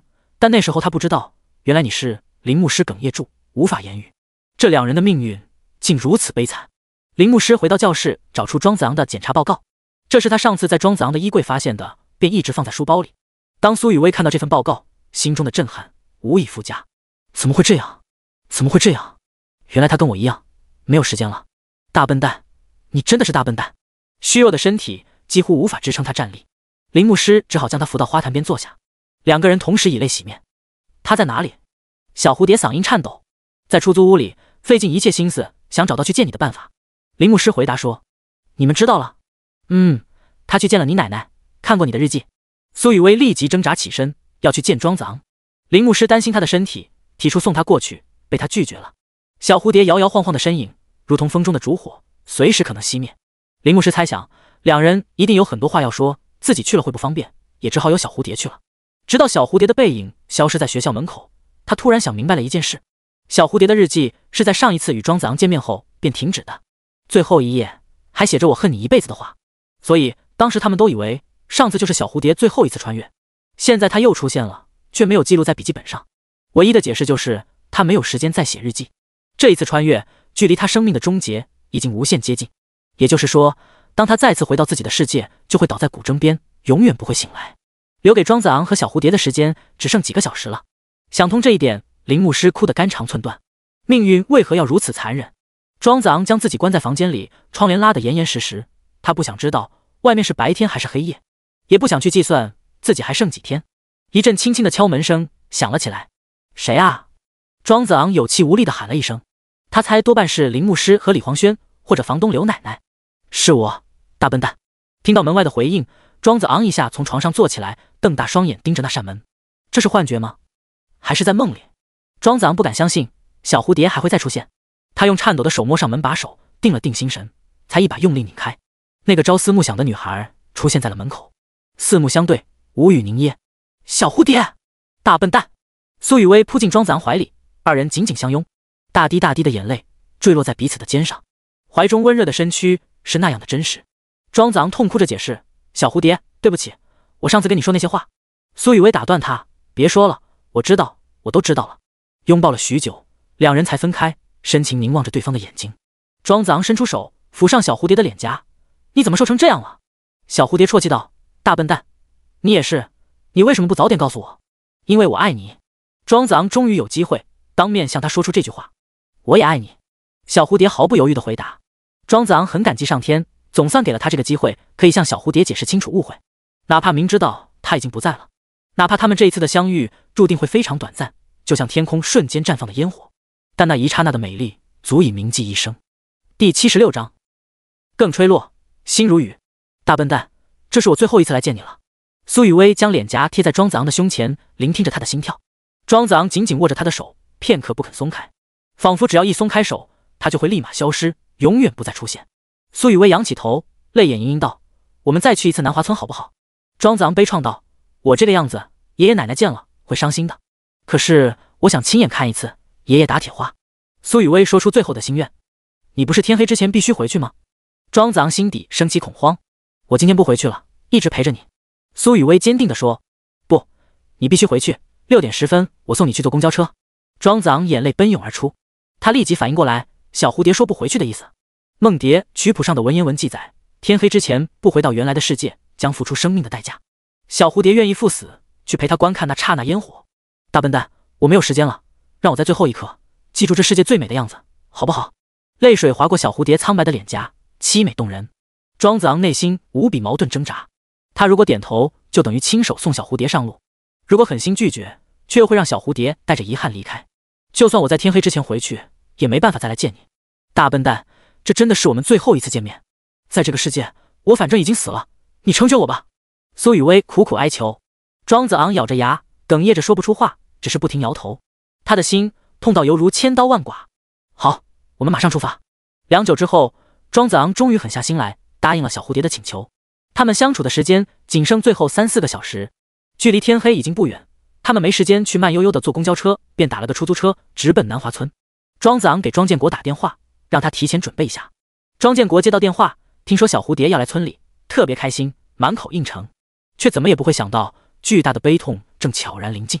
抵达南华村时，已是日薄西山，夕阳最后一抹余晖，照耀着满山盛开的杜鹃花，残阳如血，花也如血。千年之前，铁匠是和道士一起打铁花的，祈求国泰民安，五谷丰登。南华村、逍遥宫、庄周梦蝶，这些无疑不与道门有着深切的联系。庄子昂想起张半仙，想起梦蝶，对宿命缘分深信不疑。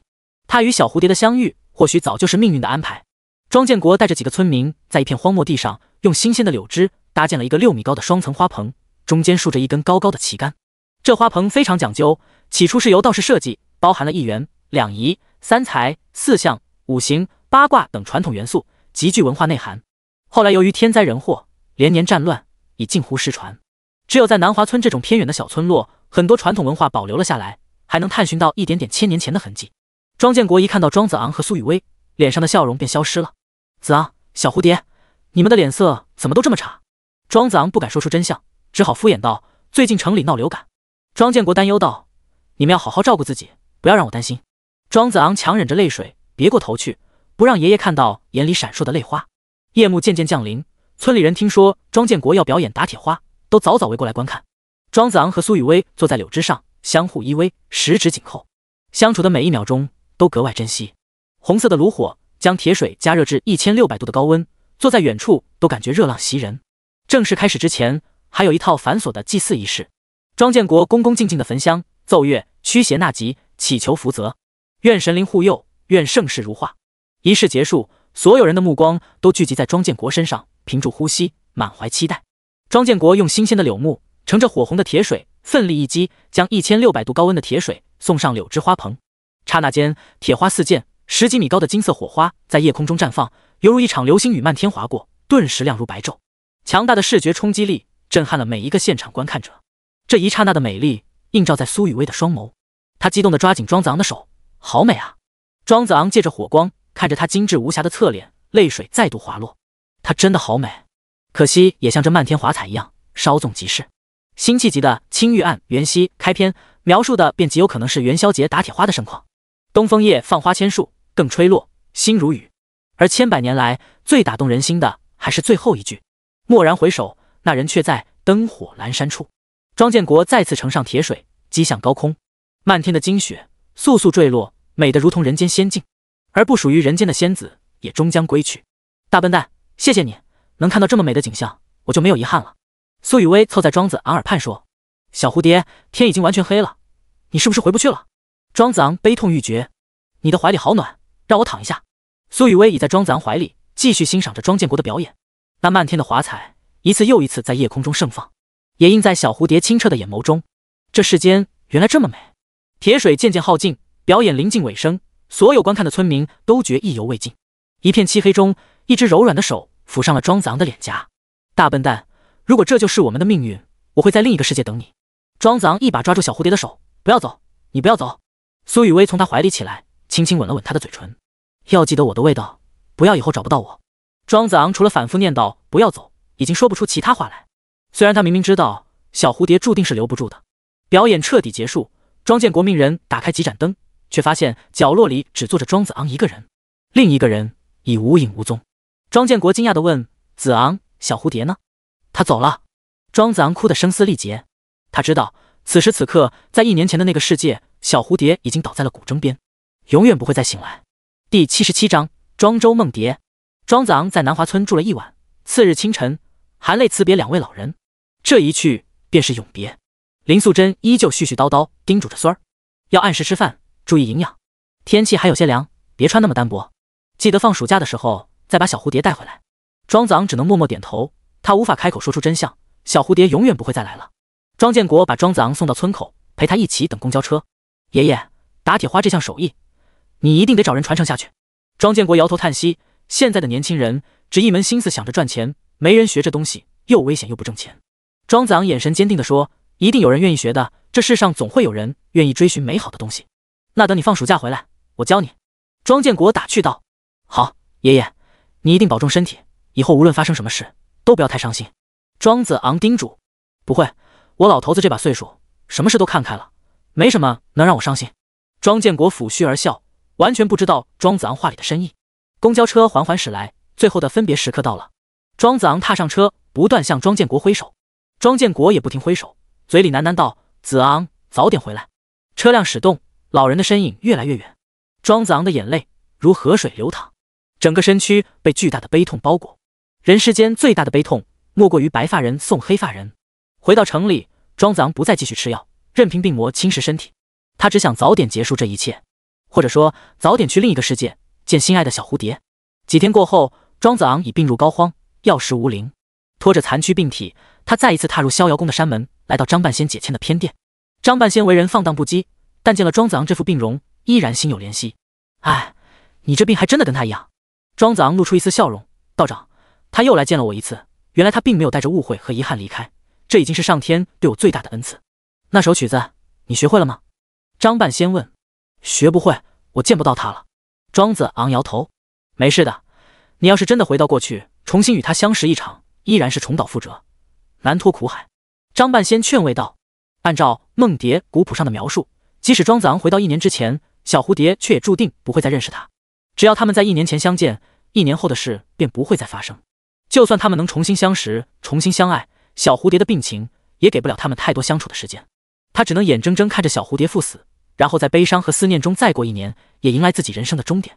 这1年将是巨大的折磨和煎熬，便是张半仙口中的苦海。道长，我现在只剩最后一个心愿，你能不能带我去看看他的墓地？庄子昂提出最后的请求。一个将死之人这样频繁的请求，张半仙没有拒绝的道理。他解签的活也不干了，带着庄子昂去了秋水镇。苏雨薇的墓在镇子南面的山坡上，沿着崎岖的小路上山，庄子昂惊讶地发现，这里竟然也开着漫山遍野的杜鹃花。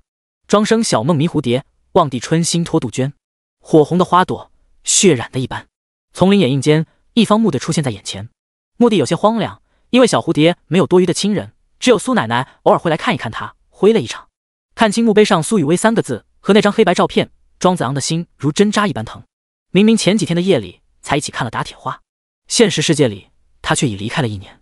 墓地周围已经长满了杂草，庄子昂伸出手抚摸着墓碑上的照片，仿佛那上面还带着他的体温。张半仙拍了拍他的肩膀，生死本有命，气形变化中，天地如巨噬，歌哭作大通。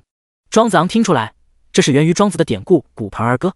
人的生死如春夏秋冬4季运行，不可违背更改。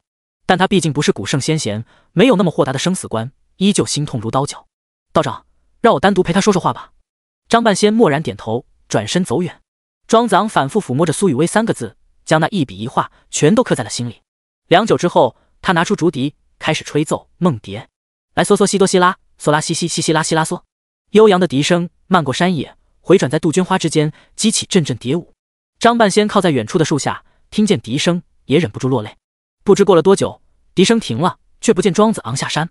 张半仙沿着山路再次返回苏雨薇的墓地，却发现那里早已空无一人。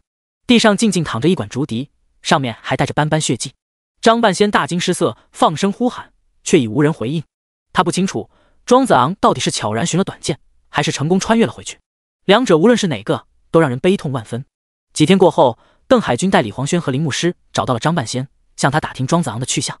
张半仙只能如实相告，并将他们带到了苏雨薇的墓地。望着花丛中追逐嬉戏的一对蝴蝶，林牧师悲声道：“他们会不会像梁山伯和祝英台化作了一对蝴蝶？”李黄轩流着泪道：“我第一次见小蝴蝶，他就跟我说过庄周的台词，蝴蝶是我，我就是蝴蝶。”邓海军刚刚在物理竞赛中拿了金奖，在此之前，他一直以为时间旅行是一种浪漫的假想。如今得知庄子昂和小蝴蝶的故事，也是感慨万千。别太伤心了，等我以后实现了时间旅行，带你们再回去找庄子昂。3人在墓地哭泣一场，忽又觉得是一种解脱。或许对他们来说，这也是最好的结局。在另一个未知的世界，或许他们能相守一生。庄子昂和小蝴蝶都已不在，故事便落下了帷幕。1年前，小蝴蝶梦见了庄子昂；1年后，庄子昂梦见了小蝴蝶。到底是庄周梦蝶，还是蝶梦庄周？1000年以来，依然无人知晓。番外，去冬天看雪。苏雨薇要听话，按时吃药，保持乐观，不到最后一刻，千万不要放弃。陈德修医生的话盘旋在耳边。苏雨薇在校园里漫无目的的行走，她穿着纯白的衬衫，搭配湛蓝色的百褶裙，裙下露出2截雪藕般的小腿，线条优美匀称，脚上是一尘不染的帆布鞋。朝阳从云层洒下来，透过层层叠叠的银杏树叶，在女孩身上留下斑驳的光影。她踩着红色的地砖，步伐轻盈，脚下生花，宛如坠落人间的天使。从医院回来，苏雨薇没有径直回东校区上课，而是信步来到西校区。陈医生说过，他剩下的时间不多了，在所剩不多的时间里，他想再去曾经学习和生活过的地方看看。现在这里是第1届的学弟学妹，他们的生命都如初升的太阳，光芒万丈。刚刚打过了上课铃，校园里变得十分静谧。苏雨薇来到教学楼前，随意找了一级台阶，坐下安静的晒太阳，望着银杏树叶被风吹落，在半空中如蝴蝶纷飞。身后的教室里，某个班级正在上语文课。张志远站在讲台上，清了清嗓子：“昨天让你们预习今天要教的古诗，我找个同学起来朗诵一遍。”一遇到这种时候，所有同学都自觉地低下头，千万不能与张老师有任何眼神接触，只要谁敢看他一眼，必然会被他叫起来。没人主动举手吗？张志远有些失望。那我随便抽一个，李黄轩，就你了。李黄轩一拍脑门，压低嗓门：“儿子，我昨晚忙着上星耀，哪记得预习什么古诗？”庄子昂忍着笑，用手指了指今天要学的课文：“李商隐的《锦瑟》。”李黄轩快速翻到那一页，硬着头皮结结巴巴地读起来：“锦情，锦情无端。”同学们立即发出一阵哄笑。窗外台阶上的少女也露出笑容，恬静而美好。那个字念色。张志远板着脸纠正，随即一挥手，算了，你坐下吧，还是庄子昂来。不一会儿，苏雨薇听见教室里传来一个好听的男声：锦瑟无端50弦，一弦一柱思华年，庄生小梦迷蝴蝶，望帝春心托杜鹃。那应该是个学习成绩很好的男生，把一首诗读得抑扬顿挫，显然提前做了功课。不知不觉，他也小声地跟着背诵：沧海月明珠有泪，蓝田日暖玉生烟，此情可待成追忆，只是当时已惘然。教室内外素未谋面的两人完成了一次诗朗诵合作。这首诗可真美啊！庄子昂坐下以后，不知为何一直盯着那个叠字出神。汉字有一种神奇的魔力，任何平常的字，只要盯得久了，就会变得不认识。这些偏旁部首好像真的变成几只蝴蝶，从纸上飞了起来。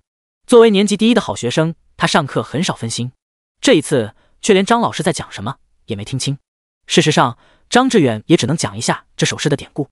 至于诗句具体表达了什么意思，别说他一个普通的教师，古往今来多少研究诗词的专家也全都没弄懂，除非去问诗人本人。李黄轩轻轻推了庄子昂一把：儿子，你说这个李商隐到底写的什么玩意儿？庄子昂忽然心念一动，拿起纸笔，行云流水地写下一首小诗：孤蝶小徘徊，偏萱粉翅开，并因伤皎洁，平静雪中来。李黄轩拿过来，看得一头雾水，问道：这又是什么玩意儿？庄子昂回答：这也是李商隐的诗，名字就叫《蝶》。李黄轩白他一眼：我就讨厌你们这些学霸，懂得太多了，搞得我跟个250似的。说话间，他看到张志远过来，连忙将纸揉成一团，扔出了窗外。纸团不偏不倚，落在了坐在台阶上的少女手边。苏雨薇随手捡起来，见纸上得字迹俊秀飘逸，写字的人应该也很好看。他小声将这首5言绝句读了一遍，突然像有心灵感应一般，跨越千年，与诗人实现了一次情感共鸣。身患绝症，命不久矣，恰如这一只孤独振翅的蝴蝶，并因伤皎洁，平静雪中来。苏雨薇忽然有种强烈的冲动，想要去冬天看一次下雪。可是陈医生已经告诉过他，他撑不到冬天了，除非去祈求神明赐给他一场奇遇。下课以后，庄子昂和李黄轩从教室出来。喂，你把我那首诗扔哪了？庄子昂问。一张纸而已，你那么在乎干嘛？李黄轩大大咧咧道：从小老师没教过你，不要乱扔东西吗？万一砸到小朋友怎么办？就算砸不到小朋友，砸到花花草草也是不好的。靠，你是不是脑子有毛病？庄子昂望着空空荡荡的台阶，心中没来由涌起一股悲伤。一只蝴蝶不知从何处飞来，震动着翅膀盘旋了2圈，落在他的肩头。过了一会儿，又翩然飞走，不知所踪，像从梦里来，又回到梦里去。番外12日殇，哆咪西啦啦啦，哆咪西啦啦啦，拉哆嗦发，发咪发嗦，嗦咪嗦啦啦啦啦。午后的阳光透过窗，洒在女孩的白衬衫上，修长白皙的指尖灵动地在古筝弦上起舞。这首曲子叫《雨蝶》，比她的年龄还大。或许是因为有相同的名字，她对这首曲子一向情有独钟，练习得分外娴熟，音乐便能直击人心。那歌词更不忍细品：爱到心破碎，也别去怪谁，只因为相遇太美。就算流干泪，伤到底，心成灰也无所谓。我破茧成蝶，愿和你双飞，最怕你会一去不回。弹着弹着，曲子戛然而止，大滴大滴的鲜血从女孩的鼻腔坠落，染红了筝弦。苏雨薇立即拿起一旁的纸巾，紧紧堵住鼻孔，然后手忙脚乱地清理一地的血迹。要是让奶奶看到，她一定会伤心难过的。另一侧的房间里，苏奶奶背靠着墙，大滴大滴的眼泪从她的眼角滑落。她拼了命不让自己哭出声，不让小蝴蝶发现自己早已发现她的狼狈。不久之后，应该就剩她一个老太婆，孤独地守着这座冷冰冰的房子。那架古筝再也不会鸣响。过了许久，苏奶奶等孙女终于止住血，才缓缓推开房门，努力挤出一丝笑容。小蝴蝶怎么不弹了？苏雨薇抬起头，鼻腔里还充斥着血腥味。她也强颜欢笑，累了，不想弹了。苏奶奶挨着孙女坐下：你有多久没出门了？12天。苏雨薇脱口而出，她根本不用刻意去记，就清楚地知道与庄子昂分别了多久，几乎无时无刻，每分每秒都在怀念他们共度的时光。也正因为心里装着一个人，他的曲子才会弹得如此哀婉动人。你要是想他，就再去见见吧。苏奶奶怜爱地摸了摸苏雨薇的头。不。苏雨薇摇头。奶奶，我不想他，就在家陪你。苏奶奶叹了口气。我都没说他是谁。苏雨薇一怔，眼圈倏地红了。苏奶奶一把将她揽入怀中，心痛得无以复加。她才18岁，花儿一般绚烂的年纪，还没来得及体会人生，品尝爱情的滋味，就要匆匆与这世界告别。苏雨薇靠在苏奶奶怀中，忽然低声道：奶奶，你陪我去采点艾草吧，我再去见他最后一次，好好地道个别，就回来一直陪你，直到最后。说到后面，已然哽咽不成语调。苏奶奶告诉过他，自己年轻的时候曾给一个小伙做过青团，那个小伙后来就成了他的爷爷。虽然他没有机会与大笨蛋长相厮守，但还是想在最后的时刻真真切切向他表达自己的心意。这个世界已经过了艾草最嫩的季节，两人在秋水镇的山坡上找了许久，才勉强采了一小把。山上开着火红的杜鹃花，血染的一般。苏雨薇忽然指着一处空地，奶奶，以后把我葬在这里吧，我喜欢这里的杜鹃花，跟另一个地方的很像。苏奶奶一听这话，克制了许久的情绪再也压抑不住，眼泪夺眶而出，沿着脸上的皱纹滑落。第二天清晨，苏雨薇早早起了床，为了不惊醒奶奶，蹑手蹑脚来到厨房。青团是一种既好看又好吃的点心，原材料非常简单，做起来也不算复杂。艾草焯水捣碎，过滤成汁，加入糯米粉中，染成清脆欲滴的颜色。将面团分成小剂子，放入馅料，团成圆球，做成生胚。上锅蒸20分钟，出锅时刷点芝麻油，便大功告成。不知何时，苏奶奶已经起床，闻着蒸笼里传来的香味，笑着说：“好香呀，我孙女手真巧。”苏雨薇回头也笑：“都是奶奶你教的好，你做的青团比外面卖的还好呢。”苏奶奶顺口道：“没错，我以后要是没钱花，就做了青团拿出去卖，还有豆腐脑，还可以烤红薯。”一瞬间，苏雨薇的笑容僵在了脸上。她忽然想起了庄子昂的话：1年以后会有一个形容枯槁的老人在逍遥宫卖小吃。她很难将那样憔悴沧桑的形象与眼前的奶奶对应起来，可她又非常确定那就是事实。眼泪再一次如江河决堤。为了不让家里的气氛过于沉重悲伤，苏奶奶转身躲进了屋里。不久之后，古筝响起一阵独特的曲调。苏奶奶确定小蝴蝶出门了，才长叹几声，来到客厅坐下，像一尊雕像一般一动不动，独坐许久。她已经可以预见，用不了多久，自己每天的日子应该都会像这样。这个家将会像冬夜一样冰冷。午后，苏雨薇回来了，还没打开门，就听到伤心至极的哭声。她的双眼已经肿得不成样子，泪水却还是源源不断。怎么了？你见到他了吗？苏奶奶惊讶地站起身。奶奶，我哪也不去了，谁也不见了。苏雨薇扑进奶奶怀中，泣不成声，泪如雨下。苏奶奶听着她悲痛欲绝的哭声，感觉自己的心都要碎了。可除了一遍又一遍安慰的话，她也无能为力。在奶奶怀中，苏雨薇哭到几近晕厥。对这次见面，她怀着满心的期待，强忍着病痛的折磨，再次跨越了时空。等待她的却是一记晴天霹雳。整整12天的日思夜想，换来她的冷酷绝情。18年短暂的人生中，上一次像这样绝望，还是父母离开的时候。可那时候她年龄还小，对悲伤的感受远不及今天深切，就像自己的灵魂被人从身体里抽走。当晚，小蝴蝶提起笔，在《梦蝶笔记》上写下白天说过的那句话：“大笨蛋，我恨你一辈子，我永远不想再见到你。”眼泪浸湿纸页，唉，莫大于心死。番外，从再见到再也不见。穿梭时间的画面的钟从反方向开始移动，回到当初爱你的时空，停格内容不终。伴随着闹钟的响声，庄子昂睁开双眼，茫然地望着四周。这是他的卧室，熟悉而又陌生。他依稀记得这首歌是他去年用的闹铃，后来听腻了才换成别的。1年后的记忆和眼前的画面交织重叠，在脑海中不断回闪。愣了足足3分钟，庄子昂终于明白，那首《梦蝶》将他送了回来，重生到17岁。推开门，那一家3口已经坐在餐桌边吃早饭，一如既往，根本没人搭理他。庄子昂冲上前去，狠狠一巴掌将庄宇航扇翻在地。庄宇航趴在地上，一脸懵逼：“窝囊废，你发什么神经？无缘无故的，你敢打我？”庄子昂鄙夷：“打你还要什么理由？我看着你就来气。”庄文昭和秦淑兰对视一眼，都觉得莫名其妙。一向逆来顺受的庄子昂，今天抽哪门子风？庄子昂不等他们反应过来，便抓起书包潇洒出门，只留庄宇航还在地上撒泼打滚。迎着朝阳，庄子昂一路狂奔，他已迫不及待要去见一见1年前的那个女孩，尽管他大概率不会认识自己。“喂，儿子，你跑那么快干嘛？”刚到校门口，熟悉的声音从右后方响起。庄子昂回过头去，只见李黄轩正大口啃着煎饼果子。比起1年以后，他个头矮了一丢丢，发型也有所不同。不变的是，脸上的笑容依旧没心没肺。庄子昂眼眶一红，上前一把紧紧将李黄轩抱住：“儿子，能再见到你真好。”李黄轩用力把他推开：“你有病啊！2个大男人当街搂搂抱抱，要是让人误会了，我还怎么泡妞？就你那德行还泡妞？你知道女生的嘴巴是什么味道吗？”庄子昂嘲笑道。李黄轩一时无言以对，母胎单身狗的尴尬暴露无遗。庄子昂一挥手道：“你帮我跟老张请个假，我今天不去上课了。”“喂，你好端端的请什么假？就说我大姨妈来了。李黄轩啃着煎饼果子，一头黑线。好你个浓眉大眼的庄子昂，也不想上学了吗？庄子昂一路小跑，沿着那道阶梯来到东校区。高年级的学长已经开始上课了。教学楼5楼的尽头，他终于第一次看到了23班的牌子。讲台上的老师正是文质彬彬的李俊南。庄子昂扫了一眼教室里，却没有找到那个日思夜想的身影。他拼命克制激动的心情，摸到后门，悄悄问一位男生：“学长你好，你们班的苏雨薇在哪？”对方回答说：“他经常不来上课，你去操场找找看吧。”庄子昂3步并作2步，从教学楼冲下来，习惯性的望向篮球场的西北角。一瞬间，仿佛被雷击中。感谢上天的恩赐，原来我们还能再见面。